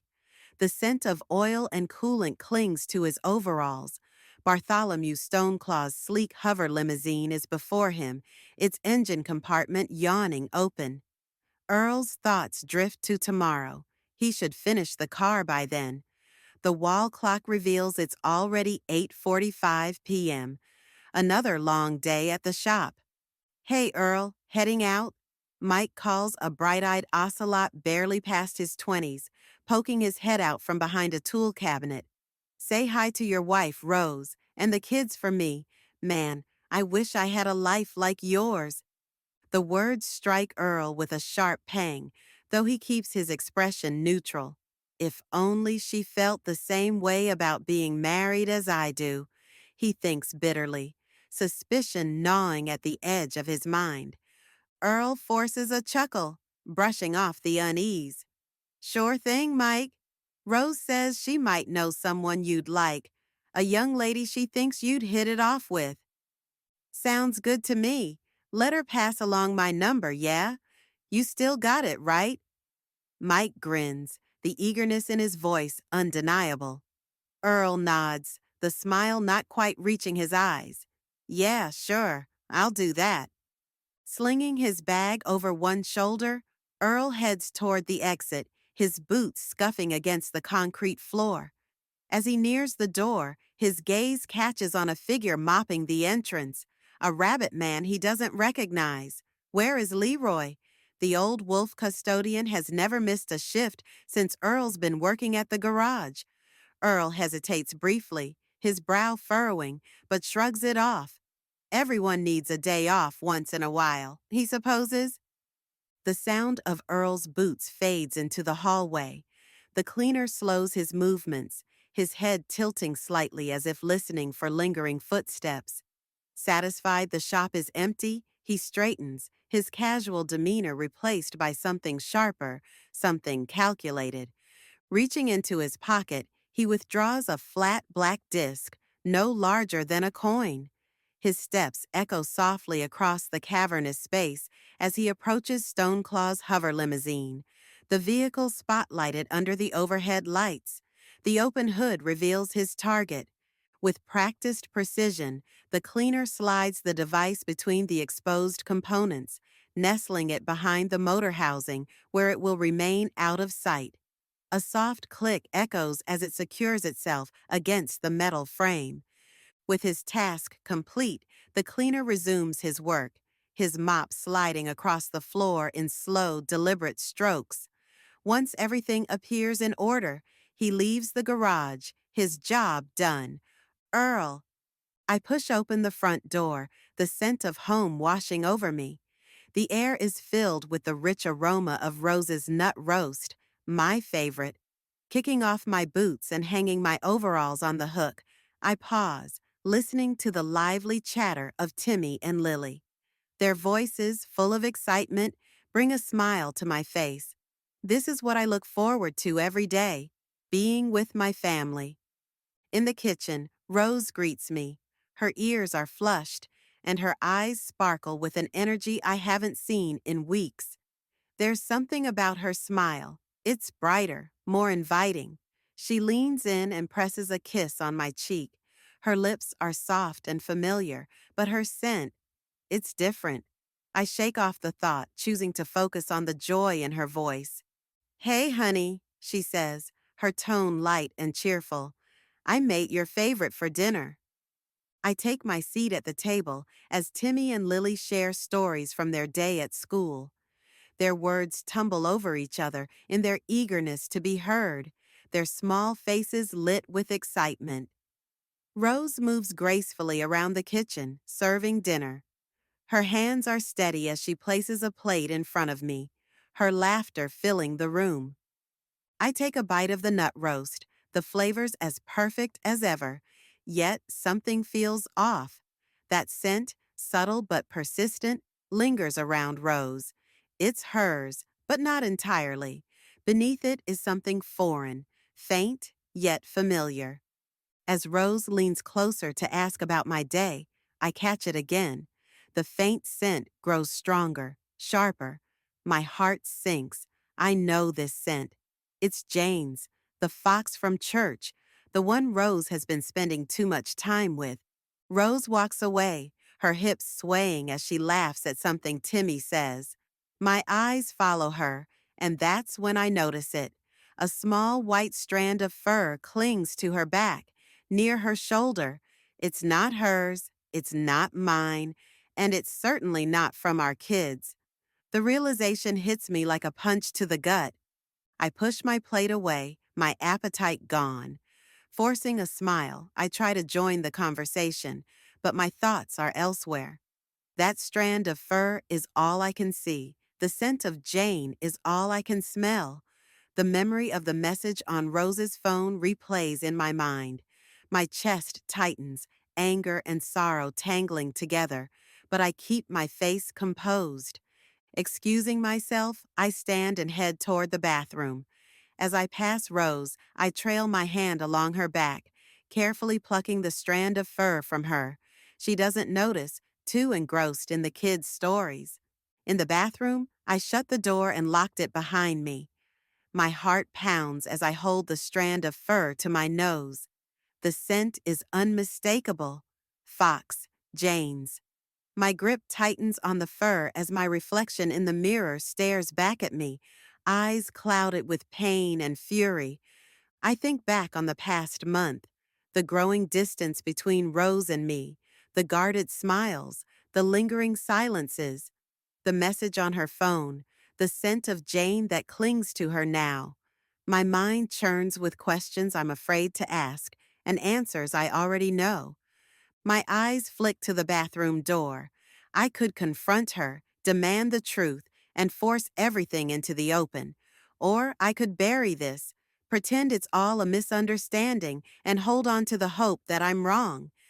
Taking a deep breath, I flush the strand of fur down the toilet.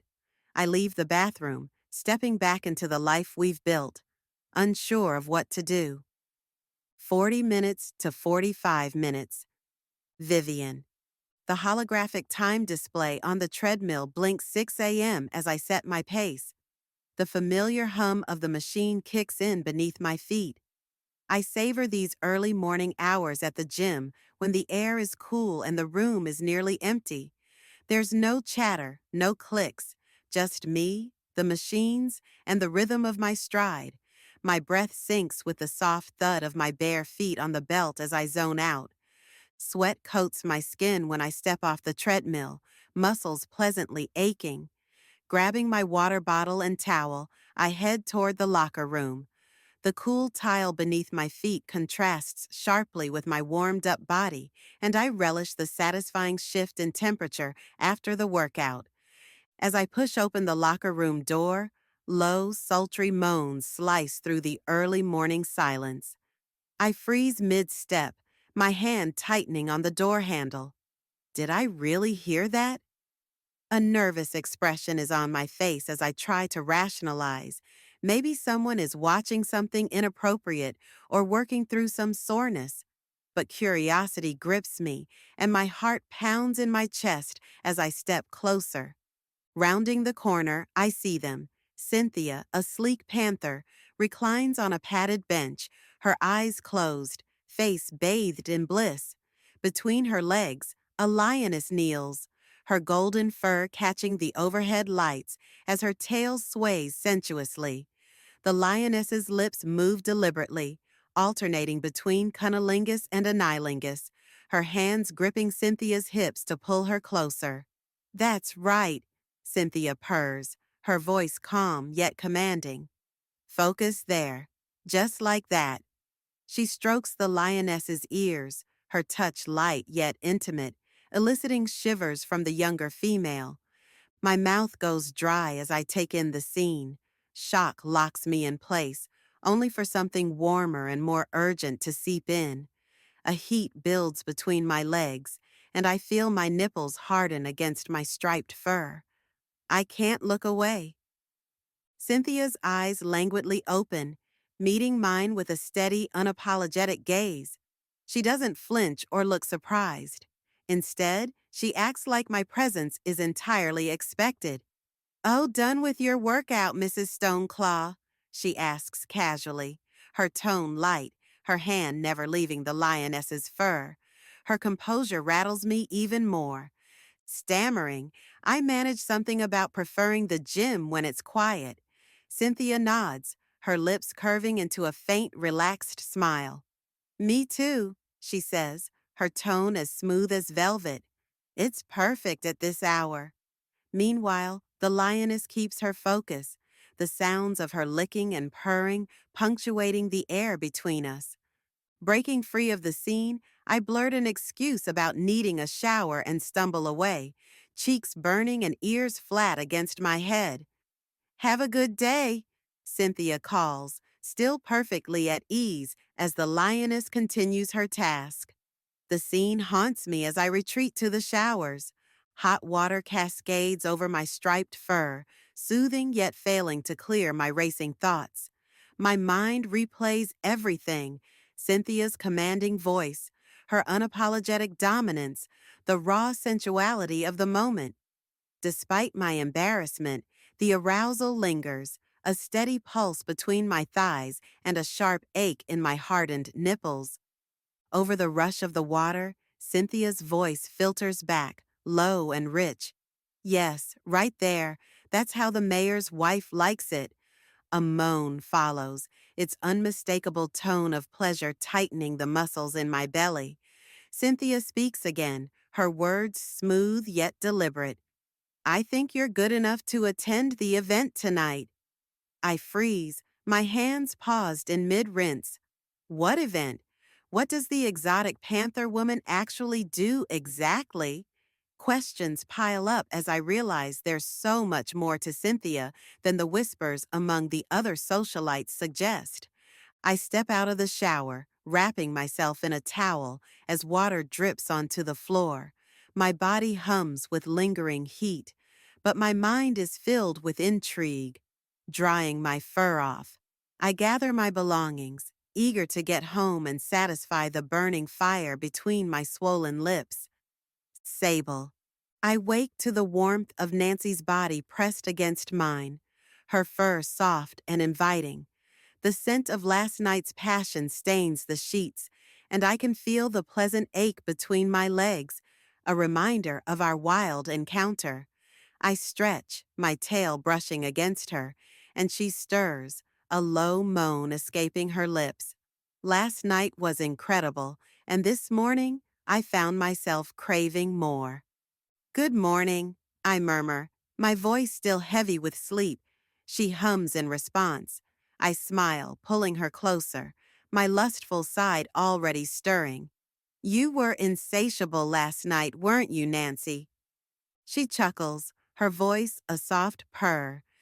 You bring it out in me, Sable. I can't help it. I roll on top of her, pinning her to the bed. Her eyes flutter open, meeting mine, and I see the excitement there. I lean down, capturing her mouth in a fierce kiss. She opens to me, her tongue wrestling with mine, her body arching into mine. I break the kiss, trailing my lips down her neck, her collarbone, until I reach her breasts. Your breasts are perfect, I whisper, my breath hot on her nipple. She gasps, her back arching as I take her into my mouth, sucking, teasing, until she's writhing beneath me. I switch to her other breast, giving it the same attention, while my hand slips down her body, finding her wet and ready. You're already so wet, Nancy, I murmur, my fingers sliding inside her. Did you dream of me? Yes, she gasps, her hips bucking as I start to move my fingers. I dreamed of you fucking me, Sable, hard and fast. Is that what you want, Nancy? I ask, my voice a low growl. You want me to fuck you hard and fast? Yes, she cries, her tail thrashing on the bed. Please, Sable, I need you. I slide my fingers out of her, bringing them to my mouth, tasting her. She watches, her eyes wide, her breath coming in short gasps. I gently roll the mouse woman onto her stomach, pushing my fingers back inside her familiar rectum, stretching her, preparing her. You feel so good, Nancy, I groan, my hand moving slowly, feeling her stretch around me. I could fist this tender little butthole all day.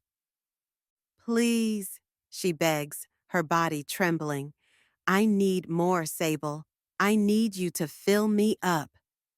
I add another finger, then another, until my whole hand is inside her. She's panting now, her body trembling, her tail thrashing wildly.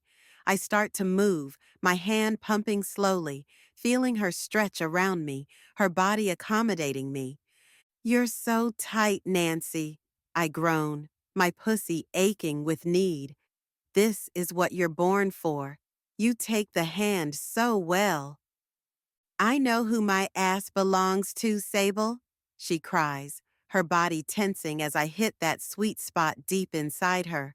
Only for you, only for my wolf. You're mine, Nancy, I growl, my hand moving faster, my body aching with need. Say it. I'm yours, Sable, she screams, her body convulsing as she comes, her rectum spasming around my hand. I'm your ass. Seeing her like this, feeling her orgasm around my hand, sends a surge of excitement through me.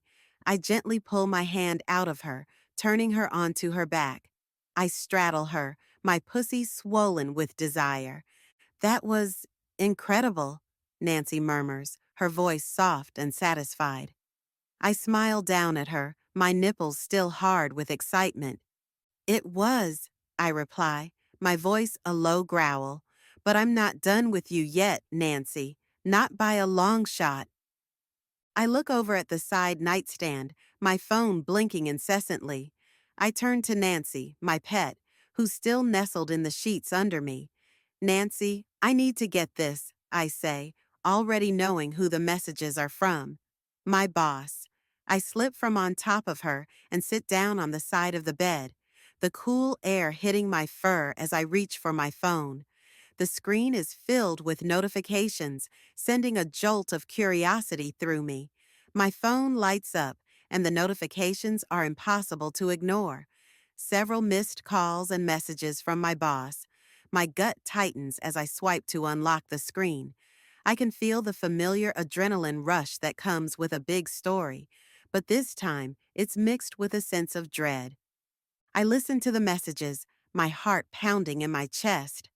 Sable, we have breaking footage of Moses Lightfur exiting a hotel with Vivian Stoneclaw. Prep your segment ASAP. I can hear the urgency in my boss's voice, and I know this is big. Vivian Stoneclaw, Bartholomew's wife? A scandal this big would rock the religious community. Being the head news anchor of the 1200 Club, this would be one of my biggest scoops. But as I process the information, my mind races to a more personal connection. My chest tightens further, but for different reasons. Moses Lightfur, Jane, and I had an off and on sexual relationship 3 years ago. That fox is more than familiar to me. I need to start damage control because if Moses Lightfur defends himself, I do not want to be brought up in that scandal. I could lose my job as the 1200 Club's most famous news anchor, and now it might all come crashing down. The thought of my past resurfacing sends a chill down my spine. I glance at Nancy, blissed out and oblivious, and run my hand over her fat, sexy rump. This isn't just another news story. It's my past, clawing its way back to haunt me. I can't let Moses mention my name when this blows up. I need to act fast. I slip into my robe and make my way to the bathroom, the cool tiles beneath my feet grounding me. I go into the bathroom, shut the door for privacy, scroll through my contacts, and hit call. His line rings endlessly, but no answer. Typical Moses, charming in public, impossible to pin down when it matters. I can feel the frustration building as I hang up and scroll to Jane's number. This is going to be a difficult conversation. Reluctantly, I tap on Jane's number. It's been years since we've spoken, but if anyone has insight, it's her. The phone barely rings twice before she picks up. Sable, what a surprise, Jane says. Her voice is already thick and slurred, the kind of tone that could only come from too much drinking and too little sleep. I hear the clink of a bottle in the background, followed by a long, uneven breath. She's trying to hold herself together, but I can tell she's failing. I know you're angry at me, but I need to get in contact with Moses in a couple of hours. I will have to do a report on him being seen with his latest woman coming out of a hotel. Do you know how to get in contact with him? I called him. He's not answering. So, you want more than my pussy and ass this time, Sable? She snarks, her words sharp and unsteady. You bored or something? Thought you'd check in on the mess you left behind. That's not, I start, but she cuts me off with a bitter laugh. You know, I wasn't going to answer, she says, her voice rising, trembling at the edges. I wasn't, but here you are, and now I can't stop thinking about you. About us.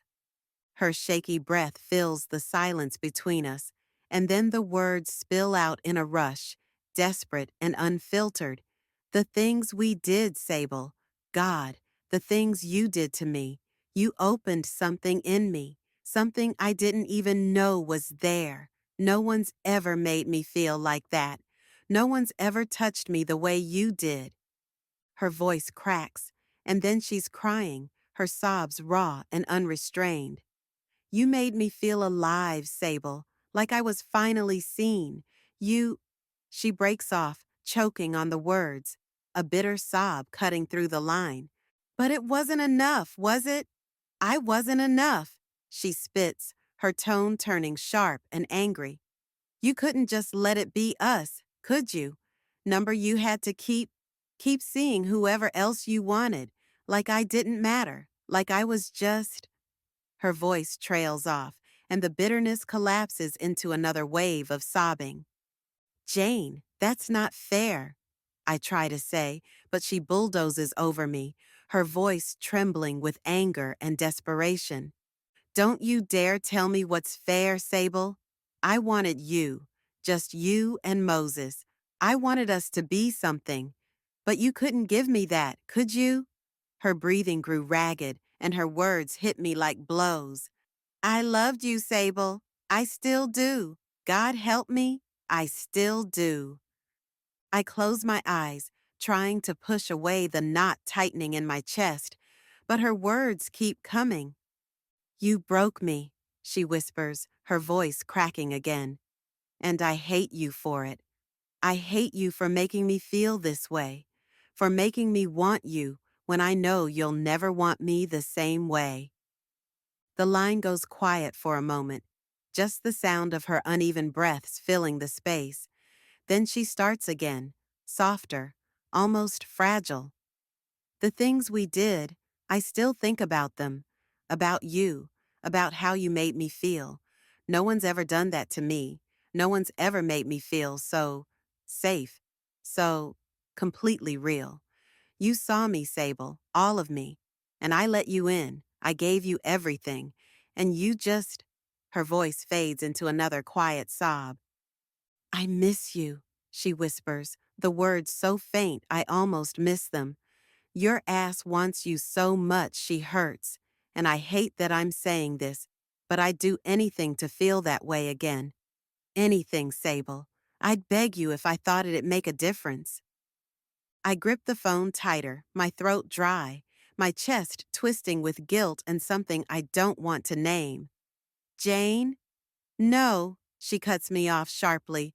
Don't say anything. Just let me have this. Let me say it, okay? Because after this, I don't know if I can. The silence stretches, thick and suffocating, broken only by the sound of her soft, uneven breathing. Finally, her voice comes back, quiet but filled with a weight that lands heavily on me. I hate you for making me love you, she says, her voice breaking one last time. But I hate myself more because I still do. Jane, listen to me, I say, trying to keep my voice steady. This is serious. If Moses talks, it could ruin all of us. We need to be smart about this. But Jane is beyond reason, her words slurred and filled with bitterness. Let him talk, Sable. Let the world know what a mess we all are. I can feel the desperation rising in my chest. Jane, please, don't do this. Don't let him drag us down with him. But she's already gone, the line clicking off, leaving me with a sinking feeling in my stomach. I open the door to the bathroom and step out. I disconnect the phone, rubbing my temples. I glance at Nancy. She's sprawled on the bed, content and oblivious. I've got to get to work, I say. You've got to head out soon. She stretches, grins lazily, and shrugs. Sure, sure. I watch as she gets up, her movements slow and relaxed. She comes over, gives me a quick kiss, and then leaves, the door clicking shut behind her shapely ass. I go back into the bathroom and take a shower, the hot water washing away the evidence of last night. My mind races as I scrub myself clean. How do I deliver this report without putting a target on my own back? Moses will undoubtedly defend himself, but I can't let him drag me into it. I need to be smart, to find a way to spin this story that keeps me safe. As I step out of the shower, I feel a renewed sense of determination. I can do this. I have to. Felicia! I'm floating, the sparkly dust coursing through my veins like liquid silver. I can feel every fiber of my being, every cell, every atom. It's like I'm made of stardust, like I'm invincible. I close my eyes, a smile playing on my lips, and I let the high take me, let it consume me. I remember college, the stress, the pressure, the long nights spent coding, the endless lectures on AI and robotics.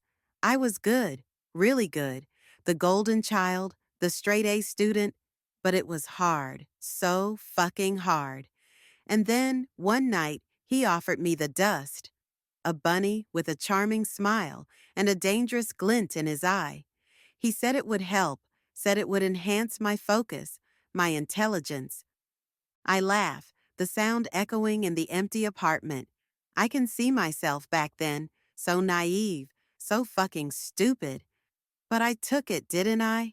I took the dust, and I felt incredible. I could see the code in front of me more clearly than ever before, like I could solve any problem and conquer any challenge. I felt like a goddess.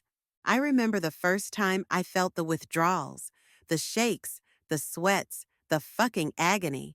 I thought I was dying, but then I got my next fix, and it was okay. It was more than okay. It was amazing. And that's how it started, the cycle. The high, the crash, the desperation for the next fix. I opened my eyes, my gaze landing on the bottle of lube, the butt plug. I should clean up our apartment first. I know I should. But I don't want to.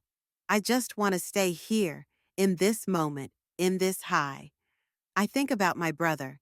If he knew how I got the money to get the dust, I wonder if he'd beat my ass or just fuck it. I smirked, remembering the magazine I found under his mattress. But he's not here, is he? He's out there, making an honest living. Unlike me. I remember the first time I stole from him. A few credits here, a few there. I told myself I'd pay him back, that it was just a loan. But it wasn't, was it? It was me, spiraling, desperate for my next fix. And now I've sold his fucking holographic image. And for what? For this? I sigh, running a hand through my long hair. I love this feeling. I wish life was like this all the time. I think about Twitchy, my drug dealer, about his jittery movements, his shady eyes, about how he said, "You know, you don't always have to pay in cash, sweetheart," about how he looked at me like he was mounting me in his mind. I shiver, but not from fear, from the thought of the high, of the relief. I remember the first time I was introduced to Twitchy, the abandoned warehouse, the smell of skunk and dust, the feeling of relief when he handed me the baggie. And now, here I am, his regular, his fucking junkie. I slump back more comfortably into the worn sofa. My body feels like it's floating. I think about the mouse, the one I saw as I left Twitchy's place of business, the one with the ominous presence, the dangerous aura, dressed in black boots, a trench coat, and mirrored wraparound shades. I wonder if he's still there. He didn't look like a customer. I shiver again, but this time it's not from the thought of the high. It's from something else, something I can't quite put my finger on. I remember when I saw him, the mouse, the way he moved, the way he looked at me, like he could see what made me me, like he knew my fucking secrets. I shiver, but I push the thought away. Lying on the sofa, the new batch of dust coursing through my veins, I close my eyes, a smile playing on my lips. I'm home. I'm safe. I'm high. I think about my brother, about how I should repay him, about how I could make it up to him if I ever get in trouble. I laugh, the sound echoing in the empty apartment. I could perform oral sex on him again like I did last time. It's not a big deal, right? It's just a way to say sorry, to get out of trouble. I remember the first time I sucked his dick, my arousal, the lack of shame, but it let me know I had a way, a get out of jail free card with Rico. I had been stealing from him for months, a little here, a little there, never enough to raise his suspicion, I thought. He had left the apartment, and I was rummaging through his room, going through the drawer where I knew he kept some money. He must have forgotten something because suddenly I heard his voice from his bedroom door. "What the fuck are you doing, Felicia?" I was shocked. I was caught.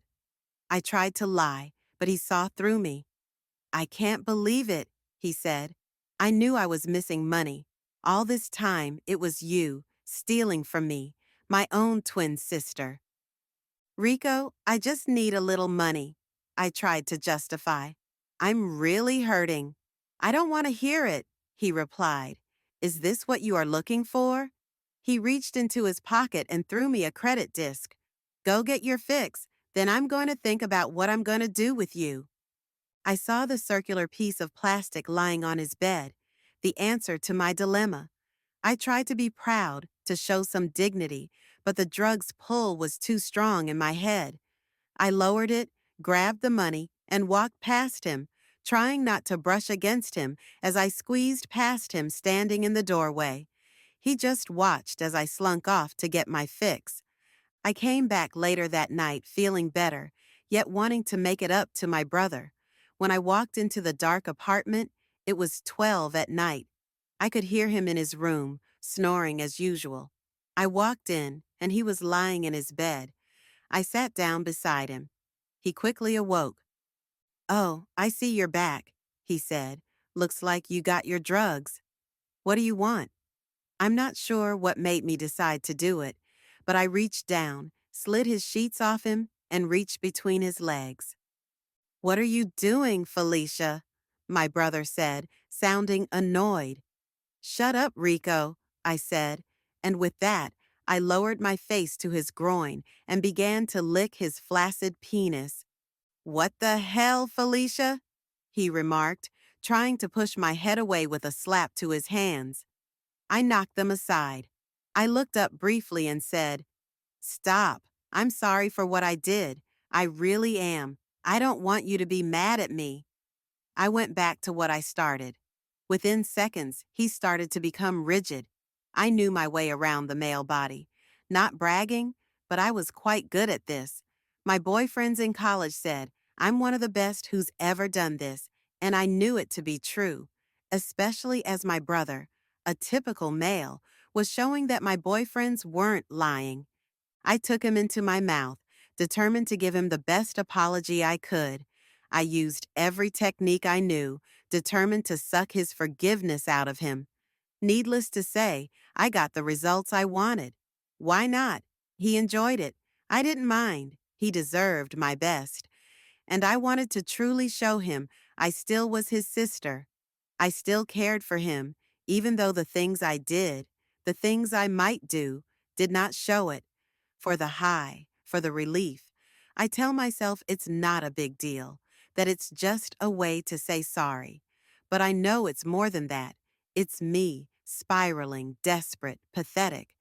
I open my eyes, my gaze landing on the two remaining baggies of sparkly dust, looking like weird bookends framing the lube, an oversized butt plug on the coffee table. I promise myself, when I finish the last two baggies, that will be it. The last time I do this. I know I am better than this, but I don't care. I just want to stay here, in this moment, in this high. I think about college, about how I was going to be someone, about how I was going to help advance the study of robotics and artificial intelligence. And now, look at me, a fucking junkie, a fucking failure. But it feels so good, doesn't it? The high, the relief. It's worth it, isn't it? Worth the things I have to do. Worth the fucking mess I've made of my life. I close my eyes, a smile playing on my lips. As I slide my hand between my legs and increase my pleasure, I tell myself it's worth it. It has to be. Because I can't stop. I won't stop. Not until I've had my... The hotel room carried the lingering scent of their lunch. Lily lay curled up next to Max on the queen-sized bed, their bodies pressed together like puzzle pieces. She traced her fingers through the coarse fur on his chest, drawing patterns that made him shiver. Max's hand moved gently over her ears, his touch sending warm tingles down her spine. Their eyes met, showing their arousal. What began as playful teasing throughout the morning had deepened into something more profound. Lily's heart raced as she leaned in, brushing her lips against Max's. He responded eagerly, his hands moving to her hips, pulling her closer. She felt his desire, firm and insistent against her thigh, sending a thrill through her. Emboldened, she decided to take things further. Moving down his body, her lips and tongue left a trail of fire, drawing a low groan from him as his fingers stroked the fur on her long ears. The sound of their ragged breaths and the soft rustle of sheets filled the room as they explored one another. Lily could feel Max's gaze, heavy and hungry, fixed on her. When her green eyes locked with his silver ones, she saw her own lust reflected back. In his eyes, she felt beautiful, sexy, and completely wanted. Just as Lily lowered herself, ready to take her wolf lover into her mouth, the holovid flickered to life. A three-dimensional image projected into the room, startling her and sending her heart racing. Max cursed under his breath, his body stiffening. The 1200 Club news report blared from the device, shattering the moment. A well-dressed female wolf appeared. The anchor, Sable, wore a grave expression as she spoke. Breaking news today, folks. Pastor Moses Lightfur, the charismatic leader of the megachurch, has been seen leaving a hotel with Vivian Stoneclaw, the married socialite. Sources confirm the two were seen together. Lily's stomach dropped. Moses Lightfur. Everyone knew that name. He was Ruth's father and a prominent religious leader famous for his fiery sermons. Sable continued, Bartholomew Stoneclaw, Vivian's husband and an influential industrialist, could not be reached. This scandal is a shock to many, as Moses Lightfur has long been a vocal advocate for family values and marital fidelity. The intimate atmosphere of the room vanished, replaced by heavy silence. Lily's mind switched to Ruth. She knew Ruth's conflicted feelings about her father, a love-hate relationship that was already fraught. This news could devastate her. Turning to Max, Lily's wide eyes reflected her worry. "Do you think Ruth has seen this?" she whispered. Max sighed, running a hand through his dark fur. "I don't know, Lily, but we should check on her, just in case." Lily nodded, her heart pounding. Grabbing the hotel room's phone, she dialed Ruth's number. The line rang and rang, but no one answered. With every ring, Lily's worry deepened. Together, they slid off the bed and hurried to Ruth's hotel room next door. They knocked, but no one responded. Lily knocked again, louder this time. "Ruth? It's Lily and Max. Are you in there?" Max placed a comforting hand on her shoulder. "She might be out, Lily, or maybe she's just not answering." Lily nodded, but unease gnawed at her. "What if she's seen the news, Max? What if she's upset?" "I know you are worried, bunny girl, but all we can do is be there when she needs us," Max said as he guided her back to their room. Moses. The last streaks of sunset poured into the meditation room, painting the walls in warm amber. Shadows stretched across the minimalistic space as the incense burned low in the corner. I shifted, unfolding my legs from the lotus position. Hours of stillness left them tingling and unsteady, the discomfort matching the dull ache rooted deep in my chest. The scent of incense hung in the air, mingling with the sterile emptiness that surrounded me, a hollow stillness that had taken residence in this house since I left her grave yesterday. My joints protested as I stood, their stiffness a reminder of both my age and my resolve. My voice cracked from disuse, rasping through the silence. "Activate holovision." A shimmer of light brought the system to life, filling the room with the cold, detached voice of a news anchor. At first, the broadcast was routine: politics, weather, the latest celebrity scandal. Then the headline hit like a slap. "Scandalous night for prominent pastor," the anchor announced. My breath hitched as the projection shifted to a holographic clip of Vivian and me, stepping out of that hotel. The angle of the camera was damning, calculated to leave no room for innocence. The anchor's words dripped with insinuation, the tone surgical in its precision. My hands curled into fists, nails digging crescents into my palms. The news droned on, but my focus was elsewhere. A list of unanswered calls scrolled across my computer inbox. My jaw tightened as flashes of memory cut through me. Naomi's grave, the ground damp and unyielding beneath my knees. The ghost of Vivian's perfume lingered in that hotel room. The snug feel of Ruth's pussy around my penis. Her voice, soft yet final, lingered in my ears as I walked out the door. My feet moved on their own, carrying me to the mantel situated in the corner of my meditation room. Naomi's photo rested there, a still frame of a life I'd shattered. Her eyes stared back at me, unblinking, filled with a silent question I had yet to answer. The weight of her gaze pressed against my chest like a stone. I stood there, suspended between the past and the present. The congregation would be expecting me soon. They didn't know this version of Moses Lightfur, the one haunted by the grave of his wife, the scent and feel of other women, and the cracks in his own righteousness. It was time to face them, to step into the role I was supposed to embody. Ruth stepped into the opulent dressing room, her bare feet padding against the marble floor. The room bustled with activity, a dozen women engaged in their own rituals of preparation. Her eyes scanned the room and landed on Mary, a rabbit woman with a religious streak. Mary was helping another prostitute, a curvy lioness named Layla, who was bent over with her tail raised as her anus was thoroughly being lubricated. Mary's hands, steady and sure, applied a generous amount of lube to Layla's rectum. Layla, her eyes closed, braced herself against the counter. Ruth walked to a sink, grabbed a damp cloth, and began washing herself. "Ladies, how's it going? Haven't seen you since the last orgy.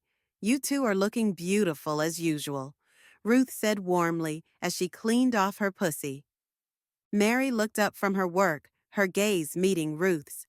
"Ah, Ruth, my dear, you're looking beautiful yourself." Layla opened her eyes, a small smile forming on her lips. "Ruth, I don't know how you maintain your weight. Every time I see you, you look the same. I have to struggle. With my diet, every mouthful of food goes straight to my ass." Ruth chuckled. "Oh, Layla, stop saying that. Every male in this mansion enjoys that backside of yours, and half the women here do too. That ass of yours is beautiful. I wish mine were that plump." Ruth had always admired Layla's dedication and her ability to embrace their shared profession with such fervor. Mary's tone turned serious. "Did you hear about the latest scandal with Moses Lightfur? He was caught leaving a hotel with a married woman." She wasn't aware that Ruth was the daughter of the famous pastor. Ruth shook her head. "No, I didn't." Mary paused her work, her expression somber. "Yes, it's a shame. But then again, what is politics if not a dance with the devil?" "I could never understand all that religious stuff," Layla said. "Yes, Mary, I know you're devout, but if you like someone and agree, why not have sex? It's fun." The three women continued their small talk as they finished their preparations. Ruth left the opulent room, her mind a whirlwind of thoughts. Walking down the hallway, she passed an open door, the sounds of moans and slapping skin spilling out into the corridor. She glanced inside, her gaze sweeping the scene with practiced detachment. Politicians, wealthy elites, celebrities, and high-ranking criminal figures were tangled in hedonistic acts. Bondage, oral pleasures, and animalistic fucking created a tableau of indulgence. Ruth felt a flicker of arousal, but pushed it down, her face remaining neutral as she moved on. Turning a corner, she arrived at the security room. She knocked lightly before pushing the door open without waiting for a response. Inside, John, a grizzled bear in his 50s, was hunched over a bank of monitors, his eyes scanning the feeds. "Hey, Ruth," he grunted, a warm smile breaking across his face. Ruth approached him, her eyes darting to the monitors. One screen showed an older lioness lying on a padded floor, while a younger lioness, no older than 10, skillfully performed analingus on her. "Is that the mayor's wife?" Ruth asked, her tone even. John nodded. "Yeah, it is. You know she likes them young. Mistress Cynthia brought in a couple of her girls for the entertainment." From the high-pitched whimpering coming through the monitor's speakers, Ruth could tell the mayor's wife was close to climaxing. The prostitute's tail swayed languidly, her movements steady as she continued to lap at the older woman's anus. "I never get tired of seeing Mistress Cynthia's girls at work," the security guard said to Ruth. "To be so young, she really is skillful. She's brought the mayor's wife to at least 5 purely anal climaxes in the last 15 minutes, and I think she's just getting started. She's really good at what she does." Ruth shrugged. "Does the mayor know his wife likes women, especially ones under 25? I heard she gets bored of them once they hit that age." John chuckled. "Last I checked, he's still clueless. Some people are just dumb like that." Ruth sighed. "I need to leave, John." Her voice remained steady despite the turmoil about her father brewing within her. John pressed a button on the console, and the mansion's security door clicked open. "I got your back, Foxy," he said, his attention already back on the screens. Ruth stepped into the cool night air, her feet padding against the cobblestone driveway. She slipped into her car, the leather seat creaking as she settled in. Turning the key, the engine purred to life. She pulled out her phone and dialed her father's number. Each unanswered ring deepened her frustration. "We need to talk, Dad. Call me back," she said, her voice sharp. She tossed the phone onto the passenger seat, her eyes locking on the road ahead. The city lights cast long shadows across the quiet streets as she drove. Her thoughts churned, a tangled mess of emotions. Moses, the man he was, the man he pretended to be, the scandal, the potential fallout, and the uncertainty of what lay ahead. Earl, the garage, my sanctuary, is filled with the comforting smells of motor oil, metal, and the electric tang of hover engines. These familiar scents ground me in a way my so-called marriage wasn't. I slide into the driver's seat of Stoneclaw's custom limo, my calloused fingers catching slightly on the premium leather. A luxury worth 3 months of my paycheck. The engine hums beneath me, smooth and powerful, a far cry from its initial rough growl. "Good morning, valued passenger. I am ARIA, your automated driving assistant. Please state your destination." The AI's voice fills the cabin, smooth and feminine. My jaw tightens. "I'm taking the car to Stoneclaw Estate today." I say it to myself, but Aria interprets it as a command. Initiating lift, I turn off the sequence she tries to start, cutting her off, hitting the manual override button with force.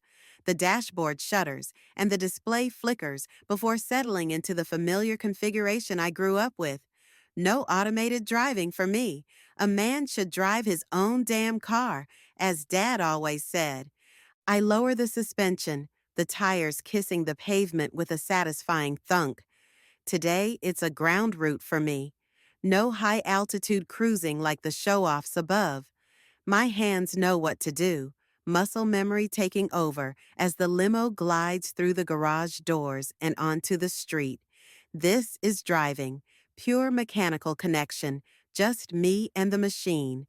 A faint floral scent of leather conditioner drifts through the cabin, mingling with the usual garage smells.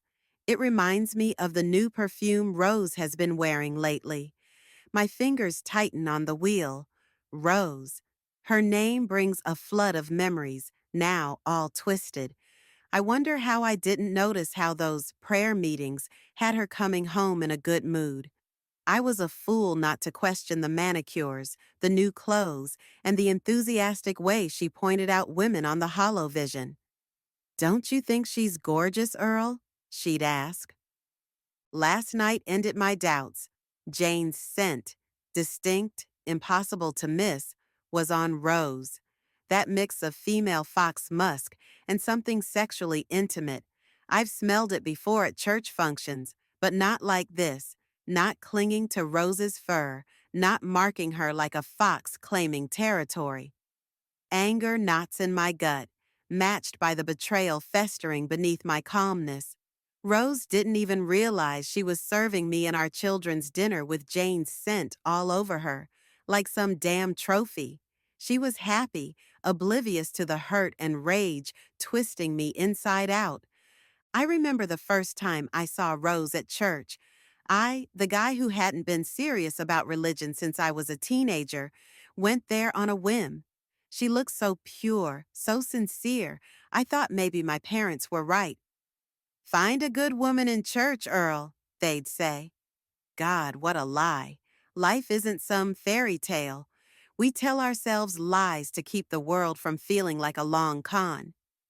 Rose seemed like the real deal back then, not like the other women I'd been with. She was all kisses and hand-holding, sweet and simple. When I tried to take things further, she always pulled back, saying, "I'm not that kind of woman. Respect me. Let's save it for marriage, if that's what we both want." Fool that I was, I bought into it. I even admired her dedication. She volunteered for every church event and surrounded herself with her so-called female friends. Yeah, those friends. How many of them were more than friends? Prayer meeting running late again, honey.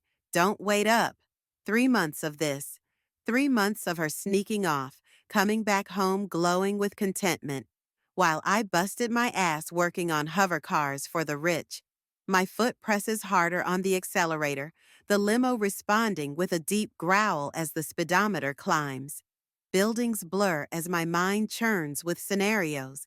I imagine bursting into one of their meetings, catching them in the act. My jaw aches from clenching. The taste of copper floods my mouth. I've been biting my cheek. What happened to the vows we made? When did I become such a bitch? Jane. In the quiet, dimly lit church office, I pack up my personal items with methodical precision.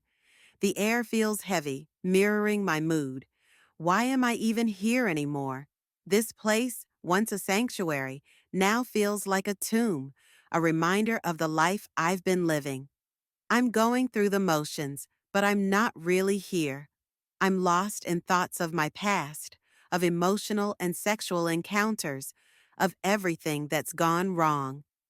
As I pull open the bottom drawer, my fingers brush against a smooth, cold hollow cube I'd forgotten was there. It flickers faintly, almost as if inviting me to turn it on. I pause mid-motion, staring at it. Hesitation and curiosity swirl inside me. Do I really want to do this?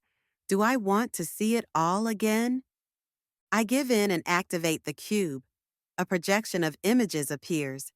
A younger me, Moses Lightfur, and other women. Pictures of sensual, intimate moments. Smiles that once felt real. There's one of Moses laughing with his arm around me and Sable's shoulders. Another of me with another woman in bed, linked through Moses's manipulative charm. Each image stabs like a claw, reminding me of a past that didn't live up to the standards of the faith we claimed. The memories hit me, vivid and overwhelming. The first time Moses and I shared one of his conquests, a nameless rabbit woman rushes back. Her face is blurred in my memory, but I still remember the sensation of her plump butt cheeks spread beneath my palms as I eagerly licked her anus.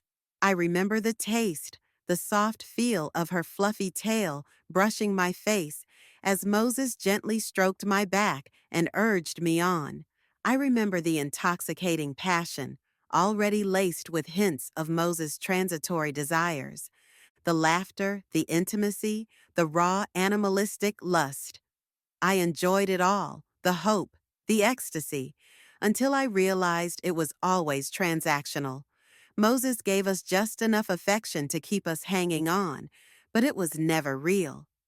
The warmth of those memories fades, leaving me with the cold reality of now. I switch off the hollow cube abruptly, tail lashing as the bitterness settles in. I've been drinking all night, and the alcohol heightens everything. I feel jealous and bitter. I picture Moses with Vivian Stoneclaw and Ruth, me on the outside looking in. Moses replacing me as though I never existed. My stomach knots. I was just his enabler, the woman who smoothed his path to easier conquests. Nothing more, just another way to pass the time. I think about seeking out Rose, taking my sexual frustration out on her, but deep down, I know I shouldn't. I'm not the aggressor. I'm submissive. I want to be wanted, to be claimed. Why can't someone love me? Just me? The thought burns as I slouch into the chair, staring blankly at the half-empty box of my belongings. Tears threaten, but I shove them back with anger. Crying is useless. I'm at my lowest, bitter, lonely, and hopeless. The future looms dark, and for the first time since my divorce, I can't see any light at all. I prepared to leave. The room feels emptier than before. Outside the window, the evening light fades away the day, like my hope of love. Then I hear something, a noise outside the church. I walk over to the window and look out. A large group of people is waiting, news reporters, their presence unmistakable.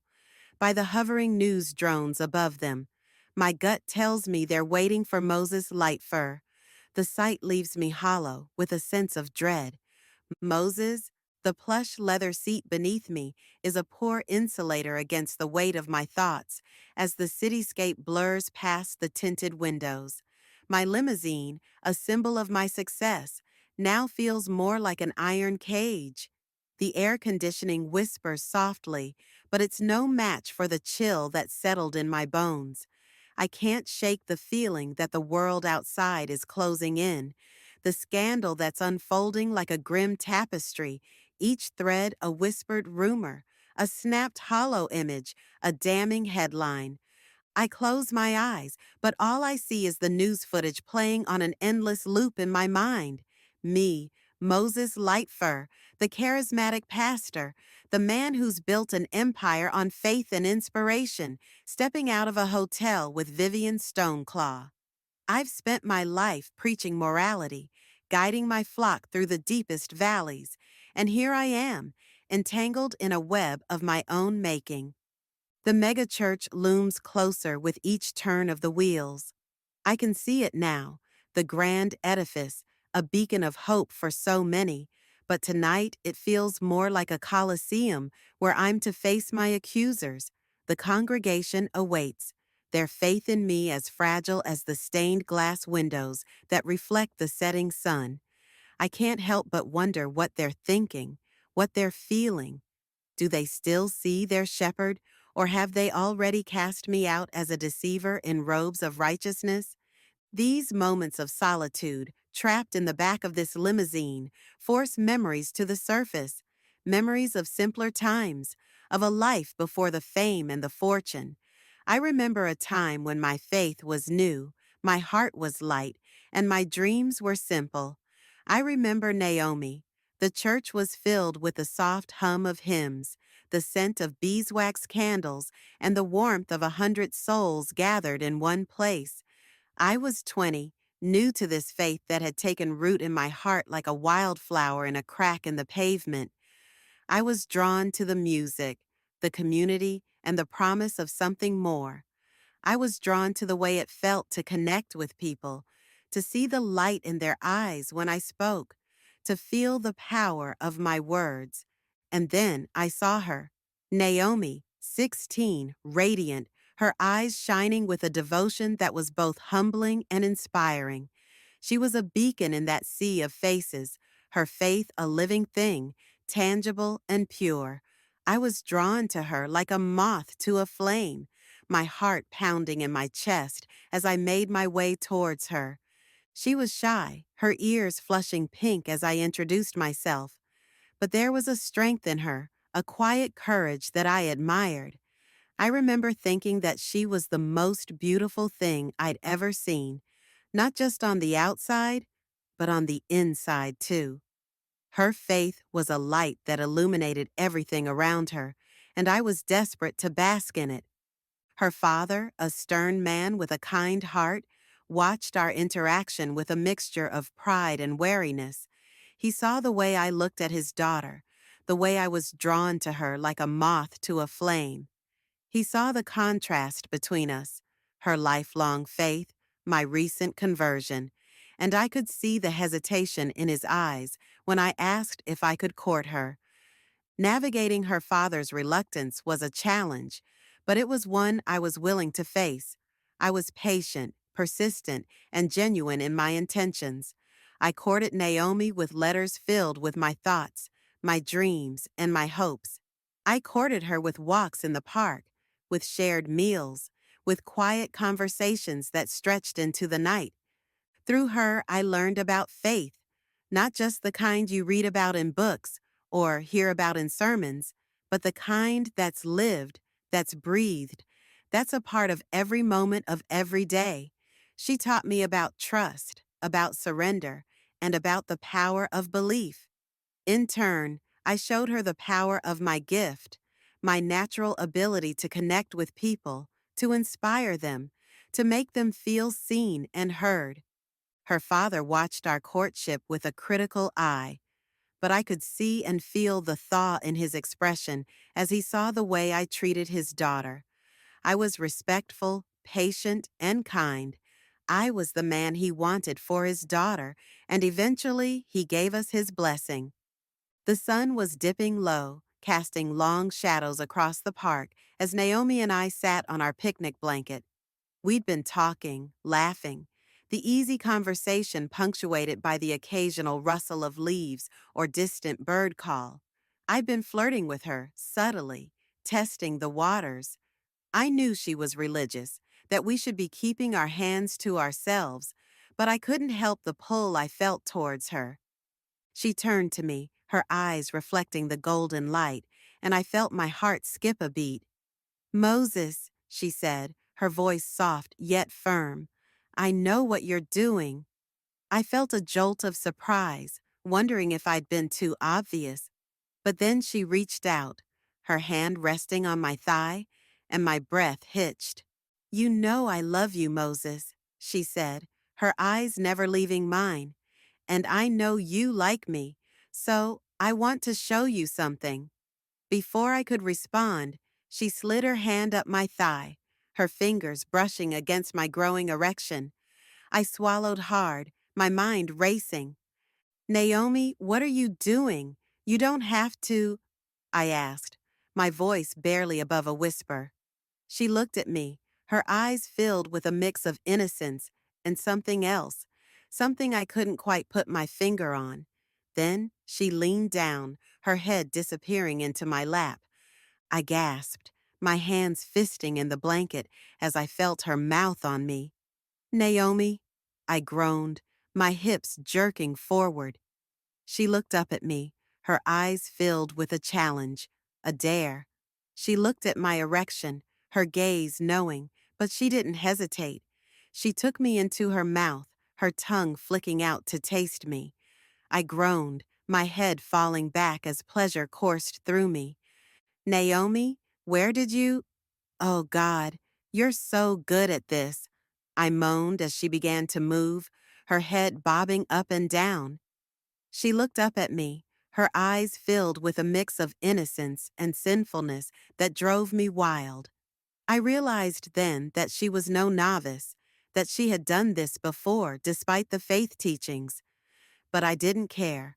All I cared about was the pleasure she was giving me, the pleasure we were sharing.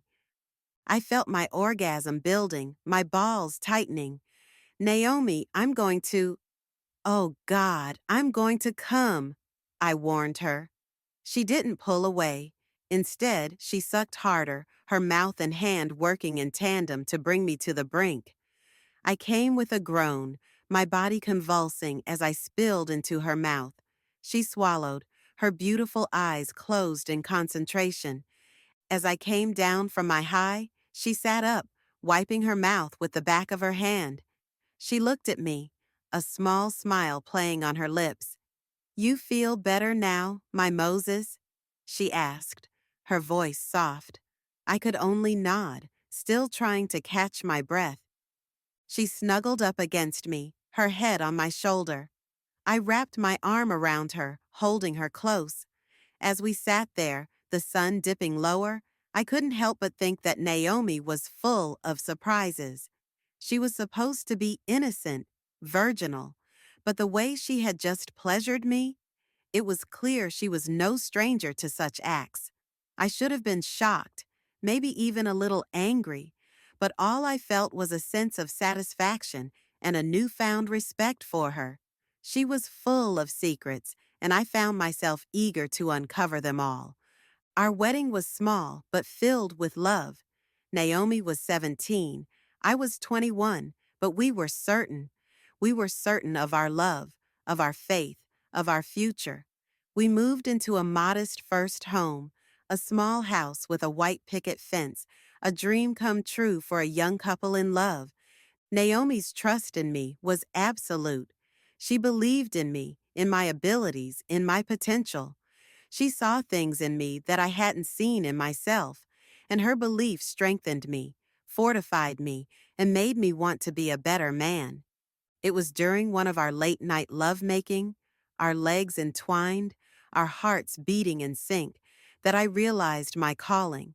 I saw the way my natural gifts could serve the church, could serve God.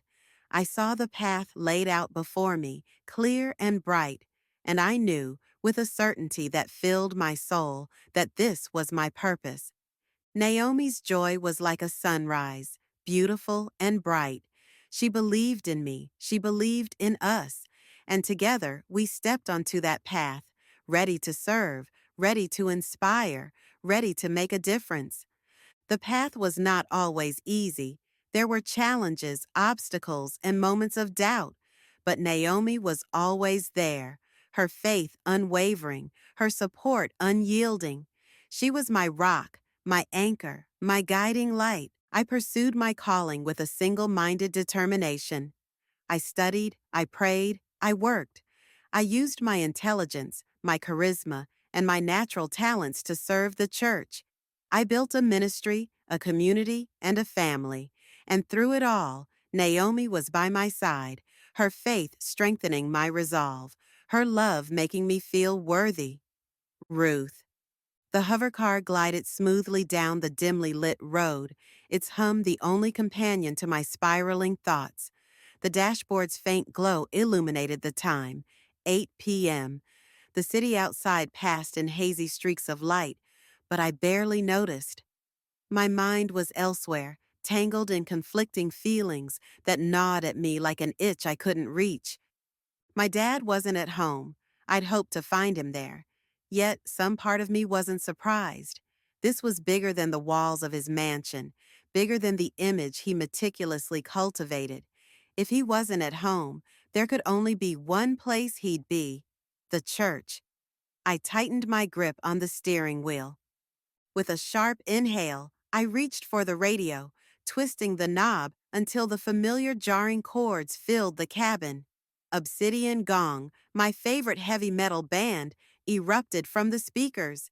The lead singer's throaty growl was an anthem of fury and defiance that mirrored the chaos in my heart. It wasn't just music, It was armor against my thoughts, a wall between me and the conflict threatening to drag me under.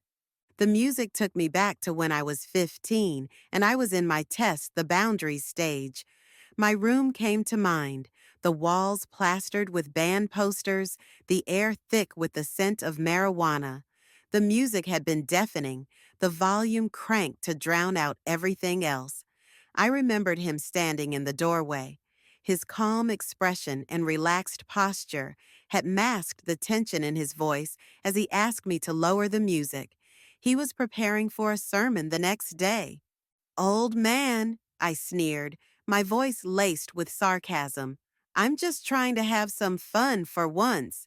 I didn't bother turning it down. He returned a short while later, his voice cold, his eyes hard. Turn it down, Ruth, or turn it off. The patience he usually had with me was thinning. I lifted my chin, teenage bravado blazing in my gaze. No, I don't think I will. If I'm old enough to be fucked by you, I'm old enough to blast my music. My arms crossed over my small breasts, in defiance. To emphasize my announcement, I turned my back to him and gave my tail a mocking lift, making sure he would see my ass. I walked away from him, a sexy sway in my hips.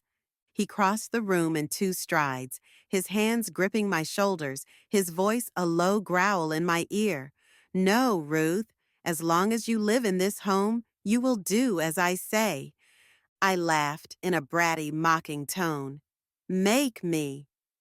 He guided me forward, his hands rough on my hips, his body pressing mine into the bed sheets. I gasped, shock and something else coursing through me as I realized his intention. What are you doing, old man? I cried, my voice barely audible over the music. Teaching you a lesson, little rebel, he replied, his voice commanding, his hands firm as they pushed my tail up, my buttocks apart. I pretended to struggle. I whimpered. I tried to resist. But he was relentless, his body hard against mine, his hands unyielding. And then, suddenly, I stopped fighting. I gasped, my body arching as he entered me, my eyes flying open, my mouth forming a silent O of surprise and pleasure.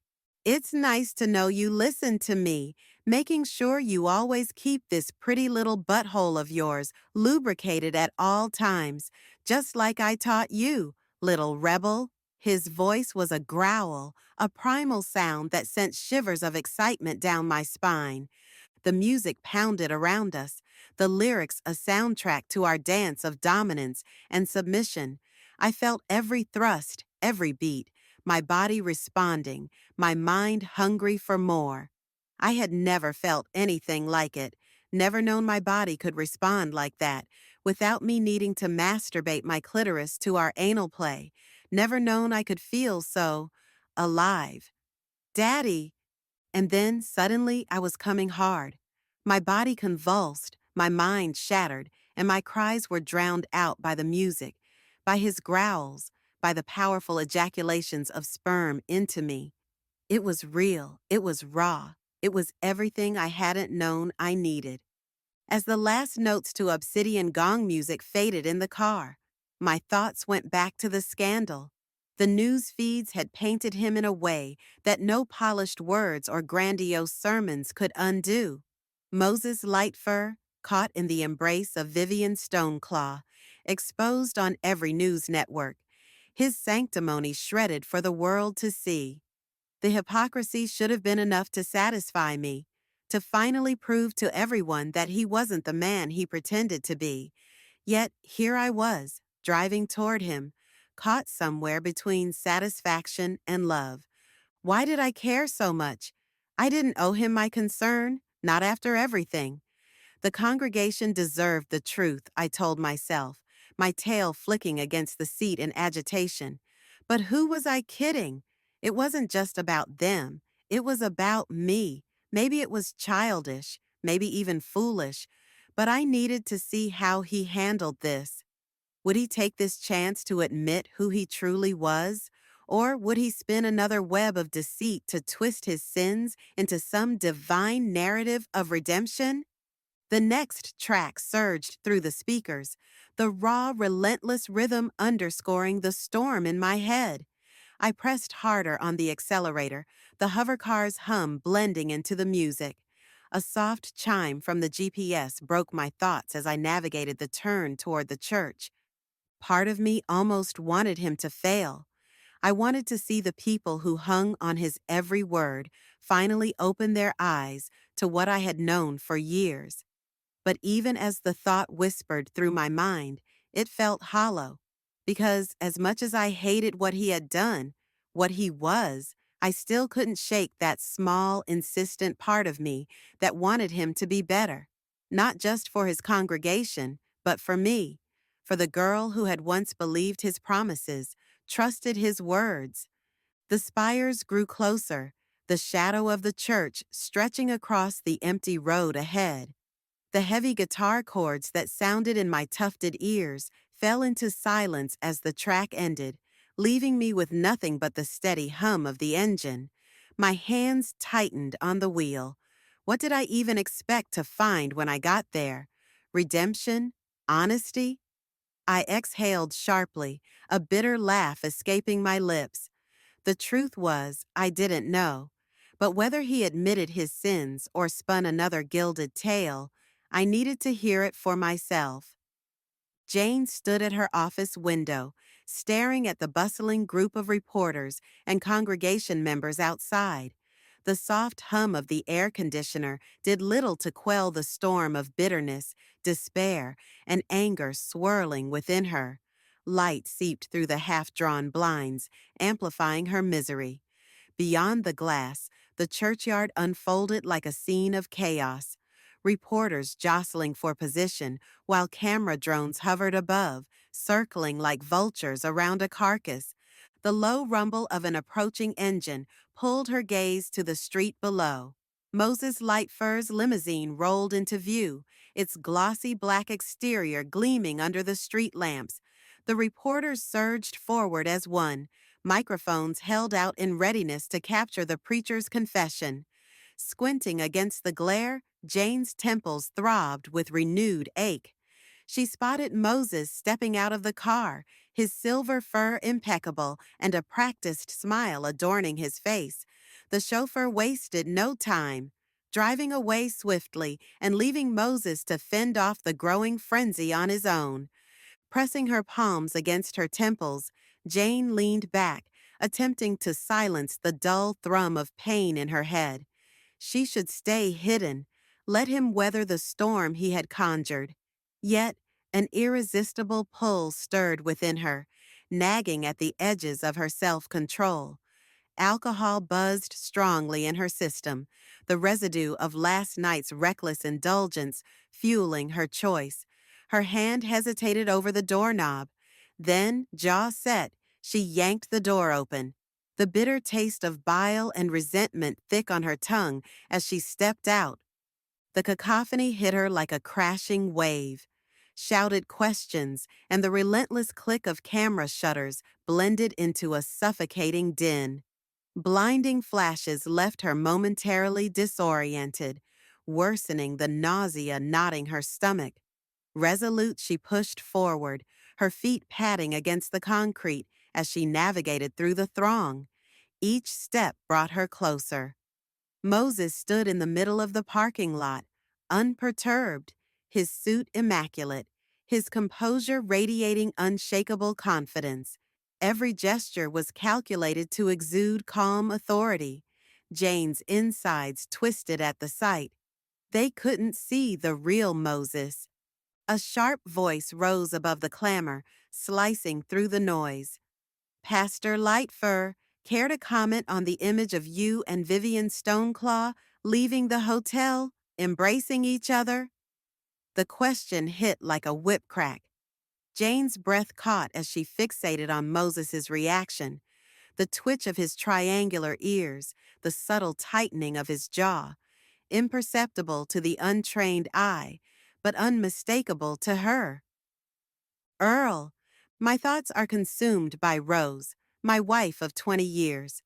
I've been trying to ignore the signs, the late nights, the distant behavior, the lack of passion in our sex life. As I sit here driving this limousine to some wealthy client's estate, I can't ignore it anymore. I've been debating with myself, torn between the desire for confrontation and the fear of silence. I want answers. I need them, but I'm terrified of what I might hear. I keep telling myself I might be overreacting, that there's a simple explanation for all this. Then I remember the incident a few months ago. I came home from work because I'd forgotten something and walked in on Rose. She was in our bedroom, lying on the bed, watching something on the holovision. The image displayed another squirrel woman, a sleek, attractive figure with chestnut brown fur, lounging in a 1940s styled bedroom. An old-fashioned wind-up clock ticked softly on the nightstand beside her bed, its brass hands glinting faintly in the dim lamplight.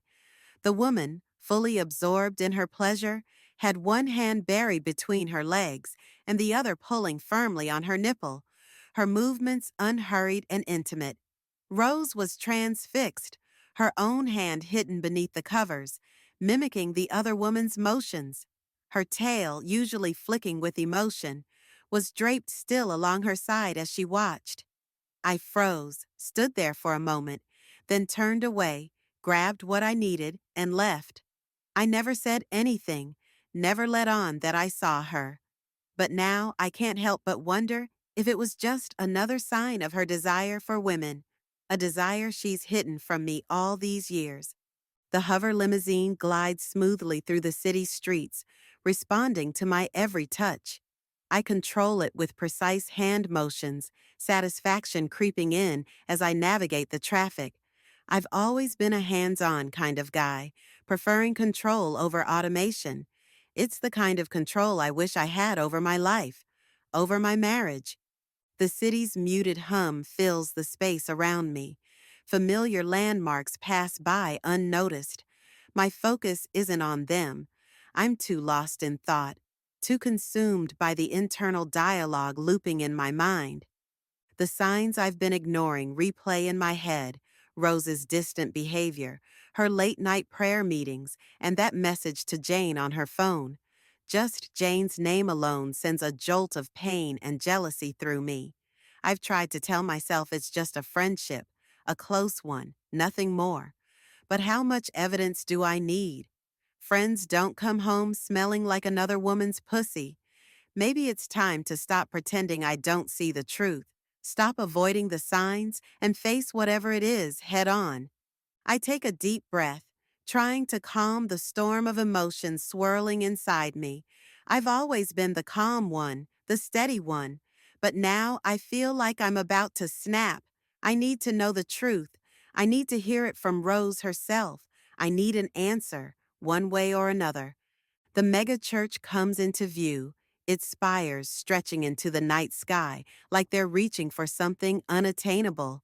Its architecture momentarily pulls my focus away from my thoughts, a reminder of the bigger picture, of things far beyond my control. I prepare to make a right turn near the church, hands steady on the controls. But as I get closer, I notice something unusual. A crowd has gathered outside, larger than I'd expect for this time of night. The crowd is a chaotic mix, their expressions ranging from fervent devotion to fiery debate. Some wave signs with bold, scrawled messages, saying liar, hypocrite, and others saying truth is light fur, and light fur is truth. Others argue, their raised voices echoing in the night. Media drones hover overhead, their lights casting an eerie glow on the scene. My curiosity sharpens. Is it a protest, a revival, or something entirely different? I scan the crowd and then freeze. Toward the back, a familiar figure stands, Jane. My heart skips a beat, my grip on the wheel tightening. This is my chance, my opportunity to confront her, to finally get the answers I need. Jane stood apart from the crowd, her silhouette sharp against the church's floodlights. I gripped the steering wheel, my breath shallow. This was the moment. I had to take it and land right beside her. No more hesitation. The hover car lifted smoothly off the ground, the hum of the engines vibrating through my hands. I eased it forward, my focus locked on the empty spot near her. A soft chime rang out. Override initiated, the AI announced. The hover car jerked hard to the right, and the controls went slack in my grip. Wait, what? I tugged the stick and slammed the pedals. Nothing. The car lurched forward, picking up speed. Jane's shape grew larger in the windshield, framed by the glow of the headlights. Stop! No, no, no! My voice cracked as I clawed at the console, jabbing buttons and slamming levers. The dashboard lights blinked in response, mocking me. The hover car angled down, barreling toward her. She turned toward the sound, her face slack with confusion, the light reflecting in her wide eyes. My fingers flew over the panel. Brake! Where's the autopilot disconnect? My palms were slick, slipping on the controls as the distance vanished. Moses's voice remained steady despite the tension crackling in the air. I know you're wondering about what's going on between Vivian Stoneclaw and me. I'll be happy to explain it to you. Look out! He's about to crash into us. A shrill cry cut through the murmur of the crowd. Moses's head snapped up as the sound of whining anti-grav engines tore through the darkened skies. A black limousine careened through the air, its erratic descent sparking a jolt of panic. The vehicle's blinding headlights pierced the gathering as it pitched downward. The crowd scattered like dry leaves caught in a windstorm, their screams ricocheting off the church's stone walls. Yet amid the chaos, Jane stood frozen, swaying slightly, her gaze locked on the oncoming menace. The limousine's shadow swallowed her in an instant. A surge of instinct propelled Moses forward, his muscles coiled, his polished dress boots sliding against the asphalt. In a heartbeat, he reached Jane and slammed into her side, the force sending her sprawling safely away. Metal met flesh in a sickening collision. Pain tore through Moses's side as the hood of the limousine caught him. For a fleeting second, he felt weightless, suspended in limbo, before the world tilted and he crashed onto the unforgiving ground. Darkness surged to claim him. The limousine hovered for an agonizing moment, its front end dented and scarred from the impact. Its engines stuttered, whining unevenly before the vehicle tilted upward. With a burst of power, it darted into the third aerial lane, vanishing into the chaotic flow of sky traffic. A stunned silence enveloped the scene, broken only by the panicked cries of the crowd. Call an ambulance! Did anyone see the license plate? Is he still breathing? Feet pounded across the church lawn as people closed in on Moses's crumpled figure. Blood trickled from a jagged cut above his eye, matting the gray fur on his forehead. The squeal of tires ripped through the tense atmosphere. Ruth's car screeched into the parking lot just in time to catch the limousine's shape, disappearing into the heights. Her stomach dropped as she spotted the lifeless form of her father sprawled on the grass, a huddle of onlookers gathering around him. Dad! Ruth screamed piercing as she threw open her car door and sprinted toward him.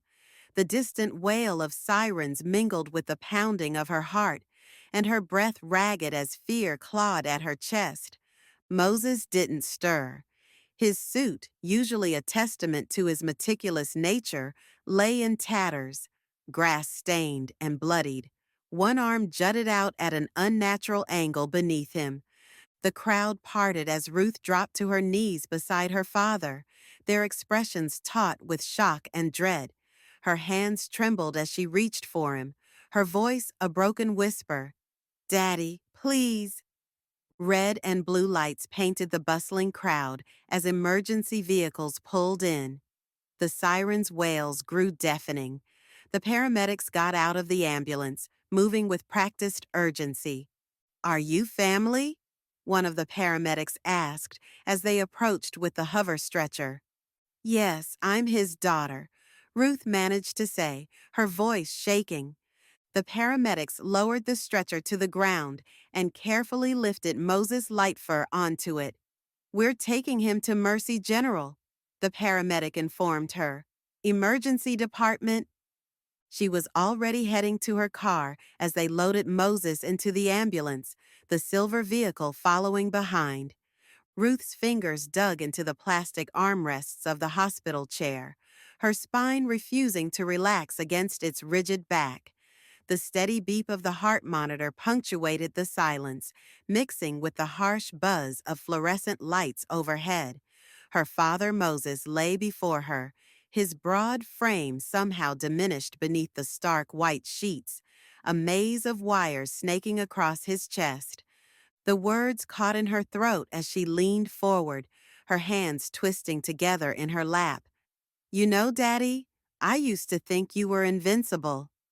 Her whisper barely carried over the mechanical hiss of the respirator. Her amber eyes searched his slack features, hunting for any trace of the commanding presence that had shaped her entire world. "But here you are." She glanced at the vitals monitor, its green lines dancing in an impersonal manner. Every memory of her past with her father flickered through her mind like an old hollow reel, sweet moments tainted by bitter revelations. "I loved you, Daddy. I still do, even after everything." Her chest tightened around the words. "You made me feel like I was your whole world until—" The truth about Claude sat heavy in her throat, demanding to be spoken. "I know what you did. Claude and I figured it out." Her fingers clenched until her knuckles went white. "Why couldn't you have told me the truth before now?" The monitor's steady rhythm suddenly fractured into erratic spikes. Ruth's heart plunged as the numbers began to fall. "No," she breathed, launching to her feet. "No, not yet." Medical staff burst through the door as alarms shrieked through the room. Ruth lunged for his hand, her fingers wrapping around his cooling skin. "Daddy, please, don't go, not when there's so much left unsaid." The flatline tone drilled into her ears, drowning out everything else. Moses's chest stilled beneath the sheet, his face peaceful in a way that felt like another betrayal. Ruth's legs gave out, and she crumpled beside the bed. Sobs tore from deep in her chest, from a place she thought she'd sealed away years ago. "Daddy," the word came out in a mournful howl. "I wasn't ready. I wasn't ready to lose you." The hallway's fluorescent glare offered no warmth as Ruth stumbled out. Max and Lily waited, their faces etched with concern. "He's gone," she managed, her voice sandpaper rough. Lily's arms encircled her immediately, while Max's steady hand found her shoulder, trying to show compassion. Jane appeared at the edge of Ruth's vision, face drawn and hesitant. "Ruth, I'm so sorry. Ruth's amber eyes met Jane's, hollow and distant. "I don't want to do this right now," Ruth said flatly, pulling away from the attempted connection. The wound was too fresh, too raw for platitudes. An older cheetah woman bustled into the waiting room and enfolded Ruth into a fierce hug. Flo's arrival felt like the first real breath Ruth had taken since her father's death. "I came as soon as I heard baby," Flo murmured, wrapping Ruth in an embrace that asked nothing of her. "Flo, I can't believe he's gone. He's really gone," the young fox said, pressing her tear-streaked face into the cheetah woman's comforting bosom. "I'm so sorry, sugar. You shouldn't be alone tonight. Come with me." Exhaustion won out over resistance, and Ruth nodded. She turned back to Max and Lily, gratitude struggling through her grief. "Thank you for being here." Max and Lily shared a silent look, but stayed where they were, respecting the space Ruth needed. If you need us, you know where we are, Max called after her. Ruth managed a small nod, their unwavering support both comforting and understated.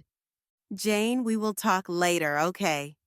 As Flo guided her away, Ruth felt the rigid control she'd maintained starting to crack. She was grateful for the people who cared, even if she couldn't bear their comfort yet. Lily. The hospital doors whooshed open, blasting me with midnight air that raised goosebumps on my arms. I hugged myself tight and stole a glance at Max beside me. The world held its breath, streets empty, silent, except for the dying hum of fluorescent lights behind us. My fingers fumbled with the tablet in my harness side pouch as I prepared to call a taxi when twin beams of light cut through the darkness. A taxi idled at the curb, and there he stood, the same driver from earlier, leaning against the car with an air of nonchalance. He lifted his hand, waving as if greeting old friends. I stood rooted to the spot in surprise until Max's gentle nudge between my shoulder blades propelled me forward. Tiredness weighed me down, making the coincidence seem less important than the promise of getting back to the hotel. That's some timing, I said. What brings you here this late? A soft chuckle escaped him, his features half hidden in the amber glow of the street lamp. Sometimes it's about being in the right place, at the right time. Something in his voice, a knowing edge, made me hesitate, but Max was already pulling open the back door. Come on, Max mumbled through a yawn. Let's go. The invitation of the warm back seat overwhelmed my instincts, and I slid in with a quiet thanks, grateful to take the weight off my aching feet. The city blurred past in smears of darkness and concrete. Ruth's face haunted my thoughts, her tear-stained cheeks, her sadness, and I couldn't help but wonder what I would do if I faced the loss of my own father. The taxi's heater felt good on my fur. Movement caught my eye. Street signs flying past, but wrong ones. We should have turned already. My spine stiffened. Wait, I said, leaning toward the partition. This isn't the way to the hotel. Max's eyes snapped open, sleep forgotten. She's right. Where are you taking us? The driver tilted his head slightly, his eyes fixed on the road ahead. Brownhound Station, he stated, as casually as announcing the weather. His hands remained steady on the wheel, betraying no tension. What? Max's voice barked through the cabin. We never asked for that. Turn around. Take us to the hotel. The beaver driver shrugged slightly. You could go back, Max and Lily, he mused, his tone eerily conversational. But you're at the edge of your 9 days, aren't you? Time to decide. My breath caught in my throat. 9 days. The words echoed in my head, impossible and yet familiar. How do you know about that? You've reached your time limit in this universe, he replied calmly. Stay or leave, the choice is yours. Max's hand found mine in the dimness. Lily, what do you want to do? His voice remained matter-of-fact. Ruth's face flashed through my mind again, her grief raw and fresh. My chest tightened. I don't want to leave her. She's hurting. She's where she needs to be, the driver cut in, his calmness sharp as a claw. Your window is closing. Max's fingers squeezed mine. Lily, he whispered, his silver eyes reflecting the passing lights. Whatever you choose, I'm with you, but I think we need to go. The word caught in my throat before breaking free. Okay, I breathed. Let's go. The taxi continued on its way, leaving our adventure behind. Max's hand comforted me as questions tumbled from his lips about our belongings at the hotel. All taken care of, the driver assured us, his smile reflected in the rearview mirror. Don't worry yourselves over the details. What exactly is this? Max pressed. Why are you even involved? Just a driver, he interrupted. eyes meeting Max's in the mirror. His smile held secrets. You'd be surprised how much you see when you're driving someone from one place to another. In these realities, the city lights faded behind us. Ruth's grief still pulled at my heart, but something else took root, an understanding that this journey stretched beyond my comprehension. It demanded trust in forces I couldn't see or understand. Max's shoulder pressed against mine, warm and steady. Whatever waited for us on our bus journey, me and my wolf would face it together. Ruth. I stood in front of the bathroom mirror, tugging at the hem of my black dress. It clung tighter than I remembered, maybe because my body felt different now, or maybe it was just my nerves. I smoothed the wrinkles along my hips, catching my own tired eyes staring back at me. My makeup was simple, just enough to cover the loss in my eyes, but nothing could hide how hollow I still felt. The room fell quiet like it held its breath along with me. The faint hum of the air conditioner filled the space, and I focused on it to drown out the doubts spinning in my mind. Claude would arrive any minute, and I couldn't decide if I regretted saying yes. Dinner tonight seemed almost cruel, so soon after I buried my father, but doing nothing felt worse. My suitcase sat half unpacked in the corner, a sharp reminder of how scattered everything felt. The past few days had blurred together as I stayed at Flo's, trying to gather myself enough to function. The funeral became the kind of spectacle I had expected from my father's life, a packed church with air thick with whispers. Flo had stood beside me, supportive as always, a steady force among people I barely registered in the crowd. Nancy, my nail tech, caught my eye. Then Vivian Stoneclaw appeared, her presence as elegant as her perfectly polished exterior. And of course, Lily and Max attended. They handed me their new contact information and mentioned they had moved out of the hotel. But something about them seemed different, as if they had dealt with something world-changing. They appeared more substantial now, possessing a calm strength. I looked around for Jane, but she wasn't there. I turned from the mirror and rested my hand on my stomach. The realization still didn't feel real.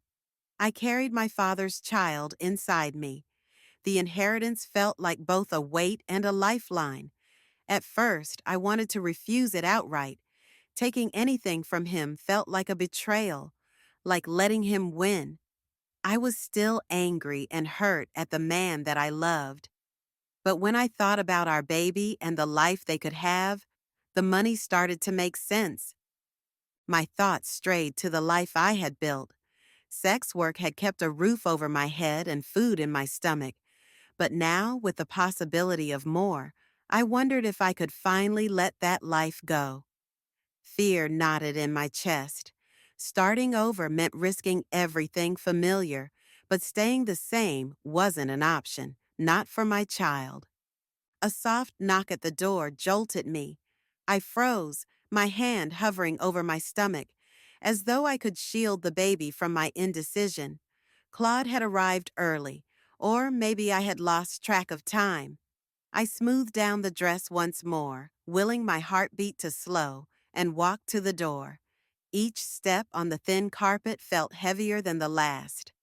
I stopped in front of the door, my fingers touching the cold metal knob. I stood still for a moment, unsure if I was ready for what lay ahead. But I had to move forward. I was an expecting mother now. I turned the knob and opened it. Epilogue. E sat in the center of the room, surrounded by sleek, high-tech equipment. Screens displayed data streams, fluctuating financial charts, geographical surveillance feeds, and educational statistics. E leaned forward in their sleek chair, eyes sharp behind rectangular glasses, scanning the glowing monitors with unwavering focus. The central screen streamed data across its surface, literacy rate projections, technological advancement summaries, and educational initiative reports. Each statistic revealed a story of progress or failure to E's trained eye. Their fingers moved across the keyboard with precision, adjusting variables and rechecking figures. A soft chime interrupted E's work. They noticed a red icon blinking in the lower right corner of the main monitor. It was a message from C, causing E to sit up, smoothing the sharp crease of their suit as they observed the unexpected notification. E opened the message with a keystroke. The secure communication window displayed only the letter C at the top, containing a brief confirmation of the funds transfer for Ruth's inheritance supplement. E's brows furrowed as they typed a quick reply. Everything is proceeding as planned. Thank you for the funds. The account is in place. E understood the significance of these funds, a carefully constructed safety net for Ruth and her child. The organization had disguised the money as part of her inheritance from her father, ensuring complete secrecy.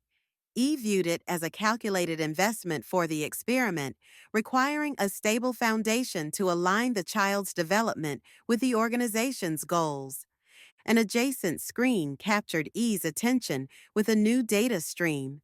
The live feed showed Ruth in a dimly lit hotel room, brushing her hair before a bathroom mirror with distracted movements.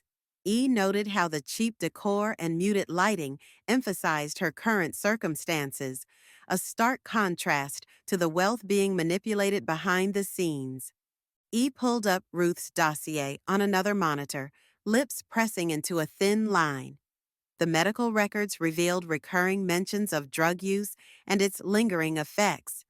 E recognized these as unsurprising but frustrating obstacles to their plans. She's oblivious of her abilities just like her father was, E muttered, shifting to another file detailing Ruth's empathic abilities. A faint wrinkle of surprise crossed his face as E read, "She is twice as powerful as her father was." E recognized that such profound empathy explained much: her volatile moods, self-medication, and struggle to separate her emotions from others. A new chime attracted E to another message from a different department. The dealer, TR, military theft confirmed, authorities already pursuing. E felt a flicker of approval. TR, Ruth's drug supplier, had represented an unknown factor. His targeting by authorities would eliminate one complication in SPACE plans. E sent a precise response to the agent. Ensure this resolves cleanly. It cannot lead back to us. They understood the implication. TRS elimination as a factor, through legal means or otherwise, must proceed without complications. E watched Ruth's nervous figure on the screen, contemplating how she remained unaware of their meticulous manipulation of her life. He minimized the feed, allowing other data streams to dominate the displays. After closing the financial transfer report, E leaned back in their chair. They steepled their fingers, fixing their gaze on a planetary image on another screen. Their mind calculated possibilities in silence. It will be interesting to see what kind of child Ruth and Moses Lightfur produce, E murmured. A faint smirk touched their lips. Perhaps this one will finally fulfill SPACE's greater goal.